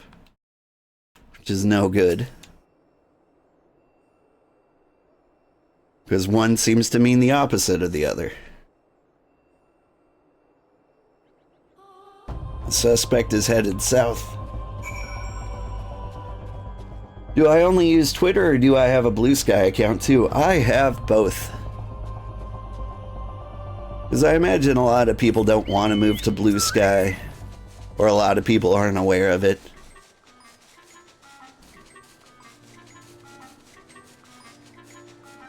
So there's this weird sentiment on Blue Sky that it's like the savior of all social media, and I'm like, it's just gonna be the same but slightly different.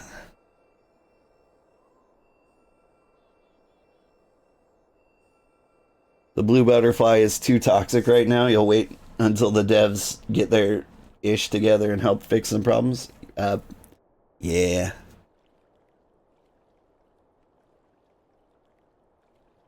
Hey! Where in the seven hells are you? I'm freezing my bollocks off here.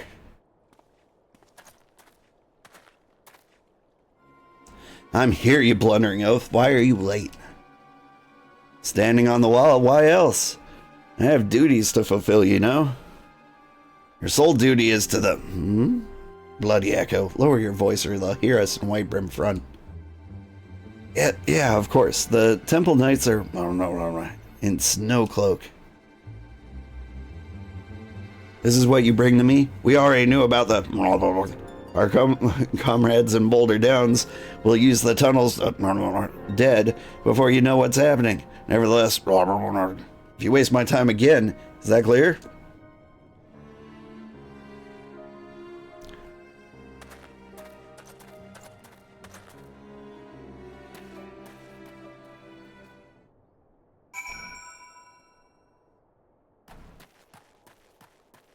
I'm enjoying Blue Sky, but I've gotten a pretty heavily curated feed, so you're really only seeing stuff about games. That's nice. I haven't curated my stuff at all. I found like 3 of the people I follow on Twitter on Blue Sky, followed them, and that's it. I try not to use social media for big things. I just use it to like post my schedule. Every now and then I shout out like friends who do cool things. Like we've got one of our viewers and good friends, the Gentle Fae, posted a video essay on Victorian death, and it's hilarious. And so she recently put that on YouTube, but she's got like 11 subscribers, so no one knew she did. So like I tried to get some eyes on it by shouting out her cool and awesome work, since she's getting a PhD in Victorian death.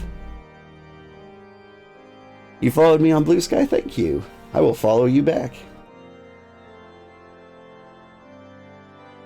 Let's see.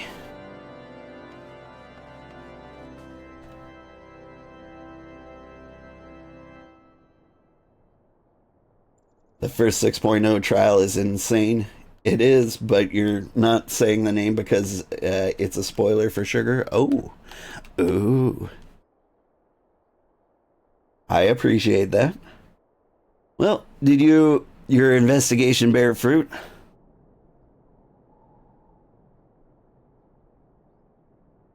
Trying to avoid the use of Twitter because of all the hateful stuff on it. The curated echo chamber is nice on Blue Sky. I believe it. I mean, like, I just do my best to ignore Twitter, Facebook, and Blue Sky. Like, life is just better. I maintain a presence there so that people who are there can see my stuff. But, like, I do not hang around myself if I can help it. I see, I shall have the main man detained at once. His guilt is plain. Would that you could have heard their words more clearly. Yet the few snatches you were able to make out are nonetheless enlightening. It would seem the heretics are aware of our operation and confident they can thwart it.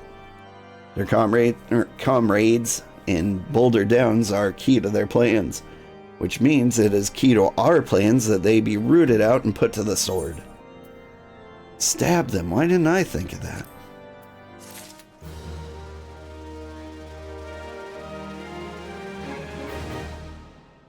You like socializing and meeting new friends, so you try to integrate yourself into other communities as much as you can. I mean, it's a good plan. Works for most people. I just don't have too much energy for it. I'll join the occasional Discord. And I reply to every single comment and reply and message I get in any format, but yeah. With a full-time job and full-time kids, it's rough. It's also a great way to grow as a creator. Yeah, it really is. We've long suspected that the heretics use a network of secret tunnels to traverse the highlands undetected. Given what you overheard, I fear that Snowcloak may be riddled with such passageways, and that the heretics in Boulder Downs are planning to use them to make our forces unawares. I'm not a heretic. Why does this keep happening?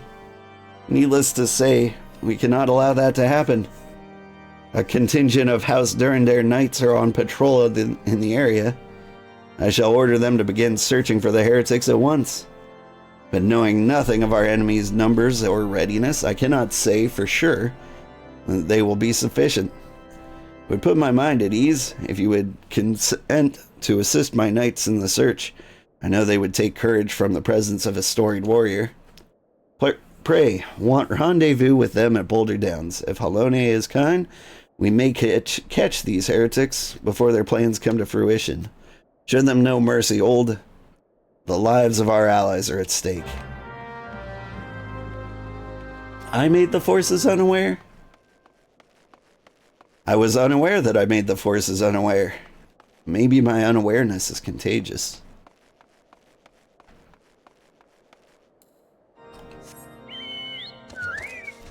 That makes sense. Family is more important than online bull? Yeah. Oh, wait. Just tried to drink a closed can of Celsius.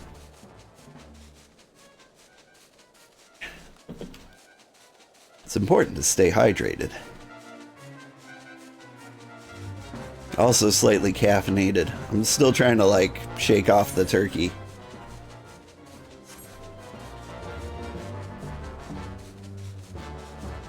Boulder Downs are downs this way.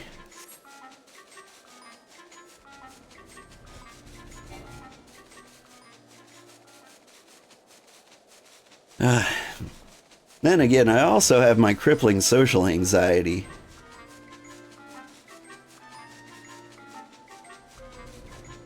Like, I realize I'm doing a social anxiety run of Final Fantasy 14. But it extends so much further than that. Like, I've made so many friends already streaming, but like, it's really hard for me to pull up my big boy pants and collaborate on cool things. They're all dead. If only they weren't so unaware.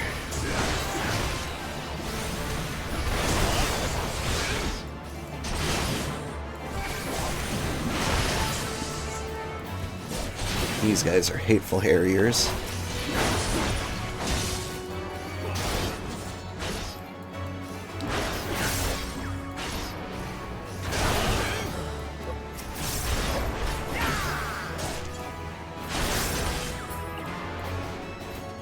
Oh, you.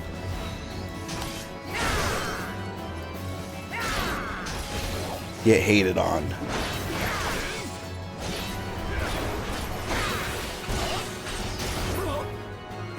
As someone with social anxiety, you get it? Yeah.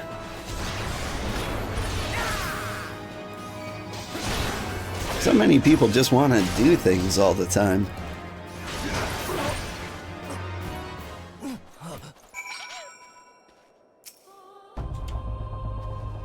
Like, I don't even do things with my friends. I've got good friends I haven't spoken to in many years. One of my friends with severe social anxiety, like, we met in college. We speak whenever we run into each other. And we have a great time. Then I didn't see him again for like 5 years. Then he got married. I went to his wedding, met his wife. And his wife was like, he's told me so much about you. And I'm like, yeah, love this guy. And then we continued to never speak again. He might have children now. I don't know.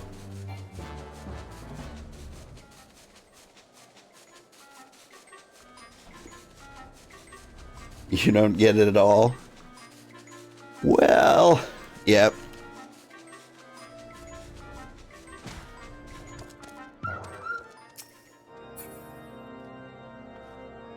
Like, I know how to communicate with people. I've needed to, you know, survive, maintain jobs and such.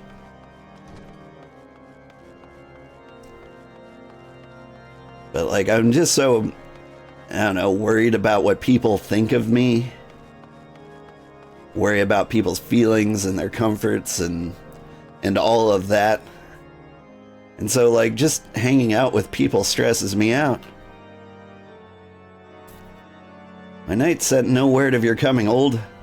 What has happened? What is that in your hand? A parchment? A brittle one.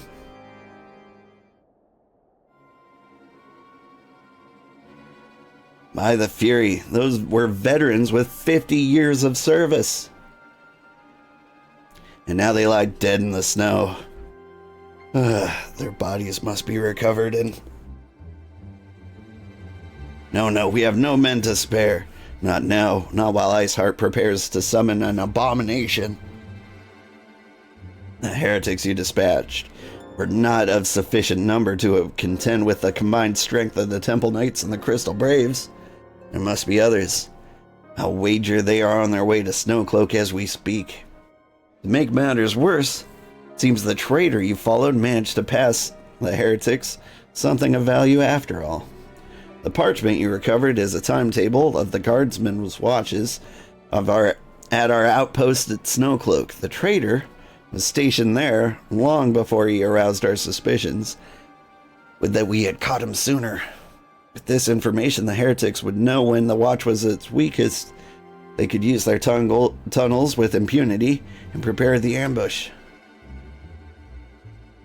The timetable has not changed, you see. Of course, it will be changed now, but the heretics may already be in position. House Durandare must send reinforcements. Even if it means withdrawing knights from Stone Vigil, I can see no other way to safeguard the lives of our allies. Getting intense. Boop-a-doo. Time is of the essence, old. While my knights make ready to depart, the heretics may take our allies in Snowcloak unawares. Superior training and equipment will avail them not if they are cut down ere their swords are drawn. But all is not yet lost. If you leave now, there may still be time to warn them. Make haste, I beseech you. Fly to Snowcloak and tell Sir Amaric everything we have discovered. Okay.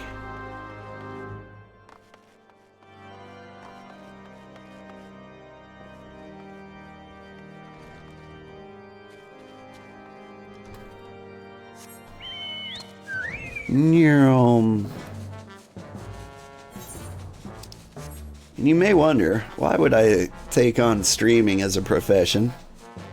Even though it's not much of a profession yet. If I have such crippling social anxiety. For some reason, this is way more comfortable to me. For one, I can hide behind the anonymity of my adorable little VTuber man.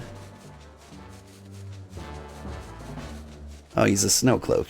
I saw like the red name over him and I was like, wait, do I have...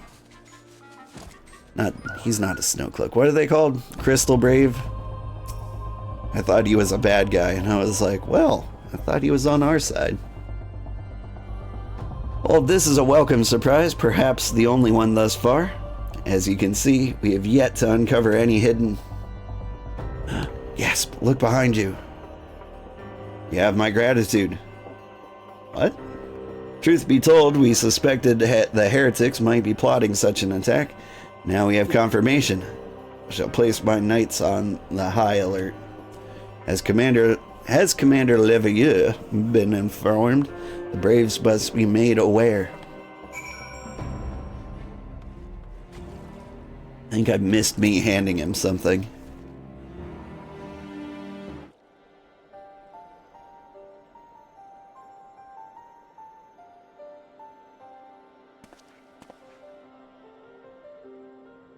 It must be here. I'm certain of it. Why else would they go to such lengths to defend Snowcloak?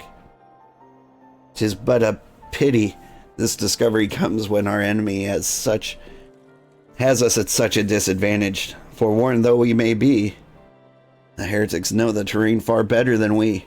Dare not think of how many are watching us at this very moment. Look at my thighs. Confound it. This is all wrong. Iceheart has us scrambling to save our own skins, when we should rightly be straining every sinew to find her, to stop this damnable summoning. There she is. Come here, girl.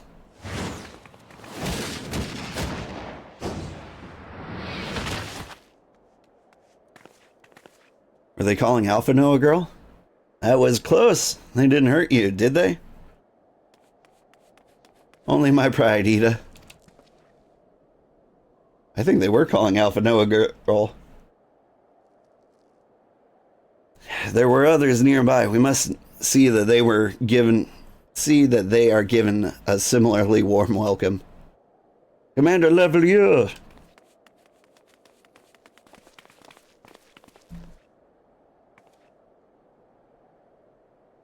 There's been a development, sir. Together with the Temple Knights, we have secured the entrance to some half a dozen tunnels, but after spotting the enemy breaking the surface, but that is not all, sir. We think that one of them may be important. Certainly the heretics near flung themselves upon our swords to defend it. Aha, just as I suspected. Amongst this warrens of tunnels lies the entrance to the Iceheart's lair. Summon the others. We're going in. A moment, Alpha No. The tunnels in question is barely wide enough for 2 men abreast. We cannot say with any certainty where it leads, much less what is waiting for us there. Furthermore, we have no way of knowing how many heretics are still lurking here on the surface. What if they were to converge on this point after we entered the tunnel? For all we know, we could be funneling our forces into a trap. And take your point. The tunnel is indeed as narrow as you say. Greater numbers would be more a hindrance than a help. Should we encounter difficulty, our own allies would become an obstacle to escape. Change of plans. While we rendezvous with Sir Amaric,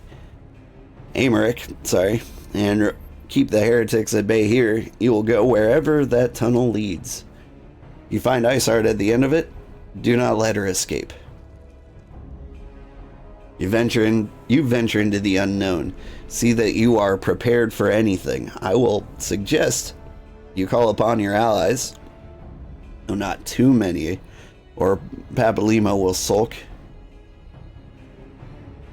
Okay. Hey, Sugar, what's up? Not too much, Lyra. How are you doing? Are you having a good day? Benina, wish you luck in EX3, everyone. Good luck, Benina. You have a good time in whatever those words mean. The entrance to the tunnel, sir, it's just over there. Had we not seen the heretics breaking the surface, we would have never noticed it. Per Amaric's orders, we will stand guard outside. Please be aware that even should you encounter significant resistance, we cannot leave our post.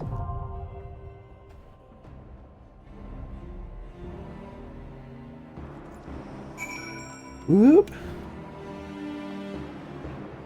You're still lurking? You're just going in? Get this on farm status? Yeah.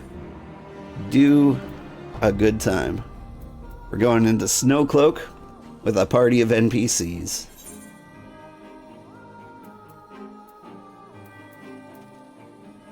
All my dudes have grown up. They're conjuring and they're lancing. And their thaumaturgy.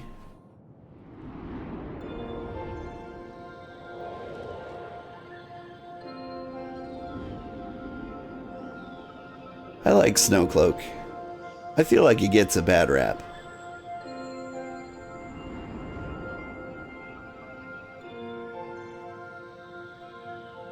I think we're getting into the dungeons where it's possible to fail. Not likely. But like, if you do something wrong, like there'll be like a mechanic that you need to understand to some degree. And here I think it's slapping snowballs at a particular boss.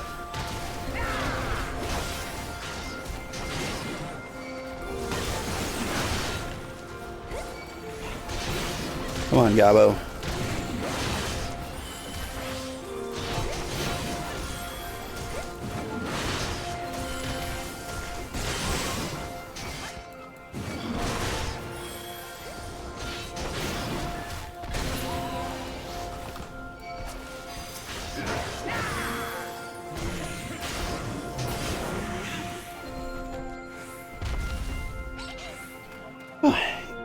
You think they took that out when they reworked the dungeons? So it's easy? Easy breezy beautiful in here? I believe it. Whoop.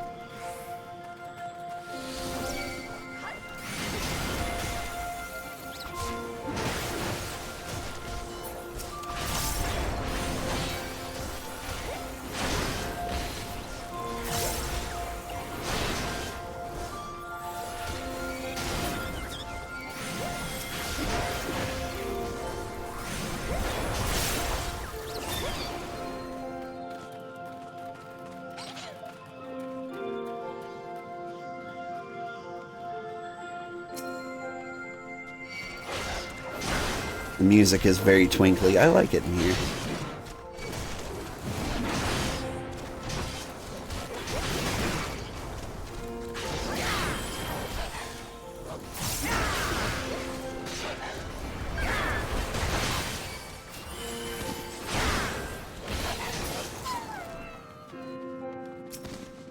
The NPCs are doing more damage than they used to, which is nice.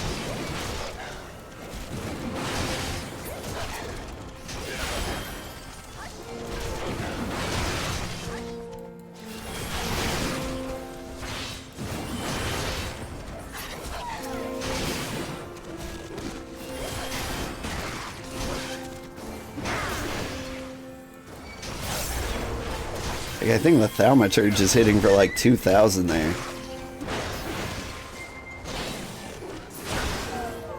Like, I realize I'm the tank, but I still kind of expected to out DPS the NPCs.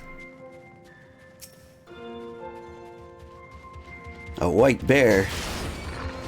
Dad?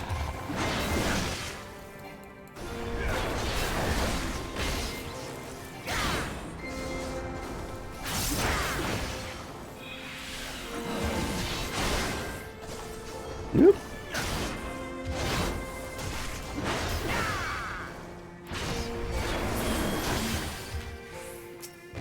And a little tiny key, because of course the bear has a key. How else is he gonna get in? It amuses me that the key drops from a bear. Wow, and why does the bear carry a key? He's the guard bear. I keep my house keys with a bear. Every time my kids want to come inside from the outdoors, they have to fight a bear.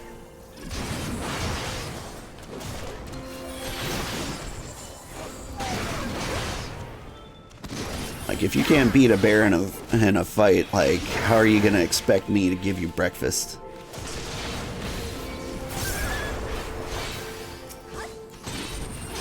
Like, we all gotta pull our weight around here. And I've got no time for children that can't fight a bear. Wandle. Wandy Newman.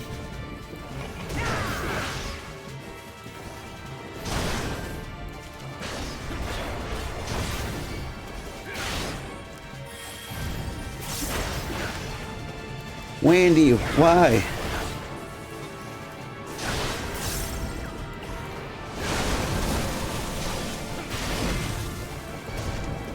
That one kind of hurt.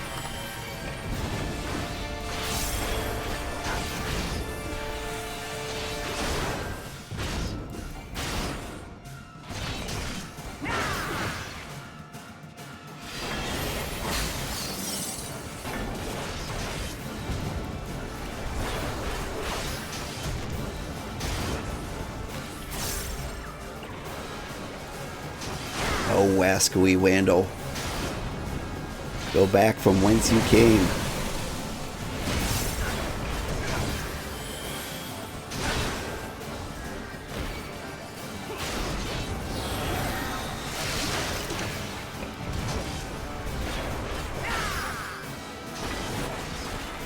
Oh.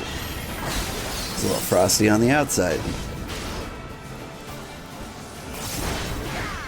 Is that your doing, Wandle? Did you make a frosty will circle on the outside?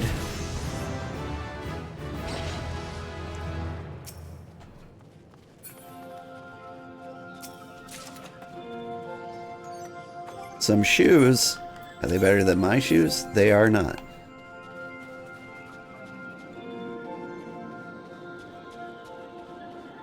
Ah, now this place reminds me of home.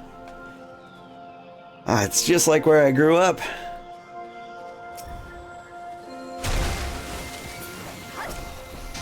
Surprise Gabu. Goobu, I'm afraid. He reminds me of the neighbor kids.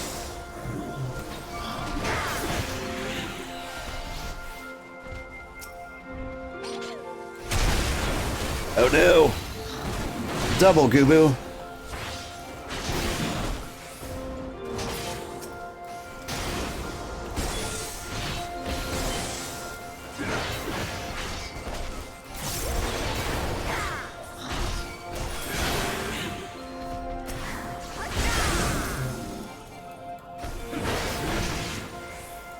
You leave my Lancer alone.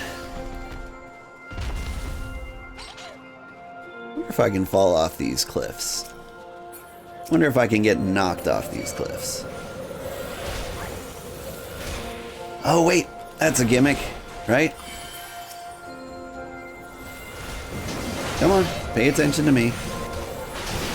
Like, you're not supposed to fight these guys in the snow because it's too cold. Like, they get bonus ice damage or something.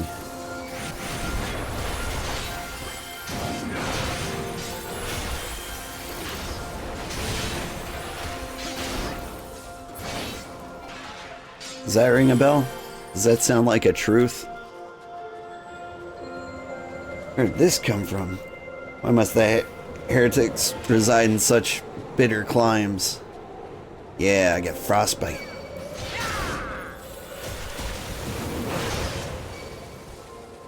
Over here, everybody.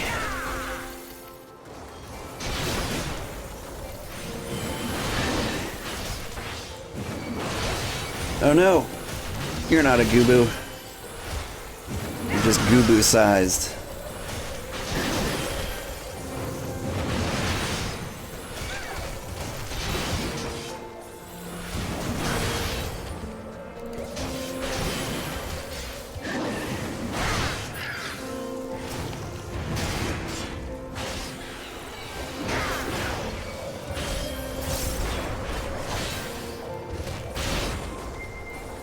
You think it'd just take a bit of damage in those areas?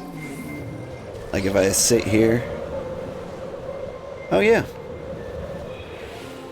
So it's not like enhanced damage. Or maybe it is. Hang on. Frostbite. Yep. Just damage over time. Good to know. Still, better to avoid.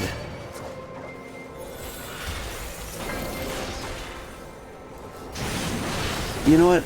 Let's run through these birds. This was a mistake. I regret everything. Oh my god, what have I done?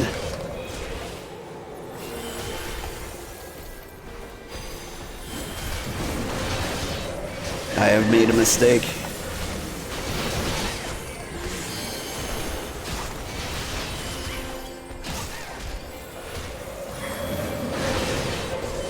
Don't let me die, Conjurer. I'm panicking.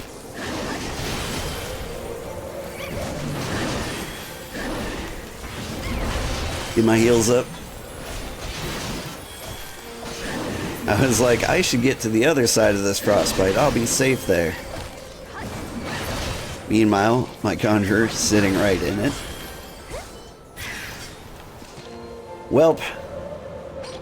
See, that's the kind of thing that would give me untold social anxiety. I made a bad call. I put the team in jeopardy. And even though everyone survived, I would feel so bad. Mistakes lead to knowledge for the future. But what if I just made no mistakes instead? Wouldn't that be better?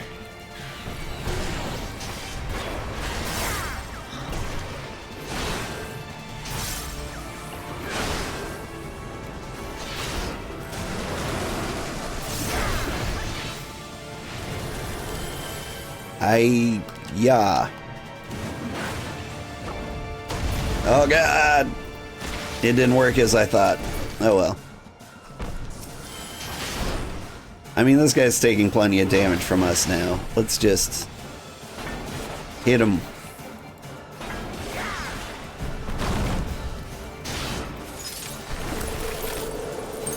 Is this good? Do we separate?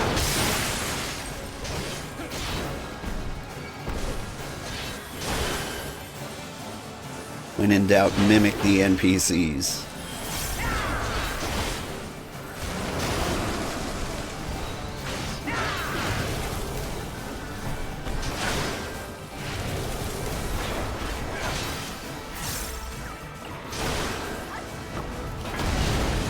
Whee!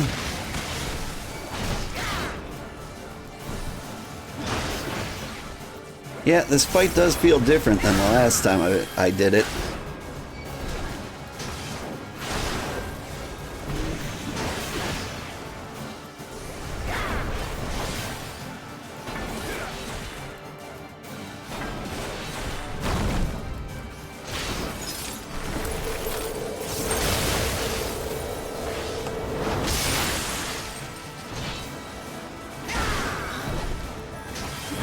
A player healer would handle that just fine? Yeah.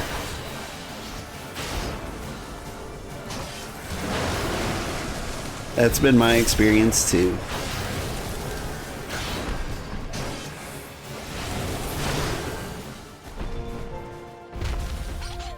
Basically every healer I've ever had in my life was like, you can pull more, you know.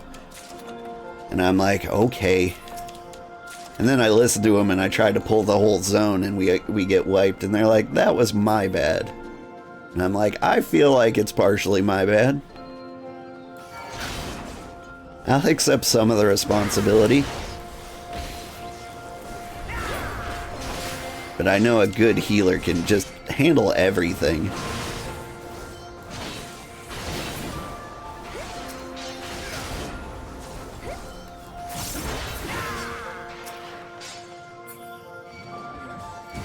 Because I watch, like, Cider Spider, for example, do all the old content.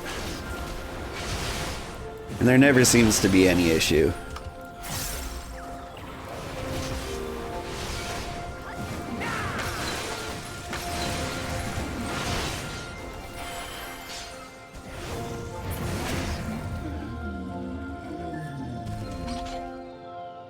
Like, half the time he doesn't even heal his party, he just has Saloon? Whatever the fairy's name is. Do everything for him. Healing is a weird thing that gets easier at higher levels than it is at low levels. They just get progressively better abilities for it. That makes sense. Selene/Eos. Yeah. This looks like an area where I would fight a boss. But instead it's just a bomb.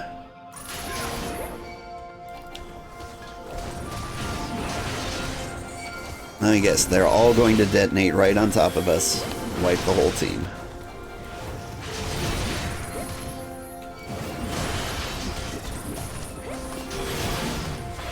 Alright.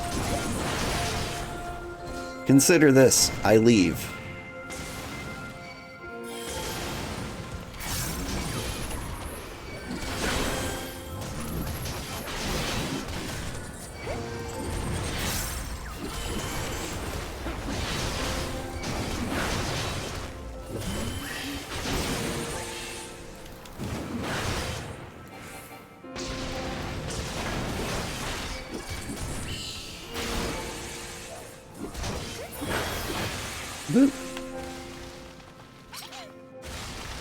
Oh, look at you, a little spriggy tumbly. Whoa! You are a weird alligator.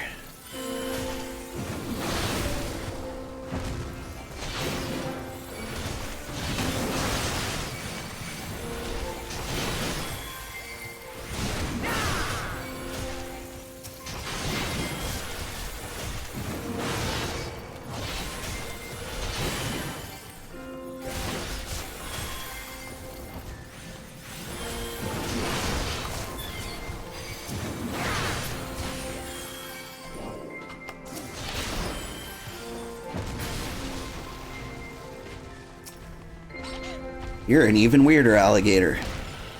Some might say you're not an alligator at all.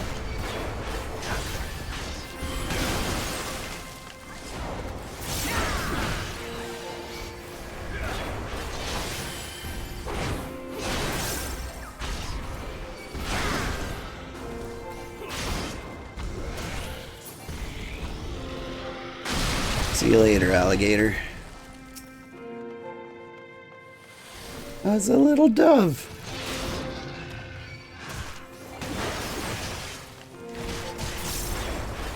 Let's see what it's like when he cries.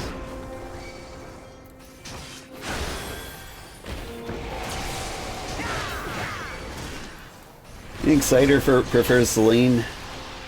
Now that there's not mechanical difference between them? There's not a mechanical difference between them? Interesting. It's a Harrier.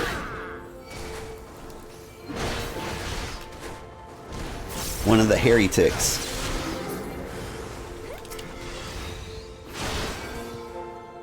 Did you turn into a dragon? Cool trick. Save it for your furry conventions, though.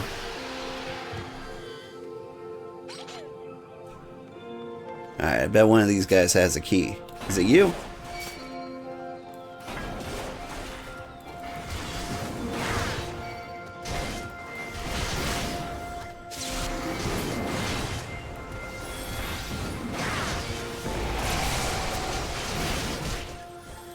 Glad I ramparted through that.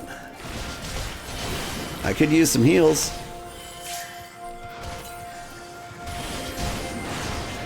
I've got tiny little potions.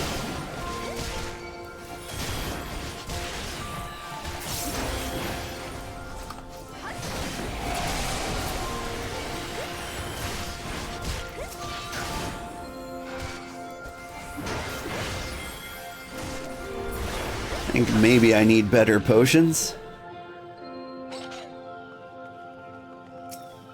Oh, a finger. That's not a key.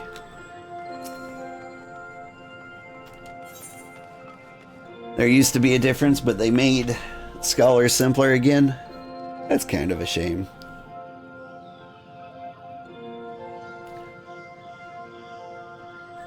Let's see. For healers, I like white mages for the drip. Like the big fluffy white hoodie is always nice. I like astrologians just for the concept. I like card fighting. And yeah, that's it. The other healers are like, meh. I do like book fighting though.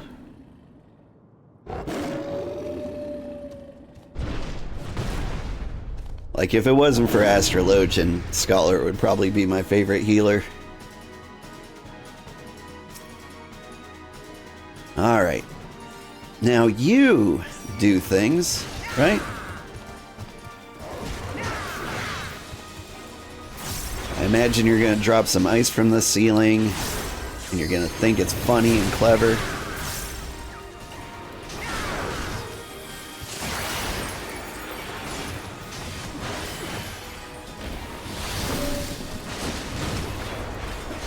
Keeping an eye on my NPC buddies. Yeah, we hide.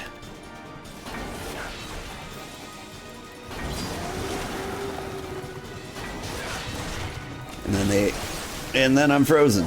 Alright. This is my life now.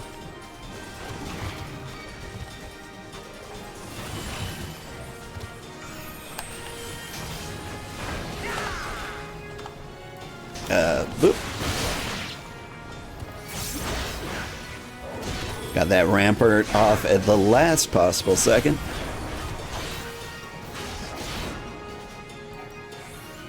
Heaven's Ward Roar. I love how the NPCs just stop attacking when there's an AoE. They're just like too much to concentrate on.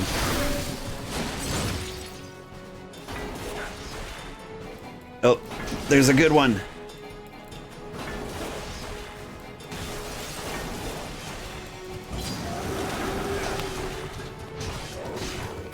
No Frosty for me this time. The game doesn't intend for people to be relying on health potions. Yeah.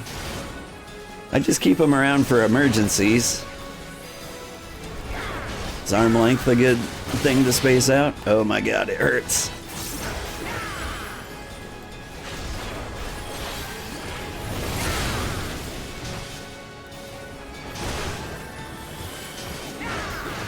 Oh, you know what I haven't done? Holmgang.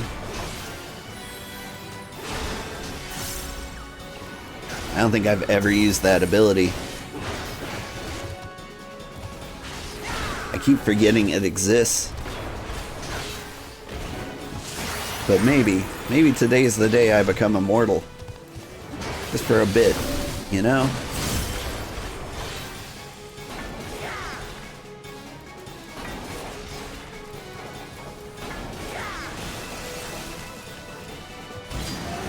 Oh god!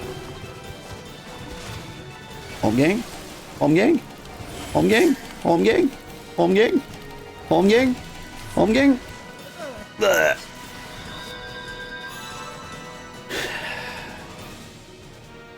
Healer adjust. And by adjust, I mean keep healing me. Don't adjust at all. I deserve that one.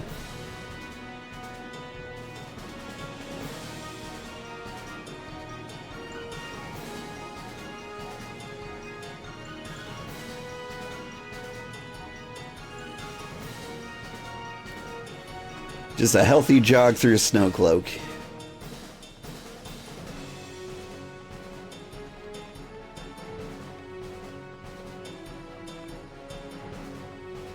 I just popped my head out a little too early.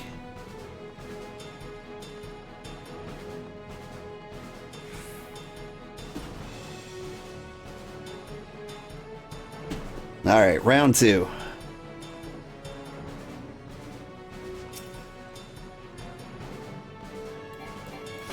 Rawr.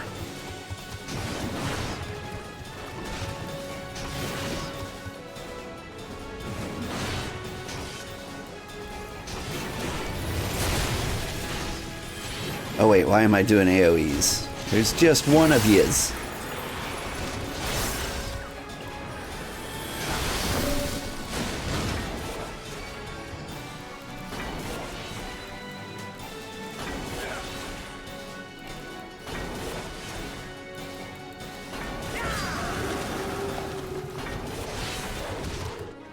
And I'm frozen.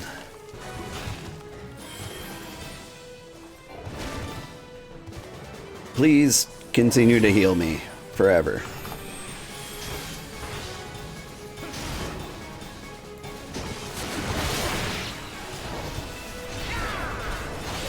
See, the first one makes me nervous for all the subsequent ones, because I'm like, what if I don't get away from the crystal fast enough?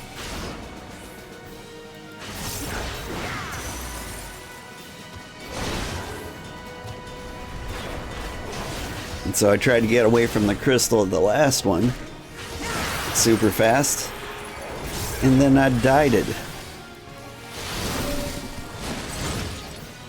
Oop, this one.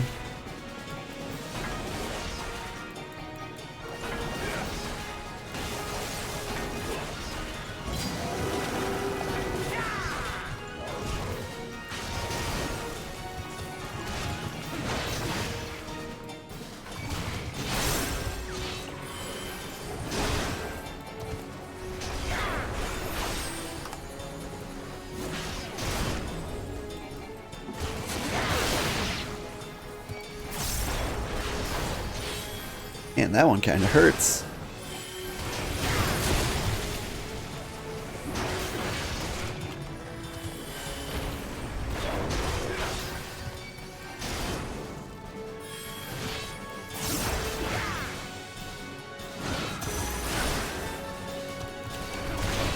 How long does Holmgang last?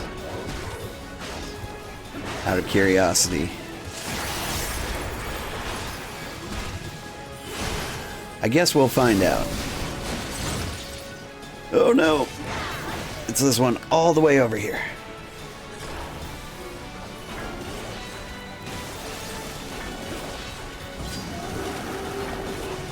Yeah, you almost got me.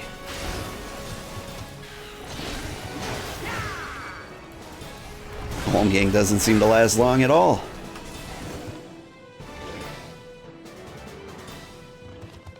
Whew.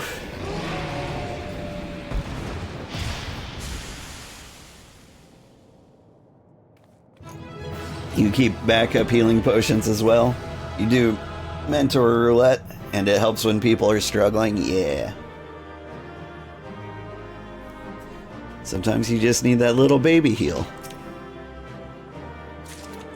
Antique mail.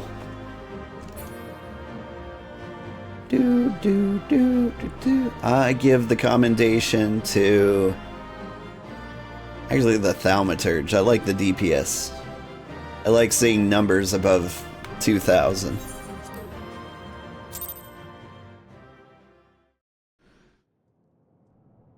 Hello, kitty. The tales do not do you justice, warrior of light.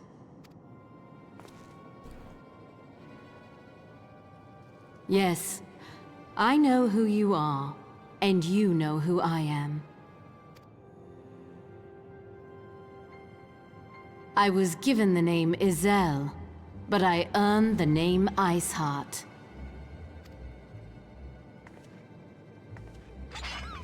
By dyeing my eyebrows and putting on This blue endless lipstick. cycle of hatred, of bloodshed, of sorrow. You would see it continue, O noble warrior of light. I would not. I will not.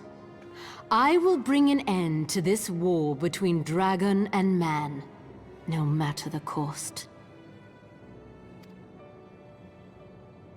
In time, you will come to understand that what we do for the greater good. For Eorzea, for Hydaelyn.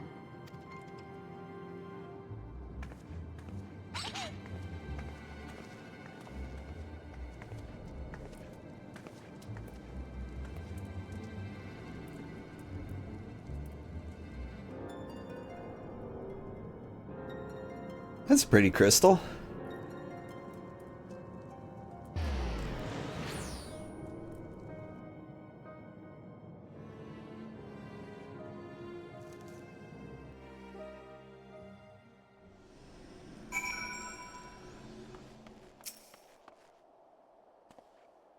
That took longer than I expected. What news, old? Duncan MacLeod, hello. I hear you talking to me, but you're behind me. So, Iceheart is but a pseudonym. Not that it matters. That you managed to escape is regrettable, but from your description of the beast, you did well to come as close as you did. In any case, now that you've cleared a path, the Temple Knights can begin to survey their tunnels in earnest. Mayhap they will even find a route past the ice wall. Wouldn't that do wonders for their fight against the heretics? The Crystal Braves would certainly share credit for it too. Well, be praised, old. We may yet return the situation to our advantage. Assuming we stop Iceheart before she summons Shiva, of course. Needless to say, our fellow Scions have not been idle. Amphilia and Urianger have been busy pursuing the archives of House Fortemps, gathering what information they can on Shiva. Which reminds me, if you were intending to trudge back to Camp Dragonhead to report on the day's events, don't. The antecedent should be here any minute. I can only assume some people enjoy subjecting themselves to this cold. Ugh. Duncan, hey. I kind of assumed since you were on YouTube that was your real name, but it is also, it appears your character name. Oh, what is going on here? A bunch of axes. Well, I appreciate it. Can I give you... Enjoy some mole meat. Exactly one. I'm saving the other. Seems like a fair trade. I didn't want, like, you know, to cheat. Alright, those axes is better than the one I have. The Mighty Thunderstorm is. That's a pretty looking guy. It won't capo when we pull it out, but it's still pretty cute. Happy holidays. Thanks, Santa McCloud. I really appreciate it, and I hope you're having a wonderful time. Let me get a good look at you. Are you a Hur? You are. Got a scruffy beard. Maybe slightly taller than me. About the same. Nope. Nope. I like the outfit. It's very cool. Mind if I check out your adventurer plate? Oh my dear. That is... So you go through life as a flaming chicken most of the time? It's actually a pretty good look. I like it.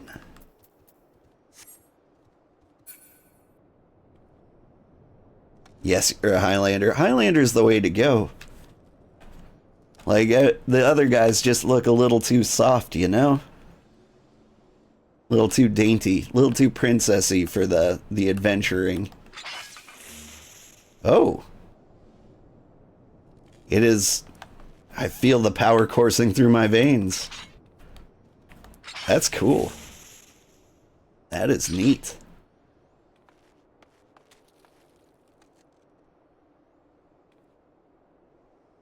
One of the axes is the Moogle axe. It has a fancy effect. Do they? So, like, I had a Moogle axe. Oh, there's little glowing music notes. That's cool. How did they get these fancy effects?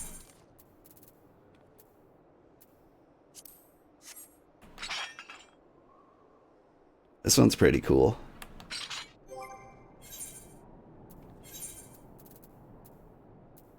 Thunderstorm, Malignant Mogax. Malignant Moggle Mogax. I see. Let's see. The Inferno. Burst into Flames, right? Yeah. Classic. And then there is Tremor Axe. See, this one looks kind of cool. I like the idea of just hitting people with a giant rock. Pretty stylish. The ones he gave you are crafted versions of the ones the bosses dropped. Neat. So, like, you get up to, like, level 10 million blacksmith and you can make these things? Is that... Am I understanding correctly?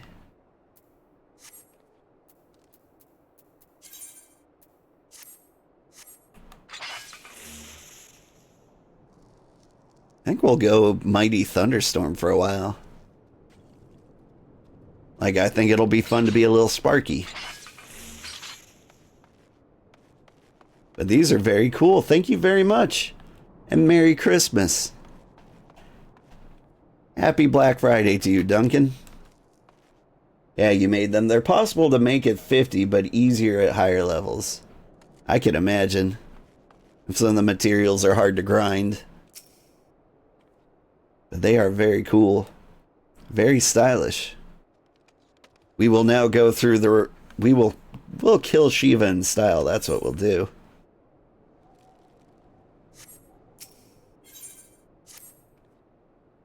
The lack of music right now is kind of disturbing you. Merry Christmas. Merry Christmas to you too. Minfilia wore a coat. She's the only smart one. Antecedent. You come to us straight from the archives of House Fortemps. I trust your time there proved fruitful. Would that it had. Hurriange and I scoured countless texts, but what we found was of questionable veracity. That is a cool coat. I want to see that coat in real life. Accounts of Shiva's life and deeds are sparse and contradictory, only agreeing upon one point. She lay down with a dragon, the gravest of all sins. according to the Ishgardian faith. Yet in the eyes of Iceheart's followers, this was a holy act, the blessed union of man and dragon. How could such a thing even be possible is quite another question. Suffice to say, I very much doubt that we'll find a useful answer in the archives of House Fortemps. Much knowledge has been lost over the centuries, though in this case, one wonders if it is by circumstance or design. You said Iceheart took a moment to plead her case prior to escaping, did you not? I did. Viewed without prejudice, most would agree that bringing an end to the endless war serves a greater good. I think Sir Amaric might take issue with her methods.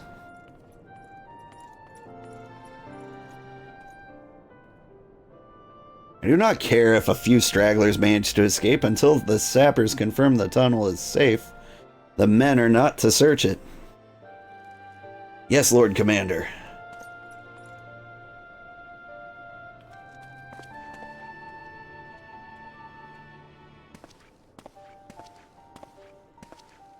You pursue your foes with less zeal than I expected, Sir Amaric. Lest you misunderstand, I do not deny our enemy has given us good reason to be prudent. I merely meant, you being a man of faith, that I had expected a certain single-mindedness. After all, was it not by the will of Halone that your ancestors came to this land? Why they took up arms against the Dravanians? What would they have done in your position, I wonder?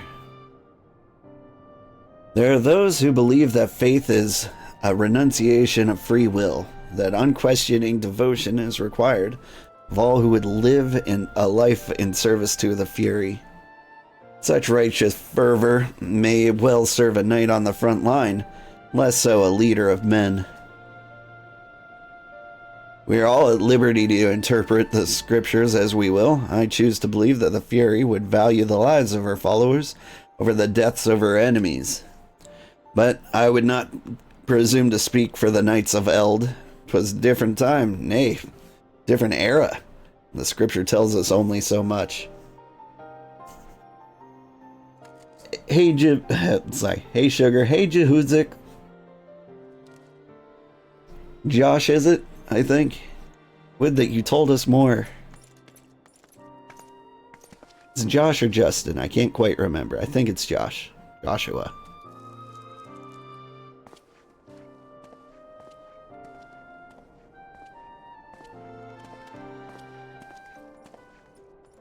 Yes, it's Josh. Got it.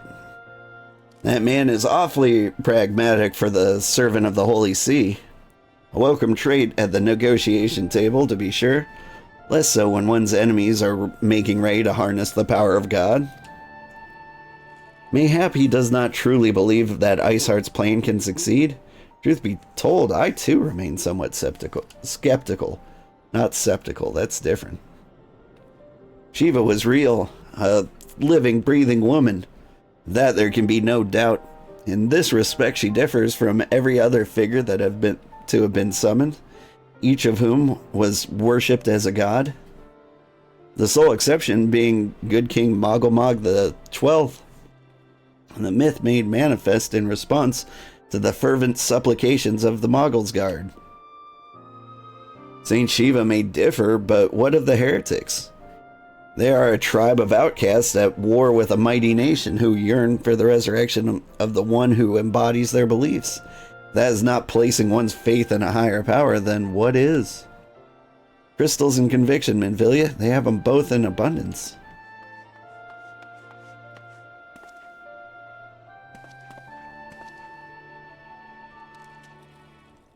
Can that truly be all that is required?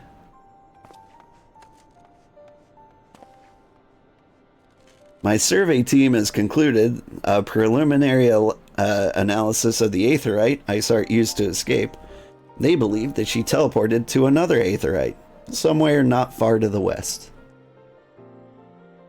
Despite the apparent proximity of the second Aetherite, however, they have not been wholly unable to detect its presence directly. Unless Iceheart has some means to mask its signal, I can only presume she had it destroyed to prevent us from following her. Without the means to teleport as she did, we have no choice but to search for an alternate route. Most likely a tunnel, assuming one exists. Let's not give up on teleportation just yet. One of our colleagues in Charlian, Charlian, may be able to assist us. I pray that you're right. I dare not think how long it will take us to survey the entire tunnel system. Is Charlian the name of the country? I thought Charlian was like the name of the people. It might be both. While Minfilia looks to our Aetheryte problem, I would request your assistance with another matter. The third unit is currently tracking the remnants of the heretic force which attacked us. However, the search goes poorly despite our numbers. Korthus is vast, and Iceheart's followers know the terrain far better than we. Your knowledge of this region may serve to hasten the process. It's a country of scholars where a bunch of scions came from, a small country. Well, yeah, it's just the naming convention that kind of like throws me. Like, I'm pretty sure you're like Charlian researchers, but like to say the country is Charlian is kind of like saying, like, calling Japanese people Japan. Like, the Japan have come to research potatoes. It feels a little weird. Wouldn't you be like Charlianese? Maybe. The sooner we capture Iceheart's followers, the sooner we can press them for their leader's whereabouts. Also, though it is admittedly a selfish request, I feel that my braves would benefit immensely from working alongside you. Well, we have our share of veterans. We also have more than a few less experienced recruits, many of whom look up to you. In case you were not aware. I'm sorry, I'm trying to read, and at the same time I'm running through my head like all the countries I'm aware of and trying to think of a people whose name is the exact same as the country. And I can't think of a single one. Anyway, back to reading. I can read.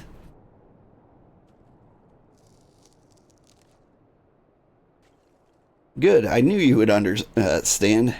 Yu Hase can apprise you of the details. When the task is complete, come find me at the observatorium. Captain Ilberd and I are meeting there to discuss the latest developments in his investigation. The Temple Knights shall hold Snowcloak in our absence. Let us leave them to their work. Ours is more pressing. They have broken my brain. What is the deal?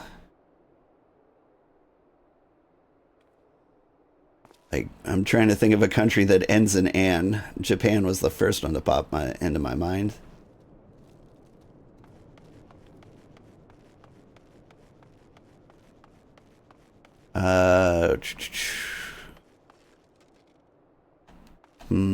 No, can't think of any.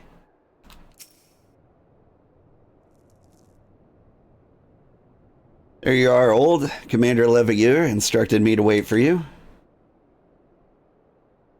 Your assistance is most welcome, believe me. Most of the third hail from Ul'dah, and for a man accustomed to feel the sand beneath his boots, the crunch of snow can be rather disconcerting. But to the matter at hand, nary a moment ago, I received word that the heretics we seek have been spotted making for Danifin Pass. My braves are already in pursuit, and I should be grateful if you were to join them. I myself shall be taking part in the hunt. Never let it be said I did not earn my coin.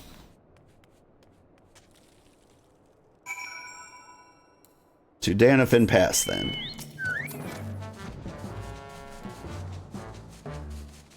Ba-doop. What am I thinking?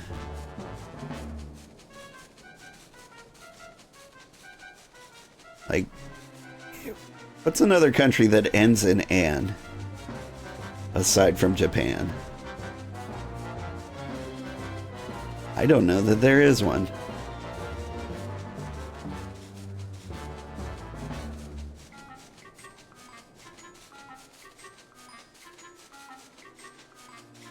Alright, maybe if you were from Tenerife. Oh, I've overshot my destination by a lot. If you're from Tenerife, you might say the people are the Tenerife. The Iroquois nation. You are the Iroquois. Right? So, like, I got some close. Kazakhstan. That's a good one. Yeah, Uzbekistan, all of those. Pakistan, but they all end in I. So, Charliani, Uzbekistani, Kazakhstani, Kyrgyzstani. Balls, my ankle is on fire. Caught my boot on a rock or something and twisted it as I fell. The others went on ahead through Danafin Pass. Hurry and you might catch up. If you aren't sure where to go, look for tracks. The snow is fresh, so they shouldn't be hard to find.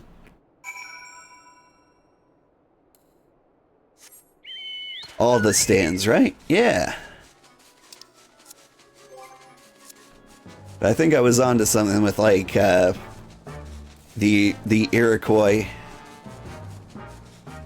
like Indian people, like Shoshone. Sorry, Native American people, Shoshone,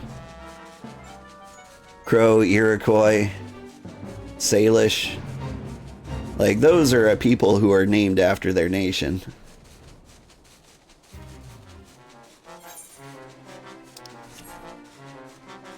So, like, I've found an example. I've got precedent. I am now okay with the Charlian people being Charlian. And being from Charlian. The tracks lead southeast.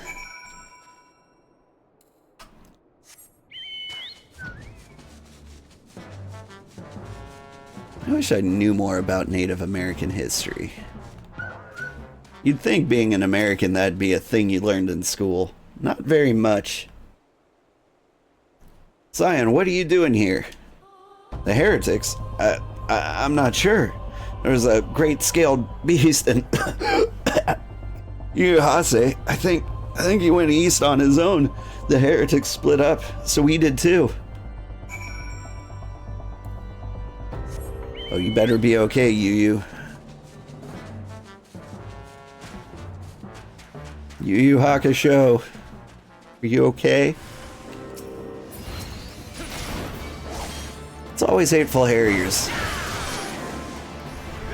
Always hating and harrying.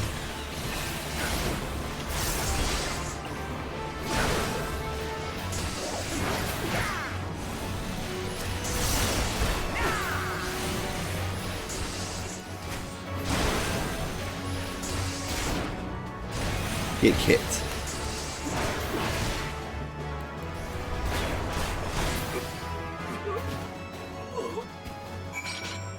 You alright there?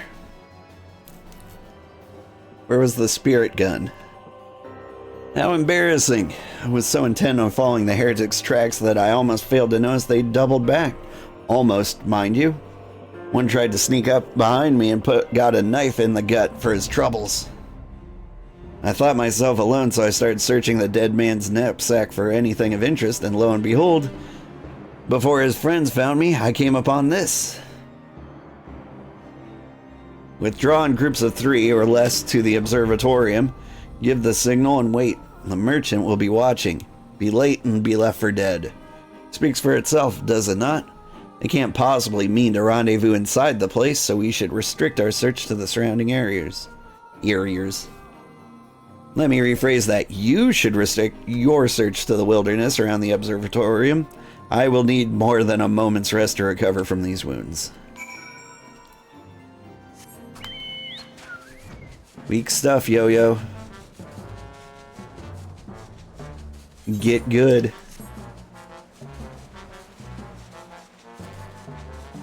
Wa-da-da-da-da-da-da.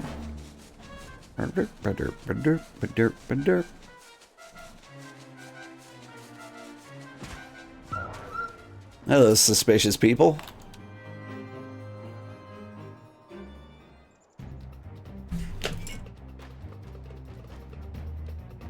Oh, good attempts on X3, so slash shrugs how it goes. Didn't quite make it through, did you? That's a shame. Sudan. Yeah, but people from Sudan are Sudanese. Sorry, I am through listening to your excuses. We leave now. How? The woods are crawling with the blue coats, and the knights are searching every wagon that passes through the gates. And then there's this guy just axe murdering people. Well, stay with him, then. You think you'll fare any better? No, there's no need for that. There must be places like this in my homeland. There are places like this in my homeland. Secret snow-capped peaks where blood must not be shed. Yet your lands ever thirst for the blood of the fallen, and by your deeds it is drunk deep. No, I've done no wrong. None but meet in secret with heretics. Deny it all you want. You shall have the truth from you yet. Inquisitors are not the only ones skilled in the art of interrogation. Damn it all. Blah. Fancy meeting you here, old. I presume your work with the Third brought you hither? What a tangled web. Lest you wonder, we came not for the heretics, but for the merchant who has been conspiring with them. He came to our attention during the course of the investigation into our Ivy.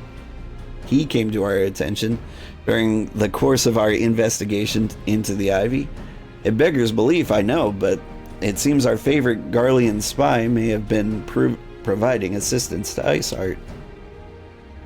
Were it not for the efforts... Whoa! Oh my goodness. Thank you so much for the 5 gift subscriptions, Josh. That was huge. I really appreciate it. Hype train started. That's the second hype train that's ever happened here. You may have been the cause of the first, if I recall. Let's see. Who got the gift subs? Brockle's got one. He's a cool guy. He streams some... He raided us back when we were playing Space Marine 2. He's a good guy. Alsvieth rings a bell. Teabagging is brand new. He might still be in the chat. Aquadrake 2K, I don't think they've ever seen anything, and neither has Freezy YC, but, you know, lurkers are welcome too. Happy Thanksgiving, boss. Keep up the good work. Thank you so much. Happy Thanksgiving to you too. Happy holidays in general. You've got such a Polish name. I think we might have established you're from Poland. Maybe I'm crazy, but I have no idea what holidays you have. You might not have anything up until Christmas. But whatever holidays you celebrate, I hope you have a good one, and I really appreciate you. It really helps, it does. Alsvieth. She says, thank you so much for the gift sub. Hype. Thank you so much. Were it not for the I'll get back to this story. Were it not for the efforts of Lady Yugiri and her shinobi, we might never have discovered this connection. Master Alphino is too kind. I fear my people and I have done little to aid your search for this spy. We long to strike back against the Empire and weaken their influence in this land. prevent the tragedy which befell Doma from reoccurring. In the days ahead, and the work they promise, we will require a very particular set of skills. Skills which I am fortunate enough to possess. If you allow it, I would accompany you until the investigation is complete. As a most generous offer, Lady Yugiri, and one that I will gladly accept. Thank you. Though I may disappear for a time, know that I shall never be far, and shall always be watching. A comforting thought? Come. Old, let us wait inside for Captain Ilberd to return and deliver his report.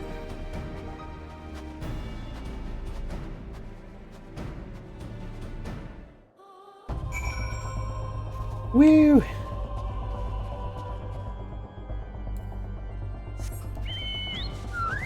And we're hopping over.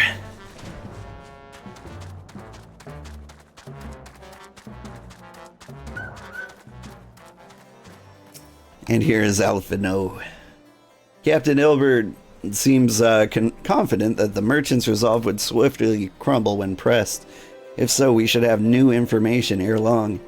As to whether it will bring us any closer to learning the Ivy's identity, I would rather not say. Given our adversary's cunning, I shall consider us fortunate if we are spared another wild dodo chase. The gods know we have more than enough to occupy our time as it is. I really do appreciate you, Josh. Have I said that lately? I do. We can get a coat. Maybe my thighs will no longer be exposed to the cold.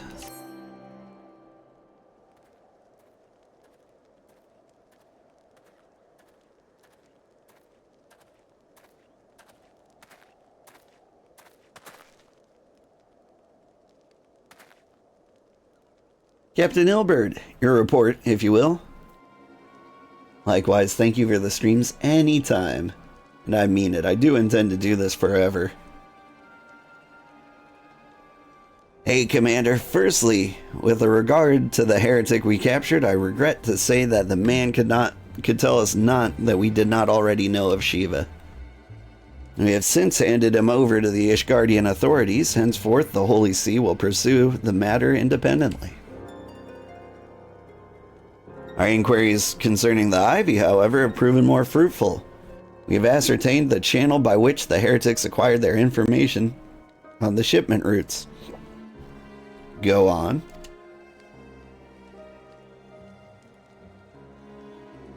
Success. Sorry, such strong support. Hype train complete level 2, 50%. All-time record shattered. You've reached new levels of support. I really do appreciate it. Sorry, I'm seeing messages that I've never seen before. 5 subs.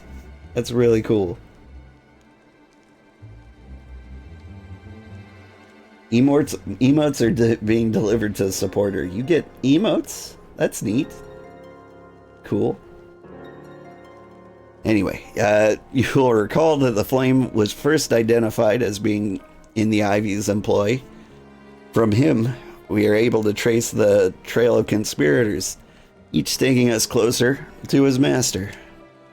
Alas, the trial came to an abrupt end. Fearing the investigation had been compromised, we took the necessary step in detaining all suspected of conspiracy. There were 5 on our list, including Flame stationed at Revenant's Toll. The man's primary duty was to keep an inventory of donations from abroad, the particulars of which he would share with benefactors, thereby ensuring that needs did not go unfulfilled. By virtue of his role, he was privy to the details of all the shipments bound for the settlement. Needless to say that included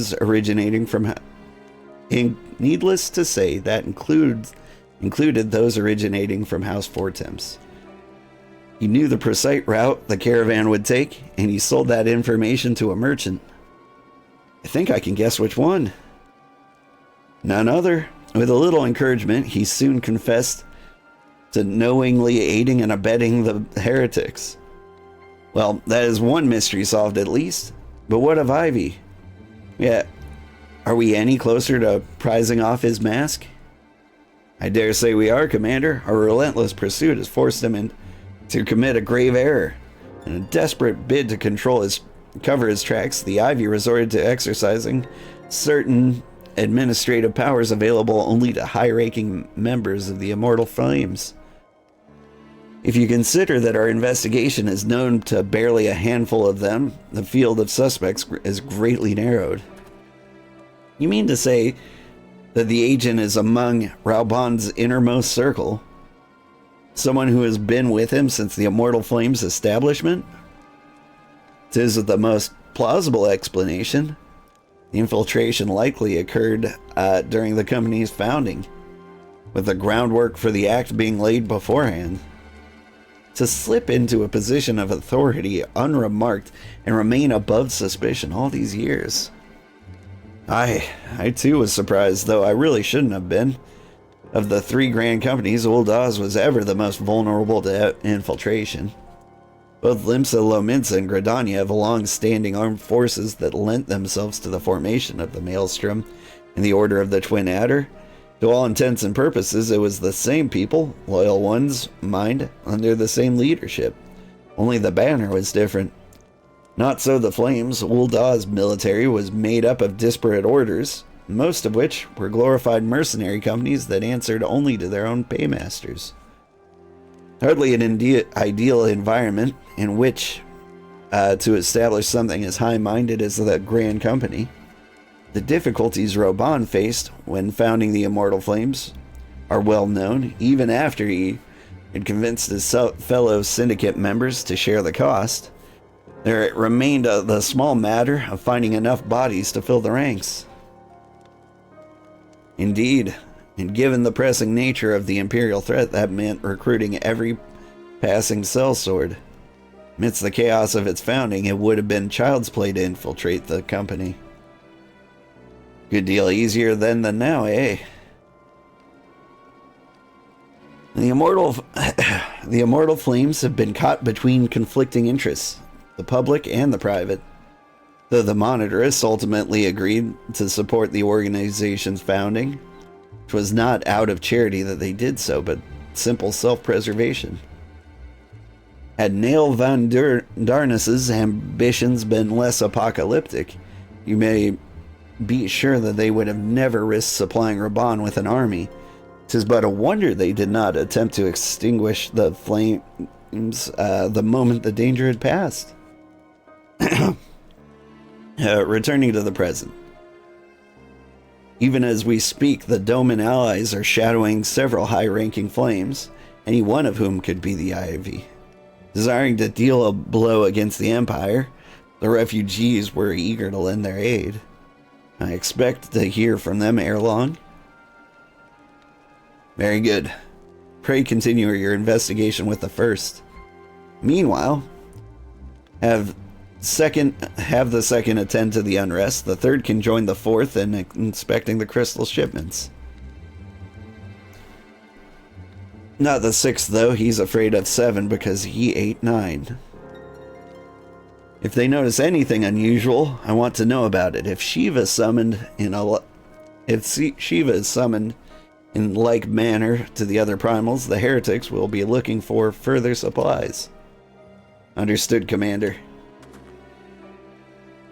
I shall send word to Sir Amaric, informing him of our success in identifying the heretics' abettors. Hopefully the information will be of some use to the Ishgardians. It is time, Commander. Yes, I'm aware. An emergency council of the Alliance leadership has been called. There have been developments in Garlemald, it would seem. As commander of the Crystal Braves, my presence has been requested. I would have you accompany me, Old, as the realm's stoutest champion. Tis only meet that you be present for the discussion. Oh, and the antecedent has already given her consent, lest you worry. Okay. We shall have a discussion. Apparently right here. Like me, you are doubtless eager to conclude our business with Iceheart, but until another path to her sanctum is found, she will remain beyond our reach. Amphilia and the Archons are sparing no effort to secure an alternate route. Until such time as they succeed, I suggest we give some thought to the realm's other problems.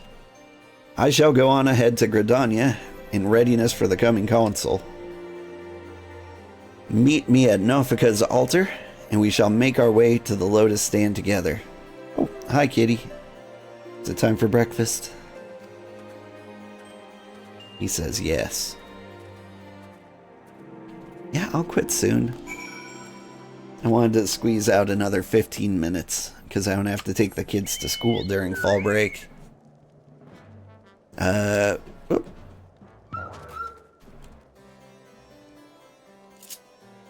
I can go to Gridania this way.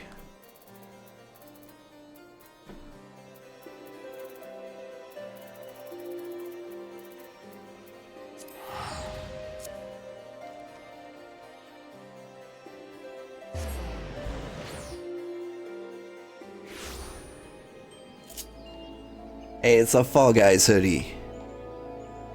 I think that's a Fall Guys hoodie. It's got a crown on it. There's a lot of people here today. It's almost like it's a holiday. Everybody in the world has time off work. Alright.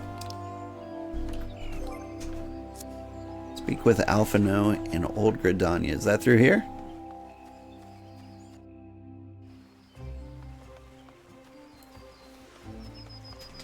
And we hustle.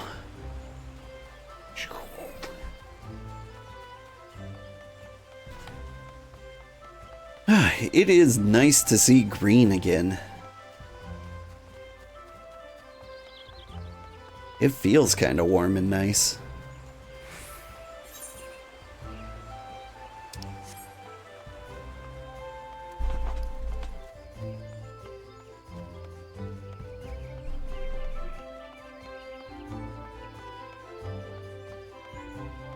I'm really hoping it snows here in the bayou this winter.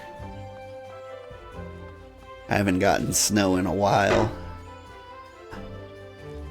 It's Raruka.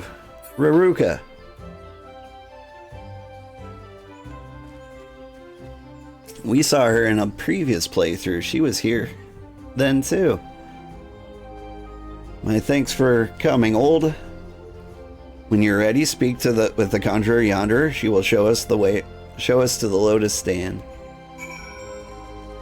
Are you in the same cutscene? I wonder if we're just gonna follow her through the adventures too. Also, I wonder if she's gonna wear pants at any point. And the Alliance leader awaits you at Lotus Stand. Will you be joining now? Yeah. Maybe they're doing Final Fantasy Fridays as well.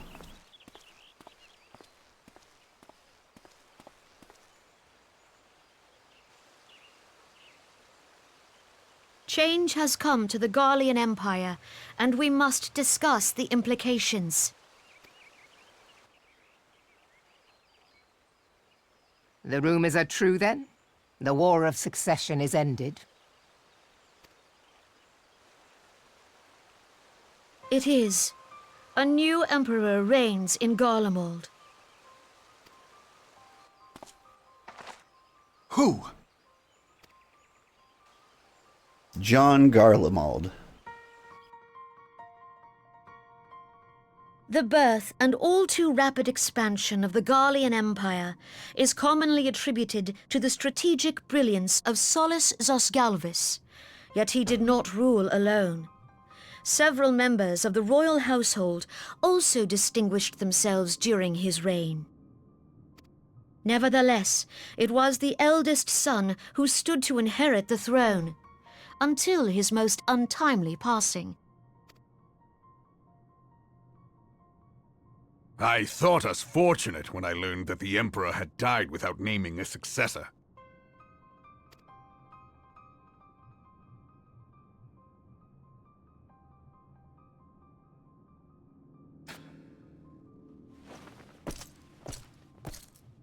Would that the Garlean Empire had died with him.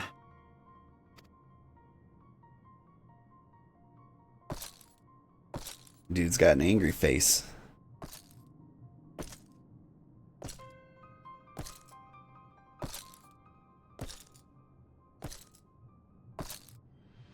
'Twas the grandson and his uncle who had the strongest claims, was it not?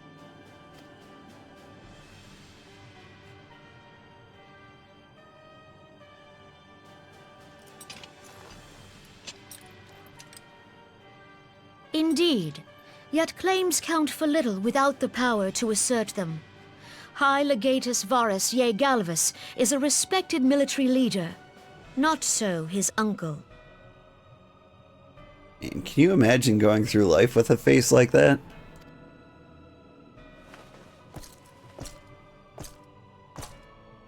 So young Varus has torn the crown from his uncle's grasp and taken his place at the head of the Empire. It would be like everybody in the world would be asking constantly, like, are you mad at me? And eventually, you're just mad at everybody because of that question.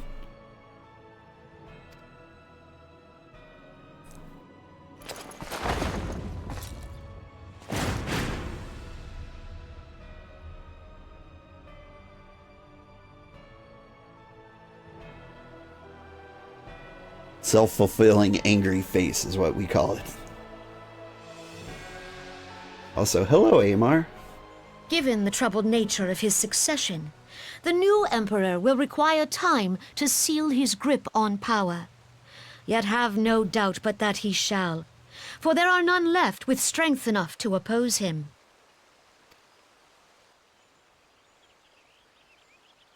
Since the success of Operation Archon, the remnants of the 14th Legion and the forces occupying Alamigo have done naught but fortify their positions. But you can be sure they'll be ready to march on us again, if their Emperor gives the word. When, not if. They say this Varus was so set upon Eorzean annexation that he spoke out against the Meteor Project. Plainly, the new Emperor's intentions are of great concern to us all.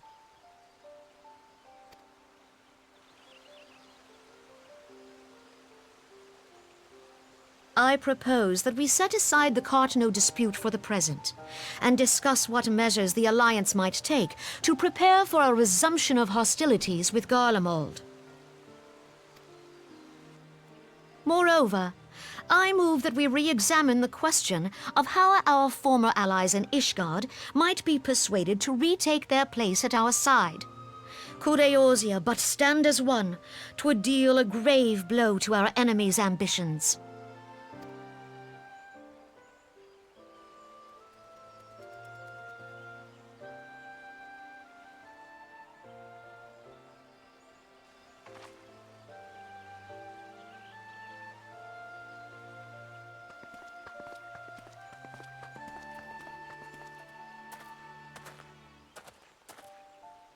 Well, I suppose we should be grateful that they have finally acknowledged the inevitability of Imperial attack.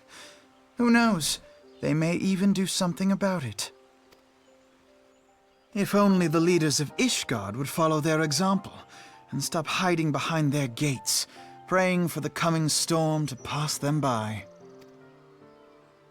But that is a discussion for another time.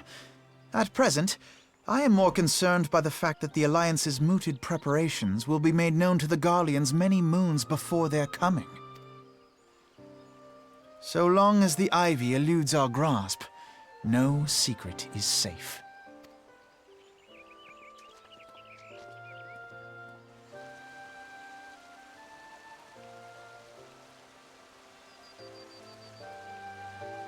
Does the Ivy actually work for the Empire?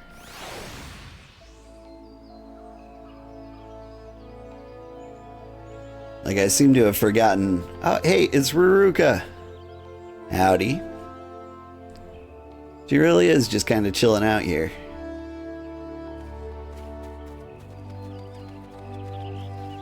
doing the exact same quest at the exact same time as us.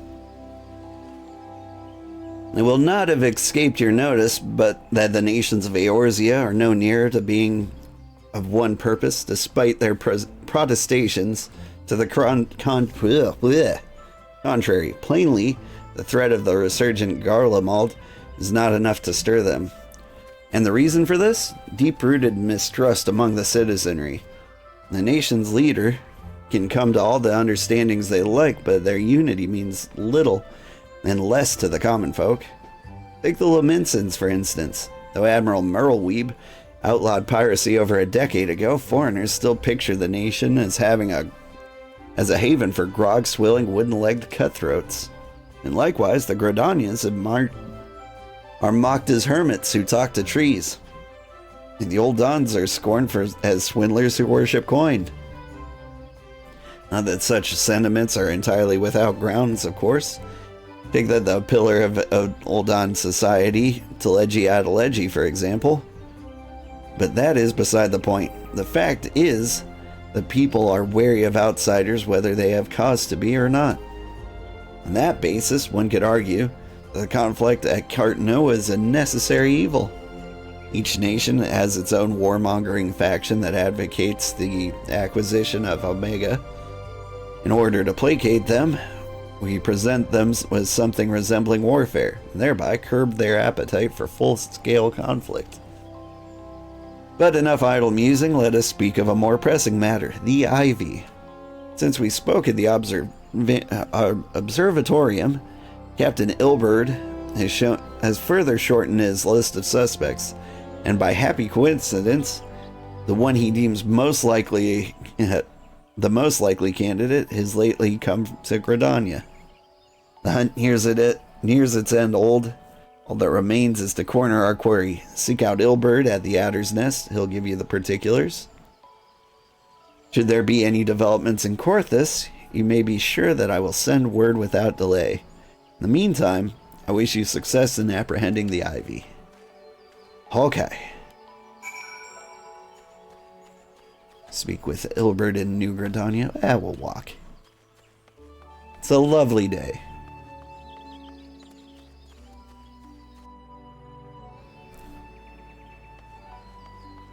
And Gridania is still my favorite starting zone. And would you look at that, he's right here. With our friend Rurika. My thanks for coming, Scion. Doubtless the commander has informed you, but we have unmasked the Ivy. From this point on, we must proceed with extreme caution. I get a shirt.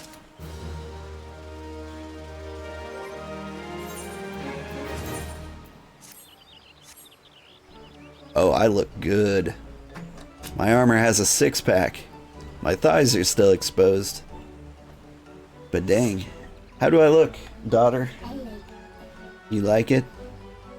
I think it looks cool. It looks all flowy and platey. This actually looks like something I could fight in.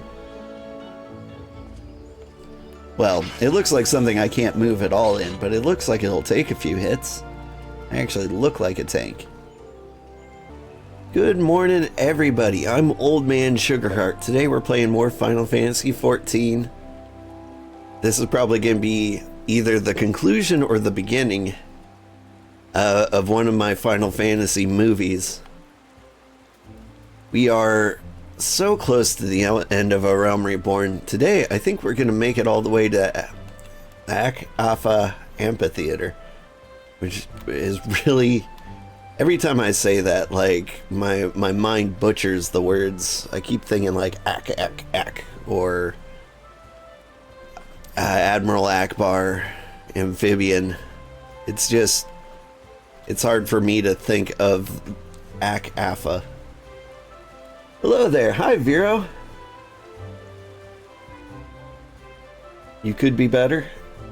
You're tired and you just can't sleep anymore.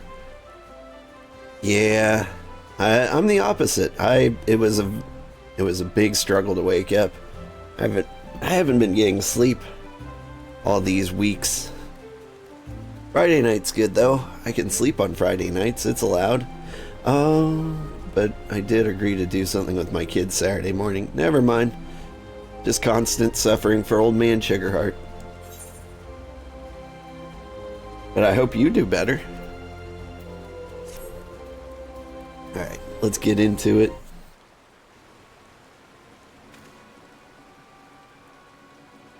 Listen well. The spy we have been seeking all this time is none other than Flame Marshal Eileen Royale, Raubon's second in command. Prior to joining the Immortal Flame, she was a mercenary of no small renown. They say her skill with a polearm is had to be seen to be believed. Of Ishgardian birth, she is the highest ranked foreigner in the Immortal Flames, barring the Flame General himself, of course. When you form the Grand Company, Raubon chose people based on their worth. Whence they hailed was of no interest. The Monetarists saw things differently, however. Having funded the enterprise, they reserved the right to reject candidates nominated for high-ranking positions. And 'twas no secret they did not favor foreigners, Ishgardians especially, after the way the Holy See forsook the alliance.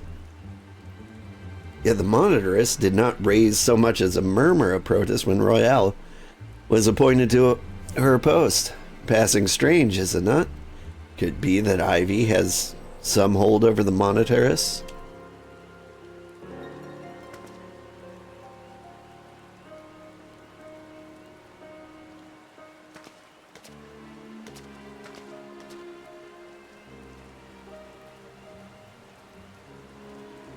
These revelations are secondary to our current position. Of foremost interest to us is Royale's presence here now.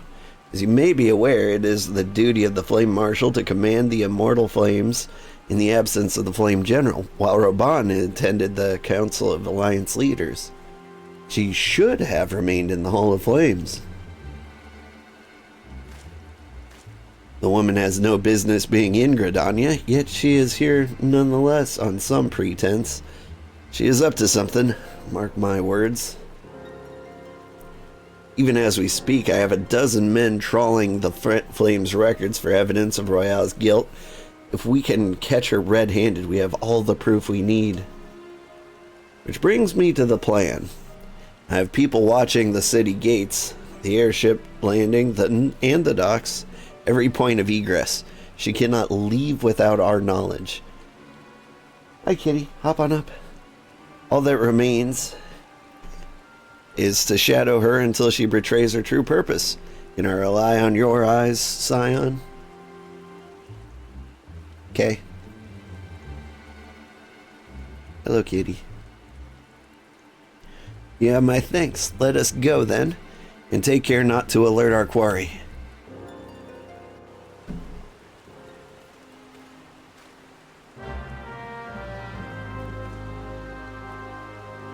First time being here. Nice to see you and hope you enjoy the rest of 2.5. Oh, thank you, Vero. I really appreciate that. I hope you're having a good time. And yeah, I'm looking forward to the end of this. It's gone on a lot longer than I expected it would. Like when you stop to read out every single word out loud, it really does take a while to get through the game. But we're almost there. We're almost to Heavensward. We're really close. Royale is headed in the direction of the Blue Badger Gate. With me, Scion.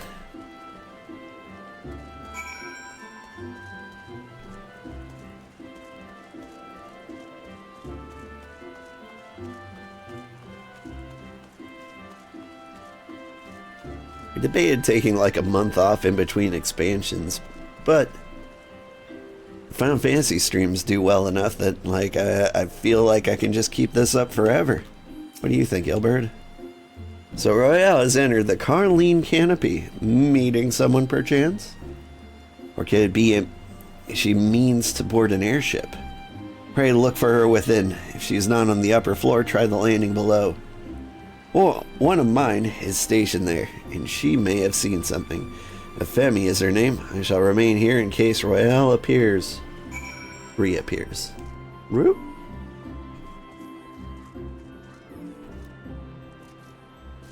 Oh, I can't jump the railing? Terrible. This one either.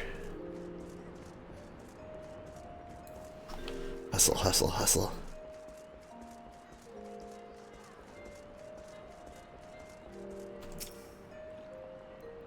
Old Sugarheart, such an unexpected pleasure. What brings you here? Aha, a social visit, you say? How pleasant. No, she did not come this way. I've noted every passenger and none bore any resemblance. Well, don't let me keep you.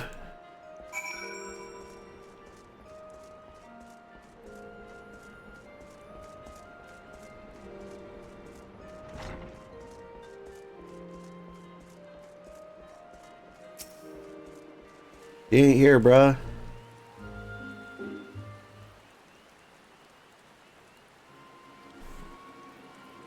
Nowhere to be seen, you say? And you are sure she did not board the airship? She did not come back out either. Where in the seven hell could she have gone? The roost! How could I forget?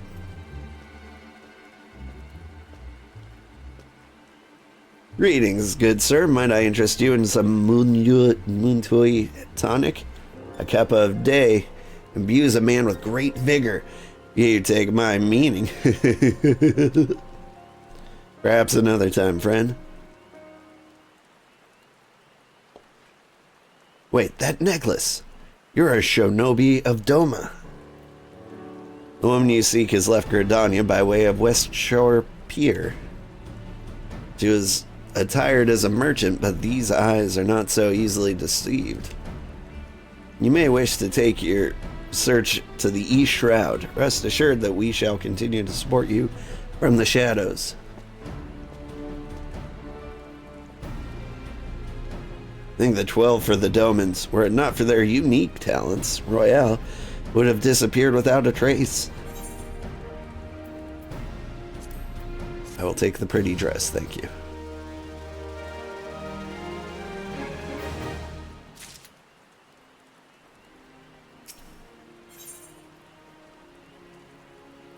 In flagrante delicto.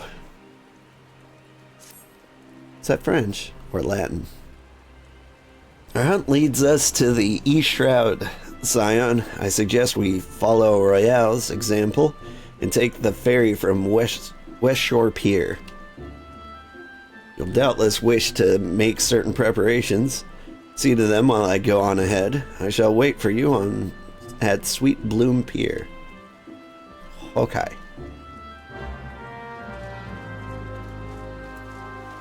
In flagrante delicto, if I understand the meaning correctly, it's like in the middle of a crime.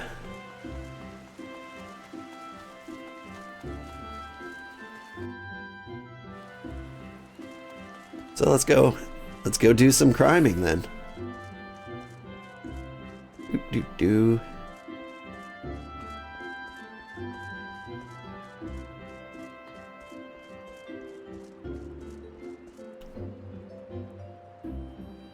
Have I taken on other jobs aside from warrior while playing? No.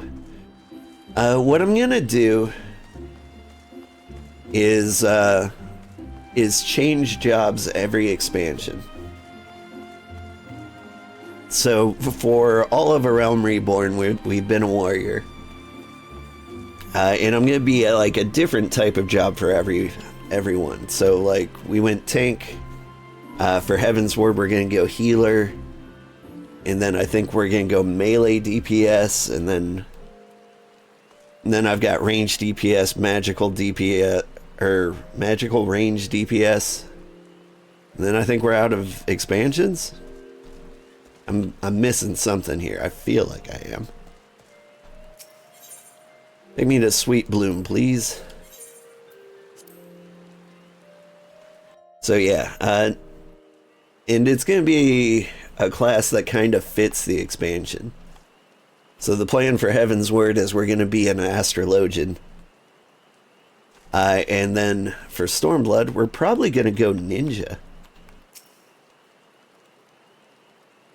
Though I might also go samurai. Or monk. But probably ninja. Oh, why not play the title job for the expansions? Because everyone plays the title jobs for expansions. I want to be different. Like, I want to do something that fits, but I also just kind of want to do what feels fun for me. So I'm going to end up doing what feels fun and fits. So, like, somewhere in the middle. This way, my friends. Oh, and I'm going to be Pictomancer for Dawnstar. Just something about the splorching that sounds hilarious to me. Your quarry makes for Hawthorne Hut. If Royale is truly the one we seek, we can expect that she means to make contact with her Garlean masters there. An explanation is in order. You are no doubt aware that the Garleans have their own method of communicating over great distances. Well, our ingenious friends at Garland Ironworks have provided us with devices which can disrupt these communications, and we have installed them around the city-states. In so doing, we have made it difficult for Imperial agents to correspond with their masters. Royale would thus have no choice but to rendezvous with her Imperial contact directly. Yet, as a well-known face in the Immortal Flame, she cannot move about Thanalan without being recognized. It would only be a matter of time before someone saw through her disguise. 'Tis for this reason, I believe, that she has chosen the Black Shroud for her clandestine meeting. The Elizin are a common sight here, and her comings and goings are not like to turn any heads. As my scouts tell it, the Garleans have sent agents with a mind to destroy the devices and render such direct contact unnecessary. Fortunately, our shinobi have thus far been unsuccessful in rebuilding their efforts. This is it. We need only make for Hawthorne's hut and catch Royale in the act.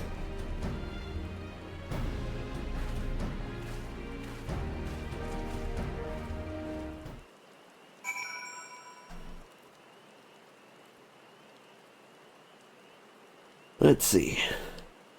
That makes sense. You play one of the new jobs introduced for the expansion, so Dancer for Shadowbringer, is it? It is. Well, that's not exactly true either. For example, Reaper or Sage for Endwalker. Like, I'm trying to have one of each class in case for, like, some reason I get stuck and need to play a specific role. I want to have, like, one of those on the back burner. That's why I'm starting with Warrior and Astrologian, is because, like, if you've ever needed to switch to a role to, like, get something done in these games, it's been like tank or healer, right? When you just haven't had the luck and you need to rely on yourself, like, those are roles you hop over to. So I do those first. And since I've got healer out of the way, I won't be playing Sage. And if I play Ninja for Stormblood, then I don't want to be melee DPS again for Endwalker. So, like, Endwalker, I think I might go Machinist. Like, physical range DPS. I don't actually know enough about Endwalker to make an informed decision, but maybe it just gets kind of weird around then. Same with Shadowbringers. Like, that was like a window of time when I was just... I blacked out on my Final Fantasy news, so I have no idea what those hold. You're working on leveling all the classes yourself now for DT. Got about half of them to 100. The rest are still 90-ish. working on Astro right now. That's a lot of work. At least I assume it's a lot of work. Feels like that would take forever. You must be an expert in every dungeon by now, right, Yugiri? My people report that our quarry has departed for the Bramble Patch. The ivy returns to the gnarls from whence she came, but perhaps it is all for the better. To convict someone of her standing, we shall require some damning evidence against her. What could be better than to catch her in the act when she meets with her Garlean masters? My countrymen and I shall wait in the shadows. Tread warily, my friends.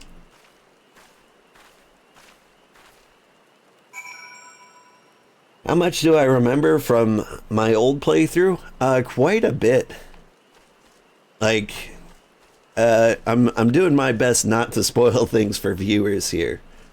But I definitely know how all this goes down. Like, I need some reminders every now and then. Like, a certain character will, like, poke his head up and it might take a quest or two, and then I'm like, oh, it's you.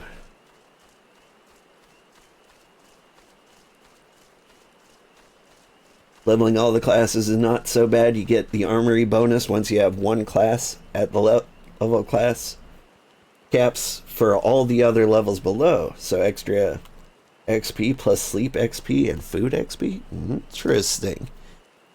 I've never heard of that.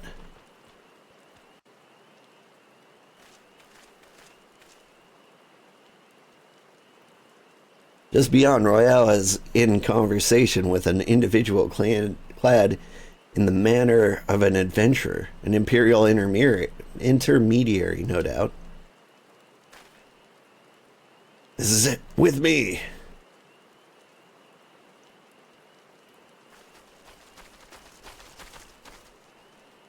Although I know how this ends, I don't remember quite how this exact moment plays out.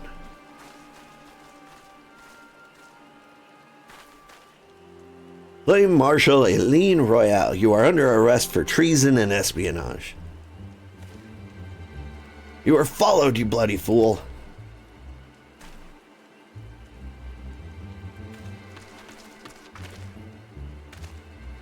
Damnation.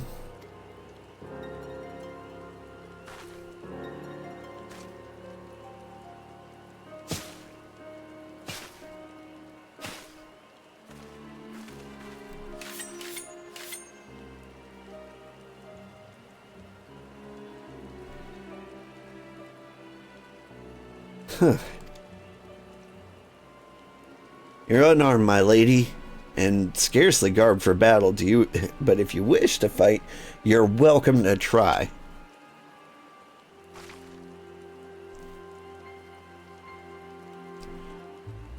What is the meaning of this, Captain? Would you arrest me for strolling in the Twelveswood? When last I woke, that was no crime, and neither was conversing with passing strangers. You would feign ignorance, then. Very well.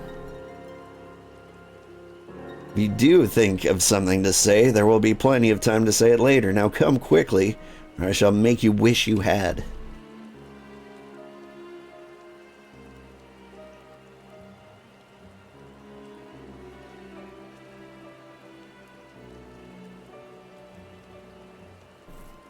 I will offer you no struggle, after all. I have naught to hide.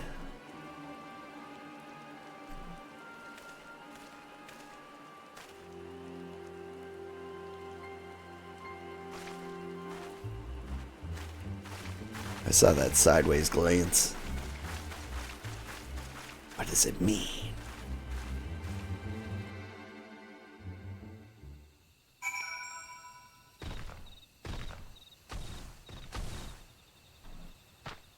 Certain tribal quests you can do daily. The Wondrous Trials Journal weekly. Running roulette dailies. Especially Alliance raids, main scenario, and leveling, and frontline. You can easily do one job from 90 to 100 in about 5 days. If you were really trying to speedrun it. Oh, okay. That is very quick. That is faster than I expected. I do love Wondrous Tales, though. That was one of my favorite parts. I just love gambling, you know? Gambling and leveling at the same time. So much fun. When a warrior of Royale's renown could not have hoped to escape by force despite her claims. Her surrender does not bespeak innocence, but an awareness that her position is untenable. With the ivy uprooted, it is to be hoped that the tendrils she entwined around the immortal flames will gradually wither and die. Mayhap, then, the people of Ul'dah will have the grand company they deserve. But let us speak of the present. May I ask, what are you going to do now, old? I'm going to Disneyland. So the Scions seek a way into Iceheart's sanctum. Then I dare say you're eager to return to the Rising Stones. Pray, do not let me keep you. Fear not. My countrymen and I shall attend to the aftermath. You need not waste your talents here. Oh, and speaking of talents, have you considered training in the art of the shinobi? You have an aptitude for it, I believe. So please give it some thought. Till next time, my friend. I'm excited. Is she the rogue class trainer? Because if she is, that's going to be fun. Especially if we do that for, what is it, Stormblood? Yeah, Stormblood. Like, rogue is like one of the classes I never messed around with. Or ninja. That's another one of my, like, secret little choices I've made. Speak with Minfilia, who is at the Revenant's Toll? Shrug?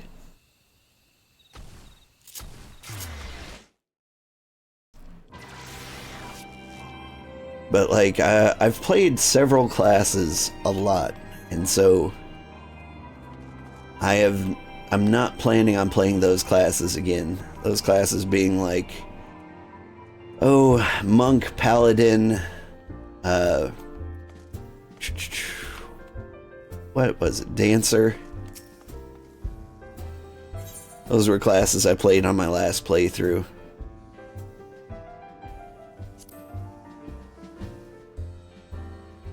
She's not the rogue trader that starts in Limsa. Ninja, don't remember who their trainer is. Well, it feels like she hinted that it would be her. So I'll be disappointed if she doesn't at least pop in to say hi once in a while. Been a while since we've been able to do a warrior quest, which we can't do until like the very end of Realm Reborn, or the beginning of Heaven's Ward, depending on how you look at it. Welcome back, old. I understand that Alpha No had a task for you. May I ask what it was? Charges of treason and espionage against Aline Royale? I can scarce believe it. Could there not have been some manner of misunderstanding? Nah, it avails us not to dwell on it. Whatever the truth may be, we must trust the authorities to uncover it. Let's speak of another matter. I'm pleased to report that we have made progress in our efforts to find a way into Iceheart's sanctum.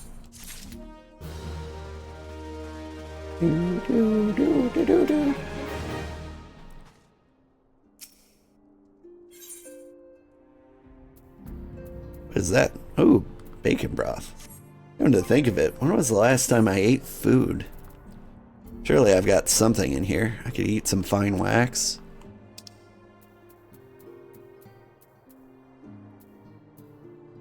I could eat some Garlean rubber.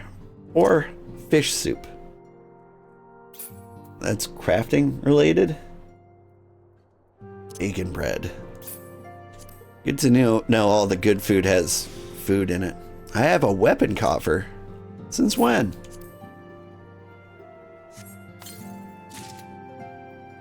A dual Haken. I must have come out of Snowcloak, maybe?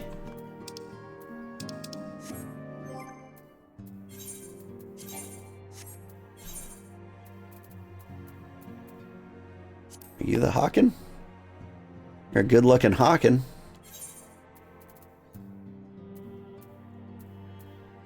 But, I don't know, let's scream of the vortex for a little bit. Sounds like fun. Do I want a bag tip? Sure. There's a good chance I already know it. I just haven't bothered looking at my inventory. Like, it just hasn't filled up, so there's no reason to micromanage it. As you may recall, Iceheart used the Aetherite in the depths of Snowcloak to teleport a short distance to the west, most likely to a sanctum of some description. It is there we suspect she means to summon Shiva using the crystal she stole from House Fortemp's caravan. The heretics believe that they are bringing about the second coming of their patron saint, but if, as we suspect, they mean to hold a summoning ritual of some kind employed by the beast tribes, it seems likely that the result will be something more akin to a primal. Suffice it to say, they must be stopped, and stop them we shall, but first we must surmount the obstacle that Iceheart has placed in our path.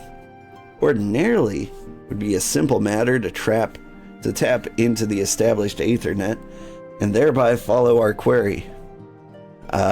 However, despite our best efforts, we have been unable to ascertain the position of the Aetherite to which she is teleported. Our prevailing theory is that she destroyed the second Aetherite upon arrival, a reckless, desperate measure, but also an effective one. After discussing the matter at length with Urianger, we have concluded that we lack the expertise to develop a solution, which is why we have called upon the aid of someone who does possess such expertise. A colleague of ours who is currently en route for Revenant's Toll from Charlian. She should be arriving within the hour, in fact. Since you're here, mayhap we could welcome her together. I'm certain she would appreciate the gesture.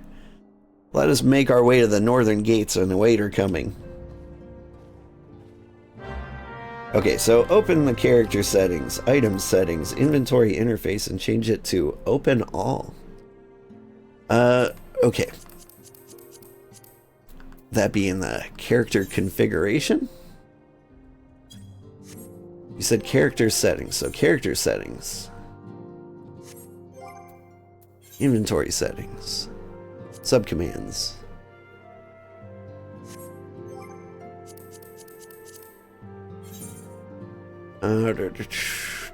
Control item settings.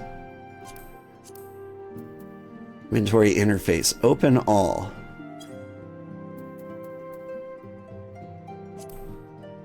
Why?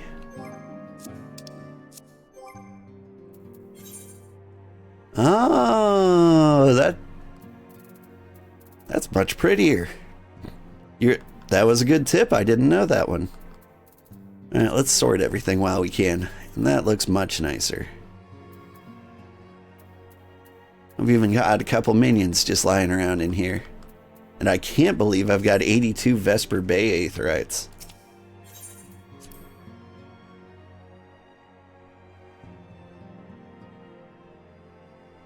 So let you look at all your inventory bags at the same time instead of being paginated. I love it. Like that does look so much better.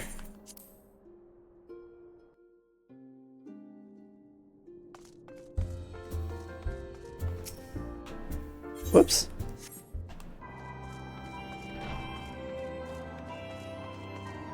Alright, the northern gate, you say.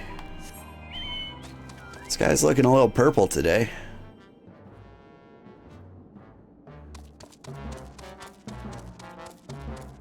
It's kind of a sweet magenta.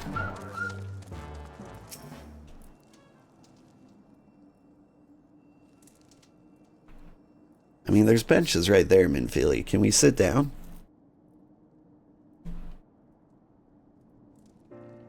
Minfili is like, I haven't sat down a day in my life. Don't intend to start now. It's true. I don't think you ever see her sitting down.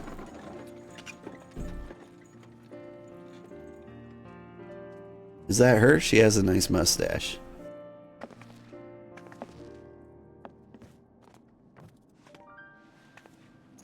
You're gonna be lurking with me on your second screen while you run your friend through DT content for the first time? That sounds like fun. Have a good time. Thank you for chatting. Minfilia, am I right? None other. I bid you welcome to Revenant's Toll, and thank you for traveling so far on such short notice. As if I could ever say no to Urianger.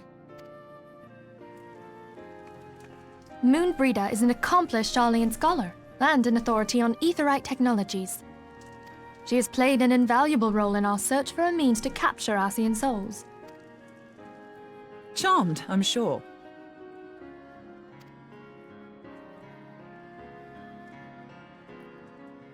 Moonbreeder, yeah. She's cool.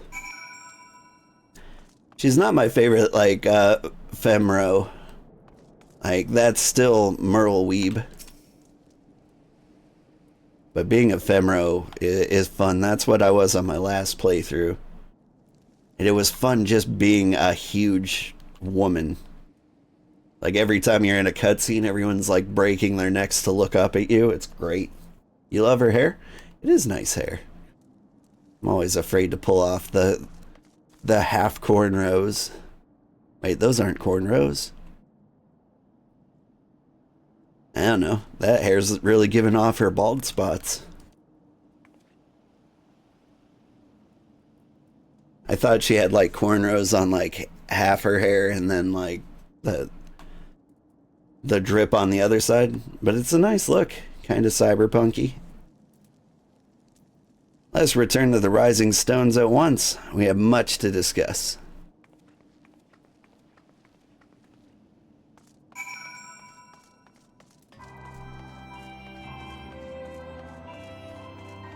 The story really is going to kick off very fast here.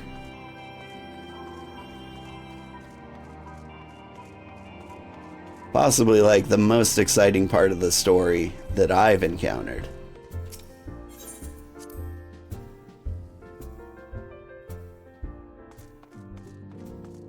A hairstyle that has braids on one side and long hair on the other is called the Braid and the Bold. Braid and the Bold is the style name. Oh. In-game, or is that the official title IRL? Probably in-game, right?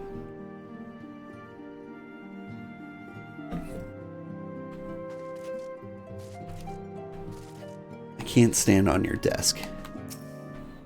In Ishgard, I can stand on the desks.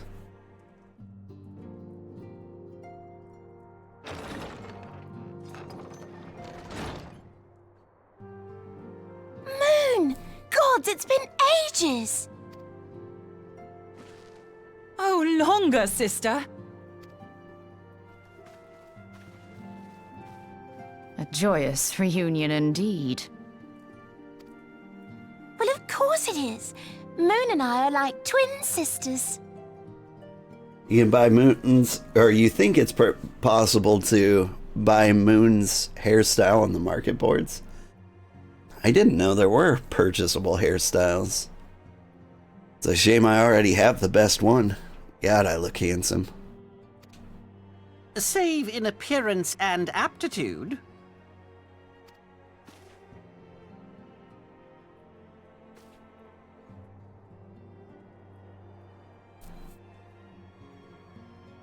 Everyone, if I could have your attention. Not Moon style, the Braid and the Bold. Oh, okay. We have with us an esteemed guest who has come from Sharlayan to assist us.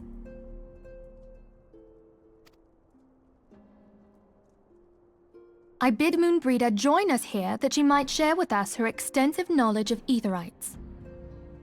Also, as many of you are already aware, she has been overseeing our research into white auracite, a sample of which she has been good enough to bring with her.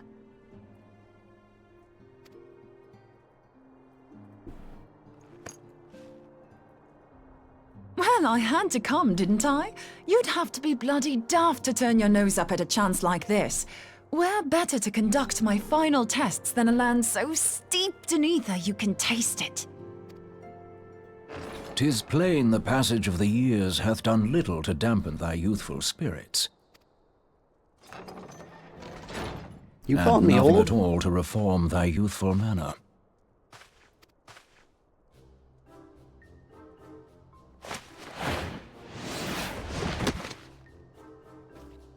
Oriange, where in the hells have you been hiding? Unhand me.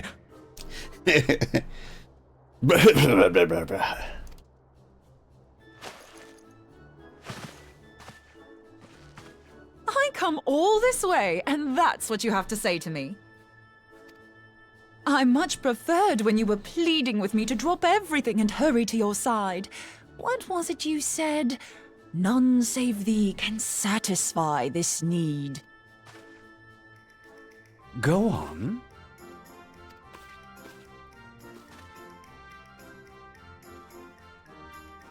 Thine artless attempts to misrepresent mine all too innocent motives do thee little credit. Mine intent, as well thou knowest, was but to impress upon thee the gravity of the circumstance. Lest thou doubt, a deiform entity shall shortly be summoned, save if thou and no other grantest my compeers thine aid. You still haven't found it, then? Your missing aetherite? We have not. No. We know that Iceheart teleported to an aetherite not far from the first. Yet even after careful analysis, we could not locate the second beacon. We now suspect that the heretics destroyed the second aetherite to impede our pursuit. Our allies continue to scour Snowcloak for Iceheart's sanctuary, but we have no guarantee that they will find it. Yet it must be found, for even now Iceheart prepares to call upon Saint Shiva. I'm sorry, but if the aetherite's been destroyed, then that's that. Although, you're absolutely sure she used the first aetherite, are you? She didn't just use teleportation magics? One of our own bore witness to her escape. I can say with absolute certainty that Iceheart used the aetherite. Yep, she did. Saw it. In that case, there might be a way, so long as the ethereal current is still flowing. Truly? How? We use the current to recreate the beacon. As you know, aetherites are a bit like lighthouses. We use them to reconstitute our physical forms when crossing the ethereal sea. Without them, we'd lose all sense of direction and our essence would dissipate. However, we don't rely solely on these beacons. There are currents of ether which flow between them, currents which help guide us to our destination. Now, these currents will gradually dwindle away to nothing if an aetherite is destroyed. But if even a sluggish flow remains, we could theoretically use it to direct a surge of concentrated ether towards the void left by the beacon, and thereby fill it up again. Like opening the floodgates to fill a dry riverbed. Though, correct me if I'm wrong, but would we not need a veritable reservoir of ether? In concert, we might manage to channel a sufficient volume, yet that is not my chief concern. To direct the flow of so great a volume of ether with the requisite precision would be a nigh impossible task in itself. I barely succeeded in facilitating travel to an unattuned beacon. That which you describe sounds considerably more difficult.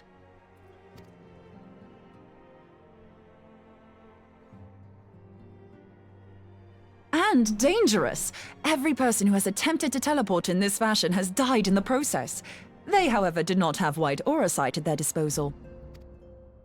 I can use it to channel all the ether you can give me into the aetherite. However, white aura sight cannot retain ether for an extended period of time, so we would need to infuse it immediately beforehand. Just so you know, I'd confidently give this plan better than even odds of success. And if the worst comes to worst, your people won't suffer. though it risk the lives of our best and brightest. We have not the time to seek other options. If the ethereal current still flows, we shall carry out Moonbreeder's plan. That's the spirit. Let's roll the dice.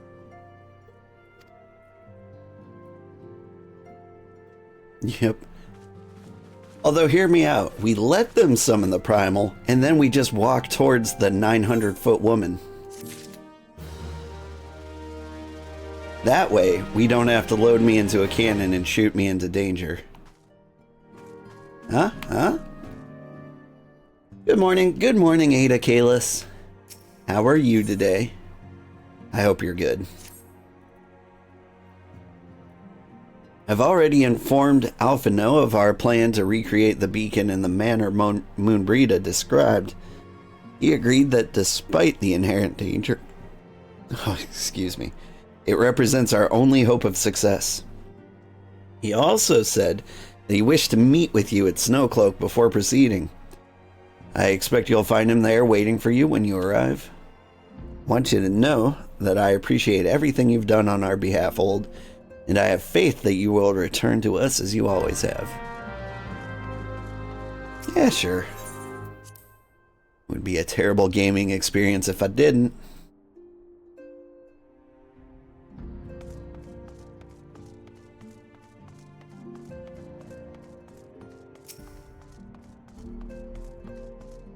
This maneuver carries risks of almost certain death.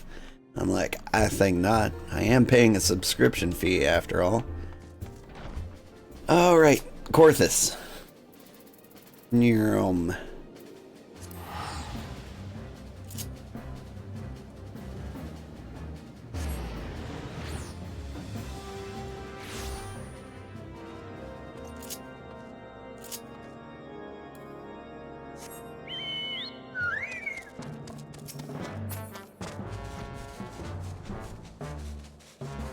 Whee! I miss the snow. It's really fun to go from the snow to Gridania. It really makes Gridania feel a lot more green. As much as I love the snow. Where are you? Steropes. Or Steropes. If you're the heathen. That reminds me. I was looking for books for my son and I found graphic novels of the Iliad and the Odyssey. And also the Aeneid. They all sounded like fun purchases. I ended up going with, what did I go with? I got him The Hobbit in graphic novel form.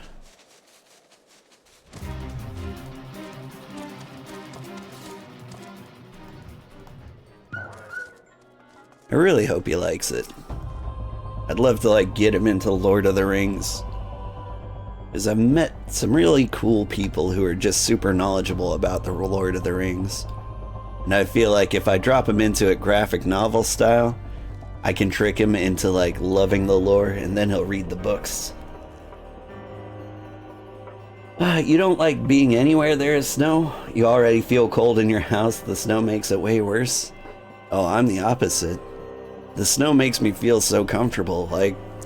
If my house is buried in snow, I look out the window and I see no cars coming, the street's not plowed.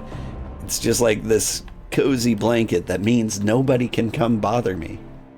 I can live in my social anxiety in peace. It's so cozy. No one expects me to go anywhere, no one expects me to do anything. And I don't have to expect those things of them either. So good. Introvert heaven, right? So good. Love the snow. One of my favorite Christmas memories was when I lived in a ratty downtown apartment in a college town. I remember one Christmas day, it had snowed very, very deeply, and I walked out on my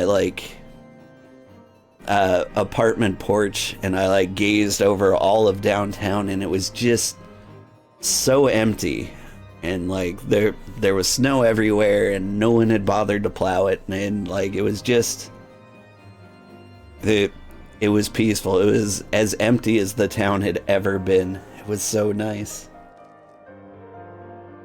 And that was a Christmas I spent alone too. It was really nice, just kind of sipping hot cocoa. I was probably playing XCOM at the time. Just like cozy in my apartment in hoodie and sweatpants. Living my life. It was great. Rain with low rumble thunder is your comfort weather. Haven't experienced enough snow to say whether or yes or no, but you do also love the cold. Yeah. I love a good storm too. Good to see you, Old. I was starting to wonder if you were having second thoughts. Captain Ilbert sends his regards, by the way. He attends to the interrogation of Aline Royale in Ul'dah even as we speak. I shall not distract you from the matter of hand. We can discuss the Ivy upon your return. I trust that, by which I mean to say that the others are waiting for us at the Aetheryte. After you, Scion. Okay. Hi, kitty. Come say hi to Ada and Panina.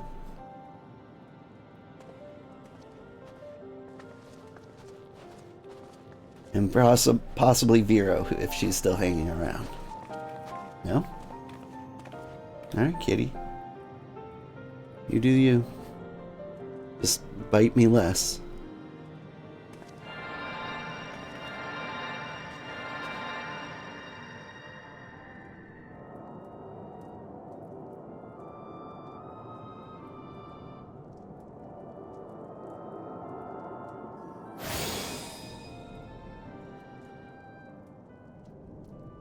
There, it's ready.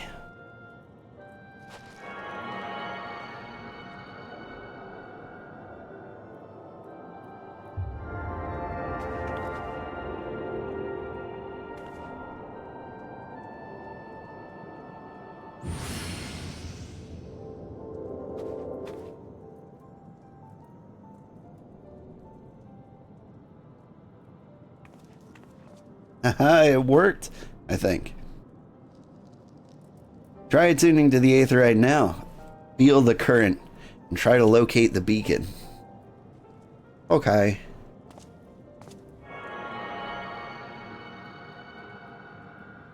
I'm petting the kitten on your behalf, Ada. We've done all we can, Old. For now, let us withdraw.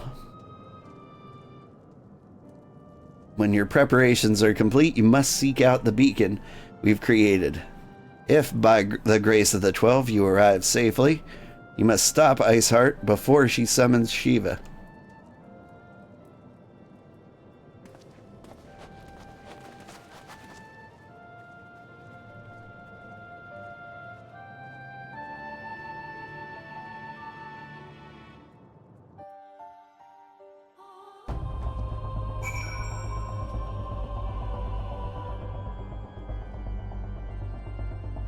Thank you. You miss your sassy cat? He was the best cat. Had him for 15 years before he died. He was 17. How long have I had you, kitty? 13 or 14 years now? And he's, you know, probably about 14 years old. But hey, 17 is a good long life for a kitty. This has been like the most interesting cat I've ever had. He's super social. He likes to sit on the lap. He bites and scratch. Well, he doesn't scratch. He slaps. But he's a friendly kitty. I tried to give him a bath once and he clawed the hell out of me. Like violently clawed the hell out of me. So now whenever he like bites me and slaps me, I'm like, I can tell you're not trying to hurt me. What is with the love bites and slaps? Because this kitty's got claws. He can He can draw blood if he really, really wants to. And he's never really wanted to since the bath. We cannot ignore the possibility that our actions have alerted Iceheart to our plans. Should that be the case, she may have attempted to hasten the completion of the summoning ritual. And if she succeeds, you will have little choice but to face Shiva in battle. Knowing little of this saint, I cannot say if your own strength will suffice, and would encourage you to call upon our allies. You may have some reservations about wagering their lives on the success of Moonbreeda's experiment, but others will surely agree that desperate times call for desperate measures.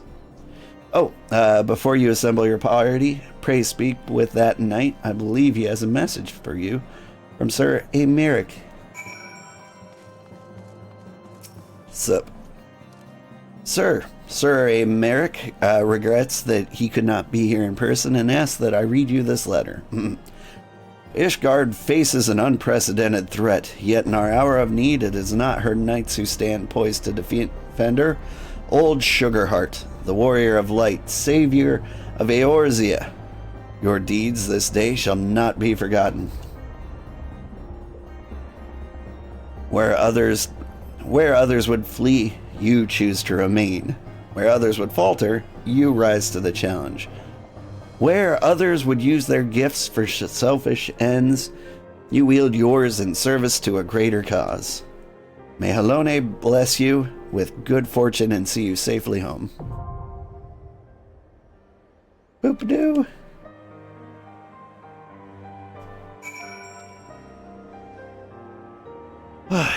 Alright. I haven't done any combat in like a week. Nope, that's Snowcloak.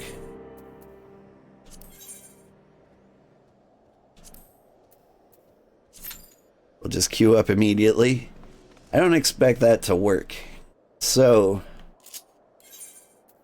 we're gonna make our way to another data center while queued up. Am I gonna do a trust duty? What's a trust duty? I'm gonna do the duty.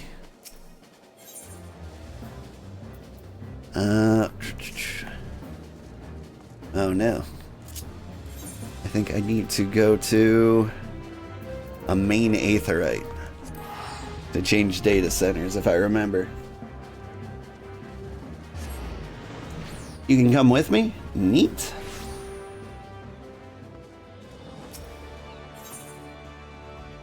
Visit another world server. Where would I queue immediately?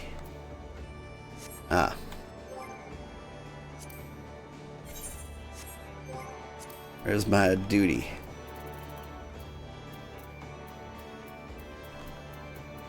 Duty finder? There's a withdrawal. You moved to my data center. I would not move to Dynamis. From what I've read on the internet after like being stuck in a couple of queues for over an hour, that the Dynamis data center server... Oh, hey Ada.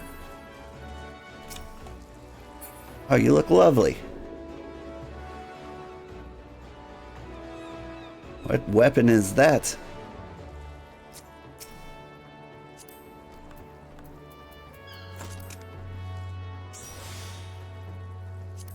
Are we friends? We should be friends.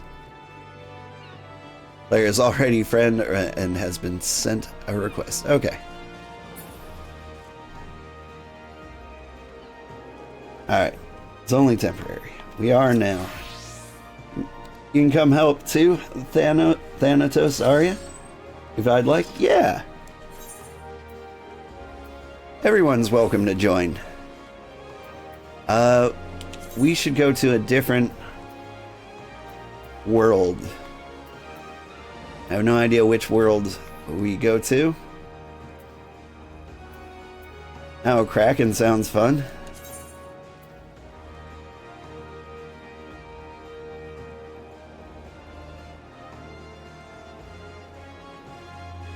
Is this just how I do it? Alright, I think I have to leave the party. Also, nice outfit. Alright, we're gonna head to Kraken. Get kicked.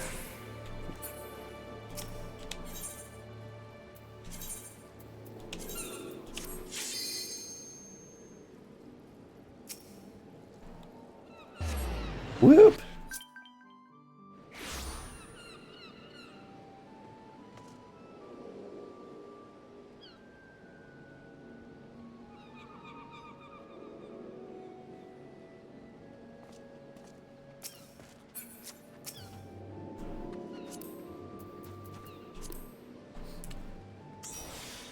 Alright. You recall world doesn't matter. If you queue in Dynamis, it'll search for the party regardless of world. Oh. So do I need to change data centers? Is that something I can do? I feel like I don't have an actual choice.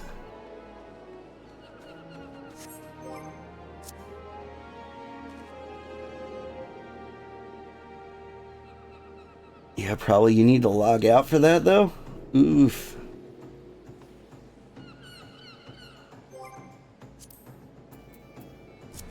Alright. We'll do a real brief Google check here. Let's see. Switch. Data centers on XIV.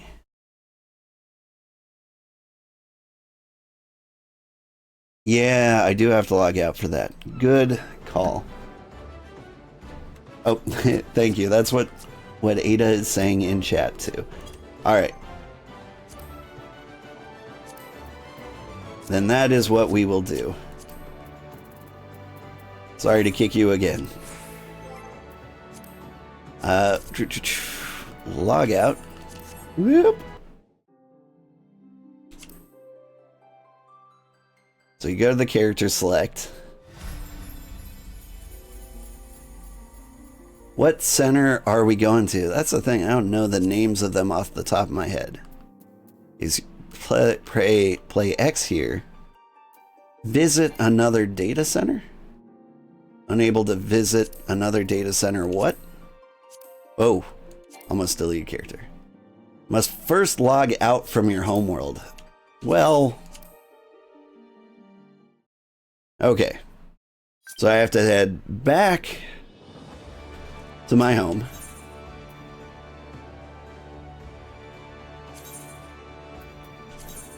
Then I log out, and then I go to a different data center.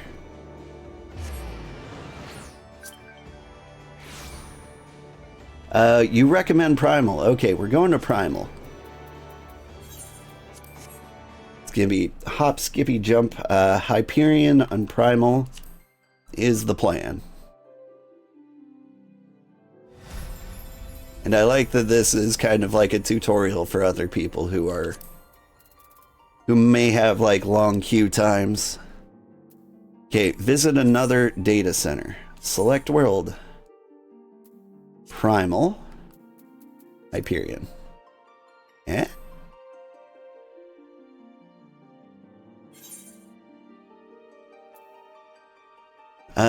Old Sugarheart will now be transported to Hyperion.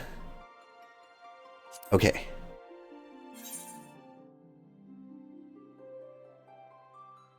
I've never done this. I guess we can meet at Limsa. Sounds good to me.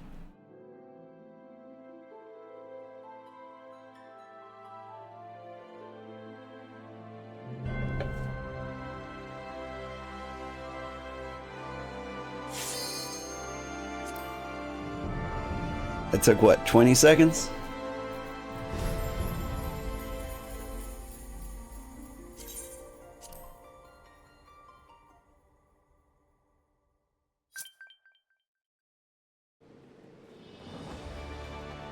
All right. I see Ada. She is disappearing. She abandoned me. That's fine. That's fine. Gonna be right back. That's fine. Are you Thanatos there? Sayana Quali?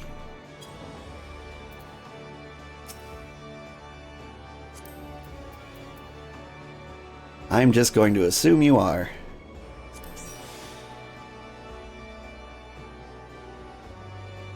Oh, thank God, you're another tank. It's like one of the highest points of my anxiety is being like the only tank who should know what to do.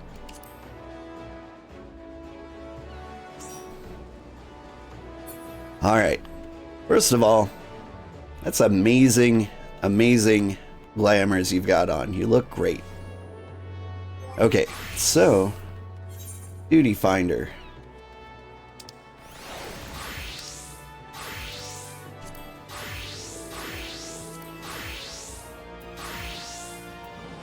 Join?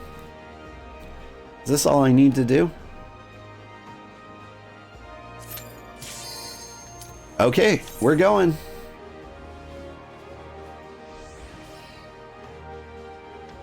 Had something to do in Golden Saucer, don't we all?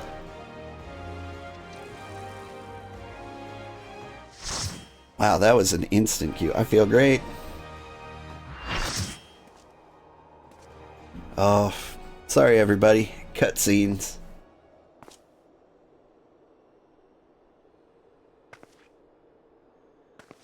You should never have come here, Warrior of Light. I labor only to forge a lasting peace.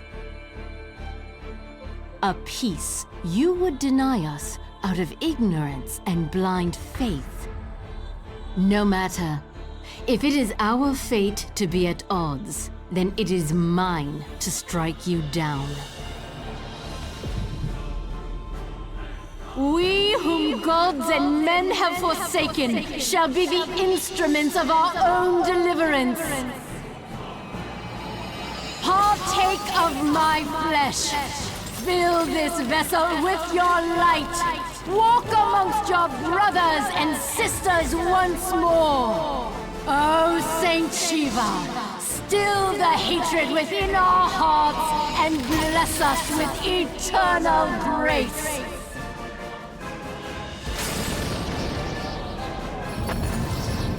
I love that speech.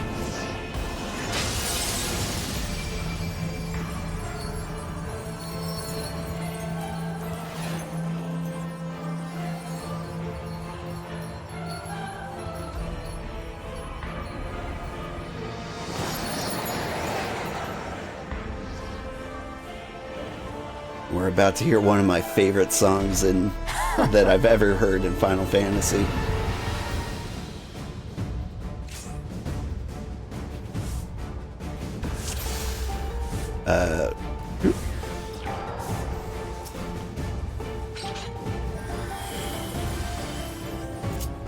All right.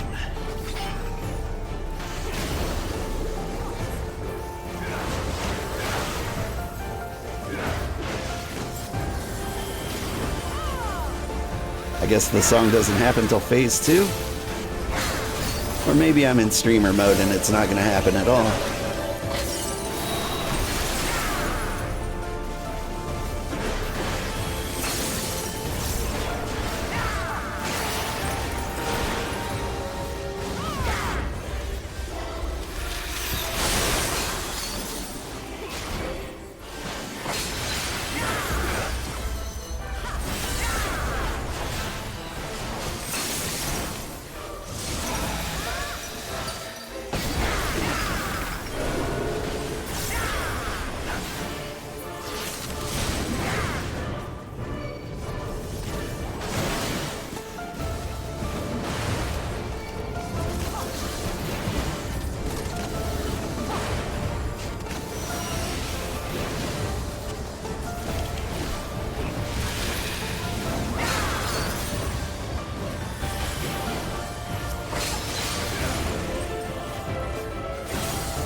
think this is when it kicks off.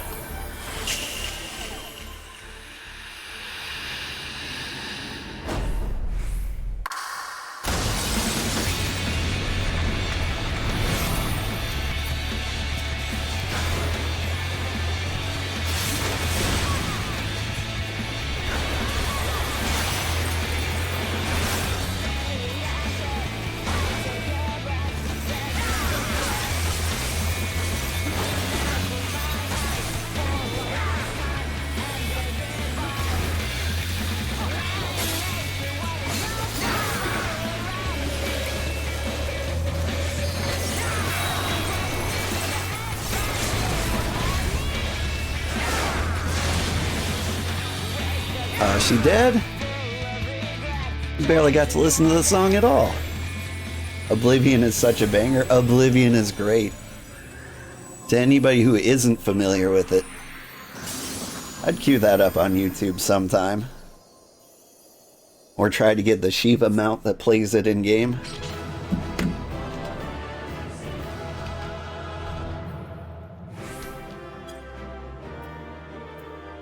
Alright.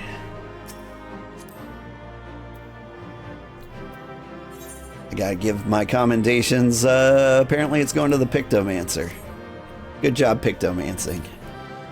Can't commend my own party? Woo! Thank you, Sayana, aka Thanatos. I really appreciate you, and I appreciate you too, Ada Kalis. So many good bangers. This game has a great soundtrack. It's one of the best.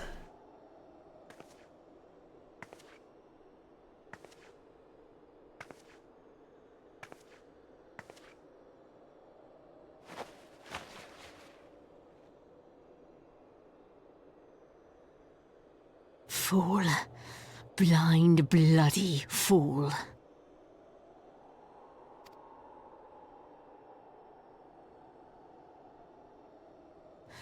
You, of all people, should understand the suffering war begets.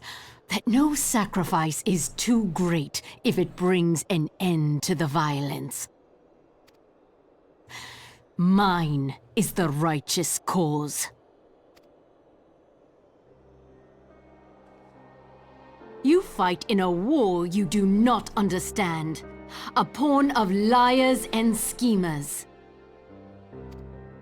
And they are no less ignorant than you, following the creed of their fathers without question, never thinking to ask why. Trapped in a delusion of their own creation, and blind to the truth.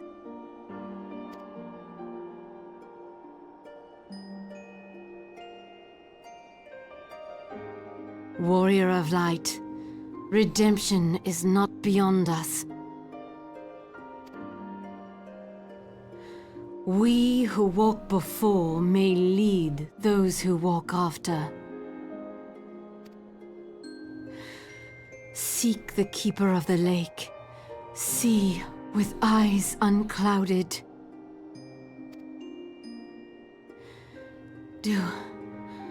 Do not squander Mother's gift.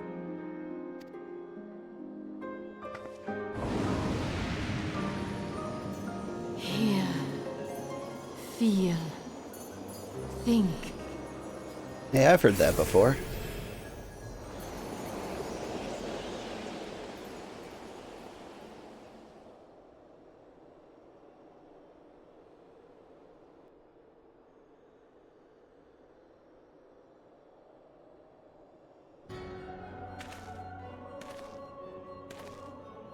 You guys again. And so the vessel withdraws, a predictable outcome. Nevertheless, La Habrea will be pleased. Yes. How unfortunate.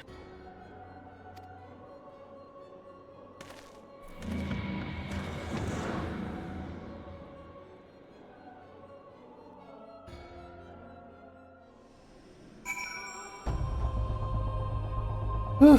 I gotta thank you guys again. That really, really relieves the social anxiety. Knowing that, like, I've got good viewers filling key roles. Like, it takes a lot of pressure off of me because I'm worried if I'm the tank who knows the most, which, you know, I almost never am, that, like, I'm just going to destroy us all. Part of the reason why I go tank and healer early on in the game, because, like, the earliest dungeons are the ones that are the most difficult to fail. But, like, just having you two here really took the pressure off and kind of eliminated the social anxiety just for a moment.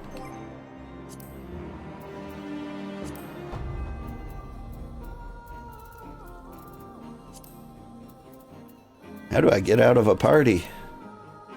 There we go.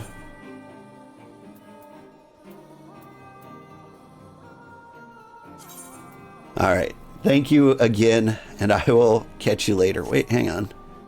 Can I... Yes.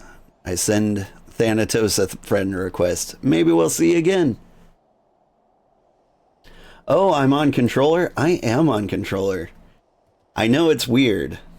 Like, it is very... very weird to play an MMO with controller, but the controller support in Final Fantasy XIV, after you set it up initially, really goes well.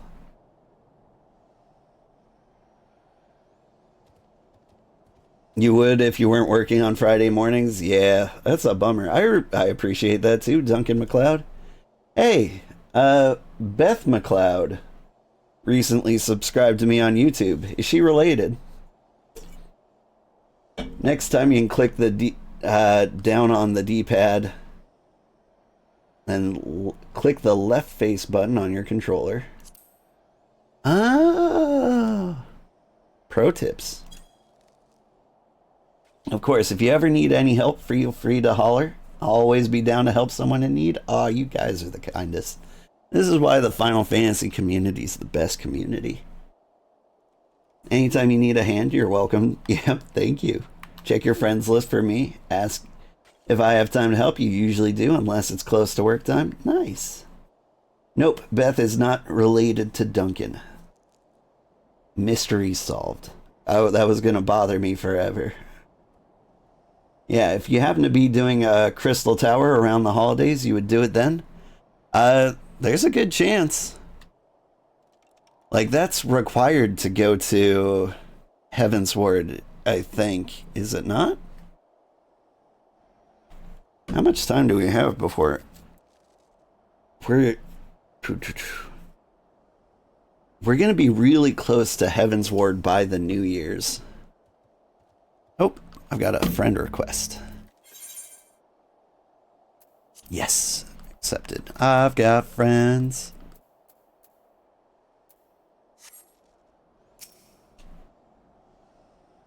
By the 12, you're alive. I mean, of course you're alive. Why wouldn't you be? Hey, now. Iceheart did what? And you're certain about that, are you? Dravanians are skilled with glamours, after all. Look, if you say that's what you saw, I believe you. It's just that I've never heard of a primal being summoned like that before. Are you sure you're not injured? Head trauma is known to cause hallucinations, you see? No? Okay, fair enough. I was only asking.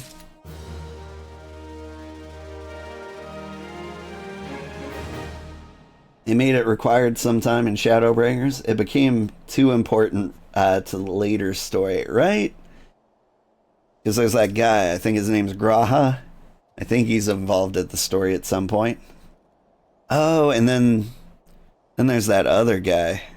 Nero? I want to say his name is.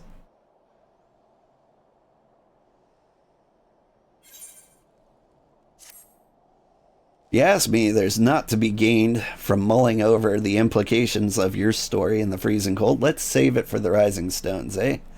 I'll get everyone to meet us there. But before that, you'd better pay a visit to White Brim Front and speak with Alphino. He's probably worried sick about you. That or he's busy playing politics with the Ishgardians. Either way, I'm sure he'll be delighted to see you hale and healthy. Speaking of which, You don't have a headache or anything, do you? No? Blurred vision? Oh, no reason. See you again soon. I like her. She is cool. Okay, here's what we're gonna do. We are going to...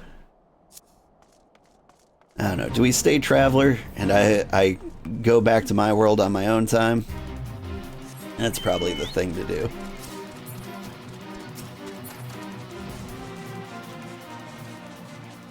We'll just be foreigners here in Korthus. So Primal Hyperion, that's where the cool people hang out, I hear.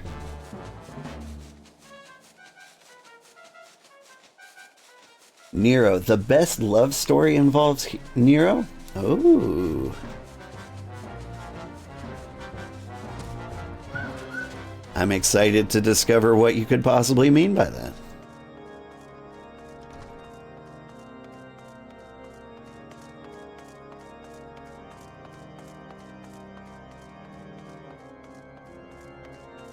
But yes, between Nero and himself. That sounds good too. There he is, and none the worse for wear. Was there ever any doubt that the Warrior of Light would succeed? I think I speak for us all when I say I should like nothing more than to hear the stirring tale of your victory, if you would be so kind.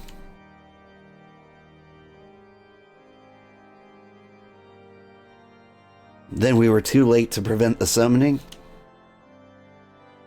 but not too late to prevent further loss of life, an outcome worthy of celebration, and one for which we have Ul'dah to thank. Yes, you're right, of course, Sir Amaric. We should be content with what we have accomplished. I, for one, could not have wished for a better outcome. Shiva is no longer a threat, and the heretics have been routed. Aye, there is the matter of Iceheart's escape, but she cannot run forever. Whether it takes days, weeks, moons, or even years, my knights will find her. In the meantime, Lord Drillamont, is the caravan ready? The supplies that your men recovered have been prepared for transport, in accordance with your wishes. Rest assured that my knights will see them safely to Revenant's Toll. Of that I have no doubt. I take it these self-same supplies the heretics stole from the House of Fortemps, these are the self-same supplies the heretics stole from the House Fortemps caravan? Lest the crystal which compromised the bulk of the shipment, yes, scarcely a fraction of which was promised, but a meaningful contribution to your cause all the same. Oh, and on an unrelated note, might I trouble you to accompany me to Camp Dragonhead at your earliest convenience? 'Tis not for my benefit. A certain lord was most distressed when he learned of your intent to risk life and limb to stop Iceheart. It took half a dozen knights to restrain him, I'm told. Oh, okay. Men give vent to their anxieties in a myriad of ways. Pray do not think less of him. Wait, was he angry or excited? I guess anxious.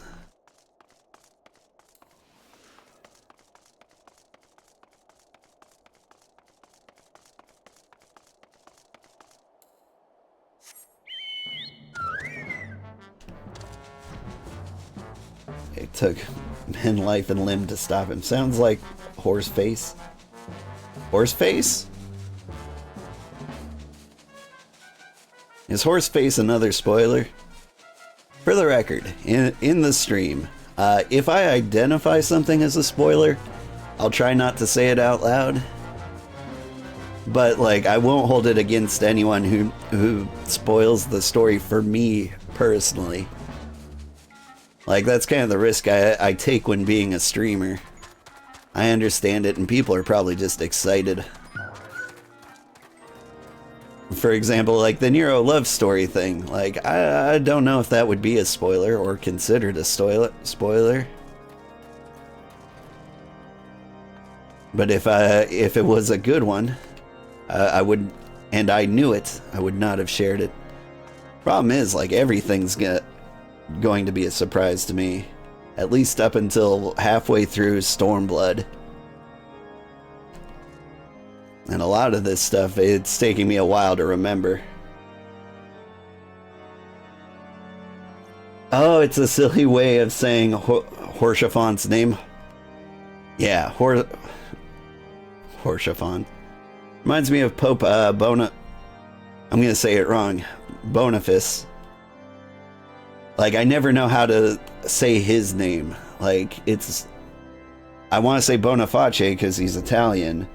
But, like, is his name Pope Boneface? Because it's one of the coolest names I've ever heard in my life, if it is. Boniface? Boniface? Great name.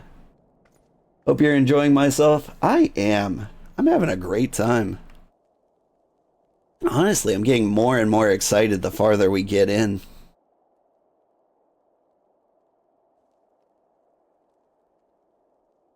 What were you thinking, old? Wagering your very being on a dubious theory which might allow you to enter Iceheart's lair, knowing full well that she could have sufficient forewarning to complete her ritual to summon Shiva anyway?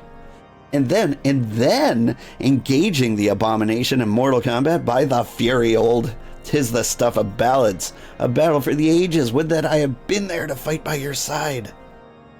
Yet I was forced to wait, condemned to wonder the fate of a dear friend for a veritable eternity. I would not wish such torture on my most hated enemy. But here you are now, and that is what truly matters. Let us move on. Hersheyfont is how I pronounce it most of the time. I think I go Horshafon. You know, a lovely French. Although I think the French are mostly in Gridania. Like, the pronunciation is all over the place. Sir Amaric would wish to have words with you and Master Alpahinaud in private. He awaits us in the intercessory. This game always tries to get me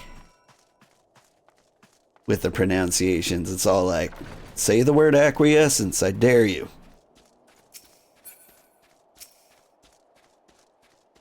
This guy's name is House Fortemsgard. What a convenient name. It's like being named Butler. Greetings, sir. I shall show you in at once. Alphanod is how I used to pronounce Alphano. Yeah, like, that's how I pronounced it too, until like I heard a character say his name out loud. It really threw me off.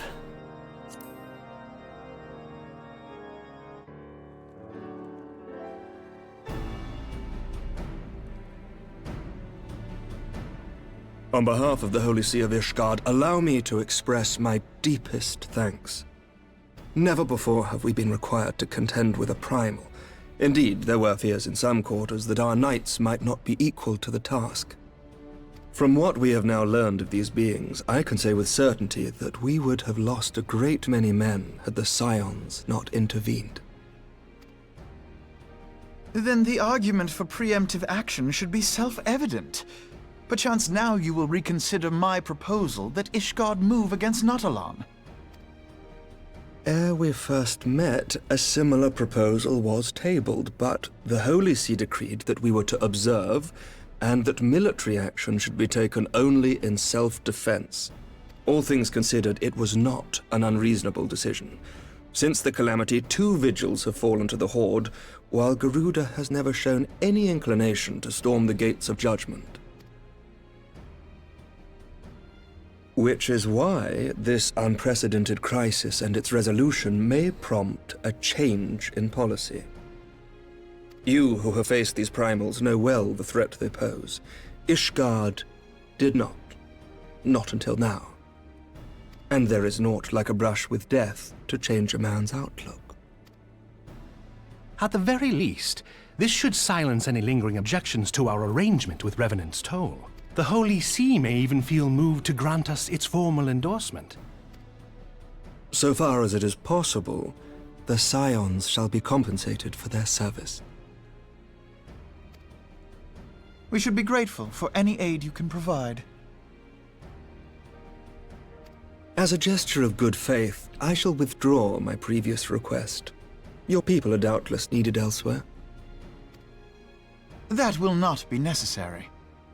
We, too, have a vested interest in watching Dravania's movements. I see. Once more, I must thank you. Sir Emmerich, if I may, do you truly believe that Midgard-Zoma could return? See, like, take that word for example. Somer. Midgard-Somer. Like, there's a lot of extra R's in there. Midgard-Stormir. We're gonna mispronunciate The heavens everything. are a window unto truth, but those who interpret their movements are not infallible. But of course, you sought an excuse to compensate us from the first, mindful of what would happen if Revenant's Toll were taken by your enemies. Ishgard is not wont to aid its neighbors, but that does not preclude it from manipulating them to serve its own interests. Calm down, dang. Choose your next words carefully.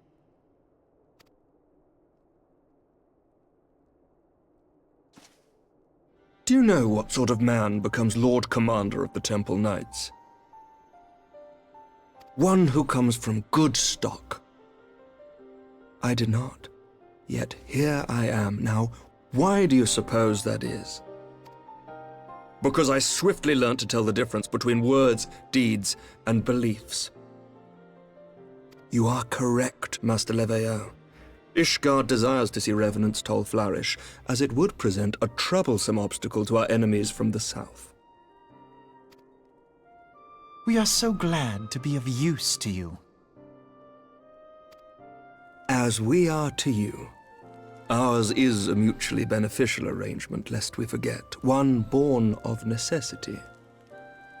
The dragons grow more restless by the day, and the heretics harry us nigh without cease. We have contended with such troubles for centuries, but there are limits to even our endurance. Yet as a pauper is loath to part with his meager possessions, the leaders of Ishgard are not wont to render up their trust to outsiders. But with perseverance on our part, they may yet be made to see the light. Nevertheless, one must take care when walking the road less traveled. Wise words, Sir Emmerich. I shall make a point to remember them. I must apologize for my earlier outburst. I hope it will not sour our good relations. Not at all. You but spoke from the heart. I trust you understand that at times my duties may prevent me from meeting with you. On such occasions, my second-in-command will speak for me.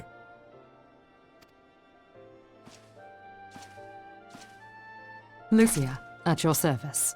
Pray excuse our reticence. We are but wary of speaking too freely, lest our sentiments be made known to our enemies. Know that the Lord Commander and I are of one mind. For the sake of Ishgard, and of Eorzea at large, I pray our peoples can put aside their differences.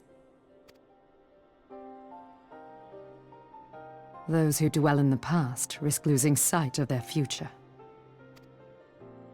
Should aught befall one of our shipments, pray inform Lucia immediately. You may also relay to her any words you might have for me alone. Did you see that averted gaze? She has a crush on us. Not being of Ishgardian birth, she owes no allegiance to any noble house, making her as near to incorruptible as one can find in my homeland. Suffice it to say, I trust her completely, and so may you. Which reminds me, Lord Orchefort, if you would be so kind. Certainly.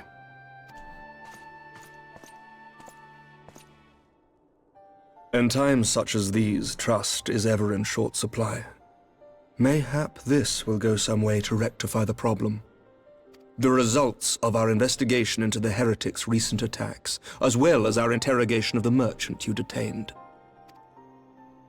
Sir Emmerich, I cannot thank you enough. Think nothing of it. Ishgard may be many things, but it is no friend to Garlemald.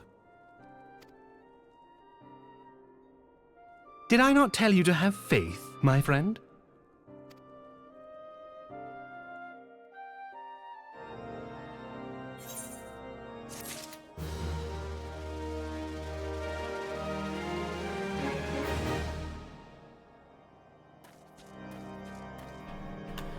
Whew. Let's see. Yeah, I still got time. I overslept yesterday and like my stream was so short it felt like it went by in a blink. I'm really happy that this one feels longer, even though it's only going to be like 2 hours.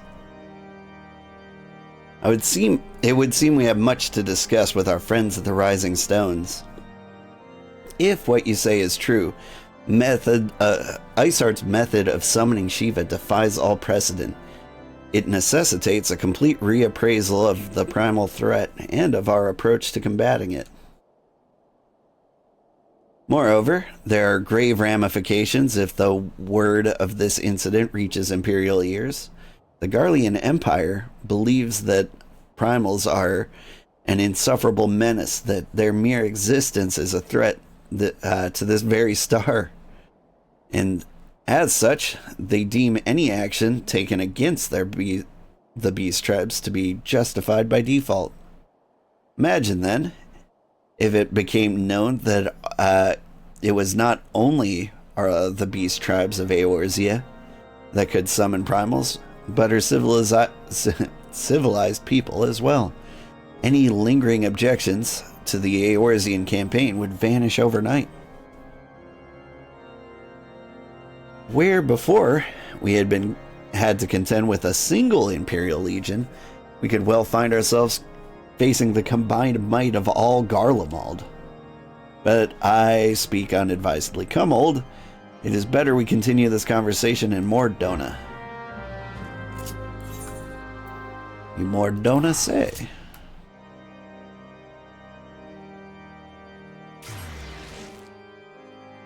The French names, British voice work? Yeah.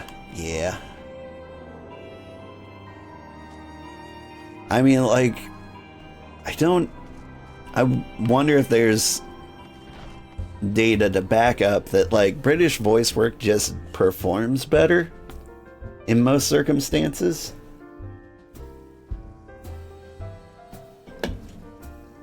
Like, maybe people struggle with French accents. I know I don't. I always appreciate like a good accent in a video game. We recently played Visions of Mana, and the accents were there, but they were just awful.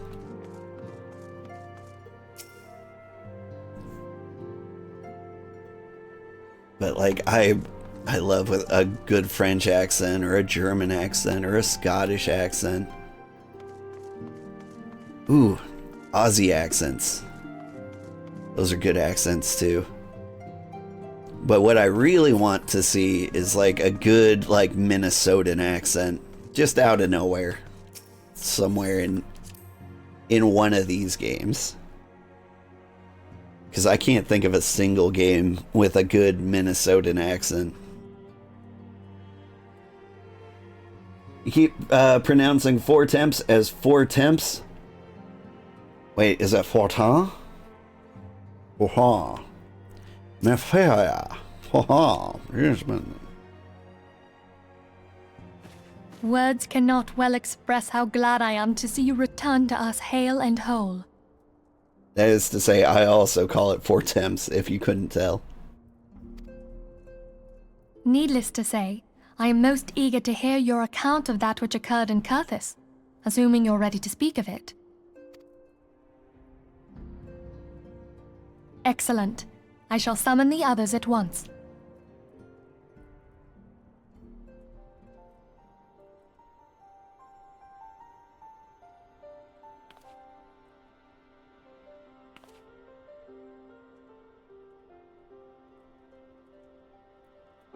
Iceheart used her own body as a vessel for a primal soul?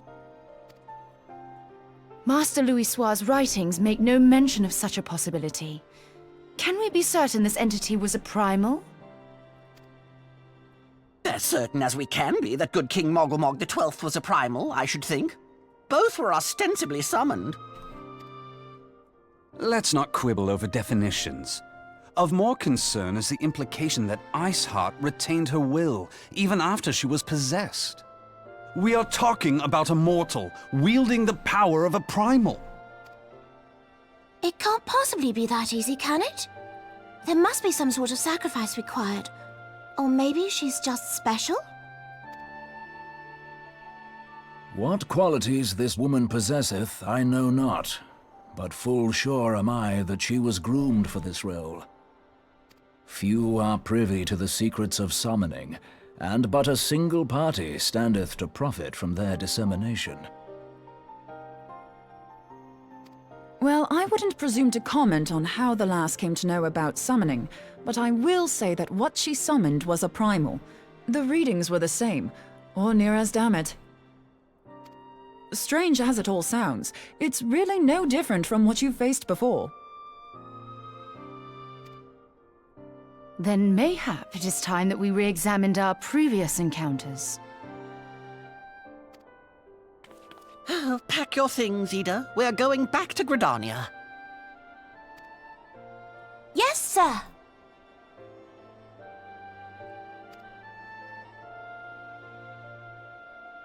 About Iceheart's final words to you. Hear, feel, think. Hydaelyn speaks to her as well. If Iceheart is blessed with the power of the Echo, she will doubtless have used it to further her goals. Or could it be that it was a revelation granted her by the Echo which first set her on this path? Do you think she has knowledge of the origins of the Ishgardian-Dravanian War? It would do much to explain her unwavering conviction. Did not the Lady Iceheart implore thee to seek the Keeper of the Lake? And did she not imply that in so doing thou wouldst come to see with eyes unclouded? Midgard-Zoma was a king amongst kings who reigned for centuries on end. But he is dead and his wisdom lost to the ages. Unless the Ishgardians' fears are well-founded. It would seem we have yet another reason to stand watch over the Keeper of the Lake. For a mercy, we are well positioned to do so. Iceheart, Shiva, Ascians, and Midgard-Zoma. I shudder to think how they're all connected.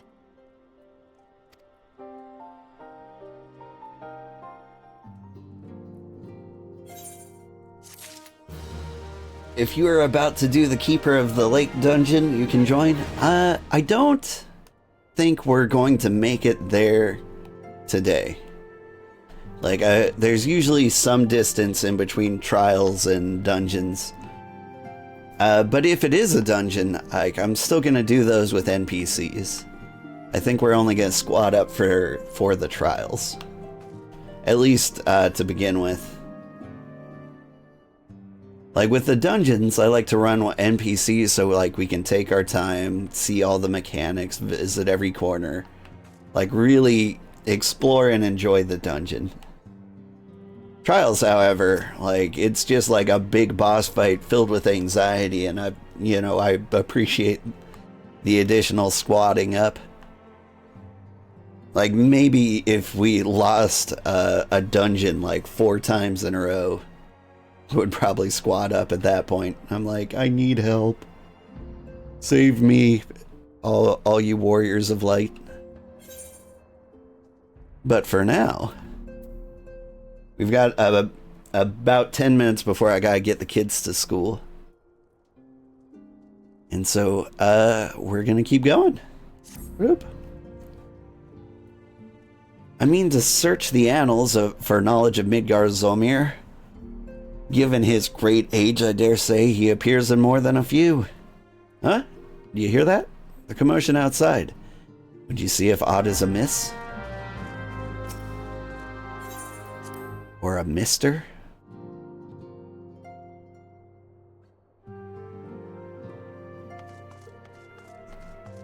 What up?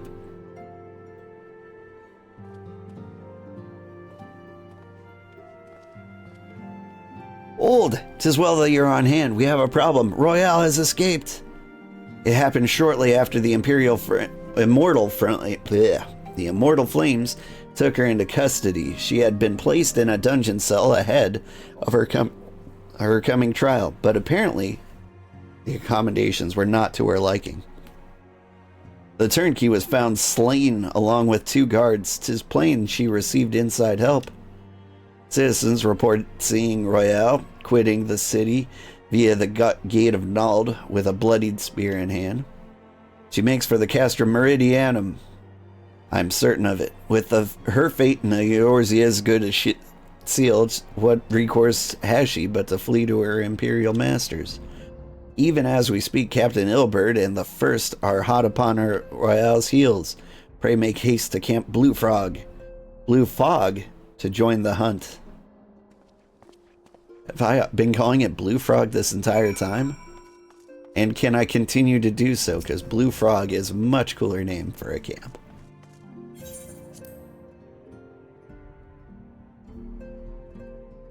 The only American accents in this game are in Dawn Trail, and they're all mildly southern. That sounds fun.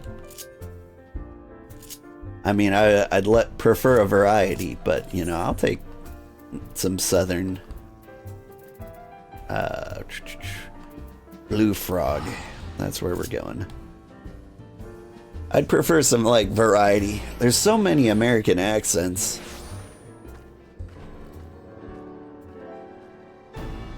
Really into Brooklyn accents as of late. You love how much information we learn about the primals over the course of the entire series up to current? Yeah. I'm going to forget 90% of it. I might have to start like listening to like story recap videos at some point.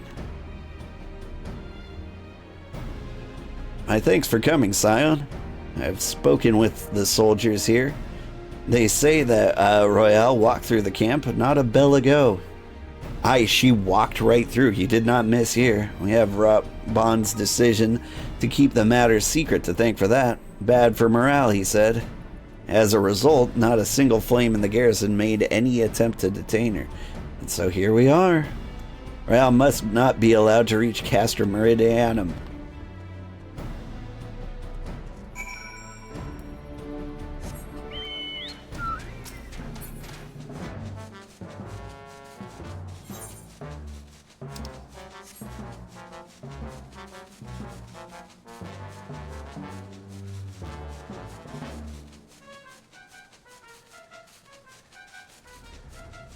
I mean, I feel like one thing like a trader should do like right away is attune to like the aetheryte of your home country. Like set that as your home point. You're ever in trouble, just bloop. Beat cyanide pills, right?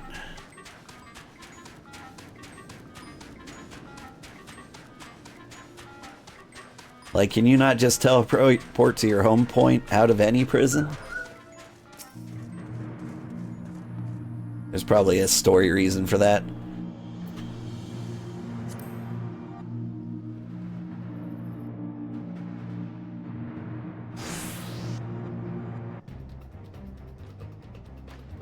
This wretch was with Royale. He threw himself at us as that his mistress might escape. She didn't even blink when we cut him down. Not even when he started screaming. No loyalty to even to her own. The God's damn harpy. With me, Scion, we almost have her.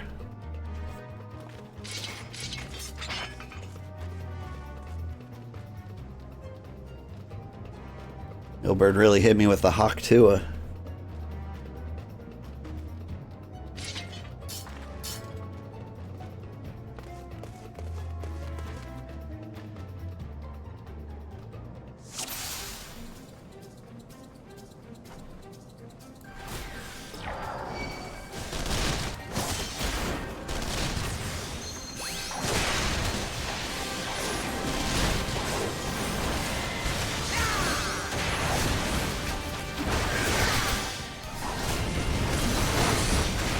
it weird that I forgot how to fight? There's so much story in this game, like, it's not weird to, like, go half an hour without, like, swinging your weapon. Like, the first time we fought this stream was in the middle of a trial. And luckily AoEs didn't, like, come up very often, but, like, I did them with muscle memory. Here I tried to do it while thinking, and it just didn't work.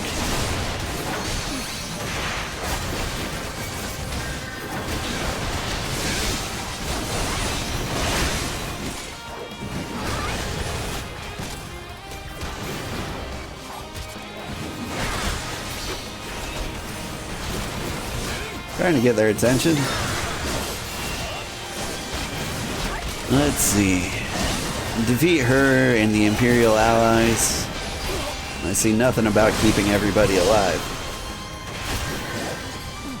Although it's probably the thing to do.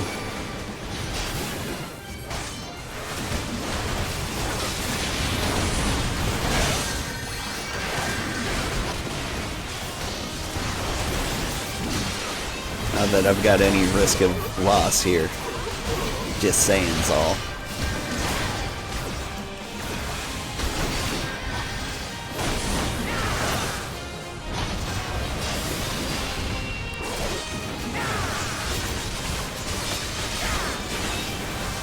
Get kicked.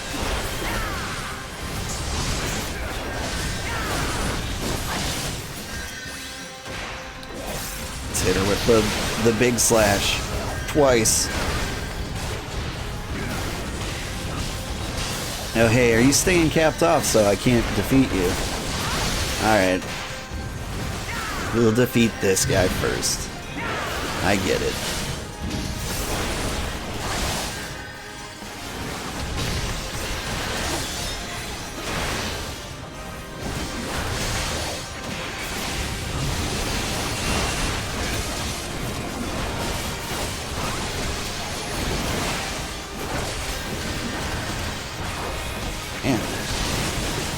There's a lot of dudes in here.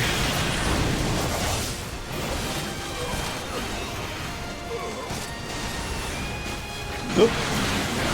Now's not the time to summon a chocobo. Hey, it's Yugiri. Doing weird ninja stuff.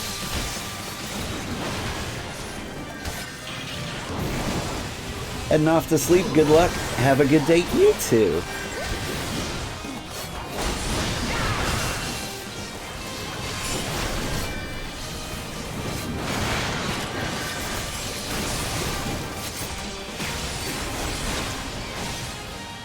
There we go, and she just collapses the second like the last enemy goes down.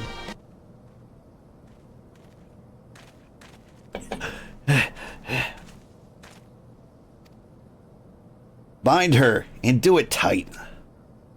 Yes, sir. Hi, kitty. You want to speak into the mic? He heard the alarm, now he knows it's breakfast time. Good work, man.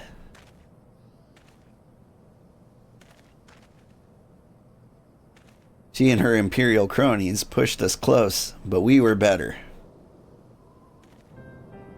Behold, a respected officer of the Immortal Flames. People looked up to you as one of the Order's founding members, one of its pillars. It saddens me to see you fallen so low. What do you know of love? Sorry, I had no idea how to translate snort. You got what you got. You, a spoiled little lordling who has never known any want. People such as you take your wealth and birth for granted. You think it's God's given right to rule over others. You know not of our plight, the injustice that we lowbornish guardians must endure. To the noble lords and ladies, we're not people, but resources to be consumed. I did what I had to do to survive, stealing, killing, even whoring myself. It is no fault of mine if fools imagined me a paragon when I joined the Flames. To hear you tell it, one would think you were the only person to ever have suffered. In case you've forgotten, Ramuh himself was born into poverty, as was I. We lived hand to mouth, with little more than our shirts on our backs. Hunger was our constant companion. Yet never did we bemoan our lot in life, nor did we begrudge others their fortunes. We accepted that hand we'd been dealt and played it to the best of our ability. Life was a battle, aye, but no matter what fate threw at us, we took it on the chin and came back for more. Everything we have, we fought for. How are we any different then? 'Tis true that we were born mercenaries of lowly birth, and 'tis true we both had our fair share of struggles. But whereas I sold my sword, you, Marshal, you sold your comrades. Life has taught me one thing, is that you never betray your own. Would sooner cut off my own arm than raise a hand against a friend. But enough talk. You will return to Ul'dah to face justice and the people whose trust you have dragged through the gutter.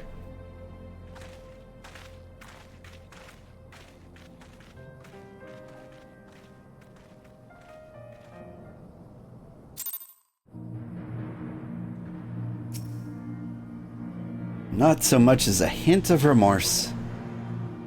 'Tis well that this sordid business is finally at an end. A friend's betrayal cuts deeper than steel. Must hope that we have chosen our own allies more wisely than Reborn chose his.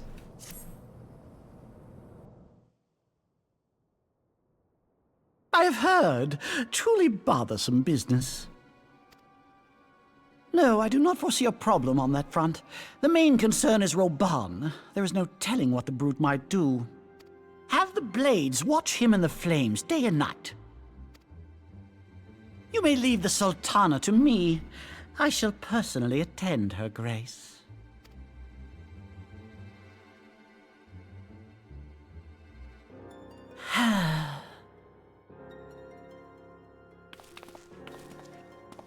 Sever one of the East Aldenard trade routes. That ought to keep Lolorito occupied for a while.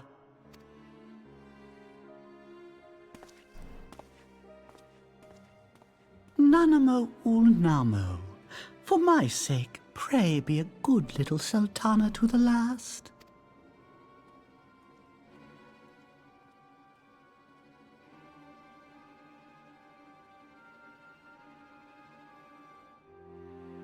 Ominous.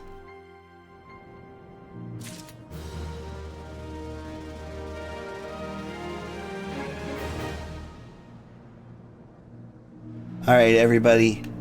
I have to go get the kids to school. Me and my cat, thank you. I had a great time. It was fun. And honestly, like, that was one of the least anxious I've felt during a trial. Hi, kitty. Are you ready?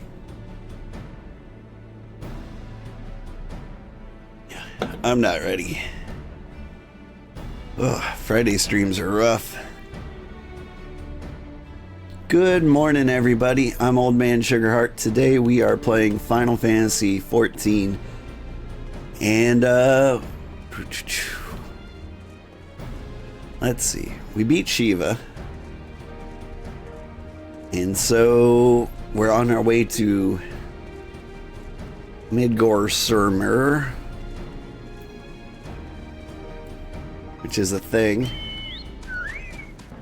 I honestly just can't remember where we left off. I'm sure it'll be obvious.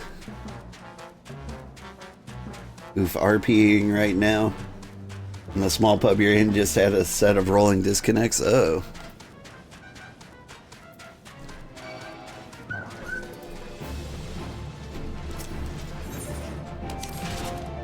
Ah. How dare you? I was talking to my friend.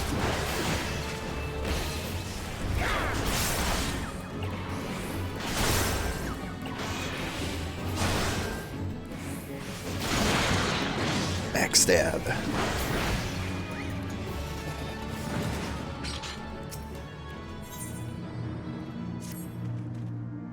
Captain Ilbord and I have a few more questions for the Flame Marshal regarding the circumstances of her miraculous escape. That's right. When we have completed our interrogation, we shall take our findings directly to General Reborn, and that shall be the end of it. Your work here is done, my friend. Thanks. I just got here. But I have a last task for you. Return to the Rising Stones and apprise Minfilia of all that has happened. I'm aware that the antecedent held Royale in high regard. For better or worse, I think she might want to know how this tale ends.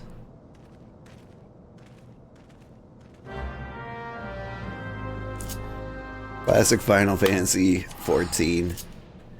Meet in the middle of an empty field just to teleport back home.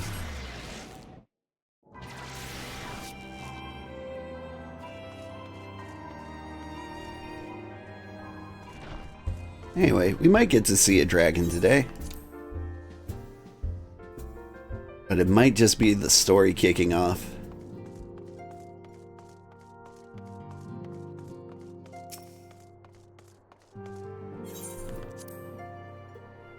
Like, we're about to get in the final stretch of A Realm Reborn. And, like, it's the part that sticks with me the most. Like, I get really invested in the story. And things really start to kick off. I have already received word from Alphino. To think that Flame Marshal Huayu was the Garlean agent. I know not what to say. Good to see you too, Janie. Together with Reborn, Eileen lent us much needed aid at the time of our Order's founding.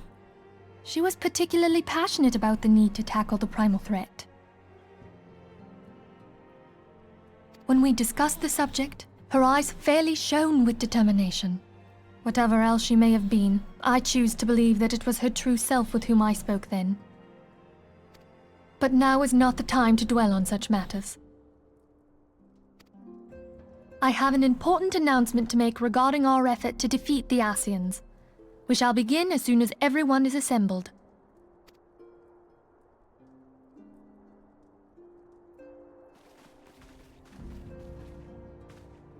My thanks for coming, friends. Moonbreeder, the floor is yours. By now, I'm sure you're all familiar with white auracite, the miraculous material that'll allow us to capture Ascian souls. Back at Snowcloak, we verified its ability to absorb vast amounts of ether. Alas, it leaves something to be desired in the area of stability. The stone can only store ether for a short while before expelling its contents. In addition to auracite's inherent limitations, we must needs be wary of our enemy's strength. Our foe draweth upon an infinite wellspring of power. Even should we succeed in entrapping him, the stone will not long contain his wrath. Meaning that, if we want to kill the swine, we'll have to be quick about it. 'Tis our belief that an Ascian soul may be permanently undone, if smitten by a sufficiently concentrated burst of pure ether. The only trouble is, we can't say for sure how concentrated the burst needs to be. Without knowing how much ether an Ascian soul is composed of, we're basically guessing. Our sole clue lieth in thy struggle with La Habrea. During that encounter, Heidelin bid you forge what she called a Blade of Light, a weapon which took the form of a luminous stream of energy. Based on your description, we believe the blade with which you vanquished your foe was composed of ether. Admittedly, your victory proved ephemeral, as La Habrea was able to use a crystal of darkness to flee into the space that lies between our world and the void. The fact remains, however, that Heidelin placed the means to destroy the Ascians in your hands. Be that as it may, it would be unwise to assume that you will do the same when we next encounter such a foe. Quite so, my lady. We must needs find the means to forge our own blade of ether, one to equal that which Heidelin did benevolently bestow upon her champion.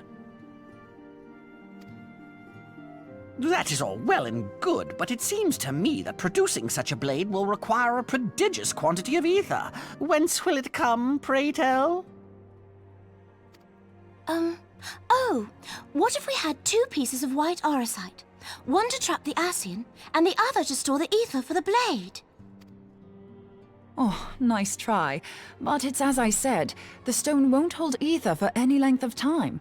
We'd still need to collect the stuff there and then, sorry to say. And therein lies the rub. Finding a way to create the blade whenever and wherever we choose. 'Twould seem more research is in order. I'm going to linger a while, perform a few more tests on the orosite. And I could do with some help. Urianger, why don't you lend me a hand? Mine apologies, but I am required at the Waking Sands. Lady Minfilia hath given me sole charge of the premises. 'Twould be unseemly to leave them unattended. Sole charge, you say? So you're basically alone there, then? Well, that settles it. I'll just have to come to you.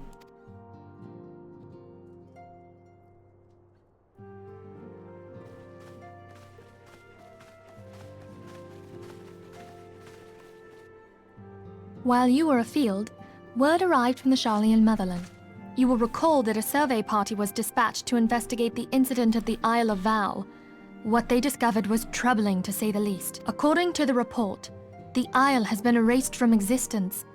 'Twas as if a hole had been torn in the very fabric of reality. Aye, yet the mystery endeth not with the isle's disappearance. It hath come to light that a number of scholars in various other locales were reported missing at a similar juncture. What's more, they all had something in common with the head of the students of Baldessian. Every last one of them was researching a phenomenon called dimensional compression, or the rejoining as the ancient texts call it. I'll be damned if that's a coincidence. All indications suggest Ascian involvement. But I sense that a force greater still is at work. The entity the Dark Beings call the One True God. We must pray that my dear friend Kryl regains consciousness soon. If she bore witness to the Isle of Val's final moments, she may be able to shed some light on this mystery.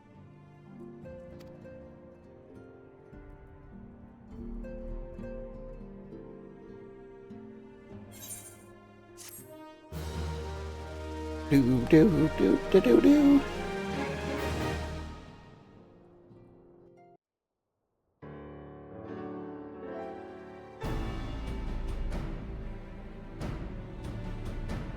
But wait, there's more.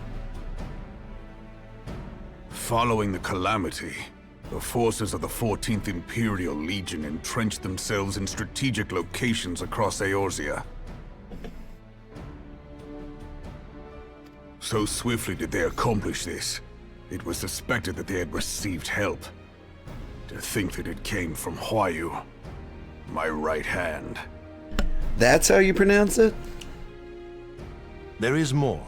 We have reason to believe that Huayu didn't deal exclusively with the 14th. She also answered to a higher authority in Garlemald.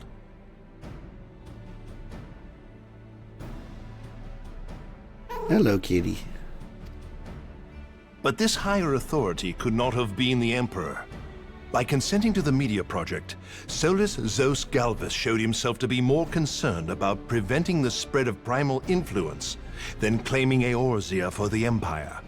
He would happily have seen the lot reduced to ash. We believe a number of high-ranking figures within the royal household were against the decision, but that they knew better than to oppose the Emperor openly. Of course, this didn't prevent them from making clandestine provisions, in which Huayu played a part. You heard the kitty purr? Keep listening, you'll hear him headbutt the microphone too. Alas, these provisions did not prevent Dalamud from falling, and the ensuing chaos changed the face of the realm forever. Yet Eorzea survived. To all intents and purposes, the Meteor Project had failed, and the Empire was left to rue its lack of a decisive means to eliminate the primals. Until, that is, it stumbled upon the Ultima weapon.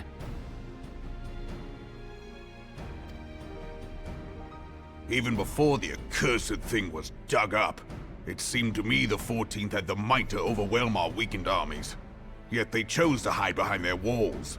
Why? The Black Wolf was wary of making the denizens of Eorzea desperate, lest more primals emerge to bleed the land. The discovery of the Ultima weapon, however, emboldened him to resume his war of conquest in earnest.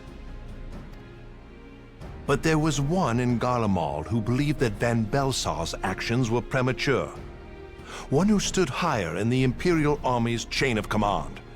He ordered the Legatus to halt his advance, only to find that the Black Wolf had slipped its leash, and that the 14th now acted alone. In a bid to bring Van Belsar to heel, he used the agent he had planted in Ul'dah prior to the Calamity to undermine the Legion's efforts. A man who outranks Van Belsar, yet opposed the late Emperor's decision to annihilate Eorzea. This could only be the former High Legatus of the Garlean army, now known as Emperor Varus Zos Galvus. So he was Huayu's true master. But one of several in actual fact. We've learned that even as Huayu served the Empire's interests, she sold Imperial secrets to a certain faction in Eorzea. In so doing, she helped to maintain the status quo, thus prolonging the conflict. Considering who stands to profit from war, it isn't hard to imagine who her other masters were. 7 hells! You mean to say that she was a double agent?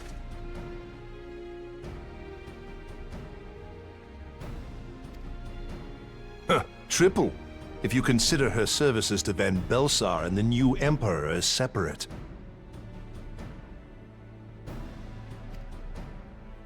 As neatly as these pieces seem to fit, one aspect of the puzzle remains unclear to me.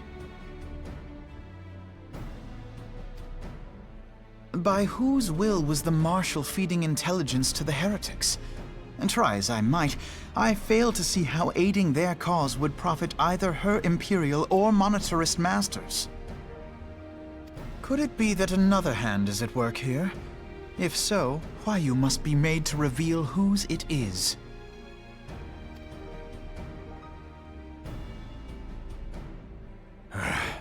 Not only have I lost a trusted friend, now I must interrogate her as a stranger. Not a pleasant task, I grant you, but a necessary one.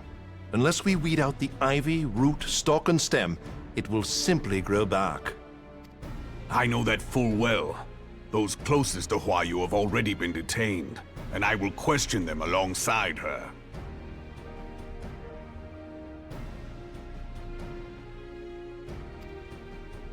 General, pray keep in mind that there may be unwitting abettors among them.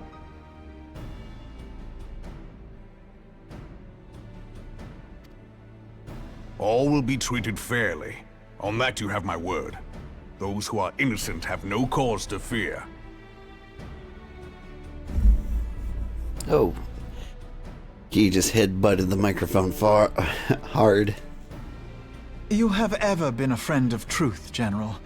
I hope the unpleasant task of weeding out falsehood will not detain you too long. Though it be for the sake of Eorzea, doubting one's comrades is poison to the soul. And with that, I take my leave. I may have cut him a little short, but I think he was done talking.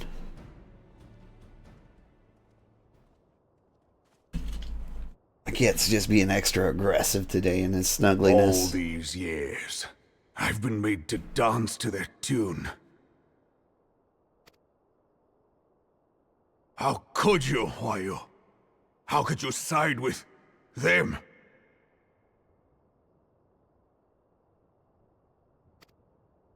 Those cankers who take from this land and give naught in return, who use their power to disempower and grow fat while the people starve. I know you can hear me, monetarist scum! Your crimes will not go unpunished! One day I will purge this land of your sickness, Before the eyes of the 12, I swear it! Ah!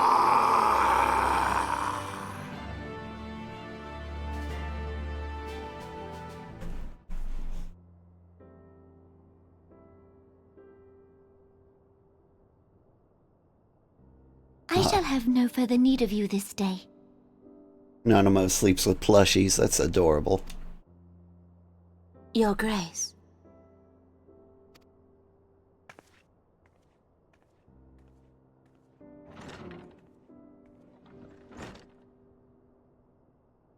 I fear that not even mine own chambers shall remain private for long. Has the situation grown so grim?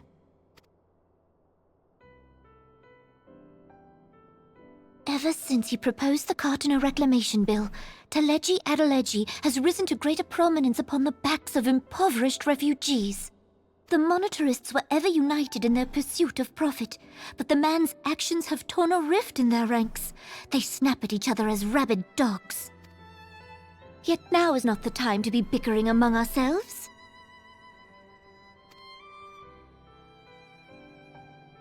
If this bickering is a threat to law and order, might you not have grounds to dissolve the Syndicate?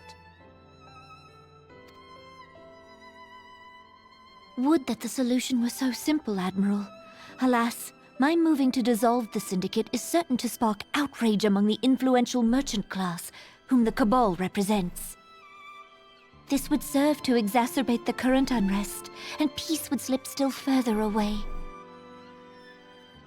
Be they rich or poor, natives or refugees, all who reside in Ul'dah have a right to pursue happiness. It is the duty of a ruler to protect this right.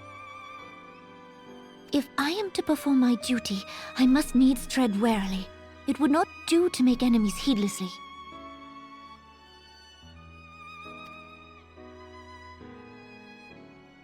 Were Lord Lolorito here, he would doubtless say that I have my head in the clouds.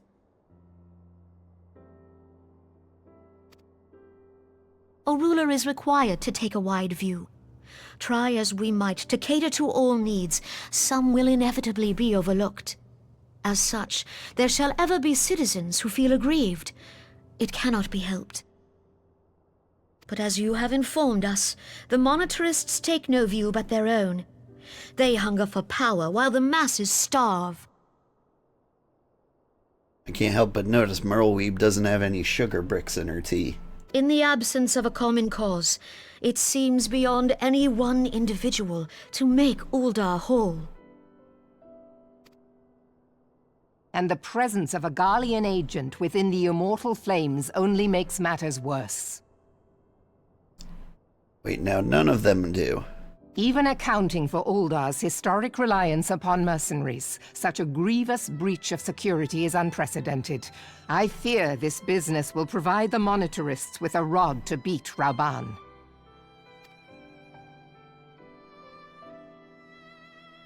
Eorzea can ill afford for the immortal flames to be dampened now. Ere long, the Garleans will turn their ravenous gaze toward our lands once more. If we are to resist their might, our nations must stand together. Yet for this to happen, our nations must be whole. Cannot be done to improve the situation in Ul'dah.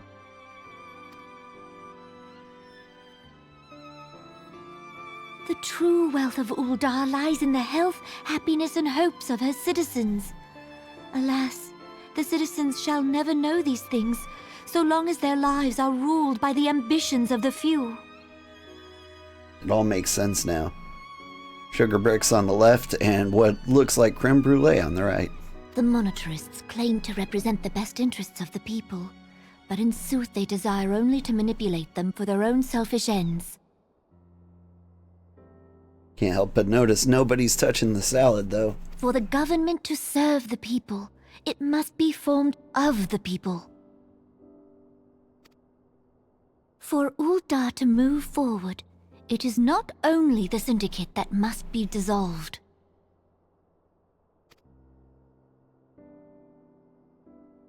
Nay, you jest.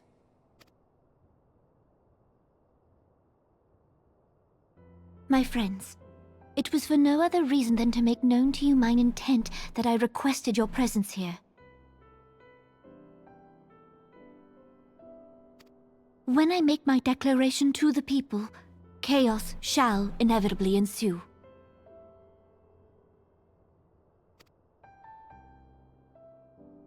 As the last monarch in the line of Ul, I make unto you this request. Help Reborn to preserve order and protect the people. Forsake them, and you forsake yourselves, for a strong Eorzea will ever have need of a strong Ul'dah.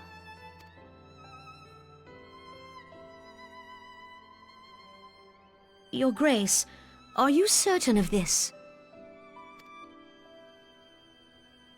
There is no other way. When the time is ripe, the nation shall become a true republic. Both royalists and monetarists shall cease to be. Ul'dah will no longer belong to kings or queens or merchant princes, but to her people.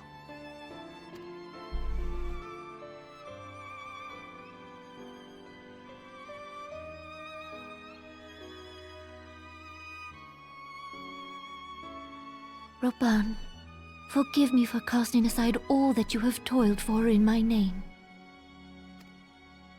Beyond this gesture, I am powerless to help my subjects.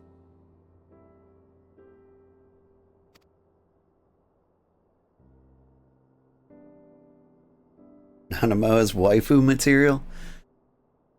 Nah, Merleweeb is waifu material. Nanamo is plushie material. What is this?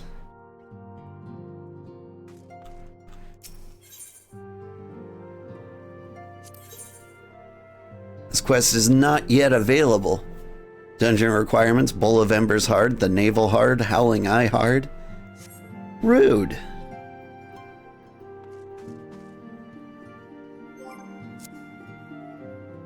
Well, it looks like instead of story today, we've got parties to do.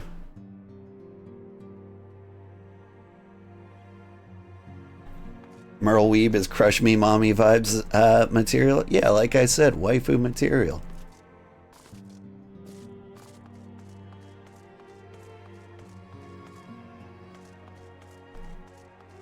I like a girl with a mean right hook and a sawed-off unregistered firearm.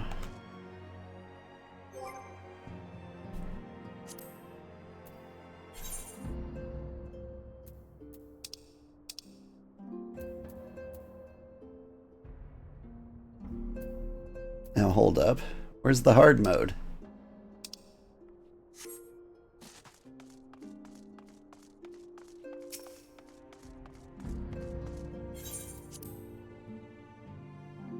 Do I really have to, like, walk to all these locations?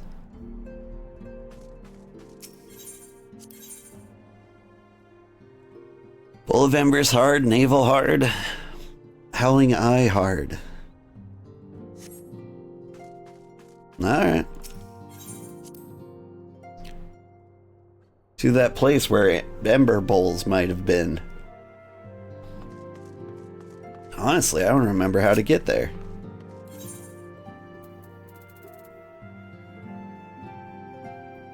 Urianger. Oh. If you weren't RPing, you'd join me for these. That's fine. I have to go unlock hard mode. Urianger. Okay. Well, what a coincidence. I just happen to have 800,000 Esper Bay tickets. Ooh, and a weapon coffer. Ooh, and bacon broth.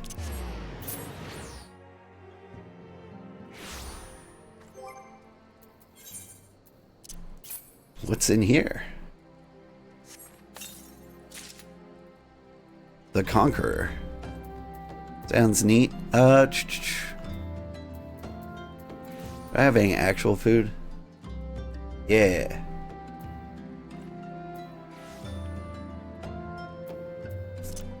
Hot chocolate. There we go.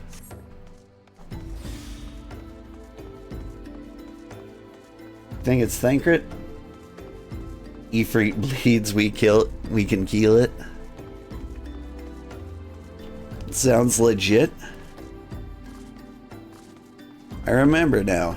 There was a point where there were a lot more nails, and they seemed important.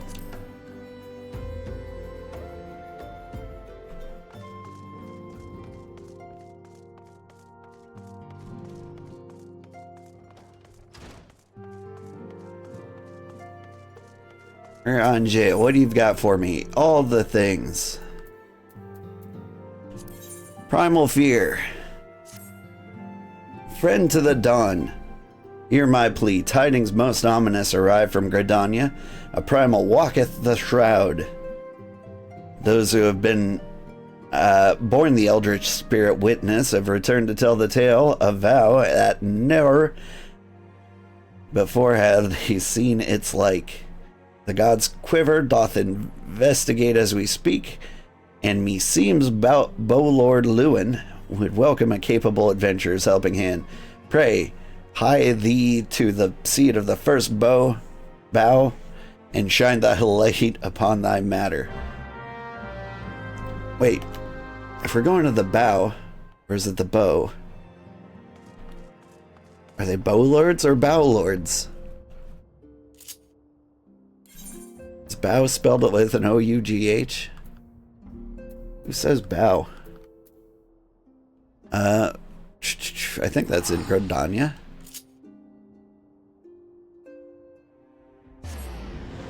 Zoop. Hey, it's Ada. Hello. I wave at thee.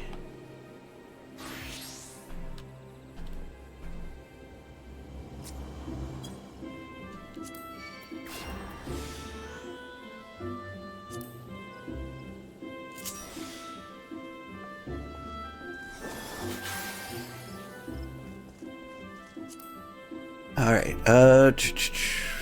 to the bow, or the bow.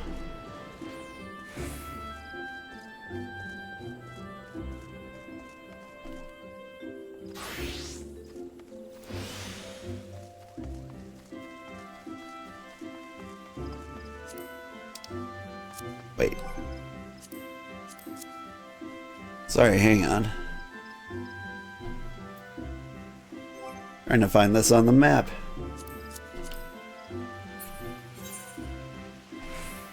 It's not this way. Have I never been to the Archery Guild?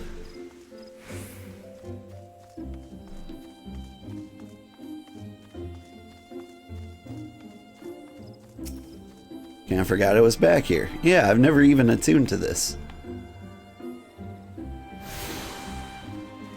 Also, thank you, Ada, for lending a hand.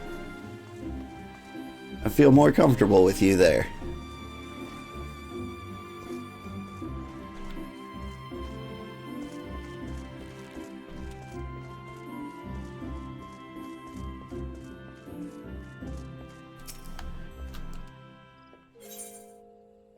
Proceed to the seat of the first bow. Yes?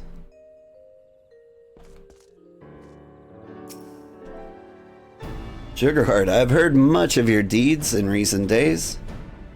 You come to lend your strength to the primal investigation, yes? Your aid is most welcome.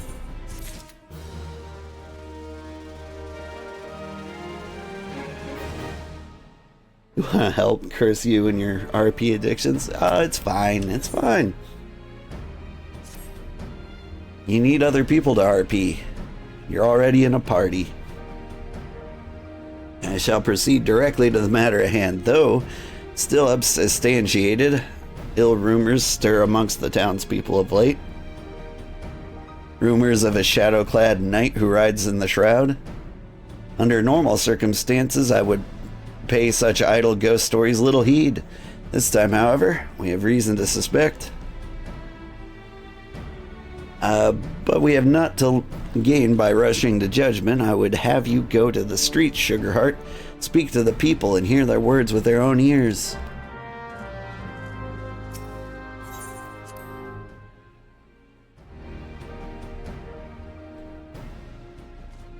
do like your white mage outfit.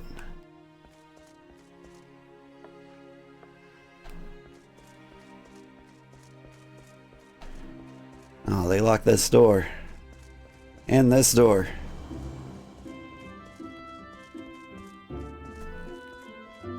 Oop. Out here? There you are. Chancellor Cantaloupe. Here we go. The Ghost Knight.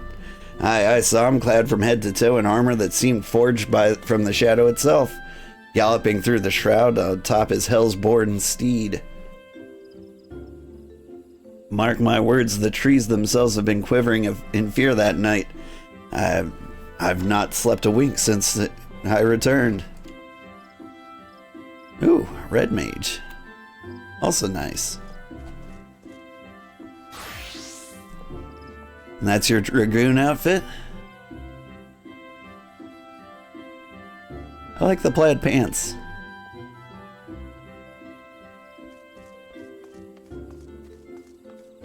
It's actually very similar to the outfit I wore in my last big playthrough. I kept like black slacks on, and I kept the wife beater, I mean tank top, white, to show all my Femrogadin muscles off.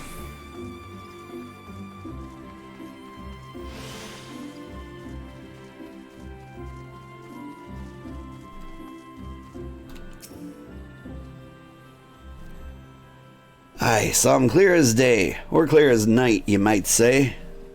With me own two eyes, more fearsome than the rider was his ghastly steed. I know not where you've traveled, but I can assure you, you've not seen a more frightening beast. One thing I can tell you, friend, it was no specter or shadow, nay, he was solid as you or me. I mean, we could go unsynced, and you could pwn them on Ninja, but it's not much content if you're going to blast through stuff. I don't know, this isn't the most exciting content I've seen.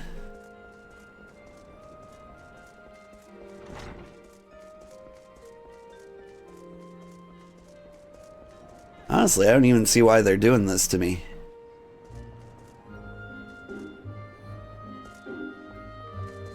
Hang on. Who's the person I'm supposed to talk to in here? Ah. Tada Sosa. Yeah, don't sneak up on me like that, friend. Forgive me. Ever since espying a glimpse of that ghastly horseman, my heart won't stop racing. I knew the elements would punish us sooner or later for daring to disobey their will. This is surely a sign of something sinister, of sinister happenings to come. Alright, one more.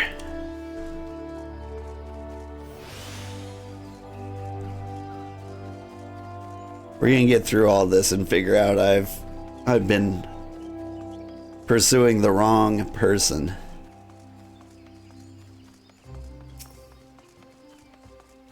Like, I don't see what the man in black has to do with the primals. Yeah, I saw the Black Knight, after which I promptly fled for my dear life. Should you end up in my position, you'd be wise to do the same.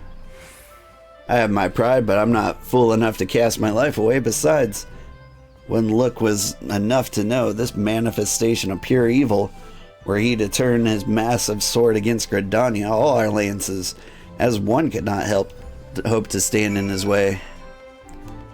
And then back to Lewin.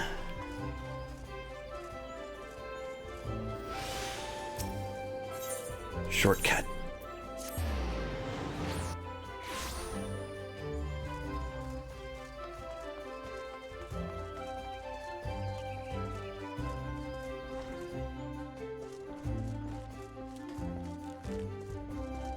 He does in the classic Final Fantasy dilemma where you think you're gonna go adventure, but really you're just gonna talk.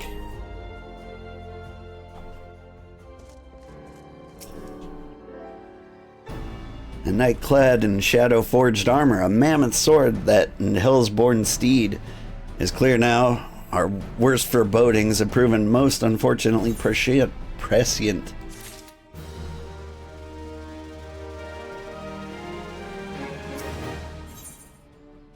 Dark Divinity. Now hold up. I think I'm doing the wrong quest. Sorry, this will just be a little brief Google.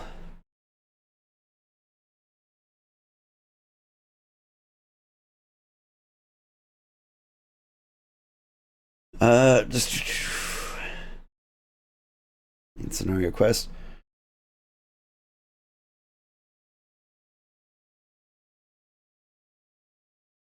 Yeah.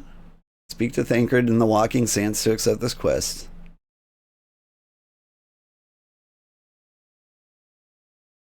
Okay, yeah, but how do I get it? Previous quest, a recurring problem. Let's see. Quest. Good intentions.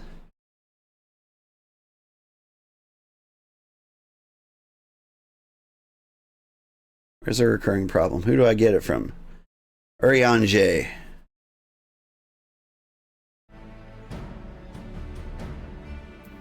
That's the Odin quest line I'm on. Thank you.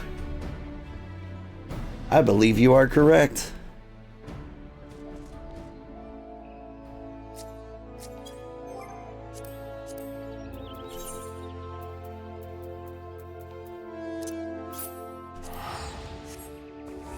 Sorry for the confusion. Whoa, that is a cool outfit too. What class was that?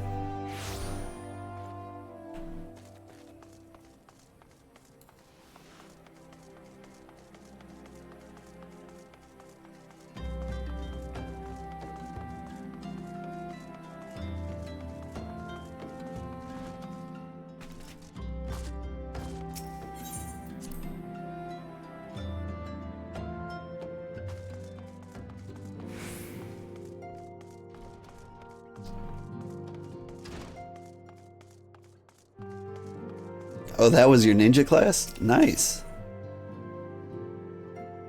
But I don't have it. You have a whirl of a time.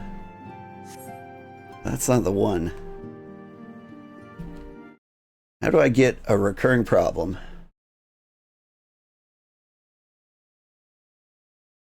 It says speak with Urianger.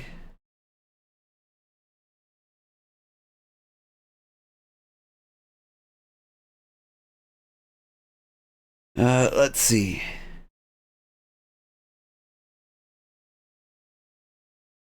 Acquired quest, the ultimate weapon?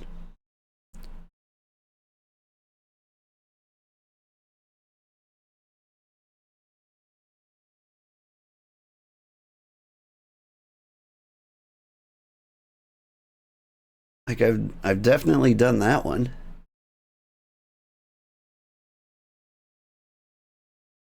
So confusing. In a Titan spot.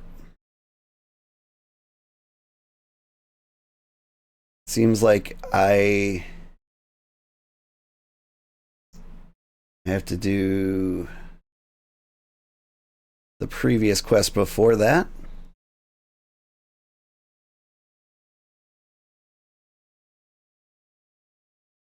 Do I have to do these in a certain order?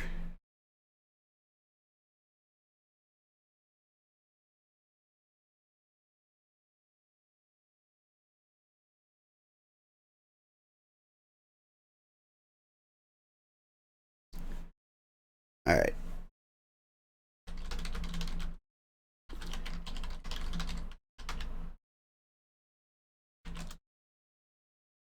Minfilia has a quest, a recurring problem. Okay.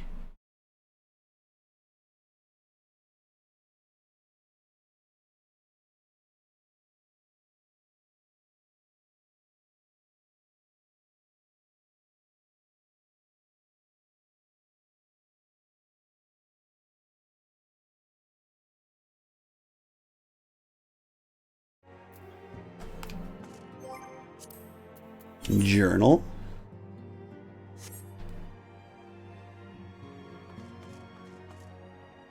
She should be in the Waking Sands. Alright, double check. None of those.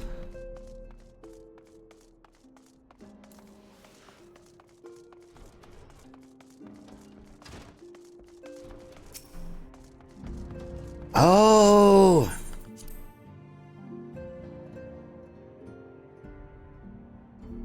It's weird she can be in two places at once. What are you doing here? Your twin sister told me all sorts of things.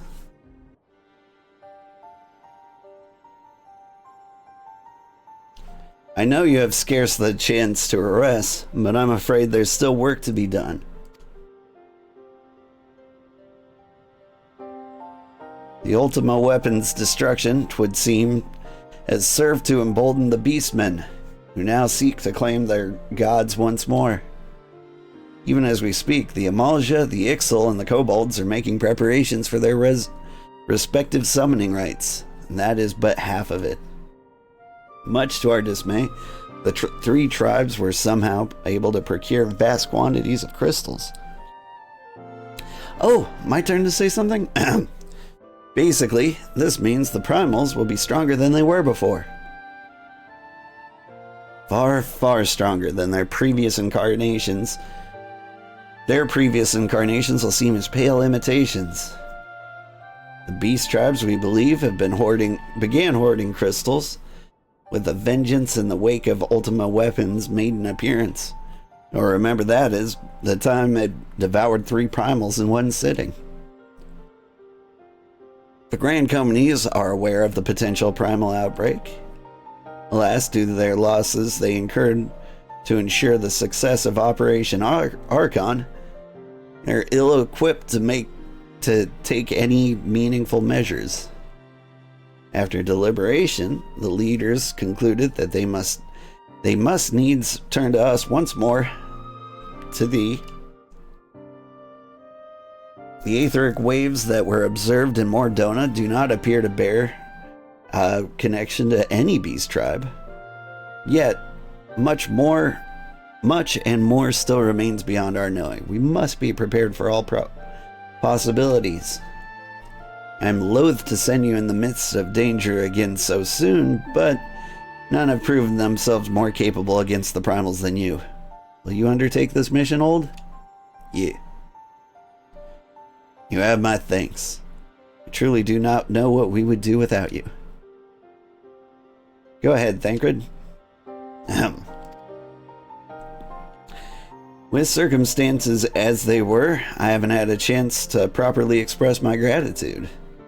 I owe you my life, Old. Thank you from the bottom of my heart. A string of failures have left me feeling powerless. I wanted to be stronger, that I might do right by my fellow scions. But instead, I caused you no end of grief and suffering. I swear to you, it shan't happen again.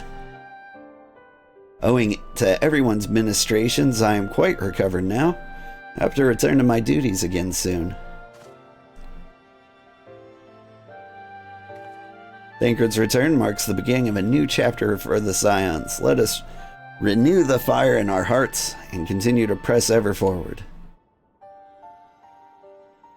Now then, back to the matter of the primals. With no fewer than 3 of our beings, 3 of the beings threatening to appear, it's easy to feel overwhelmed. We must take it one sure step at a time. Arianje has the overview of the situation as it stands. Please speak with him to receive guidance on your mission.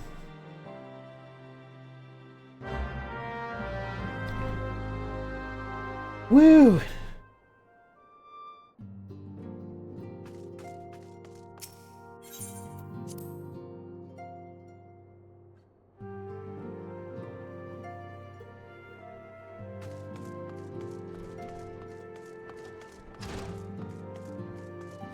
Oh, this might be the shortest quest. New short quest record. I think my record right now is like 1 minute and 44 seconds. Such knowledge as I possess of the beast tribes and their primals is at thy disposal. Whether man or beast man, we would want to seek more, we are want to seek more power when plunged into the black depths of despair. That despair doth begin with the Ul'dah, who may have already summoned forth Ifrit. With our comrade Thancred now returned, thou wouldst do well to seek his counsel. Yeah. New quest record, maybe. I keep various records of like the quests I do, like noted. Like I've got quest with the longest name. That one was like the quest to fight Shiva, I think. Then we have the quest that took the longest to complete. Right now that for me I think was Thorn March, just because I couldn't get a queue. But shortest quest was always fun. It was like, go here, talk to this person, go here, talk to this person. Confirmation has just arrived from the Immortal Flames. 'Tis as Oriange said, I fear. The Ul'dah have already summoned Ifrit. A confrontation with the Lord of Inferno is inevitable. I would like nothing more than to lend you my blade, but the students of Baldesion insisted that I refrain from taking to the field where it concerns primals. I know not of the workings of it, but it would seem that recent events have left me especially susceptible to tempering. As much as I hate missing out on the fun for everybody's sake, I must sit this one out. Instead, I will focus on gathering and analyzing data. Now, the Immortal Flames have already conducted a preliminary investigation into Ifrit. They may well have information that will be of use to you. Do pay a visit to the Hall of Flames and speak with Commander Swift. One last thing before you depart. Doubtless you remember Minfilia's words, but this Ifrit is a far cry from the primal you first defeated. You'll want to assemble your most dependable comrades for the mission. Be safe, my friend. Whew. Alright. Can I just teleport straight out of here? I can. Your hubby said he would get you a cat for Christmas, but you told him no. We don't have money in the budget for a kitty. Our house is a mess with repairs right now. Aw. The mess with repairs is something I definitely get. I've got some unfinished walls in my house, and like half the house is blocked off to the kitty.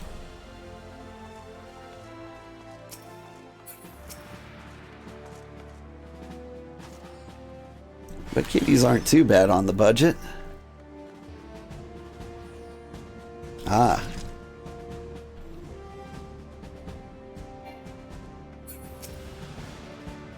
Old, we thank you for coming. The Flame General will be heartened to hear that you have answered the call. As we've already relayed to the Waking Sands, Ifrit has returned. For the sake of peace in the region, we humbly request that you vanquish him.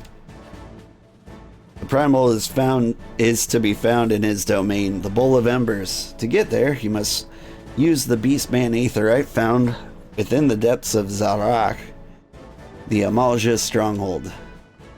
The Ul'dah have constructed their own Aethernet from salvaged Aetherite shards. This being the case, you should be able to use it without a problem. No doubt you already know this from your fellow Scions, but the present incarnation of Ifrit is far stronger than the last. Facing him with any fewer than 7 of your stoutest comrades would be ill-advised. That is all intelligence we have to share. The rest is in your hands. I shall pray for your victory and safe return. To the Aetherite at Zath'Harak.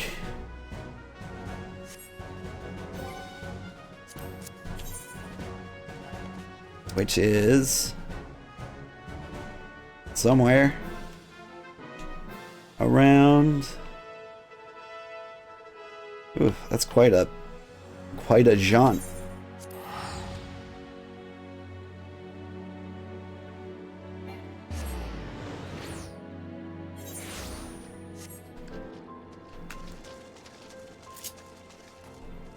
I've never gone out of my way to get a cat in my life.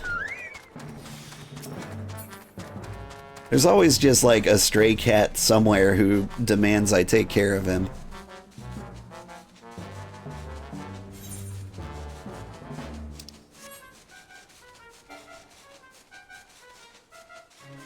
Wait, which is the way?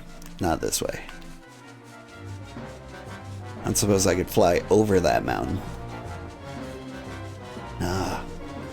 The oxygen's too thin up there for fatty chocobo.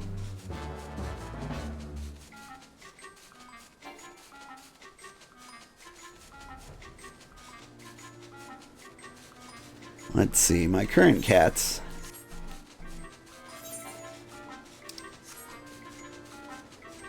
I found one in the middle of the street, or a friend found him in the middle of the street and said like, you're not gonna survive there. And brought him to me because I am good with cats. And I've got all the good catnip connections.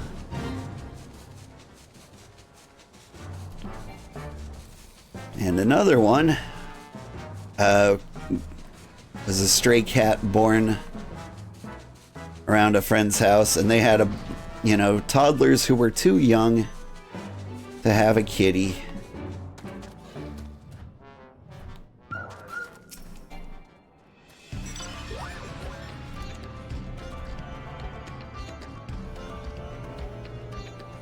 Oh, that's a cool mount.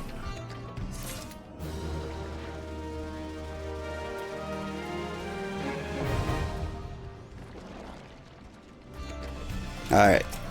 What do we want to do? Do you want to do it unsynced or synced?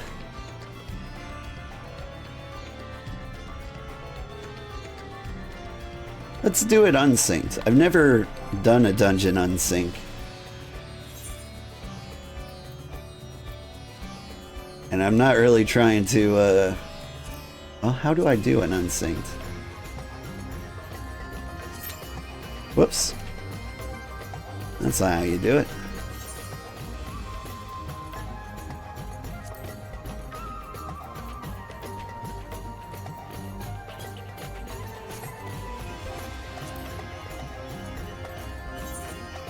Is that not in the duty finder?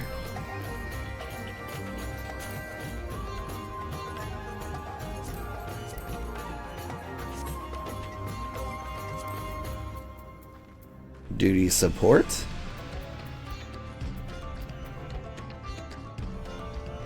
Go to the gear settings in the upper right.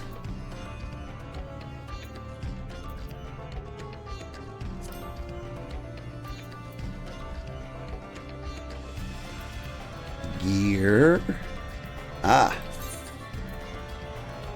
Unrestricted party.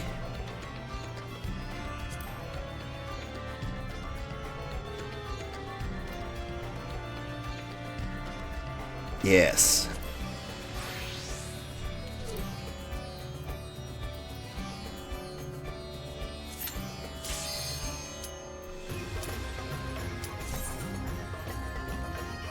This could be fun. I've always wanted to know how to do that. Because I think these still count for Wondrous Tales, right? If you do them unsynced. But I could never find that gear. It's kind of hidden. They do.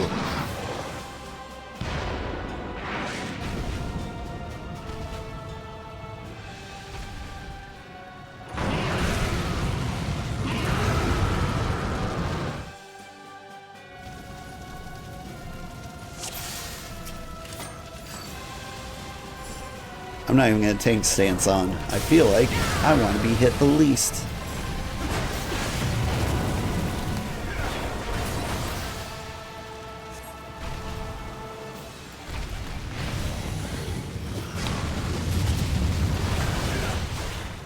Welp.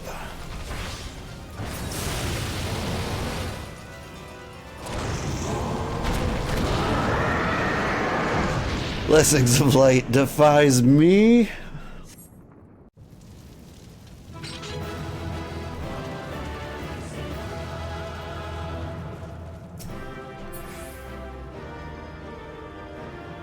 I got an Ifrit's Codex. Agreed on that. Oh.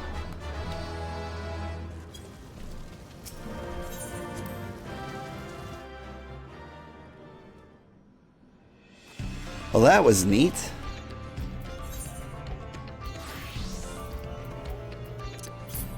Did I get something cool? Ifrit's Battle Axe. Is that better than what I have? No. Alright. Back to the Waking Sands, I guess.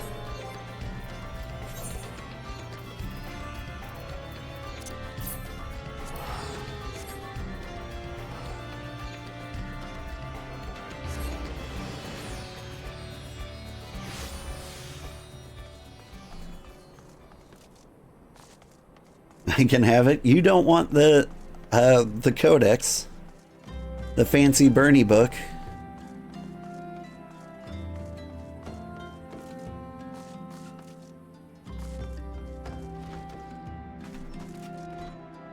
You're telling me you found cooler stuff at level 100?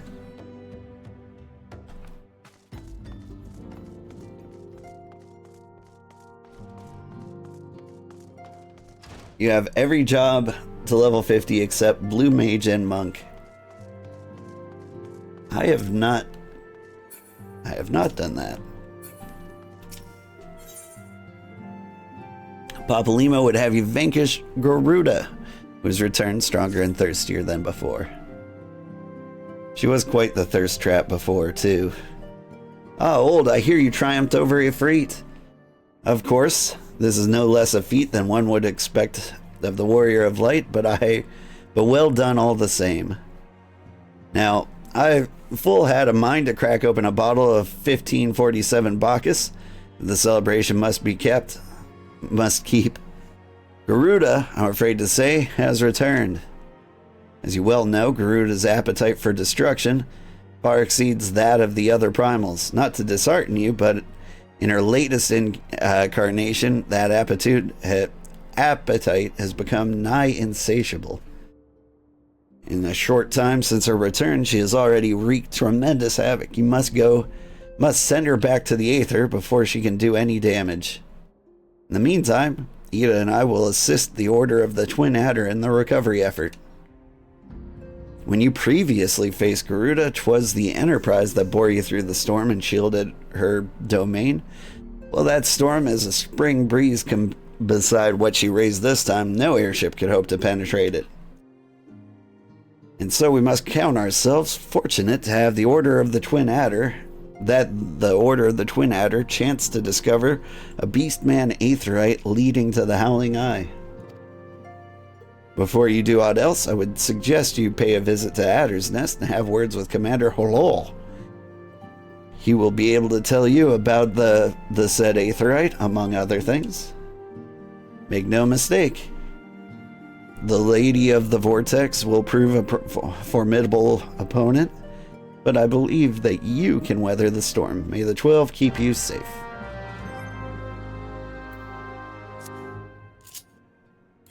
And here we go.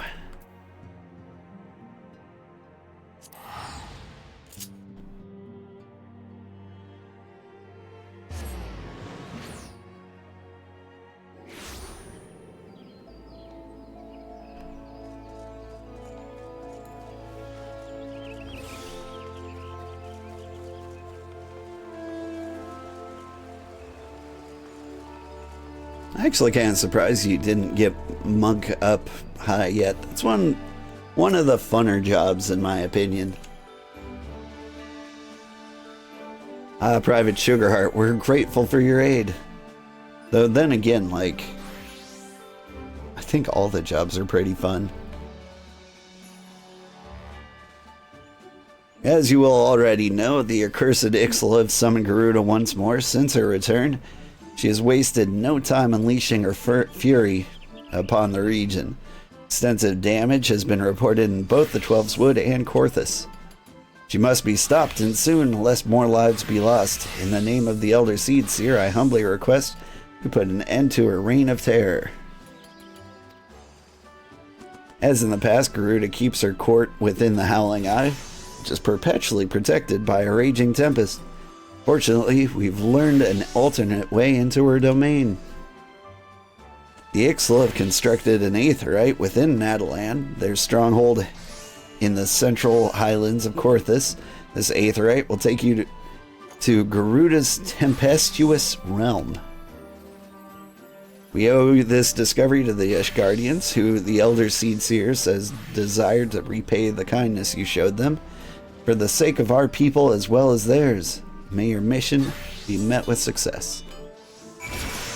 Hawkeye.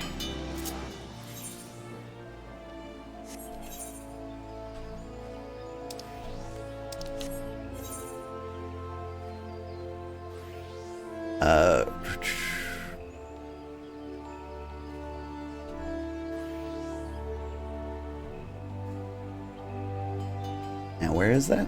Is that in the East Shroud? In the South Shroud?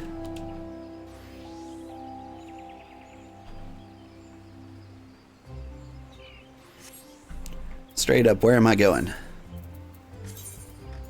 Korthus. Oh, right, Korthus.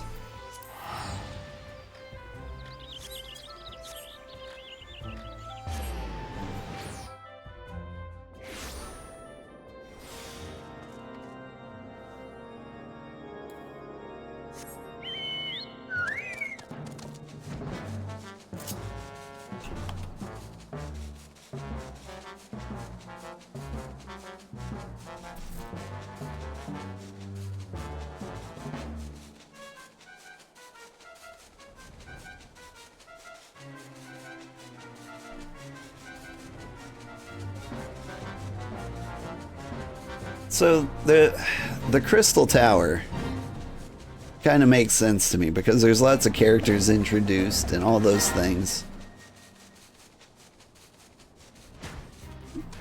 But I just can't think of like what purpose it serves to do all these primal things again.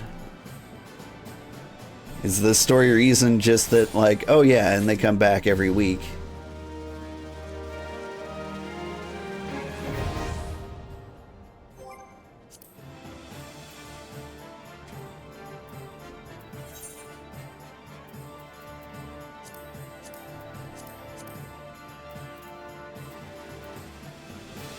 You ready for this one?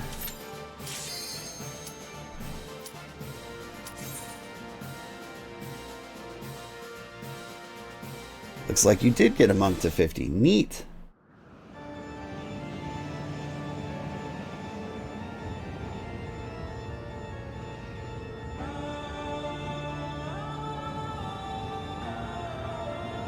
But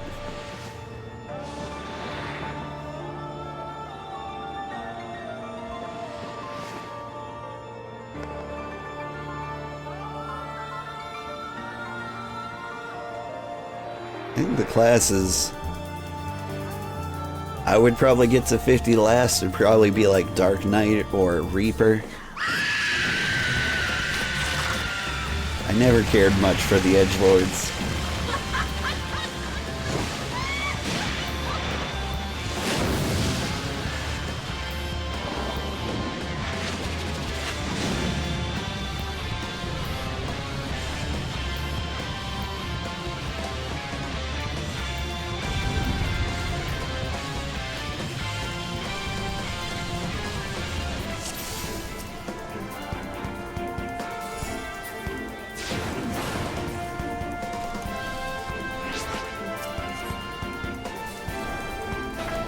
I'll throw an axe at him. She's invulnerable. Oh god.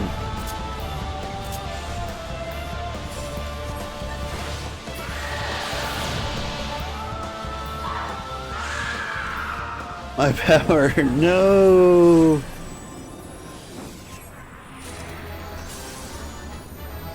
I wonder if YouTube's gonna be mad at me for not doing these properly. Surely there's enough guides on the internet for these.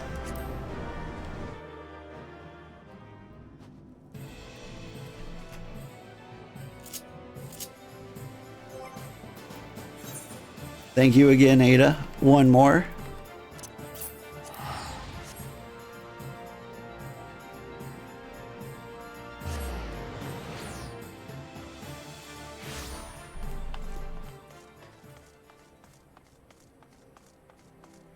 honestly, I don't know how people have been discovering me through Final Fantasy XIV.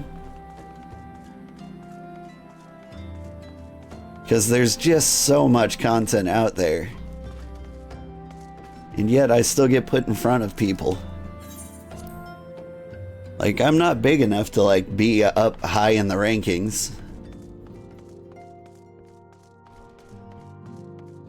And so it's a mystery to me, but, like, I am getting, like, traffic from YouTube.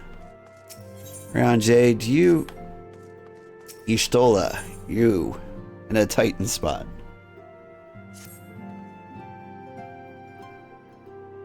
There's plenty and it's super easy compared to the harder EX raids and Dawn Trail.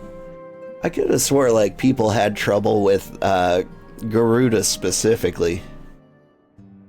So Ifrit and Garuda are now vanquished by your hands. Truly you have earned yourself a rest. Would that you had the luxury of time to enjoy it. It pains me to say, the Titan has also returned with a vengeance. As was the case before with his primal brethren. He has grown stronger than he was before. Then I went about my investigation. All indications suggest that the kobolds were nowhere near ready to resume their summoning rites. But as it turns out, they were deceiving us. I should have known better. The kobold subterranean domain runs deep, and they can easily hoard the crystals with our being none the wiser. And a vast hoard it must have been. Till now, Garuda was the most powerful among the three recently active primals, but according to our latest readings, Titan has usurped that honor. A primal's might is determined by two factors, the amount of crystal it has gorged upon, and the fervor of its believers. I would like nothing more than to measure precisely how strong Lord of Crags has become, but I fear the time for such prudence has run out. We've already received an official request for assistance from the Maelstrom, and as you might expect, it is addressed to you. For your previous encounter with Titan, you have traveled to his demesne by way of Aetheryte, first discovered by the Company of Heroes. Sad to say, this Aetheryte no longer seems to respond. But do not despair, for the Maelstrom has reportedly found another in its place. You'll want to speak to Commander Riki at Maelstrom Command for the details. I cannot stress this enough, but Titan has grown fearsome strong. See to it, you spare no preparation. Maybe the purpose for all of these is to, like, familiarize yourself with, like, the new, well, no longer new, but, like, the Beast Man areas, where you can find all the beast quests.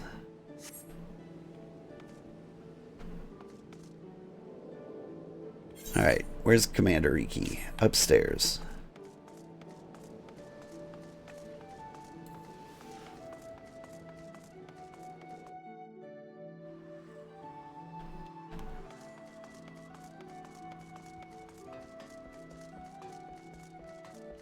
You find it interesting why they don't do hard mode for trials anymore? Rather, it's just normal or EX.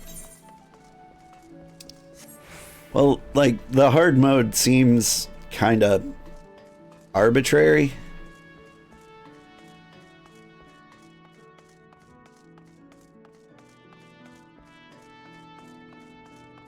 Like, it seems like hard mode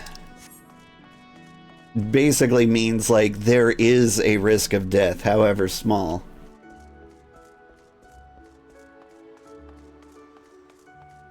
Like, one-shot capabilities. And then when you get into, like, the later game, like, every trial has that. Like, it becomes normal that you might die if you do something, if you stand in the dumb spot. This is not the Maelstrom.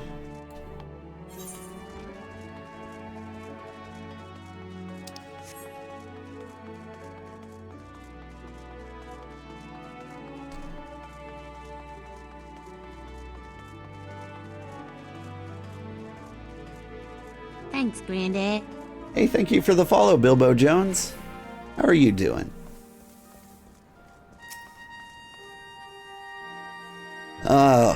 Old Herald of the Scions, your presence is most welcome. I'm chagrined that we must turn to you to lay the Titan low. No doubt this is yesterday's news to you, but the Lord of Crags has returned more ferocious and formidable than he was before. We cannot fathom how the kobolds were able to obtain such vast stores of crystals in so short a time. We will learn the answer in the coming moons, I suspect, but first things first. I'll need you to vanquish Titan before he and the kobolds have a chance to wreak havoc on Limsa Lominsa. You've felled a primal before, and we believe that you can emerge victorious once more.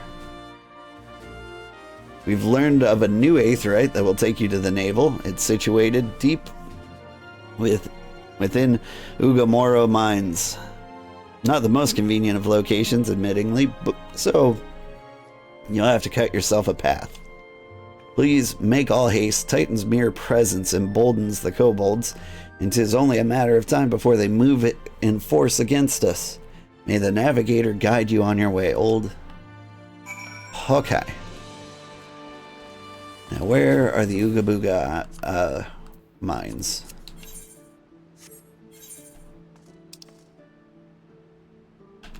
Is it in the lower?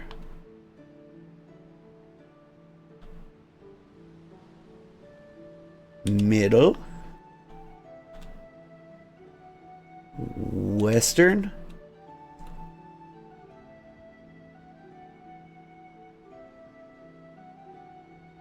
Upper? Outer? We're almost there. I've never been to Camp Overlook. Neat.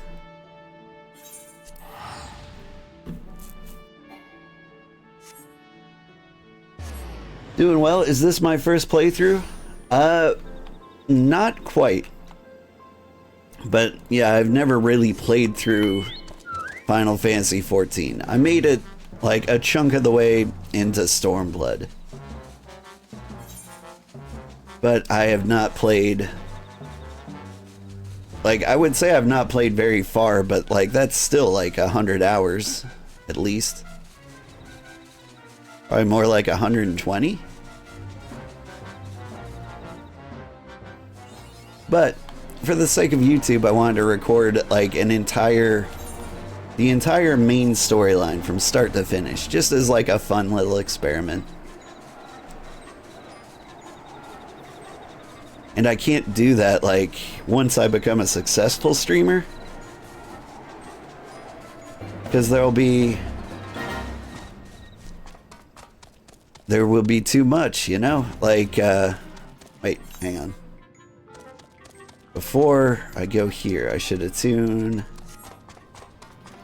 to the nearby aetheryte.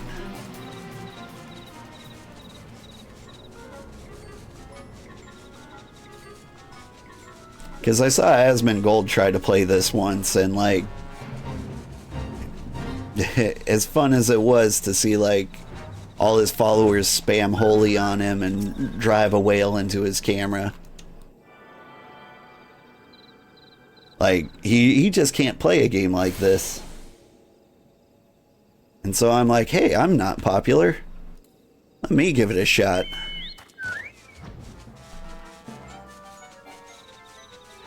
Because if I had to choose, I actually recently filled out a thing. It was like your favorite games, things that had like the best everything.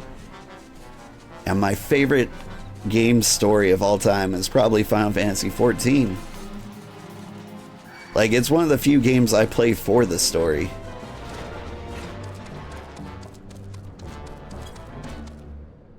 How does one get through this mess? Hi, Ada.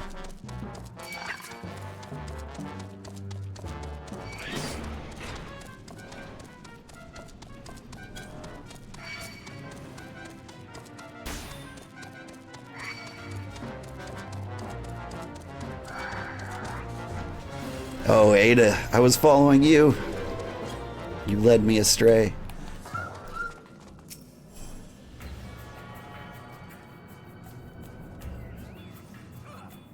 Boop.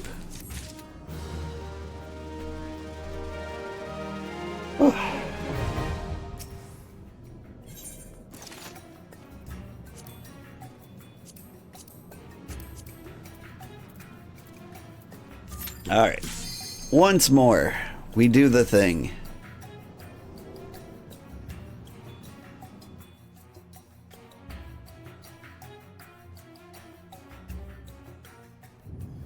You're making plans for your next year to play New Game Plus on your second channel? Nice. It's gone really well. I've been surprised at the amount of support. Like, if I didn't get any views whatsoever, I might have had to quit after A Realm Reborn. And, like, come back later. But the support I've gotten for Final Fantasy Fridays has been kind of amazing.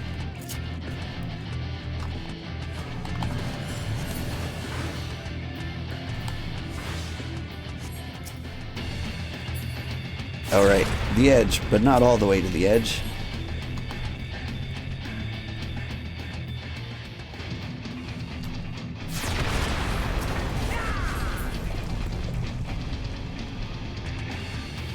Oop.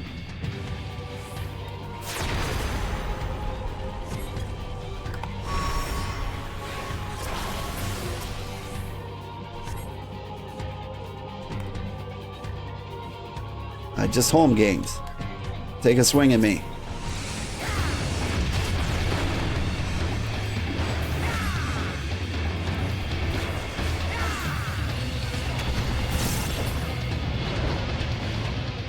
I contributed.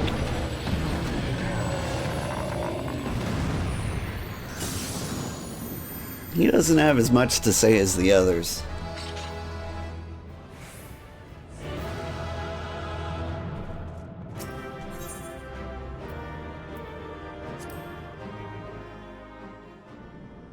You know, just bulldozing over Titan.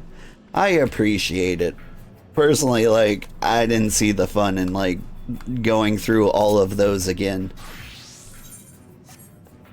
It felt like the most forced. Do I need to complete those quests? No. They feel completed. Strawberry, thank you for the raid.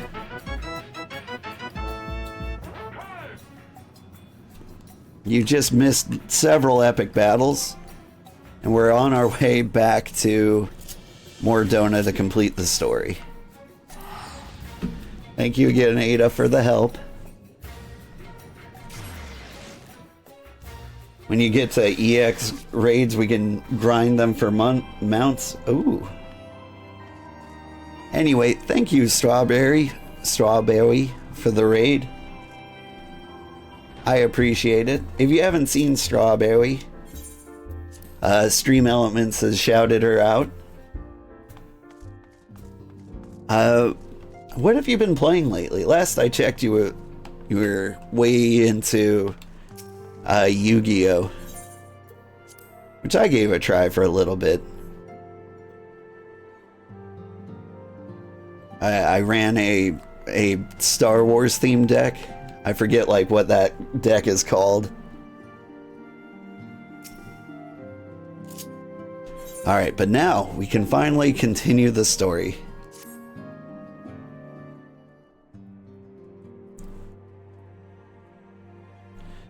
I'm most eager to address the Ascian threat. However, we dare not neglect our other pressing concerns. We both know full well that Saint Shiva will not be the last primal we face, and our relationship with Ishgard is still tenuous at best. To think that the resolution of the primal threat was once the sole priority of the Scions of the Seventh Dawn. Some days I wonder if it was wise for us to take on so many other responsibilities. Yeah, now you play Dress Up Game? I've actually heard really cool things about Dress Up Game. I kind of want to play Dress Up Game. Instead, we had to settle for Visions of Mana. And Final Fantasy XIV is a pretty good Dress Up Game, too.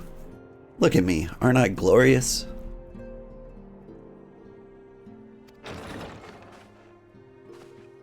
Lest you forget, antecedent, the Scions need not shoulder the burden alone. Were not the Crystal Braves established for this very reason? True, we are presented with a multitude of problems. However, we have all the resources we need to address them in turn. Old, in particular, is ever a steadying hand who I trust will continue to support the Braves. If I have to. To what do we owe the pleasure? Have there been further developments regarding the situation in Ul'dah? You're about to head off to bed. Good night, Ada. Thank you so much for murdering the primals for me. That was quite fun.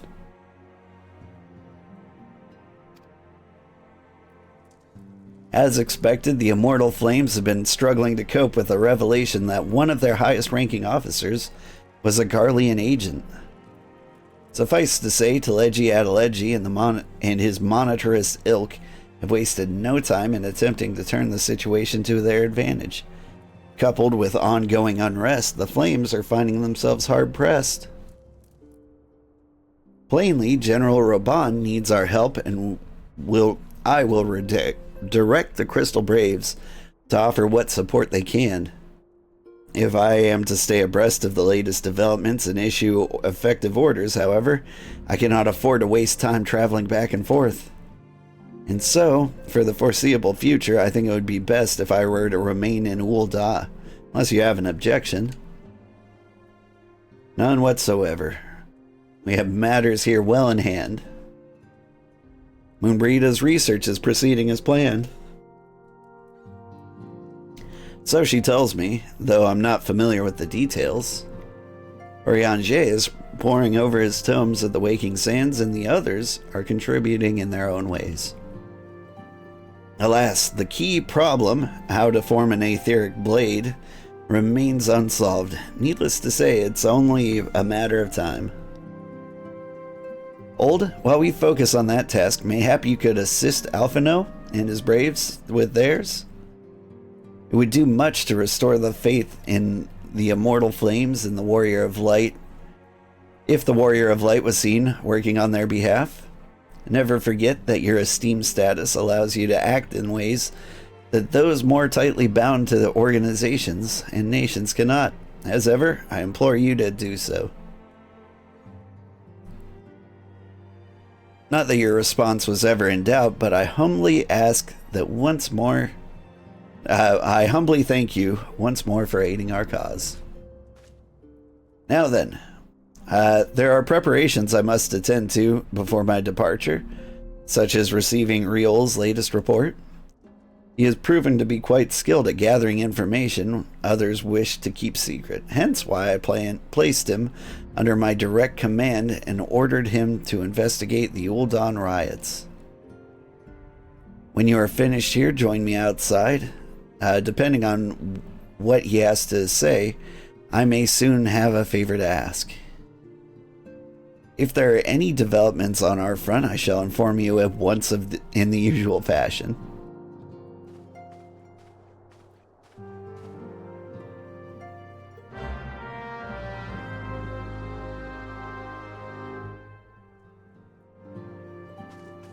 Whew.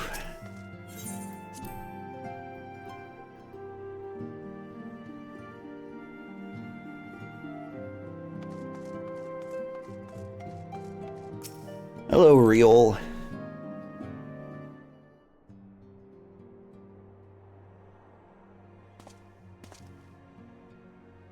Pleasure as always, Old. You'll be escorting the commander to Ul'dah, I take it? Actually, I have another task in mind for him. You would be so kind as to repeat your report for his benefit. Right then. Me and mine have been making inquiries into the source of the weapons that would have found their way into refugee hands a ways back. So happens we caught wind of something promising, a rather large purchase of sharp and pointy things by a black marketeer pulled up near Highbridge. I doubt that this man would have secured such a quantity of weapons if he did not already have clients waiting. Clients that, for whatever reason, would prefer that for this transaction to remain secret. Brings to mind what that merchant caught an arrow while talking to Old. Don't it? Generous fellow he was, doling out swords and spears to the downtrodden and disgruntled.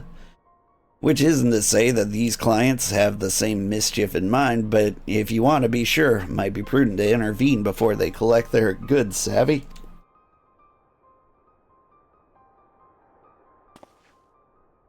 Seizing the weapons before they fall into the wrong hands would be for the best.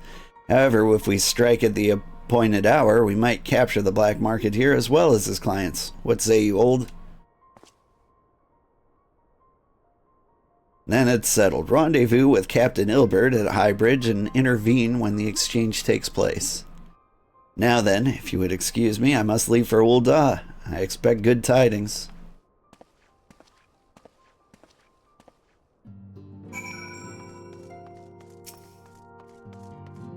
I mean, it seems prudent to murder the black marketeer and then wait for the clients to show up, right? Like, you don't wait until there's like a truck full of weapons and people who hate you around. It just doesn't seem like a good plan. Where is Highbridge? I think it's near Camp Drybone. Anyway, if people have stuck around from Strawberry's raid, I haven't introduced myself. I'm Old Man Sugarheart. I play a variety of games. On Fridays, we do Final Fantasy Fridays, where we are going to attempt to play through the entire main story quest of Final Fantasy XIV, which I estimate to be about 360 hours. It's probably going to be longer because I take the time to read everything out loud. But if you do nothing but the main story quest, that's how it goes. My scouts have been keeping a close eye on the Black Marketeer, and it would seem that his guests have arrived. It would also seem that he has hired more than a few men to stand guard, common thugs of no consequence, but they nevertheless pose a threat. Even so, I feel compelled to apologize. This is far beneath a man of your standing, and Commander Leveilleur needn't have dispatched you hither. But powerful men have have need of the loyal, able-bodied friends. Having found one in you, 'tis only natural that he would come to rely upon you without hesitation.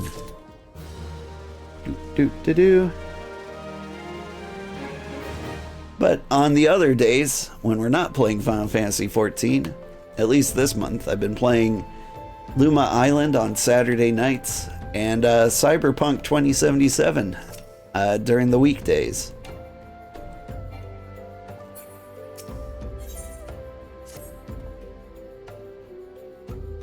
Now then, we should make for the burning wall without delay and secure those weapons.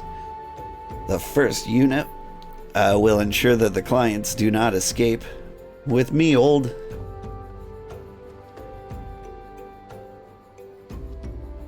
He disappeared. He disappeared too. Ghosts.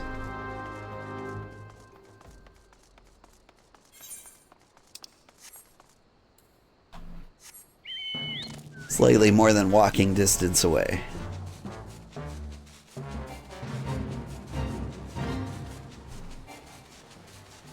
Can I fly over this? Yay! No.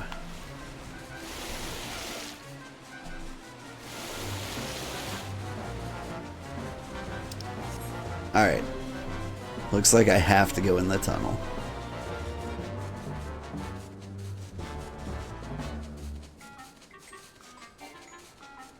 Boop. Gilbert. I spy the one man, but there's sure to be others. I have a plan. While you approach the sentry and create a distraction, my men will slip past and catch the Black Marketeer unawares. Once you've disposed of the thugs, wait for us outside the tunnel entrance. Any questions? Then let us be off. Good luck, my friend. Wah.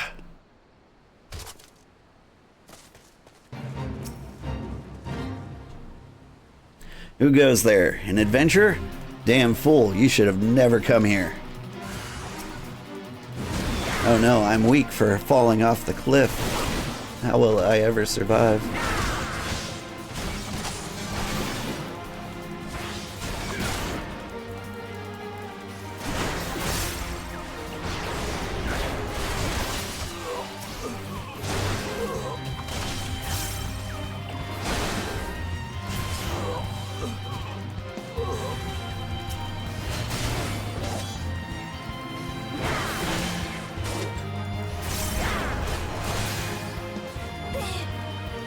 Meh.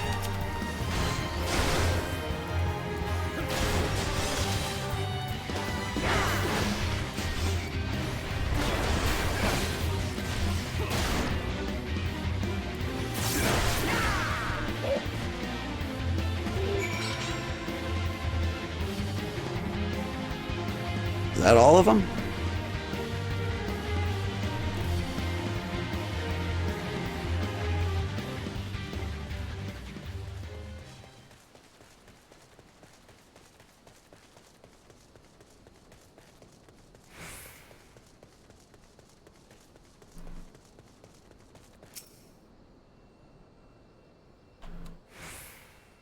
Those golden fleece things are adorable.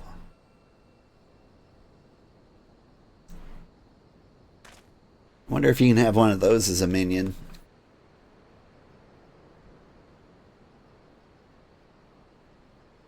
I don't understand. What's this all about? Gah!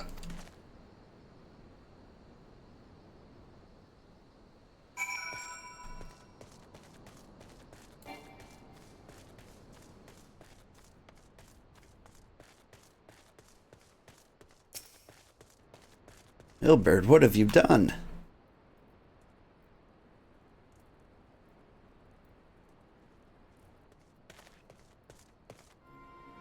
As you can see, this is a fine mess. When I tried to restrain him, he drew a hidden blade and lashed out. But before I could disarm him, one of my subordinates panicked, and this was the result. How foolish of me to underestimate the bastard, and to bring an inexperienced recruit. Commander Levieur will be most disappointed. Damn it all, a golden opportunity wasted.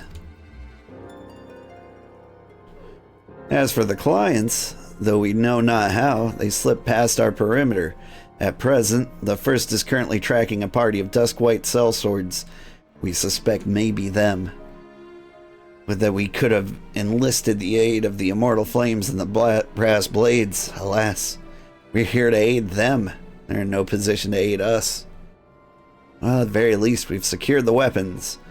Yet even that accomplishment is lacking, for the information we received indicated a massive shipment, and this is anything but.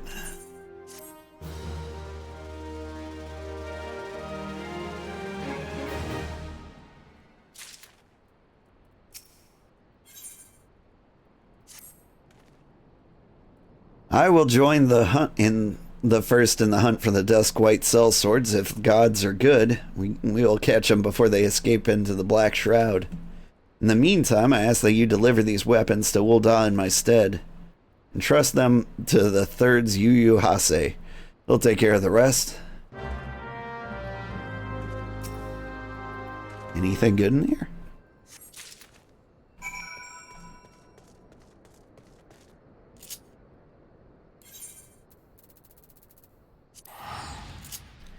Anyway, did you all see the plot thicken just then? I saw the plot thicken just then.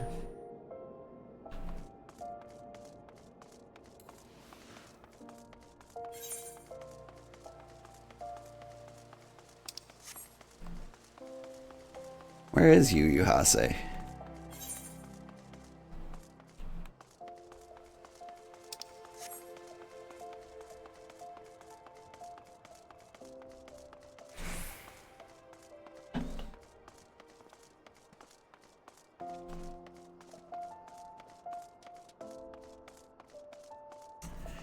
Hi, Sugar. You're gonna lurk here? Well, good. This is an excellent place to lurk. One of my favorites.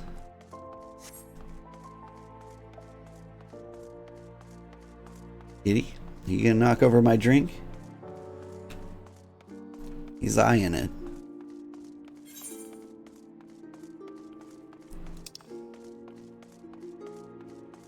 He's not knocked a drink over on my desk yet. He knocks them over everywhere else. I try to keep it as far from the edge of the table as possible.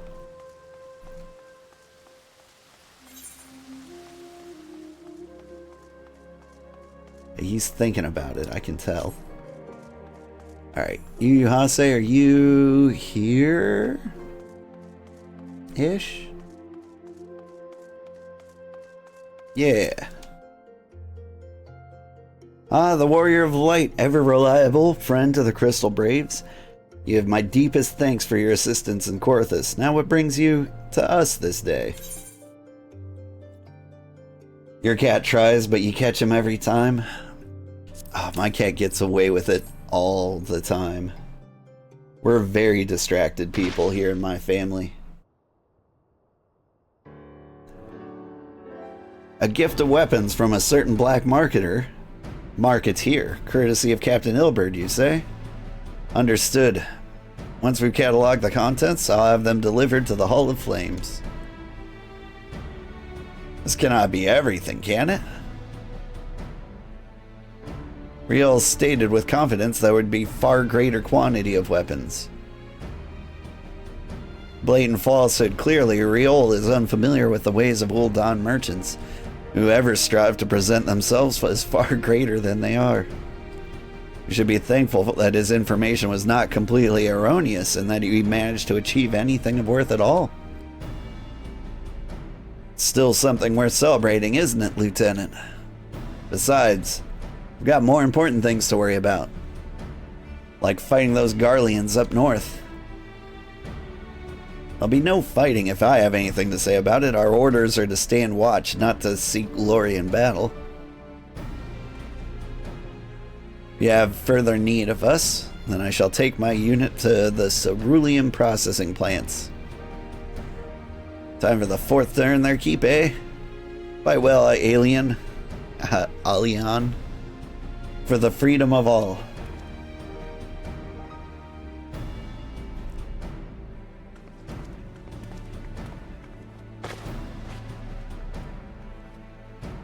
Excellent work as always, my friend. Rest assured that the immortal flames will hear of your contribution. Till we meet again. Now here's the deal, you little potato. I feel a bit racist, but I don't trust any Lalafell. Especially in Ul'dah. Hold a word if you please ye. Not here. Look for me at the Sapphire Avenue Exchange. No need for whistling this time, don't you worry.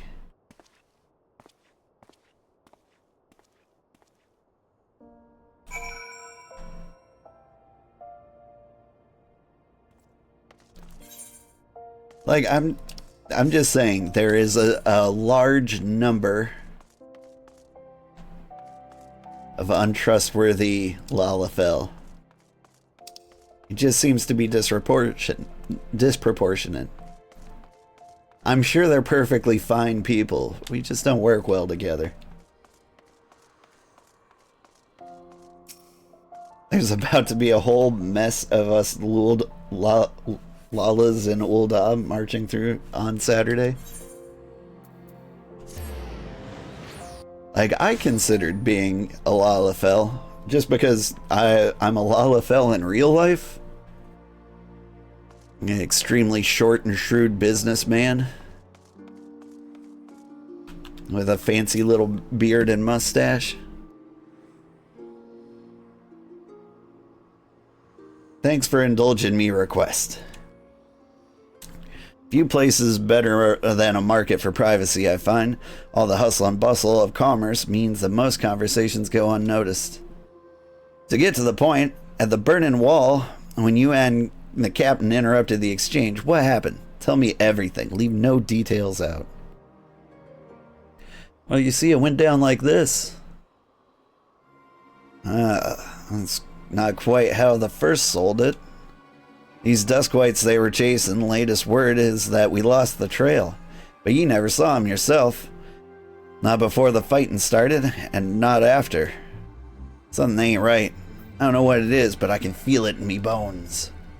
I'm not daft enough to be misled by some merchant's drunken boast, or our information was reliable, goddamn it. I know he purchased those weapons. As if I've never deciphered a moneylender's books or had to follow a transaction back to its source. Did plenty of that back in the Braves. We're getting started, believe me. The commander wanted assurance that we weren't taking Gil from the wrong sort of benefactors. Of course, these days money flows like water, and the first and third get the shiniest new toys. Forgive me, friend. I've a lot on my mind these days, and I appreciate you lending an ear. Right, best get back to it.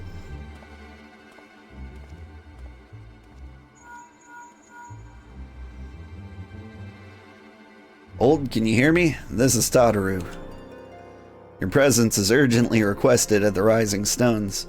Please come see me when you're able. Whoop. Hello, kitty. Ow. I'm getting bit. Alright, to the Rising Stones.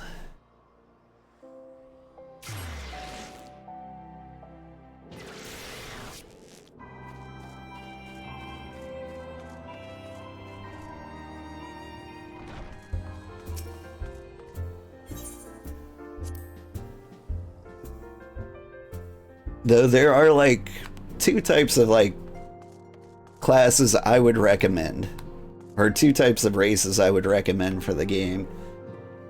If you're looking for pure comedy, like be someone really tall or really short, and like just see how well they match the cutscenes. Because being a humongous Rogadan woman left for some very hilarious interactions, and I imagine it's the same if you're a Lalafell. Thank you for coming so quickly, Old. We've a guest from Ishgard who wishes to speak with you, a most determined lady, by all indications. Most determined. Sounds like Moonbreeda, really. Our guest is with the antecedent and the solar at present. Let's not keep them waiting any longer, shall we? But Tataru knows Moonbreeda. And given that this has to do with dragons, it's probably a Merrick's second in command, right? If I had to guess. Yeah, Lucia.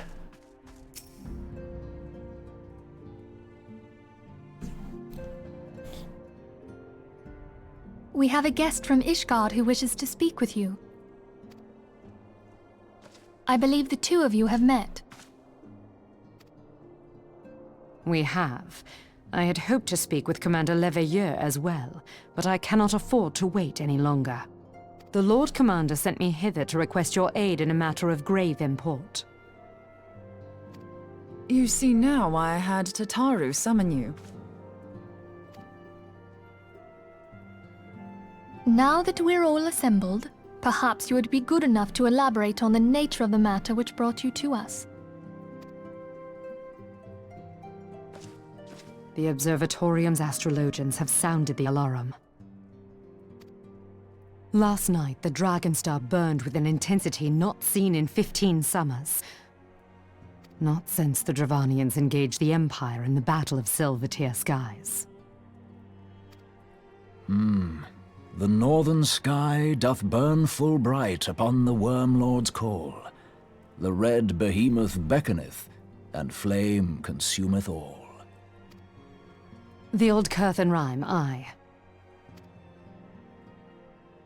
The brightening of the Dragonstar is said to accompany the roar of a great worm. The astrologians believe that it was Midgard Soma himself who cried out on this occasion. After an absence of centuries, the King of Kings did return to lead his kind against the might of Garlemald, only to fall in his duel with the Agrius, proud flagship of the Garlean fleet. Devoid of life, his corpse remaineth entwined about the Magitech monstrosity even unto this day. Ariange has the right of it. Whatever this alteration in the Dragon Star portends, the Great Worm has shown no sign of life. Tataru, have the Domans reported aught out of the ordinary?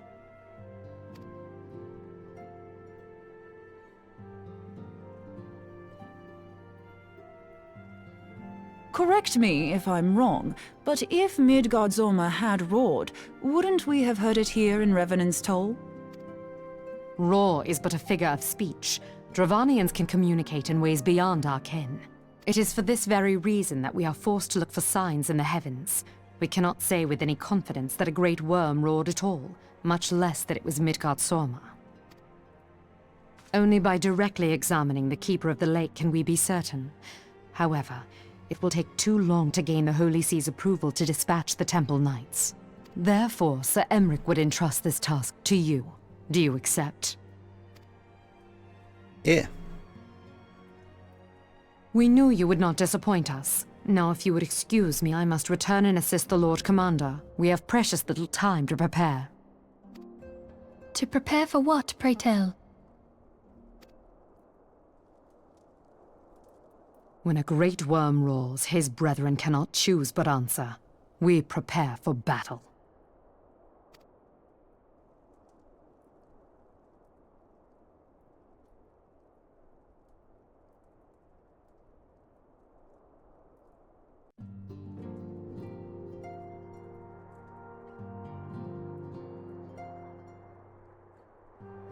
Forgive me if I state aught which you already know, but I would ensure you understand the nature of your destination. Oof. As Urianger started, what we call the Keeper of the Lake is the wreckage of the Agrius, former flagship of the Imperial fleet, and the corpse of the worm responsible for its destruction. 15 years ago, as the next step in his campaign to subjugate Eorzea, Gaius Van Belsar attempted to seize control of Mordona. So massive was his force that all thought his victory a foregone conclusion. So I didn't realize it was Midgardsormr in like the trailer video. Good to know. But an unlikely ally came to Eorzea's aid that day. Midgardsormr, legendary guardian of Silvertear Falls, burst forth and from beneath the waters of the lake and led a host of dragons against the Garlean airships overhead.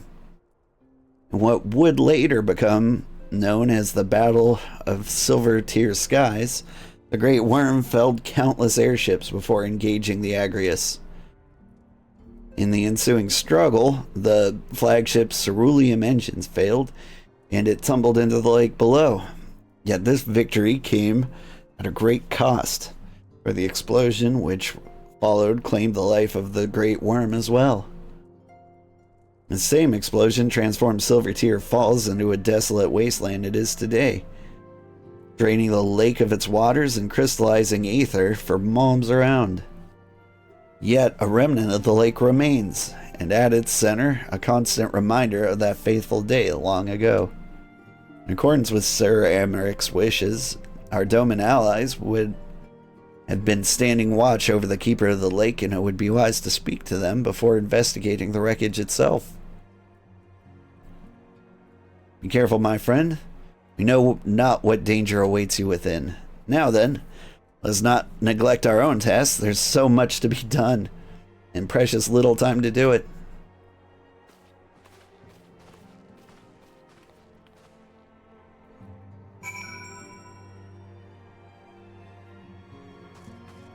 Speak with the Doman Watch in Mordona. Oh, is that just like right outside? It would be.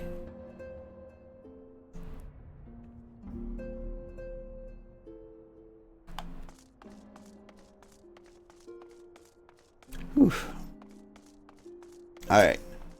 We're actually going to call it quits here. Because my alarm went off and I have to take the kids to school. But I had a great time with you guys today.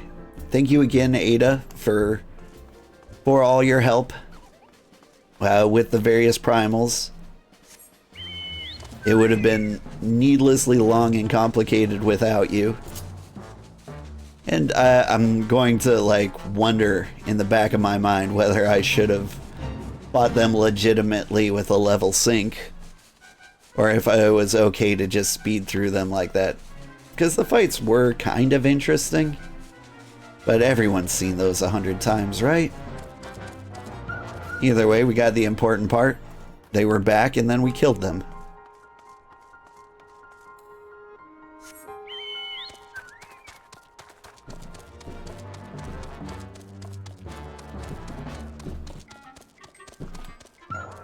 Wait, am I still in the Rising Chorus? I seem to be. Okay, we're not quitting just yet. You're in luck, sir. I was about to send word to Revenant's Toll about the Garleans. Of late, I've seen small airships, likely from Castrum Sentry, come and go from the Keeper of the Lake, though I cannot say for certain at this distance. I believe they may be salvaging something from within the wreckage. The Castrum supply lines have been cut off for some time. I'd wager they're in desperate needs of spare parts and other equipment.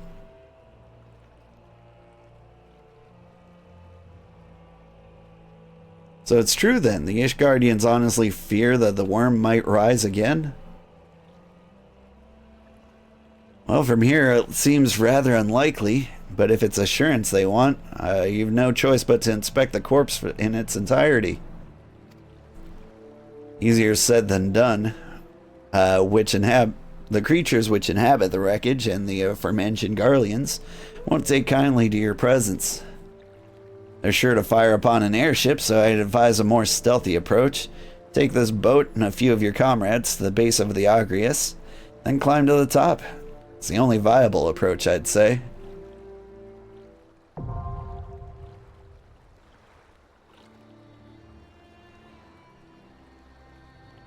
Ow. Kitty scratching. Alright, yeah, I definitely don't have time to complete this quest, I guess. So, next Friday, we're gonna take on the Keeper of the Lake. And it'll be fun. It'll be a good time. Thank you so much for the stream. Thank you for watching. I had a great time. We're almost to Heavensward. Just like another 12 hours.